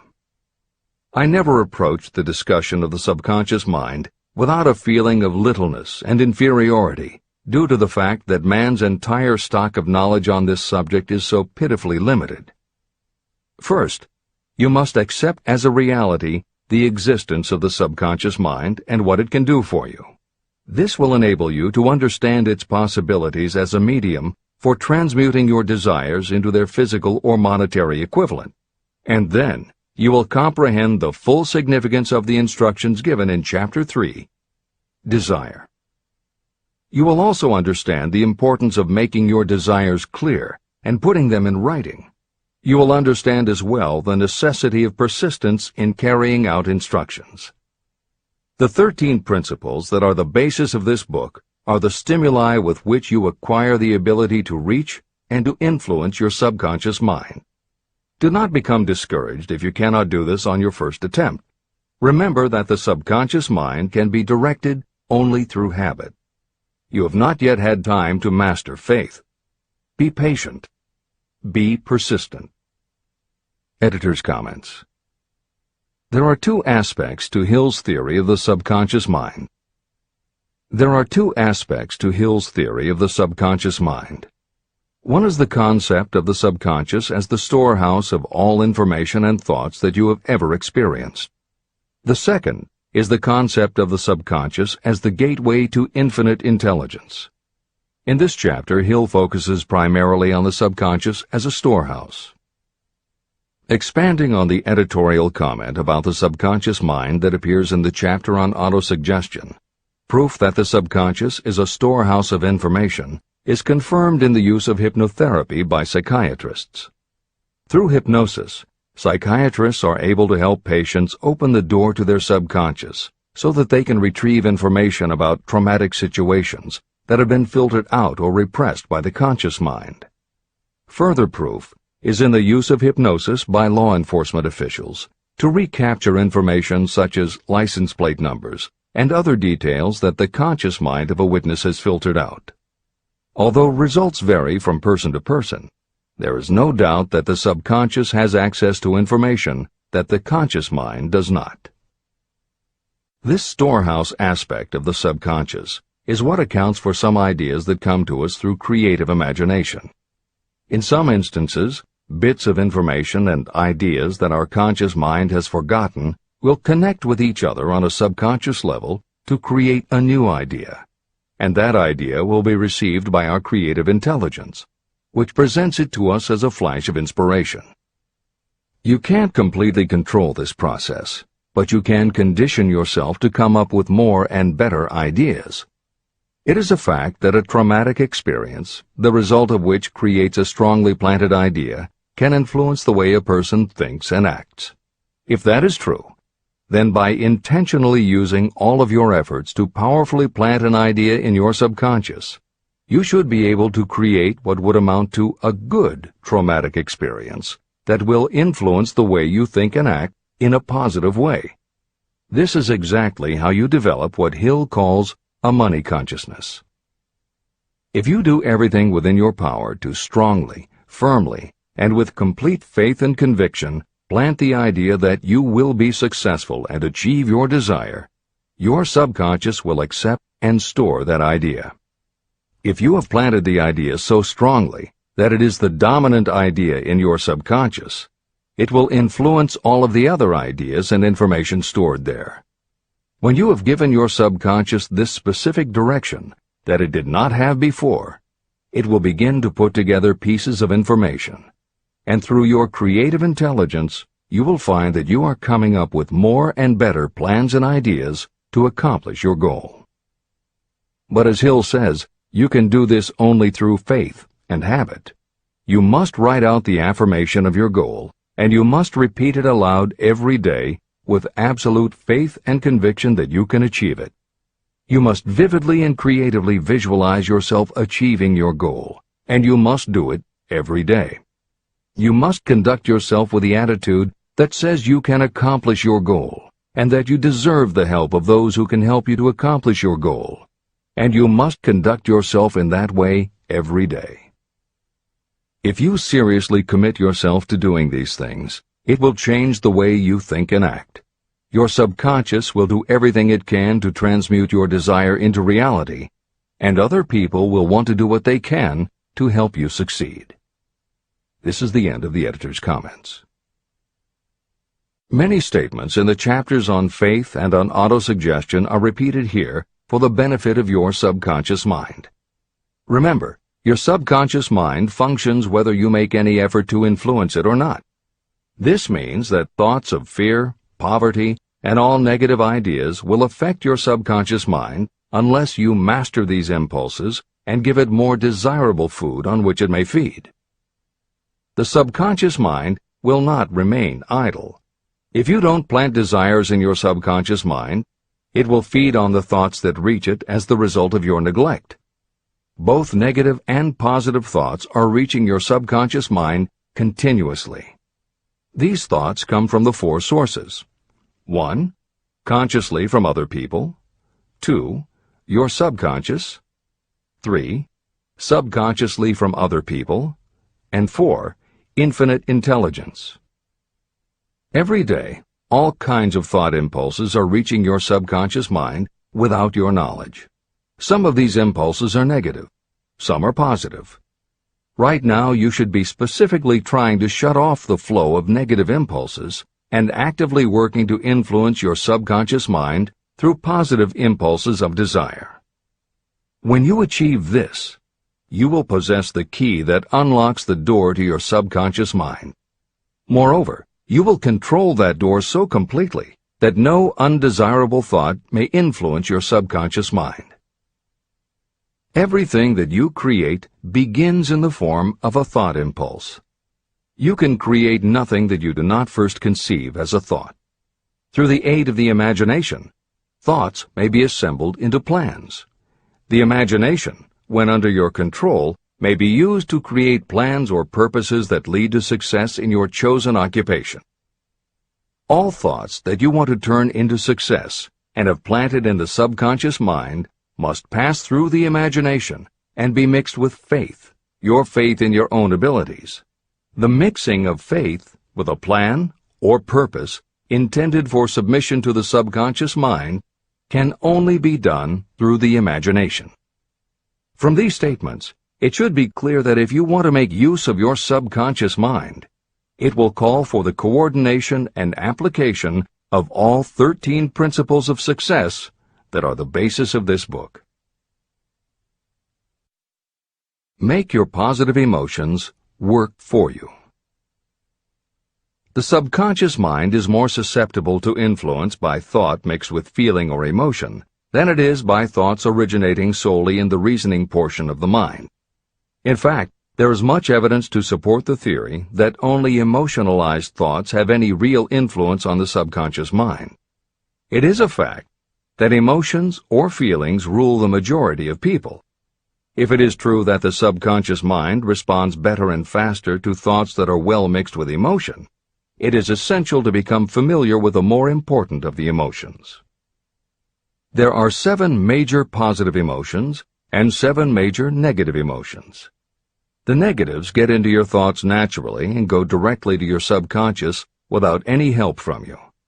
The positive emotions must be injected by you through the principle of autosuggestion into the thought impulse that you wish to pass on to your subconscious mind.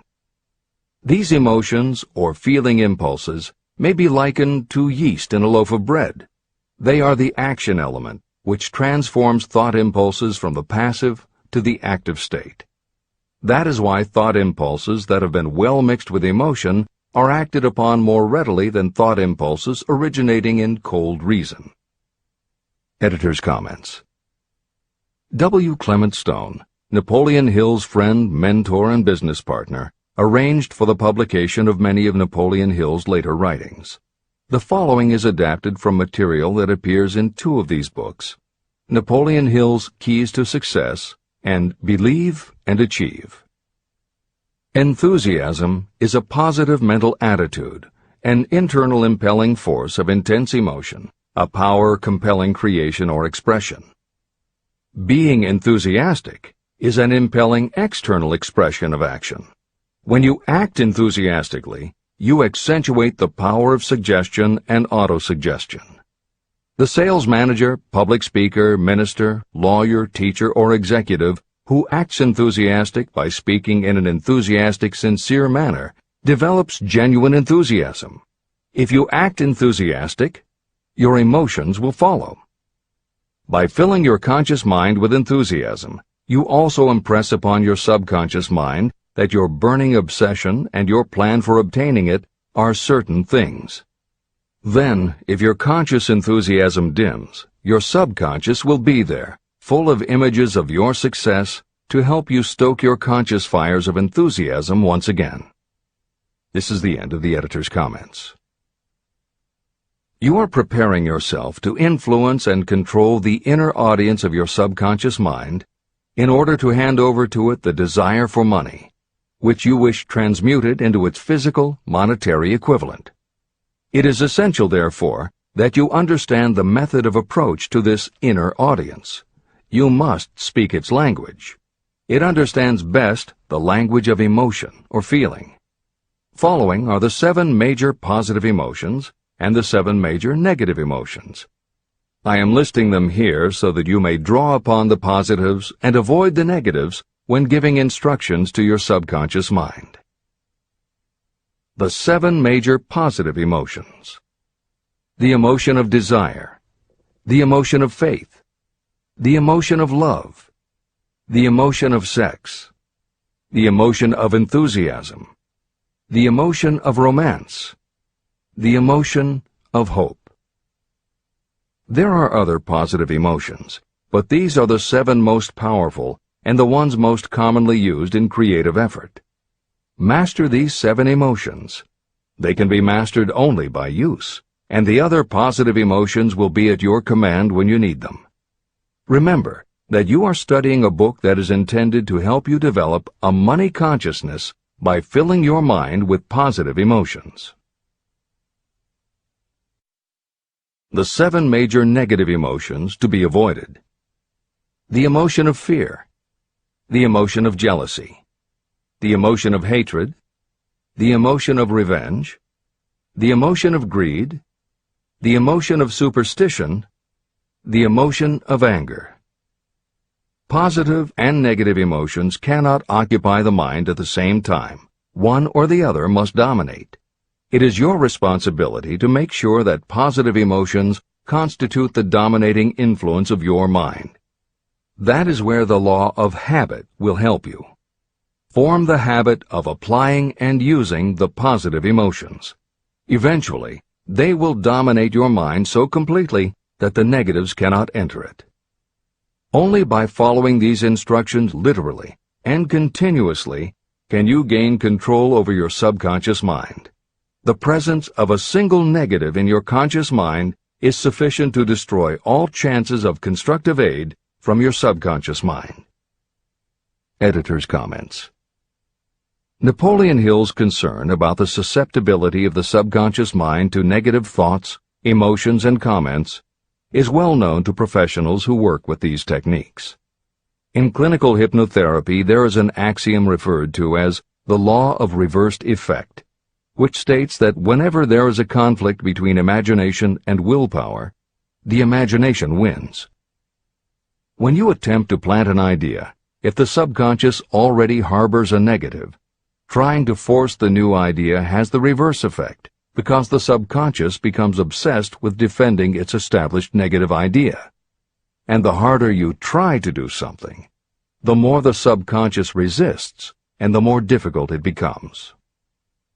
Even the use of the word try is warned against, because it gives the suggestion to the subconscious of a preconceived failure. The concept of trying implies an ongoing effort. You don't want to try. You want to succeed. If you ask your subconscious to help you try, it may do just that. It may help you try, but it will prevent you from succeeding. Because if you did succeed, then it could no longer help you try, which is what you asked it to do. The cautionary note about using the word try is just one example of the care that should be taken when formulating affirmations and using autosuggestion. The following are some other rules of thumb that most modern experts agree on. 1. Affirmations should always be stated as a positive. Affirm what you do want, not what you don't want. 2.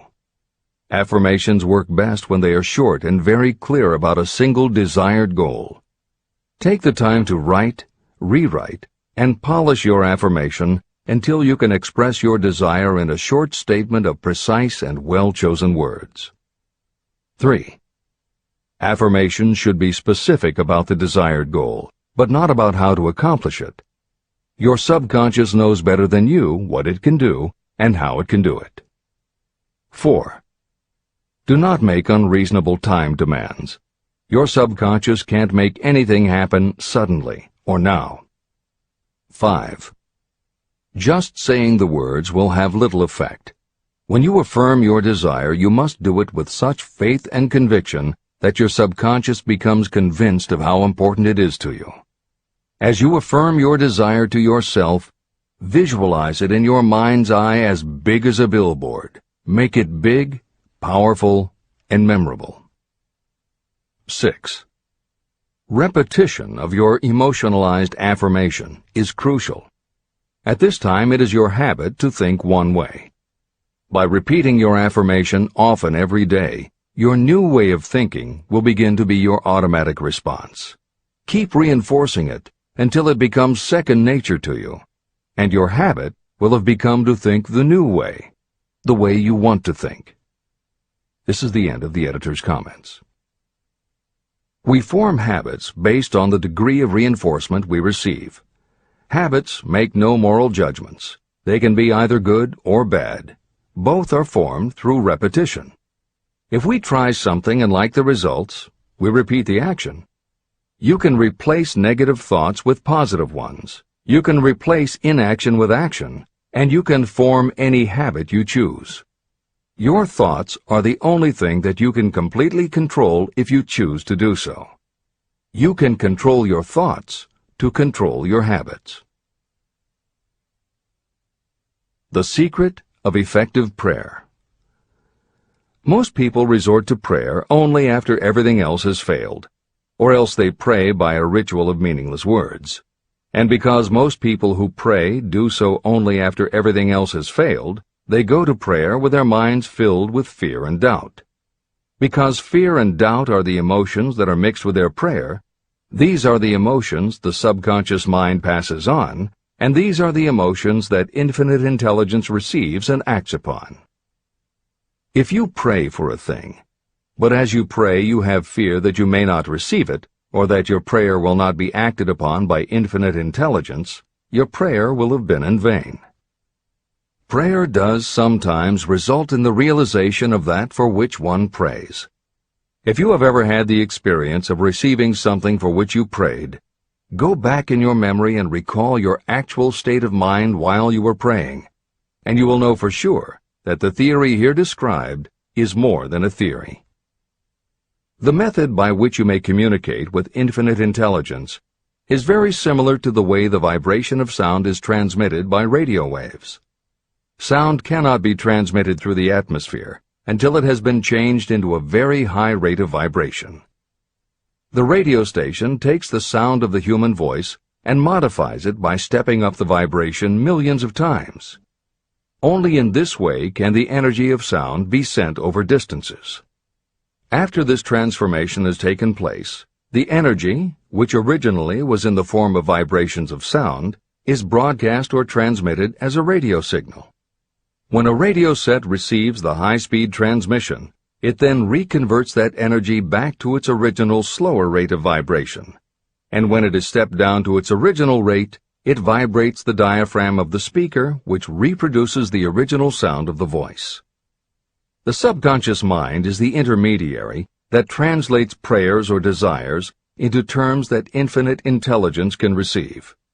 The answer comes back to you in the form of a definite plan or idea for procuring the object of your prayer. When you understand this principle, you know why mere words read from a prayer book cannot serve as an agency of communication between the mind of man and infinite intelligence. Do not expect troubles, as they have a tendency not to disappoint. Chapter 14. The Brain. A broadcasting and receiving station for thought. The 12th step toward riches. It was while I was working with the late Dr. Alexander Graham Bell and Dr. Elmer R. Gates that I first proposed the idea that every human brain is both a broadcasting and receiving station for the vibration of thought.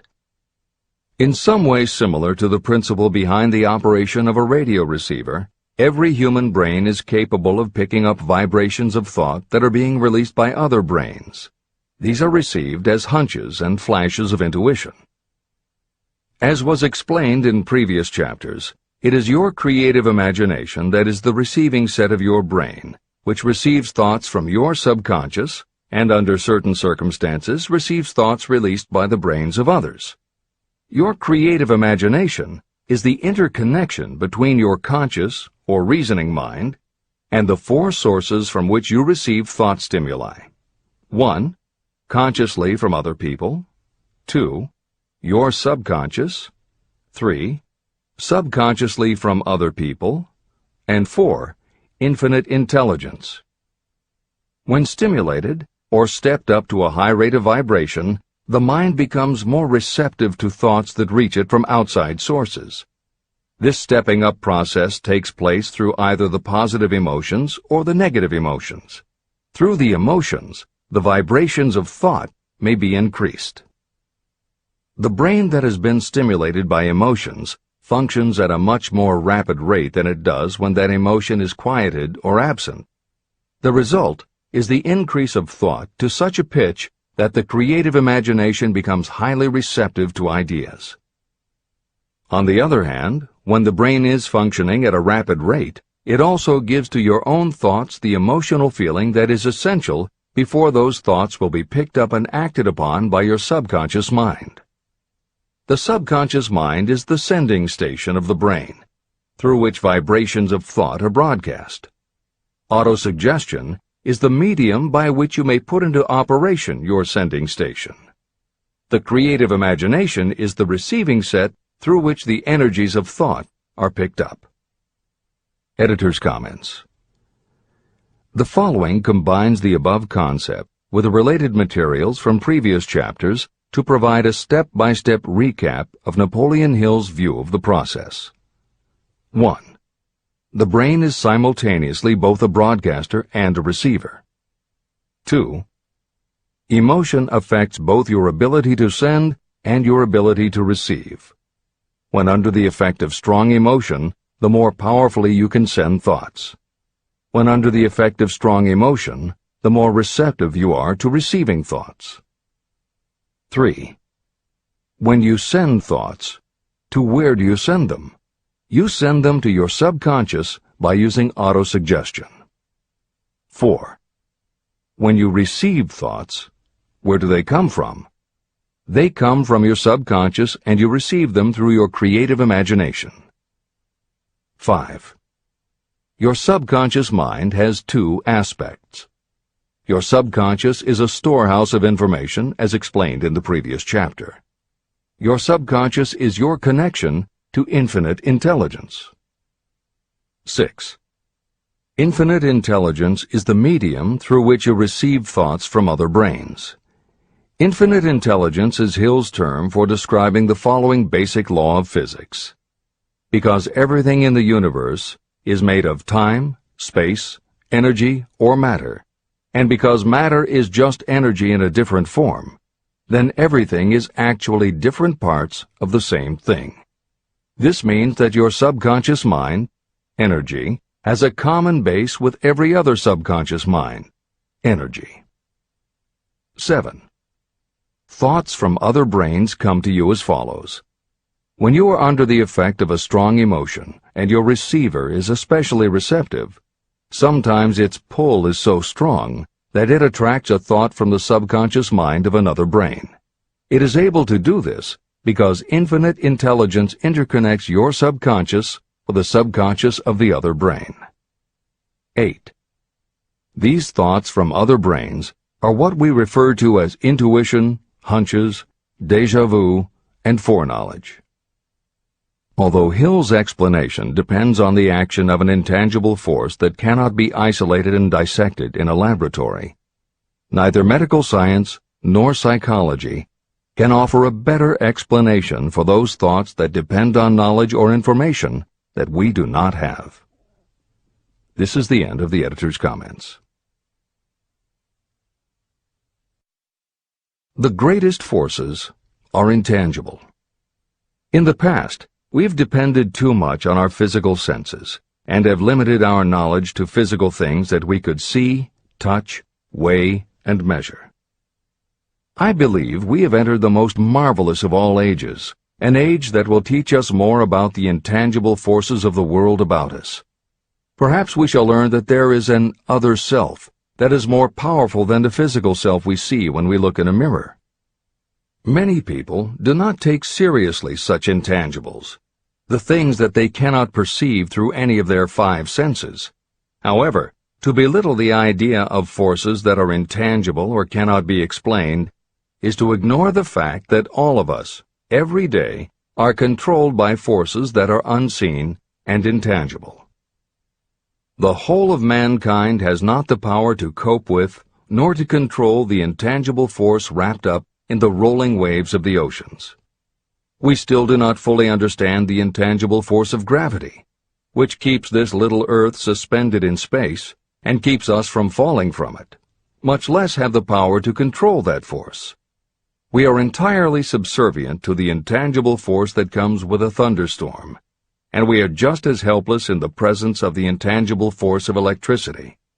We do not understand the intangible force and intelligence wrapped up in the soil of the earth, the force that provides us with every morsel of food we eat, every article of clothing we wear, and every dollar we carry in our pockets. Last but not least, with all of our culture and education, we still understand little or nothing of the greatest of all the intangibles, thought. However, we have begun to learn a good deal about the intricate workings of the physical brain, and the results are stunning. We know that the central switchboard of the human brain, the number of lines that connect the brain cells to each other, is written as the figure 1, followed by 15 million zeros. Dr. C. Judson Herrick of the University of Chicago says, "The figure is so stupendous that astronomical figures, dealing with hundreds of millions of light years, become insignificant by comparison. It has been determined that there are from 10 billion to 14 billion nerve cells in the human cerebral cortex, and we know that these are arranged in definite patterns. These arrangements are not haphazard. They are orderly. It is inconceivable to me that such a network of intricate machinery should be in existence for the sole purpose of carrying on the physical functions connected with the growth and maintenance of the physical body. Is it not likely that the same system, which gives billions of brain cells the media for communication, one with another, also provides the means of communication with other intangible forces?" Editor's comments. In the time since Hill wrote the above comments, we have learned a great deal more about the physical brain and how it operates. We understand much about the chemistry of the brain. We can measure the energies it releases. We know which areas control the various functions of the body and which areas affect memory, emotions, reasoning, and many other subtleties related to the thinking process. Through surgery, medication, and other techniques, we know how to prevent the brain from having certain kinds of thoughts. And we know how to encourage the brain to produce certain other kinds of thoughts when we want it to. For instance, a specific area can be stimulated, and you will have pleasurable thoughts. But we cannot yet control what those pleasurable thoughts will be, and we have no idea what the bits and pieces of information are that go into your pleasurable thoughts. With all of our advanced knowledge about the physical brain, we still don't know how to make it have a specific thought or idea, especially not an original thought or a creative idea. And medical science offers no better theory than Hill's as to how we could have an intuition or hunch made up from information that we don't have and were never exposed to. In short, the physical properties of the brain confirm that it is where the thinking process takes place. But it does not offer the answer to the question of how it happens, or how thoughts from one brain might travel to another. In previous commentaries, we pointed to the laws of physics as they relate to Hill's theory about the interconnectedness of all things. And although this is not meant to be a science lesson, it may reassure you to know that the work of renowned scientists lends support to the idea. Quantum theory deals with subatomic particles so minuscule that they are almost at the level of the basic stuff from which everything is made. Albert Einstein developed what is called the EPR effect. Einstein, Podolsky, and Rosen, and Irish physicist John Stuart Bell proposed Bell's theorem, both of which pertain to the concept that when two linked subatomic particles are separated from each other, when a change is made to particle A, the same change will instantly happen in particle B, even though the two are distant from each other. Another related concept is called the holographic brain or holographic universe, and is named after an unusual quality of holograms. It is a fact that if you cut a hologram in half, you don't get two halves of a picture. You get two separate but complete pictures. Cut either one of those in half, and you get another two complete pictures. Cut other pieces, and again you get whole images. Every part of a hologram has the whole of the information in the original. In the 1970s, Carl Pribram, a neurophysiologist at Stanford University, announced the results of his studies which suggest that memory is not in a specific part of the brain, but is spread throughout the brain like the image on a holographic plate. At almost the same time, renowned physicist David Bohm proposed that the workings of the universe were like a holographic image, that among all things there is total interconnectivity, and that all things influence all other things. In effect, every part of the universe contains the whole of the universe. That is probably more than enough science for most readers. The point is, Hill was not alone in his conclusion that through some intangible force, your subconscious shares interconnectivity with everything else in the universe. Previously, the example was given of the folds and bumps in a tablecloth, all being different, but all still tablecloth. Here is another way to envision the intangible interconnection of all things. Suppose you were to drill 5 holes in a wall, and have someone outside the room put their fingers and thumb through the holes and wiggle them. If you then bring into your room someone who only believes in tangible things that he or she can see, that person will see 5 separate objects that can move independently of each other. You may tell the person that behind the wall the objects are connected and all part of the same hand, but because they cannot see the connection and disbelieve anything they don't understand, the person will not be convinced. Neither modern medicine, nor psychiatry, nor technology can yet conclusively show us behind the wall. But the fact remains, we have all had a hunch about somebody, and it turns out to be right. A premonition that something will happen, and it does. Or a feeling that something isn't right with someone who is not there with you, and it turns out to be true. How does this information come to us? As mentioned previously, psychologist Carl Jung called the intangible connection the collective unconscious, also called universal subconscious. Others call it the totally unified theory, the great first cause, the universal mind, or spirit, and some see it as another way of describing God.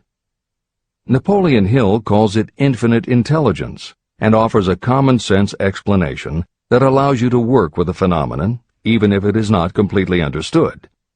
And that, after all, is what Hill was aiming for, to give you a way to access intangible forces that will help you turn your desire into reality.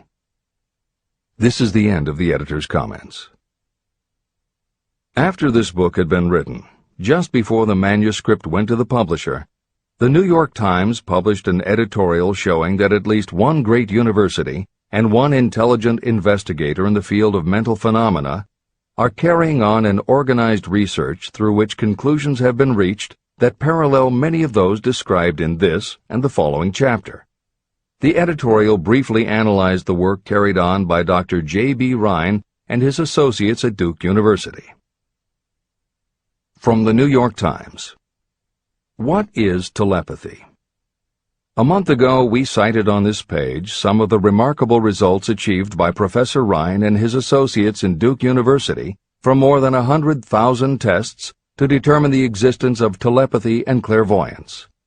These results were summarized in the first two articles in Harper's Magazine.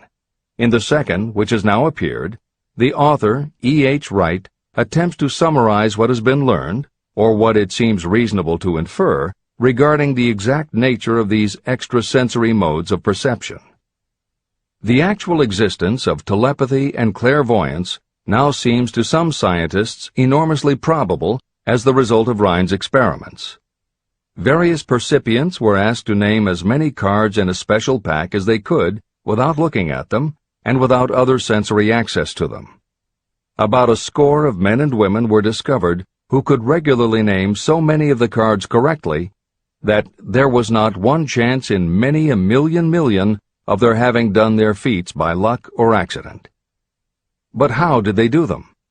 These powers, assuming that they exist, do not seem to be sensory. There is no known organ for them. The experiments work just as well at distances of several hundred miles as they did in the same room. These facts also dispose, in Mr. Wright's opinion, of the attempt to explain telepathy or clairvoyance through any physical theory of radiation. All known forms of radiant energy decline inversely as the square of the distance traversed. Telepathy and clairvoyance do not. But they do vary through physical cause, as our other mental powers do. Contrary to widespread opinion, they do not improve when the percipient is asleep or half asleep, but on the contrary, when he is most wide awake and alert. Rhine discovered that a narcotic will invariably lower a percipient's score, while a stimulant will always send it higher. The most reliable performer apparently cannot make a good score unless he tries to do his best. One conclusion that Wright draws with some confidence is that telepathy and clairvoyance are really one and the same gift. That is, the faculty that sees a card face down on a table seems to be exactly the same one that reads a thought residing only in another mind. There are several grounds for believing this. So far, the two gifts have been found in every person who has either of them. If you have the abilities, both seem to be of equal strength. Screens, walls, distances have no effect at all on either. Wright expresses his hunch that other extrasensory experiences, such as prophetic dreams, premonitions of disaster, and the like, may also prove to be part of the same faculty. The reader is not asked to accept any of these conclusions, but the evidence that Rhine has piled up must remain impressive. In 1927, Dr. J.B. Rhine and his wife, Dr. Louisa E. Rhine, joined Professor William McDougall, chairman of the psychology department at Duke University, to create a lab that would apply strict scientific procedures to the study of psychic phenomena. They developed scientific methodologies and procedures to study, identify, and test individuals who demonstrated unusual abilities. It was Dr. Rhine who coined the term extrasensory perception, ESP, and he adopted the word parapsychology to describe their studies. It is fair to say that the research done at the Rhine lab is some of the most advanced work on the entire subject. In 1962, they created the Foundation for Research into the Nature of Man in order to continue their studies independent of the university and to publish related works. In 1995, the name was changed to the Rhine Research Institute. This is the end of the editor's comments. How to join minds in teamwork. In view of Dr. Rhine's findings about the conditions under which the mind responds to what he terms extrasensory modes of perception, I would like to add my own observations. My associates and I have discovered what we believe to be the ideal conditions under which the mind can be stimulated so that this sixth sense can be made to function in a practical way. To begin with, I should explain that there is a close working alliance between myself and two members of my staff. Through experimentation and practice, we have discovered how to stimulate our minds so that we can, by a process of blending our three minds into one, find the solution to a great variety of problems that are submitted by my clients. The procedure is very simple. We sit down at a conference table, clearly state the nature of the problem we have under consideration, Then begin discussing it. Each contributes whatever thoughts may occur by applying the principle used in connection with the invisible counselors described in the next chapter. The strange thing about this method of mind stimulation is that it places each participant in communication with unknown sources of knowledge definitely outside their own experience. If you understand the principle described in the chapter on the mastermind, you of course recognize the round table as being a practical application of the mastermind. This method of mind stimulation, through the discussion of definite subjects between three people, illustrates the simplest and most practical use of the mastermind.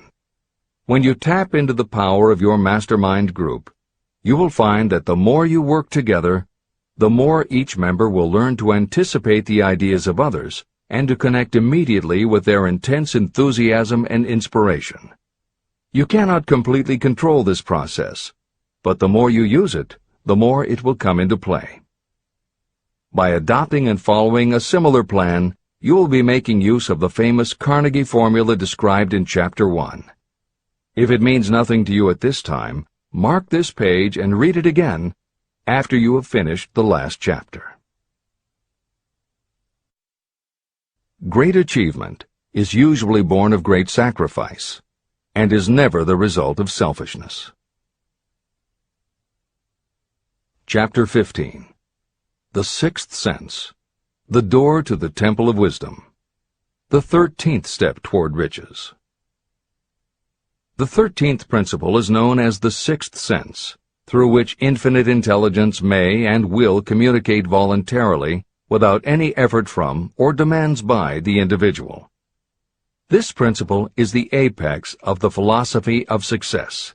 It can be assimilated, understood, and applied only by first mastering the other 12 principles. The sixth sense is that portion of the subconscious mind that has been referred to as the creative imagination. It has also been referred to as the receiving set through which ideas, plans, and thoughts flash into the mind. The flashes are sometimes called hunches or inspirations. The sixth sense defies description. It cannot be described to a person who has not mastered the other principles of this philosophy, because such a person has no knowledge and no experience with which the sixth sense may be compared. After you have mastered the principles in this book, you will be prepared to accept as truth a statement that may otherwise be incredible to you. Through the sixth sense, you will be warned of impending dangers in time to avoid them and notified of opportunities in time to embrace them. As you develop your sixth sense, it is almost as though a guardian angel comes to you to be of help and assistance, a guardian angel who will open to you at all times the door to the Temple of Wisdom. Miracles of the Sixth Sense. I am not a believer in, nor an advocate of, miracles, for the simple reason that I have enough knowledge of nature to understand that nature never deviates from her established laws. However, I believe that some of nature's laws are so incomprehensible that they produce what appear to be miracles. The sixth sense comes as near to being a miracle as anything I have ever experienced. This much I do know, that there is a power, or a first cause, or an intelligence which permeates every atom of matter and embraces every unit of energy perceptible to man. I know that this infinite intelligence is the thing that converts acorns into oak trees, causes water to flow downhill in response to the law of gravity, follows night with day and winter with summer, each maintaining its proper place and relationship to the other. Through the philosophy explained in this book, this intelligence can help turn your desires into concrete or material form. I know this because I have experimented with it, and I have experienced it. Step by step through the preceding chapters, you have been led to this, the last principle. If you have mastered each of the preceding principles, you are now prepared to accept, without being skeptical, the extraordinary claims made here. If you have not mastered the other principles, you must do so before you may determine definitely whether or not the claims made in this chapter are fact or fiction. Let great people shape your life. I have never completely divested myself of the habit of hero worship. While I was passing through the stage of hero worship, I found myself trying to imitate those whom I most admired. My experience has taught me that the next best thing to being truly great is to emulate the great, to try to act like them, be like them, and feel like them as much as I could. I discovered that the faith with which I tried to imitate my idols gave me great capacity to do so quite successfully. Long before I had ever written a line for publication or delivered a speech in public, I followed the habit of reshaping my own character by trying to imitate the 9 men whose lives and life works had been most impressive to me. These 9 men were Emerson, Paine, Edison, Darwin, Lincoln, Burbank, Napoleon, Ford, and Carnegie. Every night, over a long period of years, I held an imaginary council meeting with this group, whom I called my invisible counselors. This is how I did it.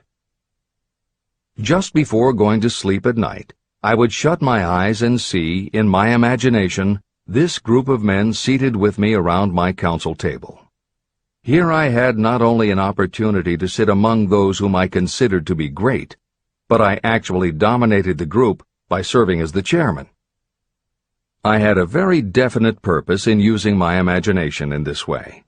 My purpose was to rebuild my own character, so it would become a composite of the characters of my imaginary counselors. Realizing that I had to overcome the handicap of being born and raised in an environment of ignorance and superstition, I deliberately assigned myself the task of voluntary rebirth through the method I have described above. Building character through autosuggestion. I knew, of course, that we all become what we are because of our dominating thoughts and desires. I knew that every deeply seated desire causes a person to find a way to turn that desire into reality. I knew that self-suggestion is a powerful factor in building character. In fact, it is the sole principle through which character is built. With this knowledge of how the mind works, I was fairly well armed with the equipment needed to rebuild my character. In these imaginary council meetings, I called on my cabinet members for the knowledge I wished each to contribute. I would even speak out loud to each of them as follows. Mr. Emerson, I desire to acquire from you the marvelous understanding of nature which distinguished your life. I ask that you impress upon my subconscious mind those qualities you possessed that enabled you to understand and adapt yourself to the laws of nature. Mr. Burbank, I request that you pass on to me the knowledge that enabled you to so harmonize the laws of nature that you caused the cactus to shed its thorns and become an edible food. Give me access to the knowledge that enabled you to make 2 blades of grass grow where but 1 grew before. Napoleon, I desire to acquire from you the marvelous ability you possess to inspire men and will rouse them to greater and more determined spirit of action. I desire also to acquire the spirit of enduring faith, which enabled you to turn defeat into victory and to surmount staggering obstacles. Mr. Paine, I desire to acquire from you the freedom of thought and the courage and clarity with which to express convictions which so distinguished you. Mr. Darwin, I wish to acquire from you the marvelous patience and ability to study cause and effect without bias or prejudice so exemplified by you in the field of natural science. Mr. Lincoln, I desire to build into my own character the keen sense of justice, the untiring spirit of patience, the sense of humor, the human understanding, and the tolerance that were your distinguishing characteristics. Mr. Carnegie, I wish to acquire a thorough understanding of the principles of organized effort, which you use so effectively in the building of a great industrial enterprise. Mr. Ford, I wish to acquire your spirit of persistence, the determination, poise, and self-confidence that have enabled you to master poverty and to organize, unify, and simplify human effort so I may help others to follow in your footsteps. Mr. Edison, I wish to acquire from you the marvelous spirit of faith with which you have uncovered so many of nature's secrets, the spirit of unremitting toil with which you have so often wrested victory from defeat. The startling power of imagination. My method of addressing the members of my imaginary cabinet would vary according to the traits of character I was most interested in acquiring. I studied the records of their lives with painstaking care. After some months of this nightly procedure, I was astounded as each time my imaginary counselors started to become more and more real to me. Each of these 9 men developed individual characteristics that surprised me. For example, Lincoln developed the habit of always being late, then walking around in solemn parade. He always wore an expression of seriousness on his face. Rarely did I see him smile. This was not true of the others. Burbank and Payne often indulged in witty repartee, which seemed at times to shock the other members of the cabinet. On one occasion, Burbank was late. When he came, he was excited with enthusiasm, and explained that he had been late because of an experiment he was making, through which he hoped to be able to grow apples on any sort of tree. Payne chided him by reminding him that it was an apple that started all the trouble between man and woman. Darwin chuckled as he suggested that Payne should watch out for little serpents when he went into the forest to gather apples, as they had the habit of growing into big snakes. Emerson observed, "No serpents, no apples," and Napoleon remarked, "No apples, no state." These meetings became so realistic that I became fearful of their consequences and discontinued them for several months. The experiences were so uncanny, I was afraid that if I continued them, I would lose sight of the fact that the meetings were purely experiences of my imagination. In writing this book, this is the first time that I've had the courage to mention this. I knew from my own attitude in connection with such matters that I would be misunderstood if I described my unusual experience.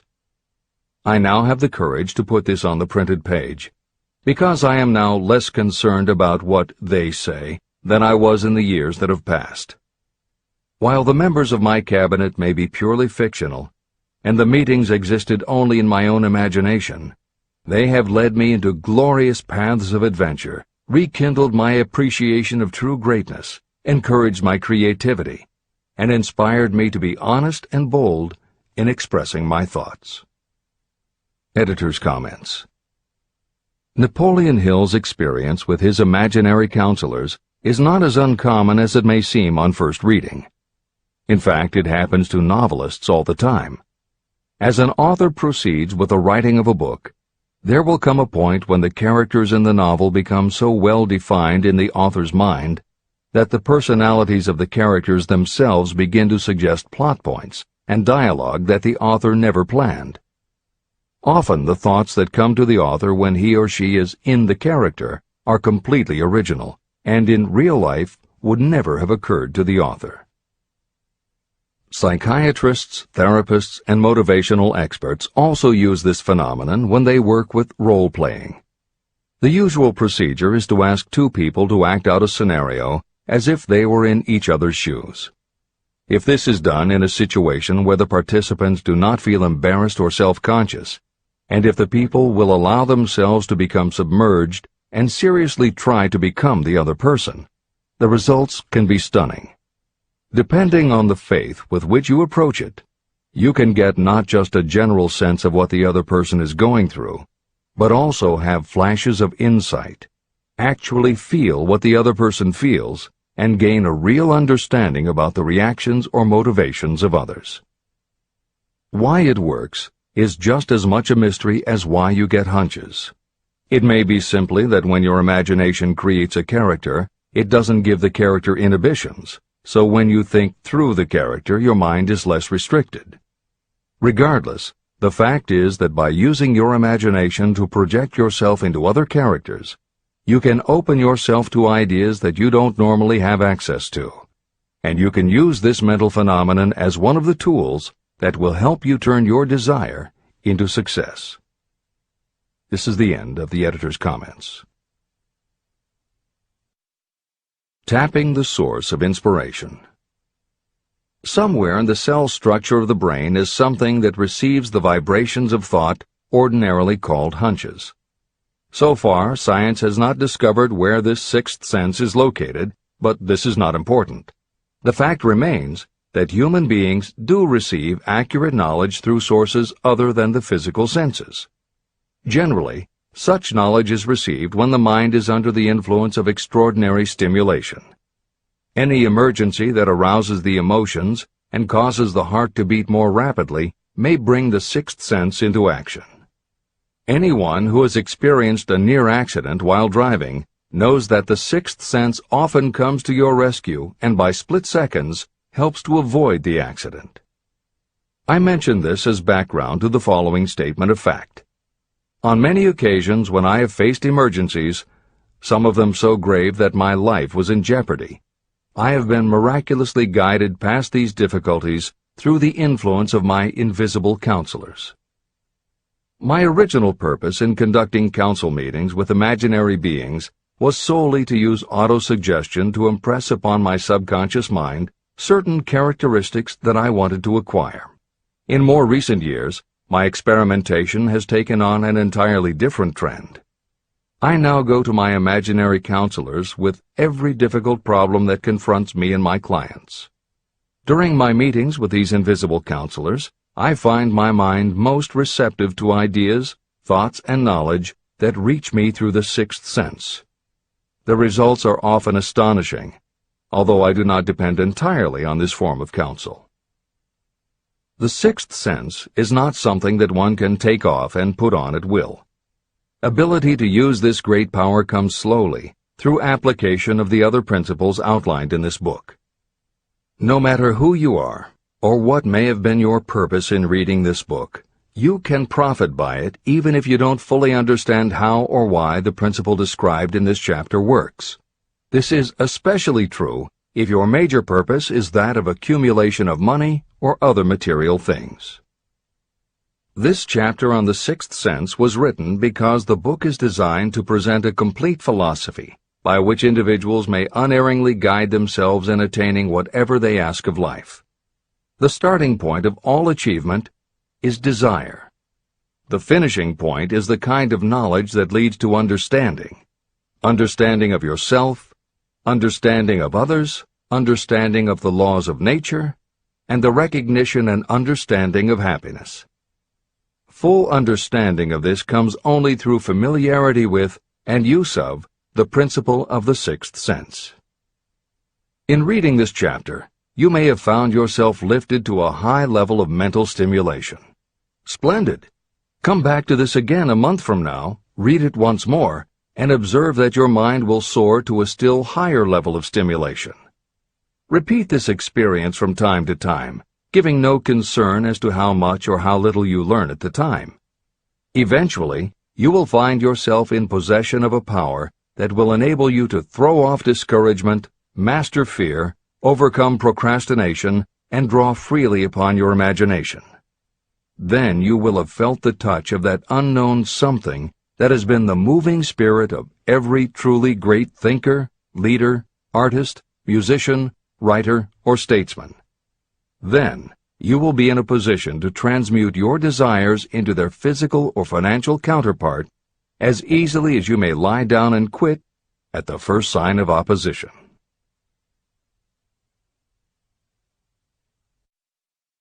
The man who actually knows just what he wants in life has already gone a long way toward attaining it. Chapter 16. The 6 Ghosts of Fear. How many are standing in your way? Take inventory of yourself as you read this closing chapter, and find out how many of the ghosts are standing in your way. Before you can put any portion of this philosophy into successful use, your mind must be prepared to receive it. The preparation is not difficult. It begins with study, analysis, and understanding of 3 enemies that you will have to clear out: indecision, doubt, and fear. The sixth sense will never function while these three negatives, or any one of them, remain in your mind. The members of this unholy trio are closely related. Where one is found, the other two are close at hand. Indecision is the seedling of fear. Remember this as you read. Indecision crystallizes into doubt. The two blend and become fear. The blending process often is slow. This is one reason why these three enemies are so dangerous. They germinate and grow without their presence being observed. The remainder of this chapter describes a state of mind that you must attain before the philosophy can be put into practical use. This chapter also analyzes a condition that has reduced huge numbers of people to poverty, and it states a truth that must be understood by all who accumulate riches, whether measured in terms of money or in terms of a state of mind that may be of far greater value than money. The purpose of this chapter is to turn the spotlight of attention on the cause and the cure of the 6 basic fears. Before you can master an enemy, you must know its name, its habits, and where to attack it. As you read, analyze yourself carefully and determine which, if any, of the 6 common fears have attached themselves to you. And keep in mind that sometimes they are hidden in the subconscious mind, where they are difficult to locate and still more difficult to eliminate. The 6 basic fears. There are 6 basic fears. At one time or another, every person suffers from some combination of these fears. Most people are fortunate if they do not suffer from the entire 6. Named in the order of their most common appearance, they are the fear of poverty, the fear of criticism, the fear of ill health, the fear of loss of love of someone, the fear of old age, and the fear of death. All other fears are of minor importance, and are in fact just variations on these 6. Fears are nothing more than states of mind. Your state of mind is subject to your control and direction. You can create nothing that you do not first conceive in the form of an impulse of thought. The following statement is of even greater importance. Thought impulses begin immediately to translate themselves into their physical equivalent, whether those thoughts are voluntary or involuntary. Even thought impulses that are picked up by mere chance, thoughts that have been released by other minds, may determine your financial, business, professional, or social destiny just as surely as the thoughts that you create by intent and design. This circumstance also explains why some people seem to be lucky, while others of equal or greater ability, training, experience, and brain capacity seem destined to have misfortune. The explanation is that you have the ability to completely control your own mind. With this control, you may open your mind to the thought impulses that are being released by other brains, or you can close the doors tightly and admit only thought impulses of your own choice. Nature has endowed human beings with absolute control over only one thing, and that one thing is thought. This fact, coupled with the additional fact that everything we create begins in the form of a thought, leads us very near to the principle by which fear may be mastered. If it is true that all thought has a tendency to clothe itself in its physical equivalent, and this is true beyond any reasonable room for doubt, it is equally true that thought impulses of fear and poverty cannot be translated into terms of courage and financial gain. The first basic fear. The fear of poverty. There can be no compromise between poverty and riches. The two roads that lead to poverty and riches travel in opposite directions. If you want riches, you must refuse to accept any circumstance that leads toward poverty. The word riches is used in its broadest sense, meaning financial, spiritual, mental, and material wealth. The starting point of the path that leads to riches is desire. In Chapter 3, you received full instructions for the proper use of desire.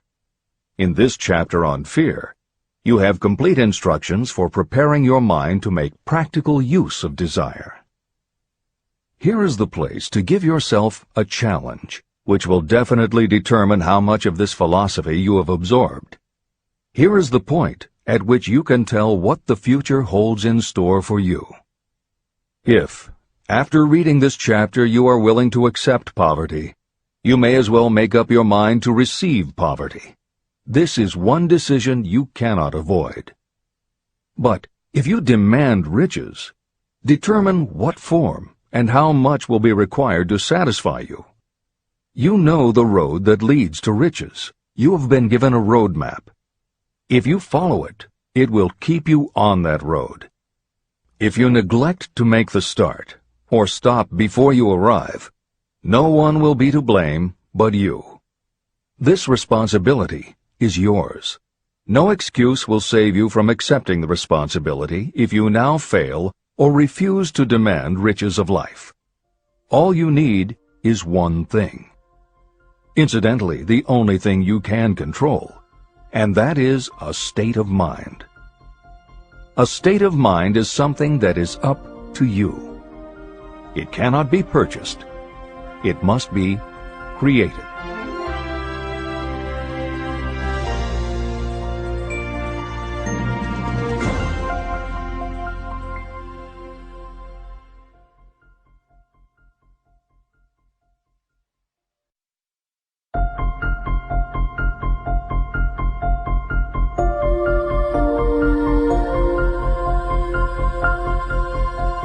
The most destructive fear. Fear of poverty is a state of mind, nothing else. But it is sufficient to destroy your chances of achievement in any undertaking.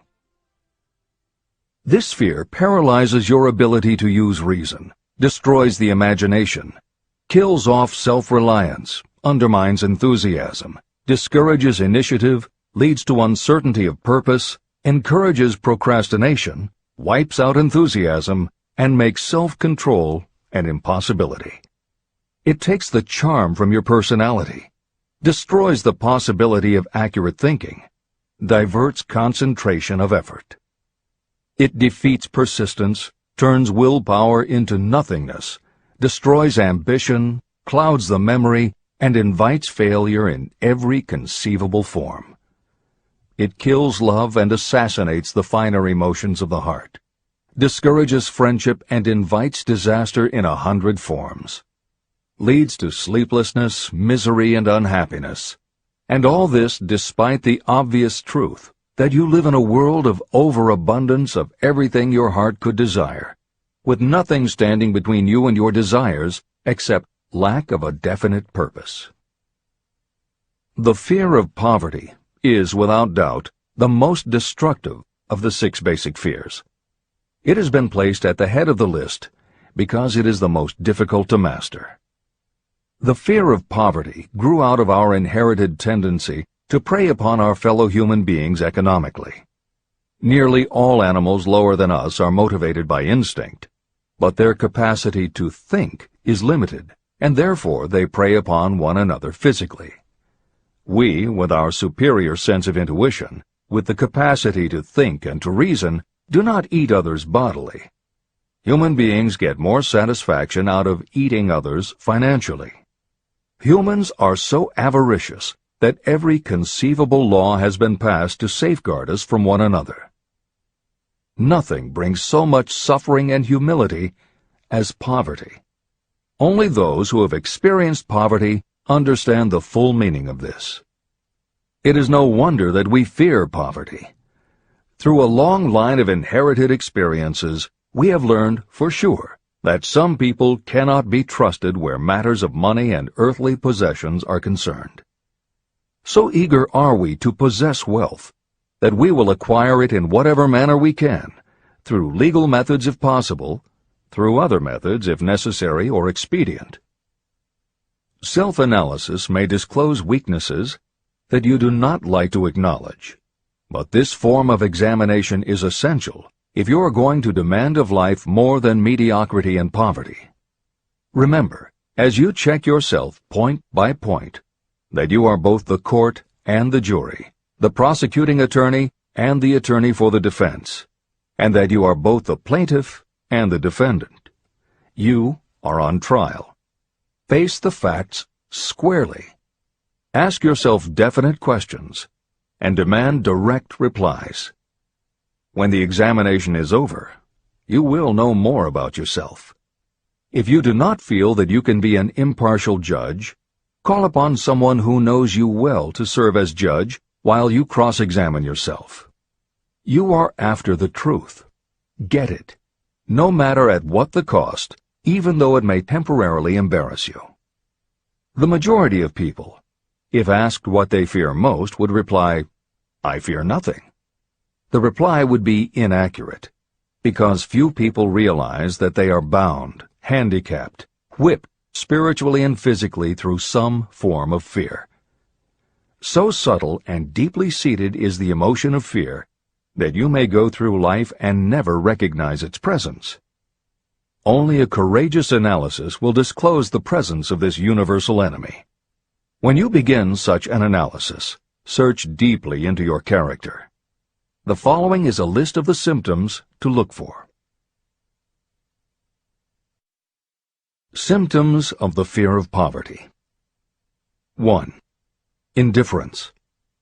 Commonly expressed through lack of ambition, willingness to tolerate poverty, and the acceptance of whatever compensation life may offer without protest.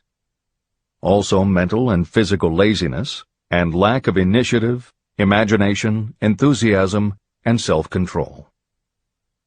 2. Indecision. The habit of permitting others to do your thinking, sitting on the fence. 3. Doubt. Generally expressed through alibis and excuses designed to cover up, explain away, or apologize for your failures, sometimes expressed in the form of envy of those who are successful, or by criticizing them. 4. Worry. Usually expressed by finding fault with others, a tendency to spend beyond your income, neglect of personal appearance, scowling and frowning, nervousness, lack of poise, self-consciousness, and often the use of alcohol or drugs. 5. Overcaution. The habit of looking for the negative side of every circumstance, thinking and talking about possible failure instead of concentrating on succeeding, knowing all the roads to disaster, but never searching for the plans to avoid failure, waiting for the right time to begin, until the waiting becomes a permanent habit, remembering those who have failed and forgetting those who have succeeded, seeing the hole in the donut, but overlooking the donut around the hole. 6. Procrastination. The habit of putting off until tomorrow that which should have been done last year, spending more time in creating excuses than it would take to do the job. This symptom is closely related to overcaution, doubt, and worry. Refusal to accept responsibility. Willingness to compromise rather than put up a fight. Compromising with difficulties instead of harnessing and using them as stepping stones to advancement. Bargaining with life for a penny instead of demanding prosperity, opulence, riches, contentment, and happiness. Planning what to do if you fail instead of burning all bridges and making retreat impossible. Weakness of, and often total lack of, self-confidence, definiteness of purpose, self-control, initiative, enthusiasm, ambition, thrift, and sound reasoning ability. Expecting poverty instead of demanding riches. Associating with those who accept poverty instead of seeking the company of those who demand and receive riches. Money talks. Some will ask, why did you write a book about money? Why measure riches in dollars alone? Some will believe, and rightly so, that there are other forms of riches more desirable than money. Yes, There are riches that cannot be measured in terms of dollars. But there are also millions of people who say, "Give me all the money I need, and I will find everything else I want." The major reason why I wrote this book on how to get money is that millions of men and women are paralyzed with the fear of poverty. What this sort of fear does to one was well described by Westbrook Pegler. Editor's comments.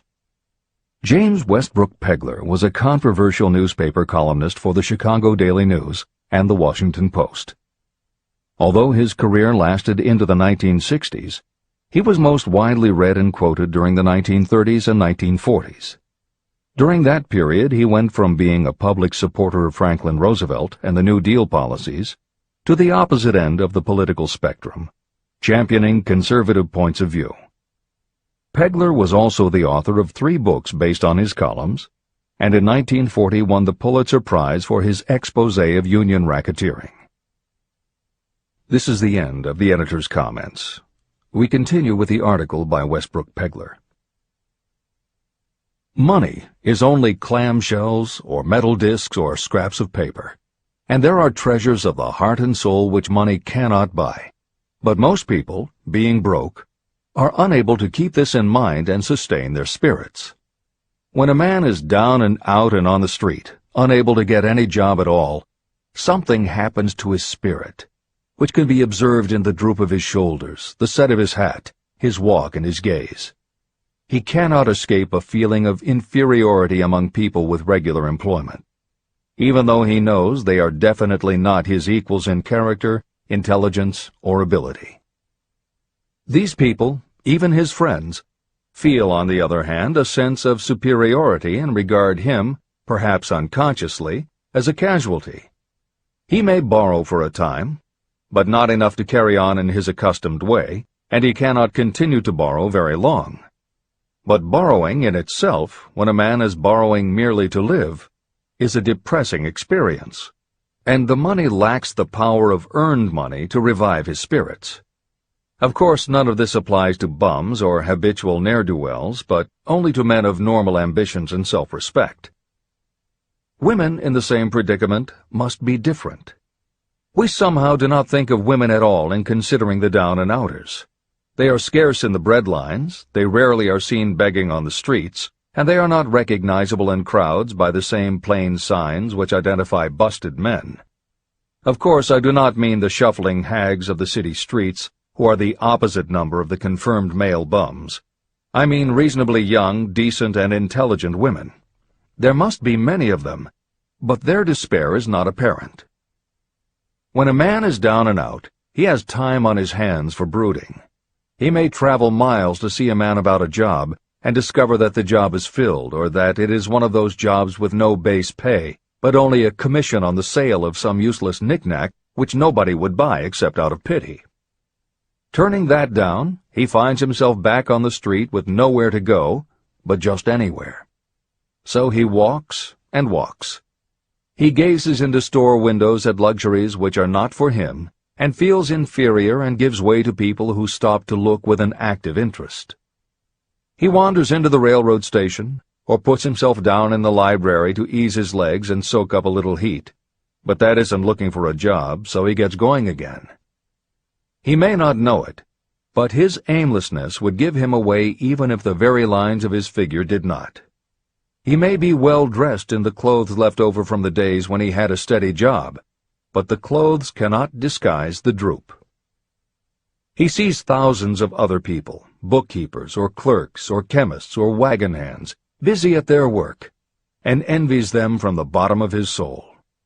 They have their independence, their self-respect and manhood, and he simply cannot convince himself that he is a good man too, though he argue it out and arrive at a favorable verdict hour after hour. It is just money which makes this difference in him. With a little money, he would be himself again. This is the end of the article by Westbrook Pegler. The second basic fear, the fear of criticism. Just how we originally came by this fear, no one can say definitely, but one thing is certain: we have it in a highly developed form. I am inclined to attribute the basic fear of criticism to that part of our inherited nature that prompts us not only to take away other people's goods and wares, but also to justify our actions by criticism of the character of others. It is well known that a thief will criticize the man from whom he steals, that politicians seek office not by displaying their own virtues and qualifications, but by running negative campaigns against their opponents. Designers and clothing manufacturers have not been slow to take advantage of this basic fear of criticism. Every season, styles change. Who establishes the styles? Certainly not the purchaser. It is the designers and manufacturers. Why do they change the styles so often? The answer is obvious. They change the styles so they can sell more clothes. The fear of criticism robs people of their initiative, destroys their power of imagination, limits their individuality, takes away their self-reliance, and does them damage in 100 other ways. Parents often do their children irreparable injury by criticizing them. The mother of one of my friends used to punish him with a switch almost daily, always completing the job with the statement, "You'll land in the penitentiary before you are 20. He was sent to a reformatory at the age of 17. Editor's comments. Modern psychotherapy is well aware of the circumstance that Hill describes in the preceding paragraph. In the chapters on autosuggestion and hypnosis, reference was made to childhood traumas that result in phobias, compulsive behaviors, fixations, or complexes. However, there are instances in which the implanting of a suggestion is much more subtle. Hypnotherapists have found that common phrases such as, "Don't you ever say no to me again," "I'm afraid she'll never get over it," or "You're just like your father," can hamper a person's abilities later in life if such phrases were said often enough, or at a time when a child was particularly vulnerable. This is the end of the editor's comments. Criticism is the one form of service of which everyone has too much. Everyone has a stock of it, which is handed out gratis whether called for or not. Your nearest relatives are often the worst offenders. It should be recognized as a crime. In reality, it is a crime of the worst nature for any parent to build inferiority complexes in the mind of a child through unnecessary criticism. Employers who understand human nature get the best there is in people not by criticism, but by constructive suggestion. Parents may accomplish the same results with their children. Criticism will plant fear in the human heart, or resentment, but it will not build love or affection. Symptoms of the fear of criticism. This fear is almost as universal as the fear of poverty, and its effects are just as fatal to personal achievement, mainly because this fear destroys initiative and discourages the use of imagination. The major symptoms of the fear are: 1. Self-consciousness, generally expressed through nervousness, timidity in conversation and in meeting strangers, awkward movements, and shifting of the eyes. 2. Lack of poise, expressed through lack of voice control, nervousness in the presence of others, poor posture, poor memory. 3. Personality weaknesses, lacking in firmness of decision, personal charm, and ability to express opinions definitely, the habit of sidestepping issues instead of meeting them squarely, agreeing with others without careful examination of their opinions. 4. Inferiority complex, the habit of expressing your own self-approval as a means of covering up your feeling of inferiority, using big words to impress others, often without knowing the real meaning of the words, imitating others in dress, speech, and manners, boasting of imaginary achievements, and acting superior to cover up the fact that you feel inferior. 5. Extravagance, the habit of trying to keep up with the Joneses and spending beyond your income.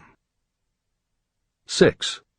Lack of initiative, failure to embrace opportunities for self-advancement, fear to express opinions, lack of confidence in your own ideas, giving evasive answers to questions asked by superiors, hesitancy of manner and speech, deceit in both words and deeds. 7. Lack of ambition. Mental and physical laziness, lack of self-assertion, slowness in reaching decisions, being too easily influenced, the habit of accepting defeat without protest, or quitting an undertaking when opposed by others. Also the habit of criticizing others behind their backs and flattering them to their faces, suspicion of other people without cause, lack of tactfulness of manner and speech, and unwillingness to accept the blame for mistakes. The third basic fear, the fear of ill health. This fear may be traced to both physical and social heredity. It is closely associated with the causes of fear of old age and the fear of death. We fear ill health because of the terrible pictures that have been planted in our minds of what may happen if death should overtake us. We also fear it because of the economic toll that it may claim.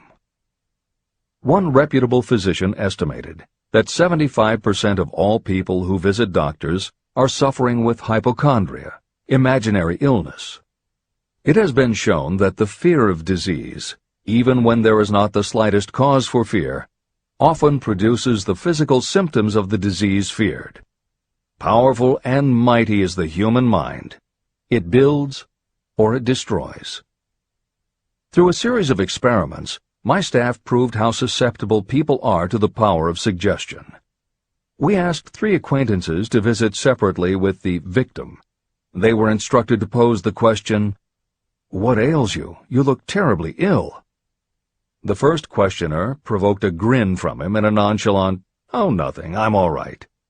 The second questioner was answered with a statement, "I don't know exactly, but I do feel badly." The third questioner was met with the admission that the victim was actually feeling ill. Editor's comment. Hill's experiment is one that you do not want to carry too far. It is not that different from the principle behind certain religious sects whose members take vengeance on their enemies by hexing or placing a spell on a victim. The spell only works because the victim believes that spells can be cast and that it is possible he or she could be hexed. When the hex victim is informed that someone has cast a spell on them, they accept that it is possible, and their mind does the rest. The same theory operated when Hill's associate was told 3 times that he looked ill. He believed it was possible. Being told 3 times was convincing, and his mind went to work and made it so. This is the end of the editor's comment. There is overwhelming evidence that disease sometimes begins in the form of negative thought impulse. Such thoughts may be planted in your mind by suggestion or created by you in your own mind. Doctors send patients to new climates for their health because a change of mental attitude is necessary. The seed of fear of ill health lives in every human mind. Worry, fear, discouragement, or disappointment can cause this seed to germinate and grow. Symptoms of the fear of ill health. The symptoms of this almost universal fear are 1. Autosuggestion. The habit of negative use of self-suggestion by looking for and expecting to find symptoms of all kinds of disease. Enjoying your imaginary illness and speaking of it as being real. The habit of trying fads and isms recommended by others as having therapeutic value.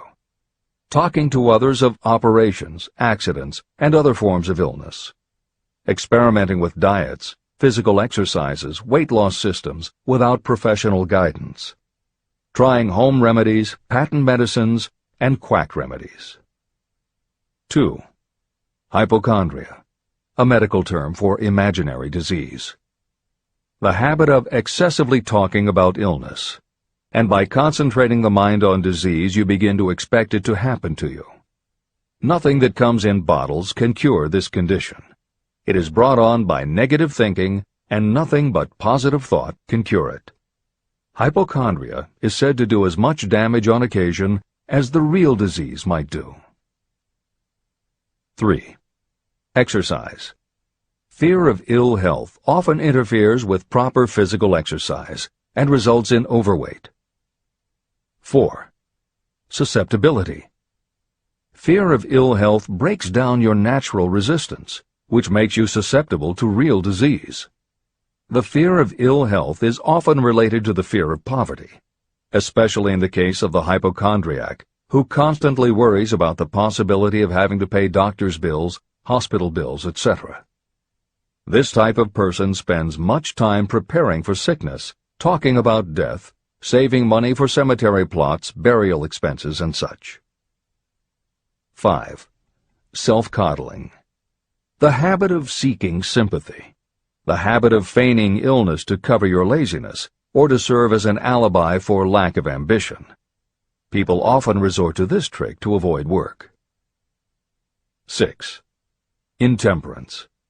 The habit of using alcohol or drugs to destroy pain instead of eliminating the cause.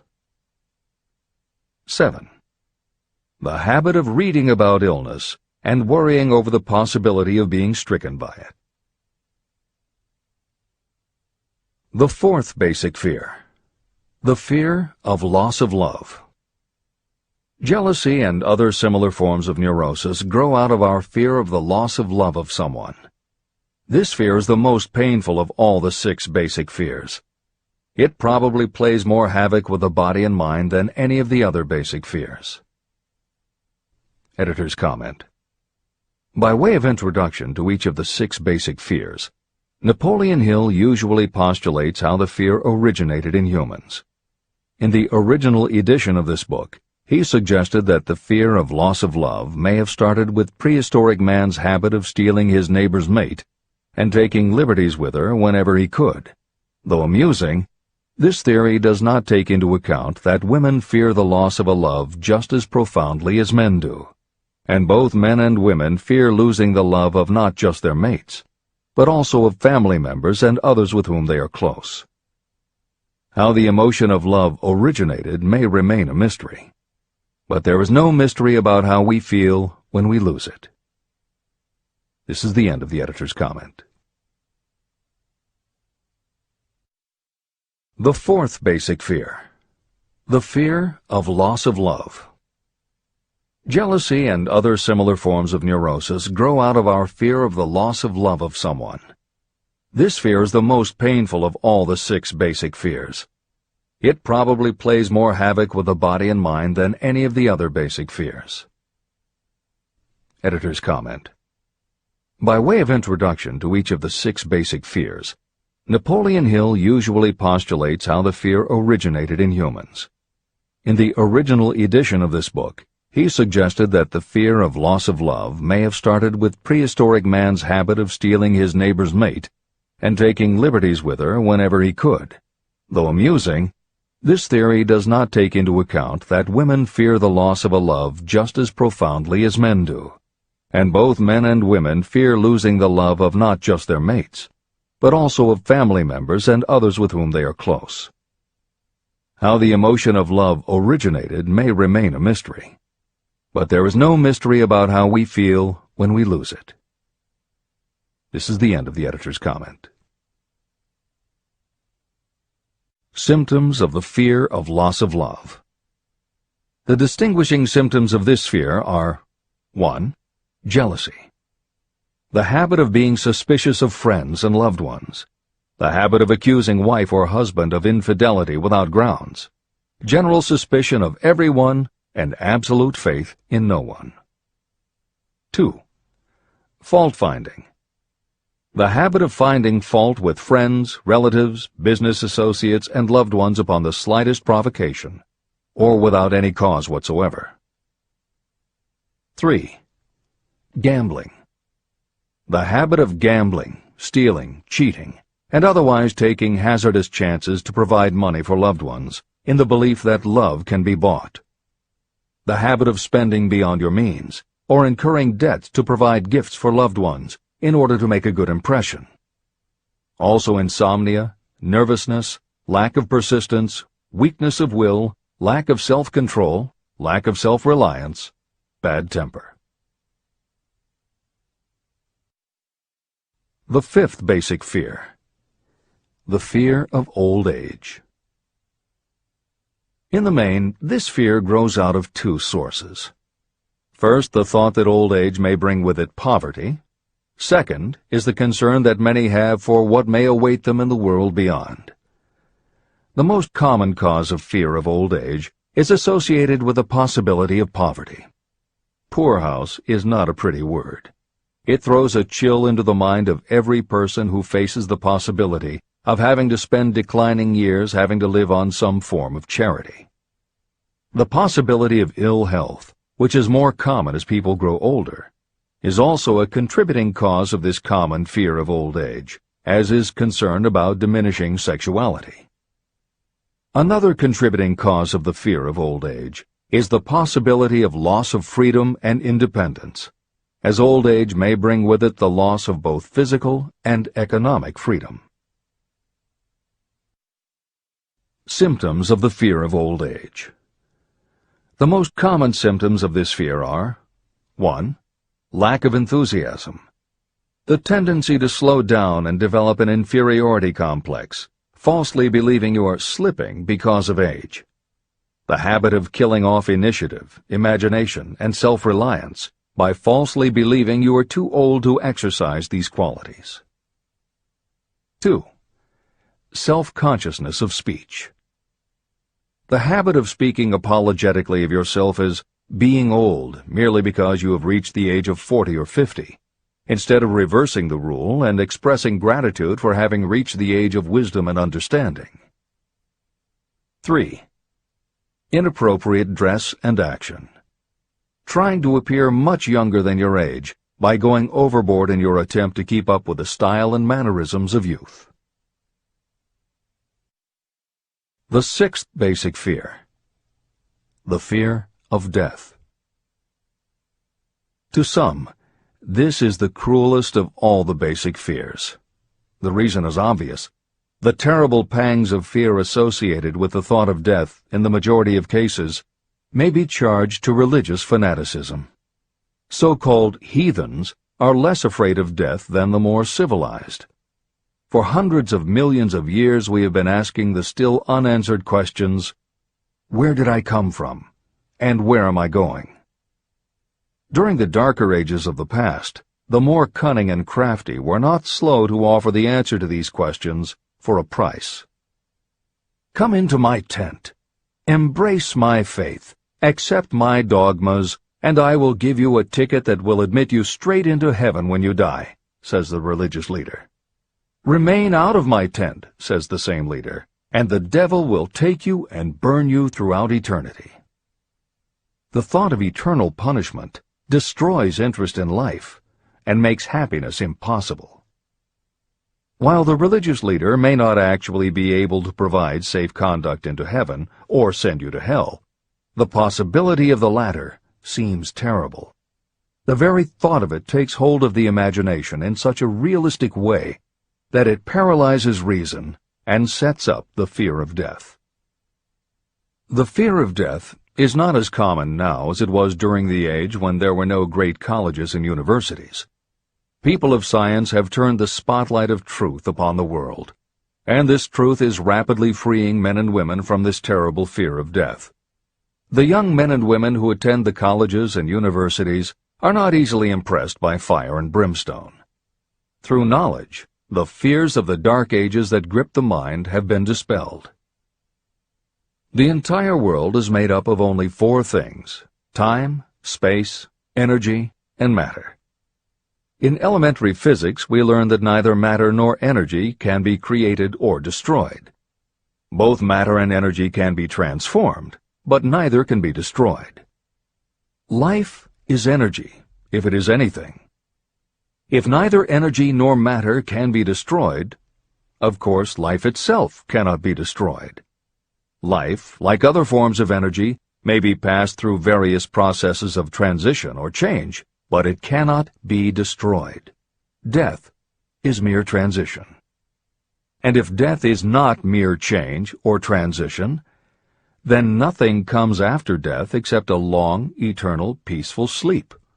And sleep is nothing to be feared. If you can accept the logic of this, you may forever wipe out your fear of death. Symptoms of the fear of death. The general symptoms of this fear are: 1. The habit of thinking about dying, instead of making the most of life. This is generally due to lack of purpose or lack of a suitable occupation. This fear is more prevalent among the aged, but sometimes the more youthful are victims of it. The greatest of all remedies for the fear of death is a burning desire for achievement, backed by useful service to others. A busy person seldom has time to think about dying. A busy person finds life too thrilling to worry about death. 2. Sometimes the fear of death is closely associated with the fear of poverty, where death would leave loved ones poverty-stricken. 3. In other cases, the fear of death is caused by illness and the breakdown of physical body resistance. 4.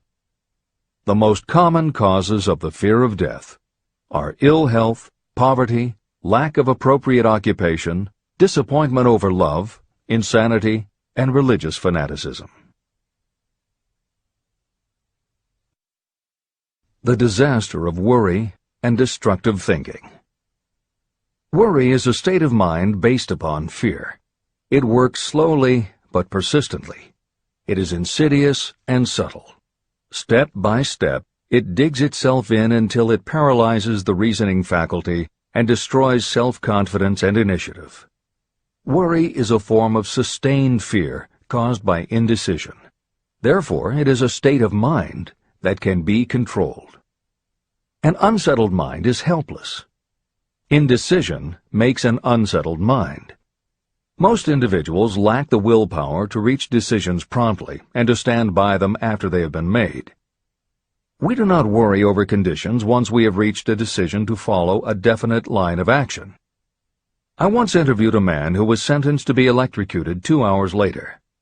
The condemned man was the calmest of the 8 men who were in the death cell with him.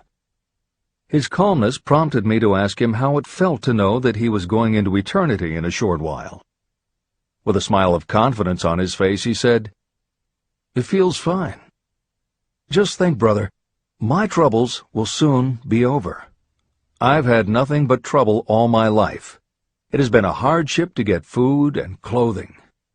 Soon, I will not need these things. I have felt fine ever since I learned for certain that I must die.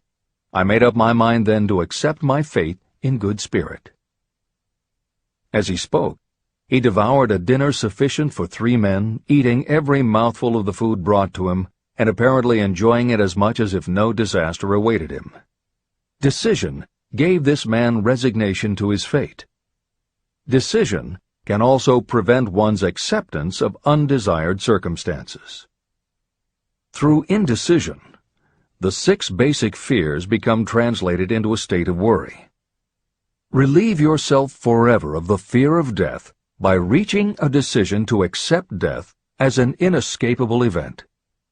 Eliminate the fear of old age by reaching a decision to accept it not as a handicap, but as a great blessing that carries with it wisdom, self-control, and understanding.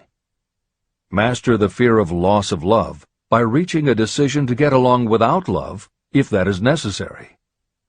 Defeat the fear of criticism by reaching a decision not to worry about what other people think, do, or say. Overcome the fear of ill health by the decision to forget symptoms, and whip the fear of poverty by reaching a decision to get along with whatever wealth you can accumulate without worry. Kill the habit of worry in all its forms by reaching a general blanket decision that nothing life has to offer is worth the price of worry. With this decision will come poise, peace of mind, and calmness of thought, which will bring happiness.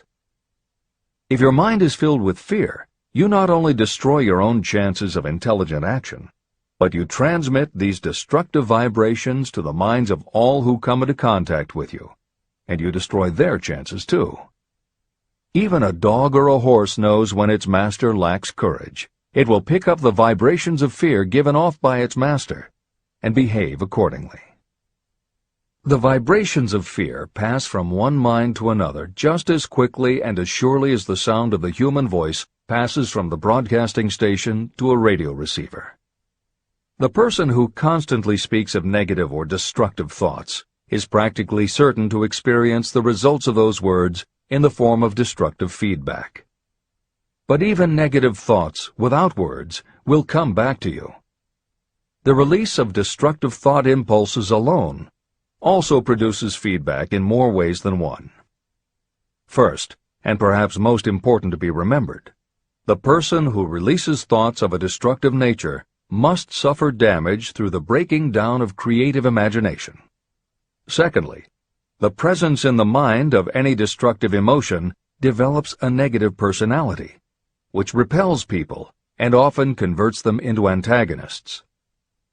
The third source of damage is that negative thoughts not only affect others, but they also embed themselves in the subconscious mind of the person releasing them and there become a part of that person's character. Your business in life is to achieve success. To be successful, you must find peace of mind, acquire the material needs of life, and above all, attain happiness. All of these indications of success begin in the form of thought impulses. You control your own mind. You have the power to feed it whatever thought impulses you choose. With this goes the responsibility of using your mind constructively. You are the master of your own earthly destiny, just as surely as you have the power to control your own thoughts. You may influence, direct, and eventually control your own environment, making your life what you want it to be. Or you may neglect to make your life what you want, and you will be adrift on the seas of circumstance, where you will be tossed like a wood chip on the waves of the ocean. The Devil's Workshop. In addition to the 6 basic fears, there is another evil by which people suffer. It constitutes a rich soil in which the seeds of failure grow abundantly. It is so subtle that its presence often is not detected. It is more deeply rooted and more often fatal than all of the 6 fears. For want of a better name, let us call this evil susceptibility to negative influences. Those who accumulate great riches always protect themselves against negative influences. The poverty-stricken never do. Those who succeed in any calling must prepare their minds to resist such influences. If you are reading this book to learn how to grow rich, you should examine yourself very carefully to determine whether you are susceptible to negative influences. If you neglect this self-analysis, you will give up your right to attain the object of your desires. Make your analysis searching. As you read the following questions, be tough on yourself. Go at the task as carefully as you would if you were searching for any other enemy you knew was waiting to ambush you. You must deal with your own faults as you would with a real and serious enemy. You can easily protect yourself against real enemies because there are laws, police, and courts to deal with them. But this 7th basic evil is more difficult to master because it strikes when you are not aware of its presence, when you are asleep and while you are awake. Moreover, its weapon is intangible because it consists of merely a state of mind. Negative influences are also dangerous because they come in so many different forms. Sometimes they enter the mind through the well-meant words of your friends and relatives. At other times they come from within, through your own mental attitude. Always it is as deadly as poison, even though it may not kill as quickly. How to protect yourself against negative influences. To protect yourself against negative influences, whether of your own making or the result of negative people around you, recognize that your willpower is your defense. You must put it into constant use until it builds a wall of immunity against negative influences in your own mind. Recognize that you and every other human being are, by nature, lazy, indifferent, and susceptible to all suggestions that reinforce your weaknesses. Recognize that you are, by nature, susceptible to all of the 6 basic fears, and you must set up habits to counteract all these fears. Recognize that negative influences often work on you through your subconscious mind and are therefore difficult to detect. Keep your mind closed against all people who depress or discourage you in any way. Clean out your medicine chest and stop pandering to colds, aches, pains, and imaginary illness. Deliberately seek the company of people who influence you to think and act for yourself. Do not expect troubles, as they have a tendency not to disappoint. Without doubt, the most common weakness of all human beings is the habit of leaving their minds open to the negative influences of other people. This weakness is all the more damaging because most people do not even know they do it. The following list of questions is designed to help you see yourself as you really are. You should read through the list now. Then set aside a day when you can give adequate time to go through the list again and thoroughly answer each question. When you do this, I advise that you read the questions and state your answers aloud so you can hear your own voice. This will make it easier for you to be truthful with yourself. Self-analysis questions. Do you complain often of feeling bad, and if so, what is the cause? Do you find fault with other people at the slightest provocation? Do you frequently make mistakes in your work, and if so, why?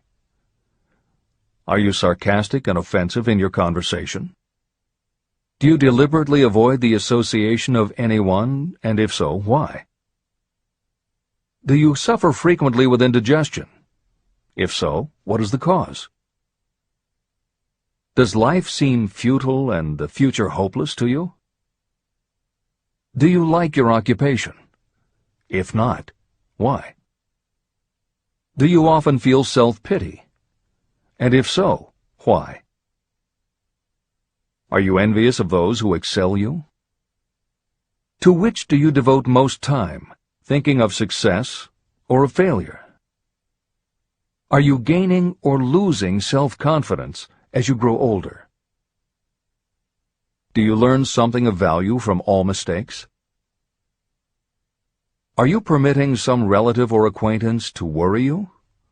If so, why? Are you sometimes excited about life, and at other times in the depths of despondency? Who has the most inspiring influence upon you, and for what reason? Do you tolerate negative or discouraging influences that you could avoid? Are you careless of your personal appearance?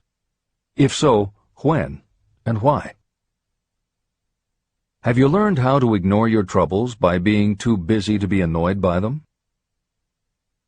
Would you call yourself a spineless weakling if you permitted others to do your thinking for you? How many preventable disturbances annoy you, and why do you tolerate them? Do you resort to alcohol, drugs, cigarettes, or other compulsions to quiet your nerves? If so, why do you not try willpower instead? Does anyone nag you, and if so, for what reason? Do you have a definite major purpose? And if so, what is it, and what plan do you have for achieving it? Do you suffer from any of the 6 basic fears? If so, which ones? Have you developed a method to shield yourself against the negative influence of others? Do you use autosuggestion to make your mind positive? Which do you value most, your material possessions or your privilege of controlling your own thoughts? Are you easily influenced by others against your own judgment? Has today added anything of value to your stock of knowledge or state of mind? Do you face squarely the circumstances that make you unhappy, or do you sidestep the responsibility? Do you analyze all mistakes and failures and try to profit by them, or do you take the attitude that this is not your duty? Can you name 3 of your most damaging weaknesses? What are you doing to correct them? Do you encourage other people to bring their worries to you for sympathy? Do you choose from your daily experiences lessons or influences that aid in your personal advancement? Does your presence have a negative influence on other people as a rule? What habits of other people annoy you most? Do you form your own opinions, or do you permit yourself to be influenced by other people? Have you learned how to create a mental state of mind with which you can shield yourself against all discouraging influences? Does your occupation inspire you with faith and hope? Are you conscious of possessing spiritual forces of sufficient power to enable you to keep your mind free from all forms of fear? Does your religion help to keep your mind positive? Do you feel it your duty to share other people's worries? If so, why? If you believe that birds of a feather flock together, what have you learned about yourself by studying the friends whom you attract? What connection, if any, do you see between the people with whom you associate most closely and any unhappiness you may experience? Could it be possible that some person whom you consider to be a friend is, in reality, your worst enemy because of his or her negative influence on your mind? By what rules do you judge who is helpful and who is damaging to you? Are your intimate associates mentally superior or inferior to you? How much time out of every 24 hours do you devote to your occupation, sleep, play and relaxation, acquiring useful knowledge, plain wasted time? Who among your acquaintances encourages you most, cautions you most, discourages you most? What is your greatest worry? Why do you tolerate it? When others offer you free, unsolicited advice, do you accept it without question, or do you analyze their motive? What, above all else, do you most desire? Do you intend to acquire it? Are you willing to subordinate all other desires for this one? How much time daily do you devote to acquiring it? Do you change your mind often? If so, why? Do you usually finish everything you begin? Are you easily impressed by other people's business or professional titles, college degrees, or wealth? Are you easily influenced by what other people think or say about you? Do you cater to people because of their social or financial status? Whom do you believe to be the greatest person living? In what respect is this person superior to yourself? How much time have you devoted to studying and answering these questions? At least one day is necessary for the analysis and the answering of the entire list. If you have answered all these questions truthfully, you know more about yourself than the majority of people. Study the questions carefully. Come back to them once each week for several months, and be astounded at the amount of additional knowledge of great value to yourself you will have gained by the simple method of answering the questions truthfully. If you are not certain about the answers to some of the questions, seek the counsel of those who know you well, especially those who have no motive in flattering you, and see yourself through their eyes. The experience will be astonishing.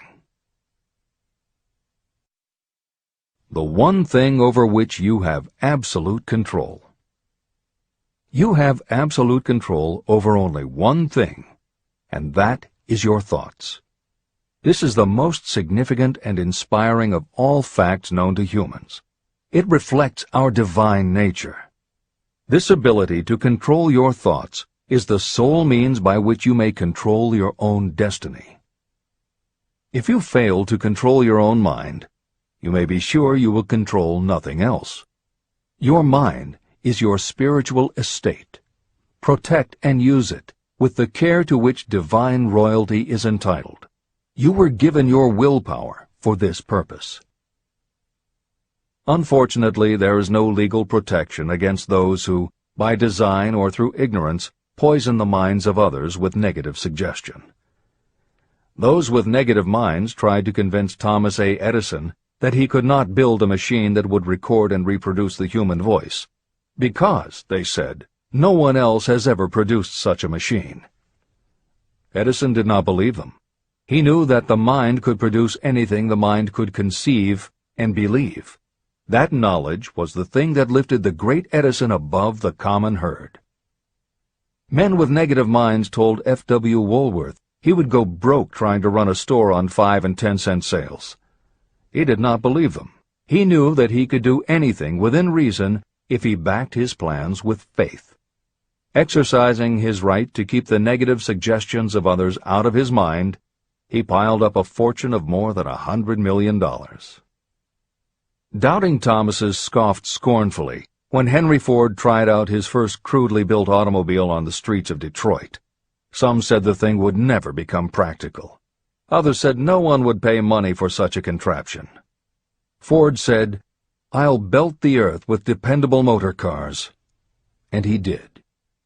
For the benefit of those seeking vast riches, let it be remembered that practically the sole difference between Henry Ford and a majority of workers is this: Ford had a mind, and he controlled it. The others have minds that they do not try to control. Mind control is the result of self-discipline and habit. You either control your mind, or it controls you. There is no halfway compromise. The most practical method for controlling your mind is the habit of keeping it busy with a definite purpose, backed by a definite plan.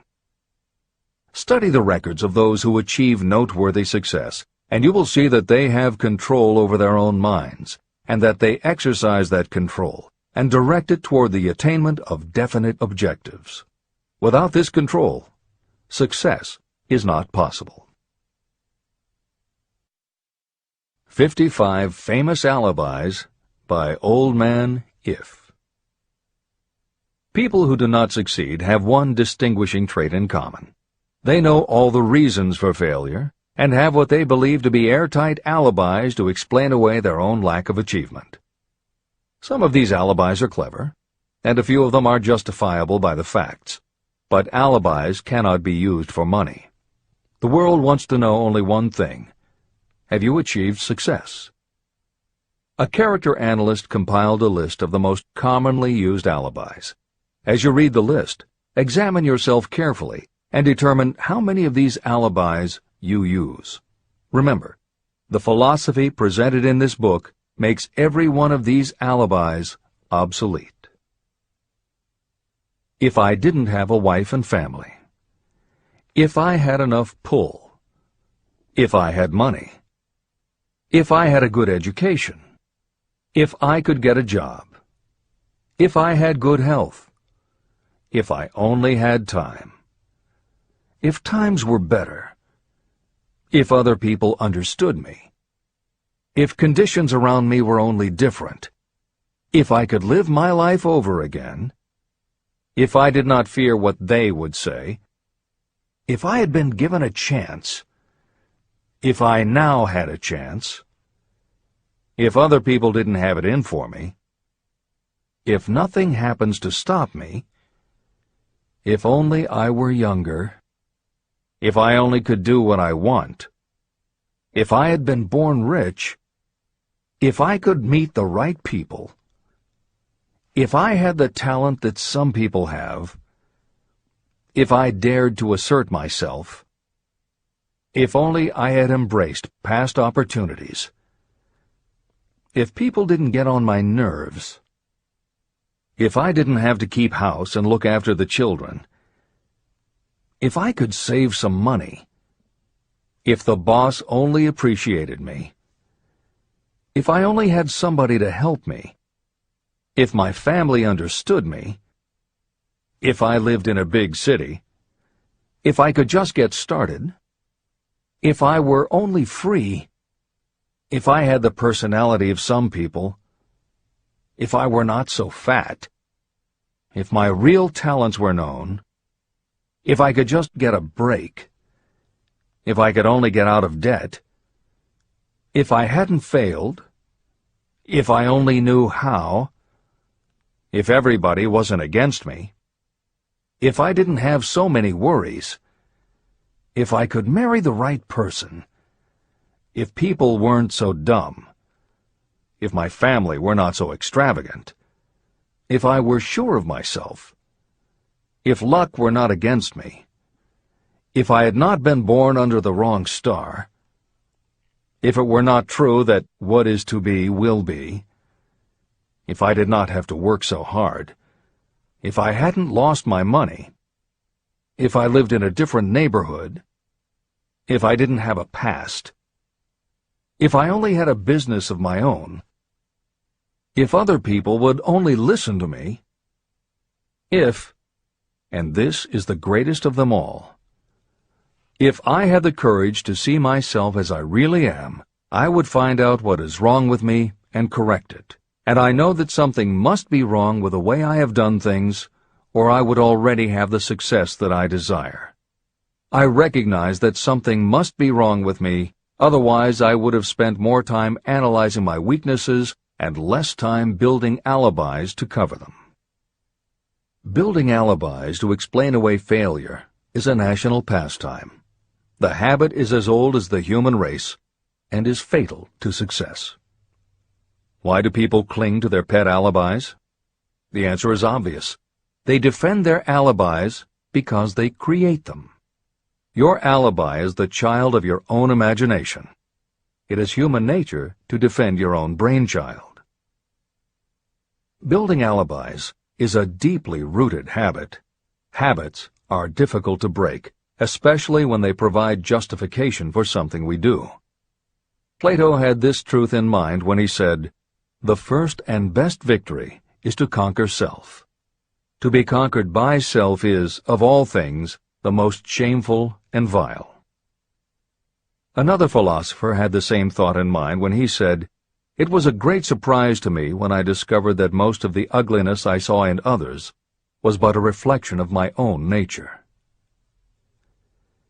Elbert Hubbard, philosopher, author, publisher of the Fra magazine, and founder of the Roycrofters Community of Artists, said, "It has always been a mystery to me why people spend so much time deliberately fooling themselves by creating alibis to cover their weaknesses. If used differently, this same time would be sufficient to cure the weakness. Then no alibis would be needed." In parting, I would remind you that life is a checkerboard, and the player opposite you is time. If you hesitate before moving, or neglect to move promptly, your men will be wiped off the board by time. You are playing against a partner who will not tolerate indecision. Previously, you may have had a logical excuse for not having forced life to come through with whatever you asked. That alibi is now obsolete, because you are in possession of the master key that unlocks the door to life's riches. The master key is intangible, but it is powerful. It is the privilege of creating, in your own mind, a burning desire for a definite form of riches. There is no penalty for the use of this key, but there is a price you must pay if you do not use it. The price is failure. There is a reward of stupendous proportions if you put the key to use. It is the satisfaction that will come to you when you conquer self and force life to pay whatever is asked. The reward is worthy of your effort. Will you make the start and be convinced? "If we are related," said the immortal Emerson, "we shall meet." In closing, may I borrow his thought and say, if we are related, we have, through these pages, met. Remember that your real wealth can be measured not by what you have, but by what you are.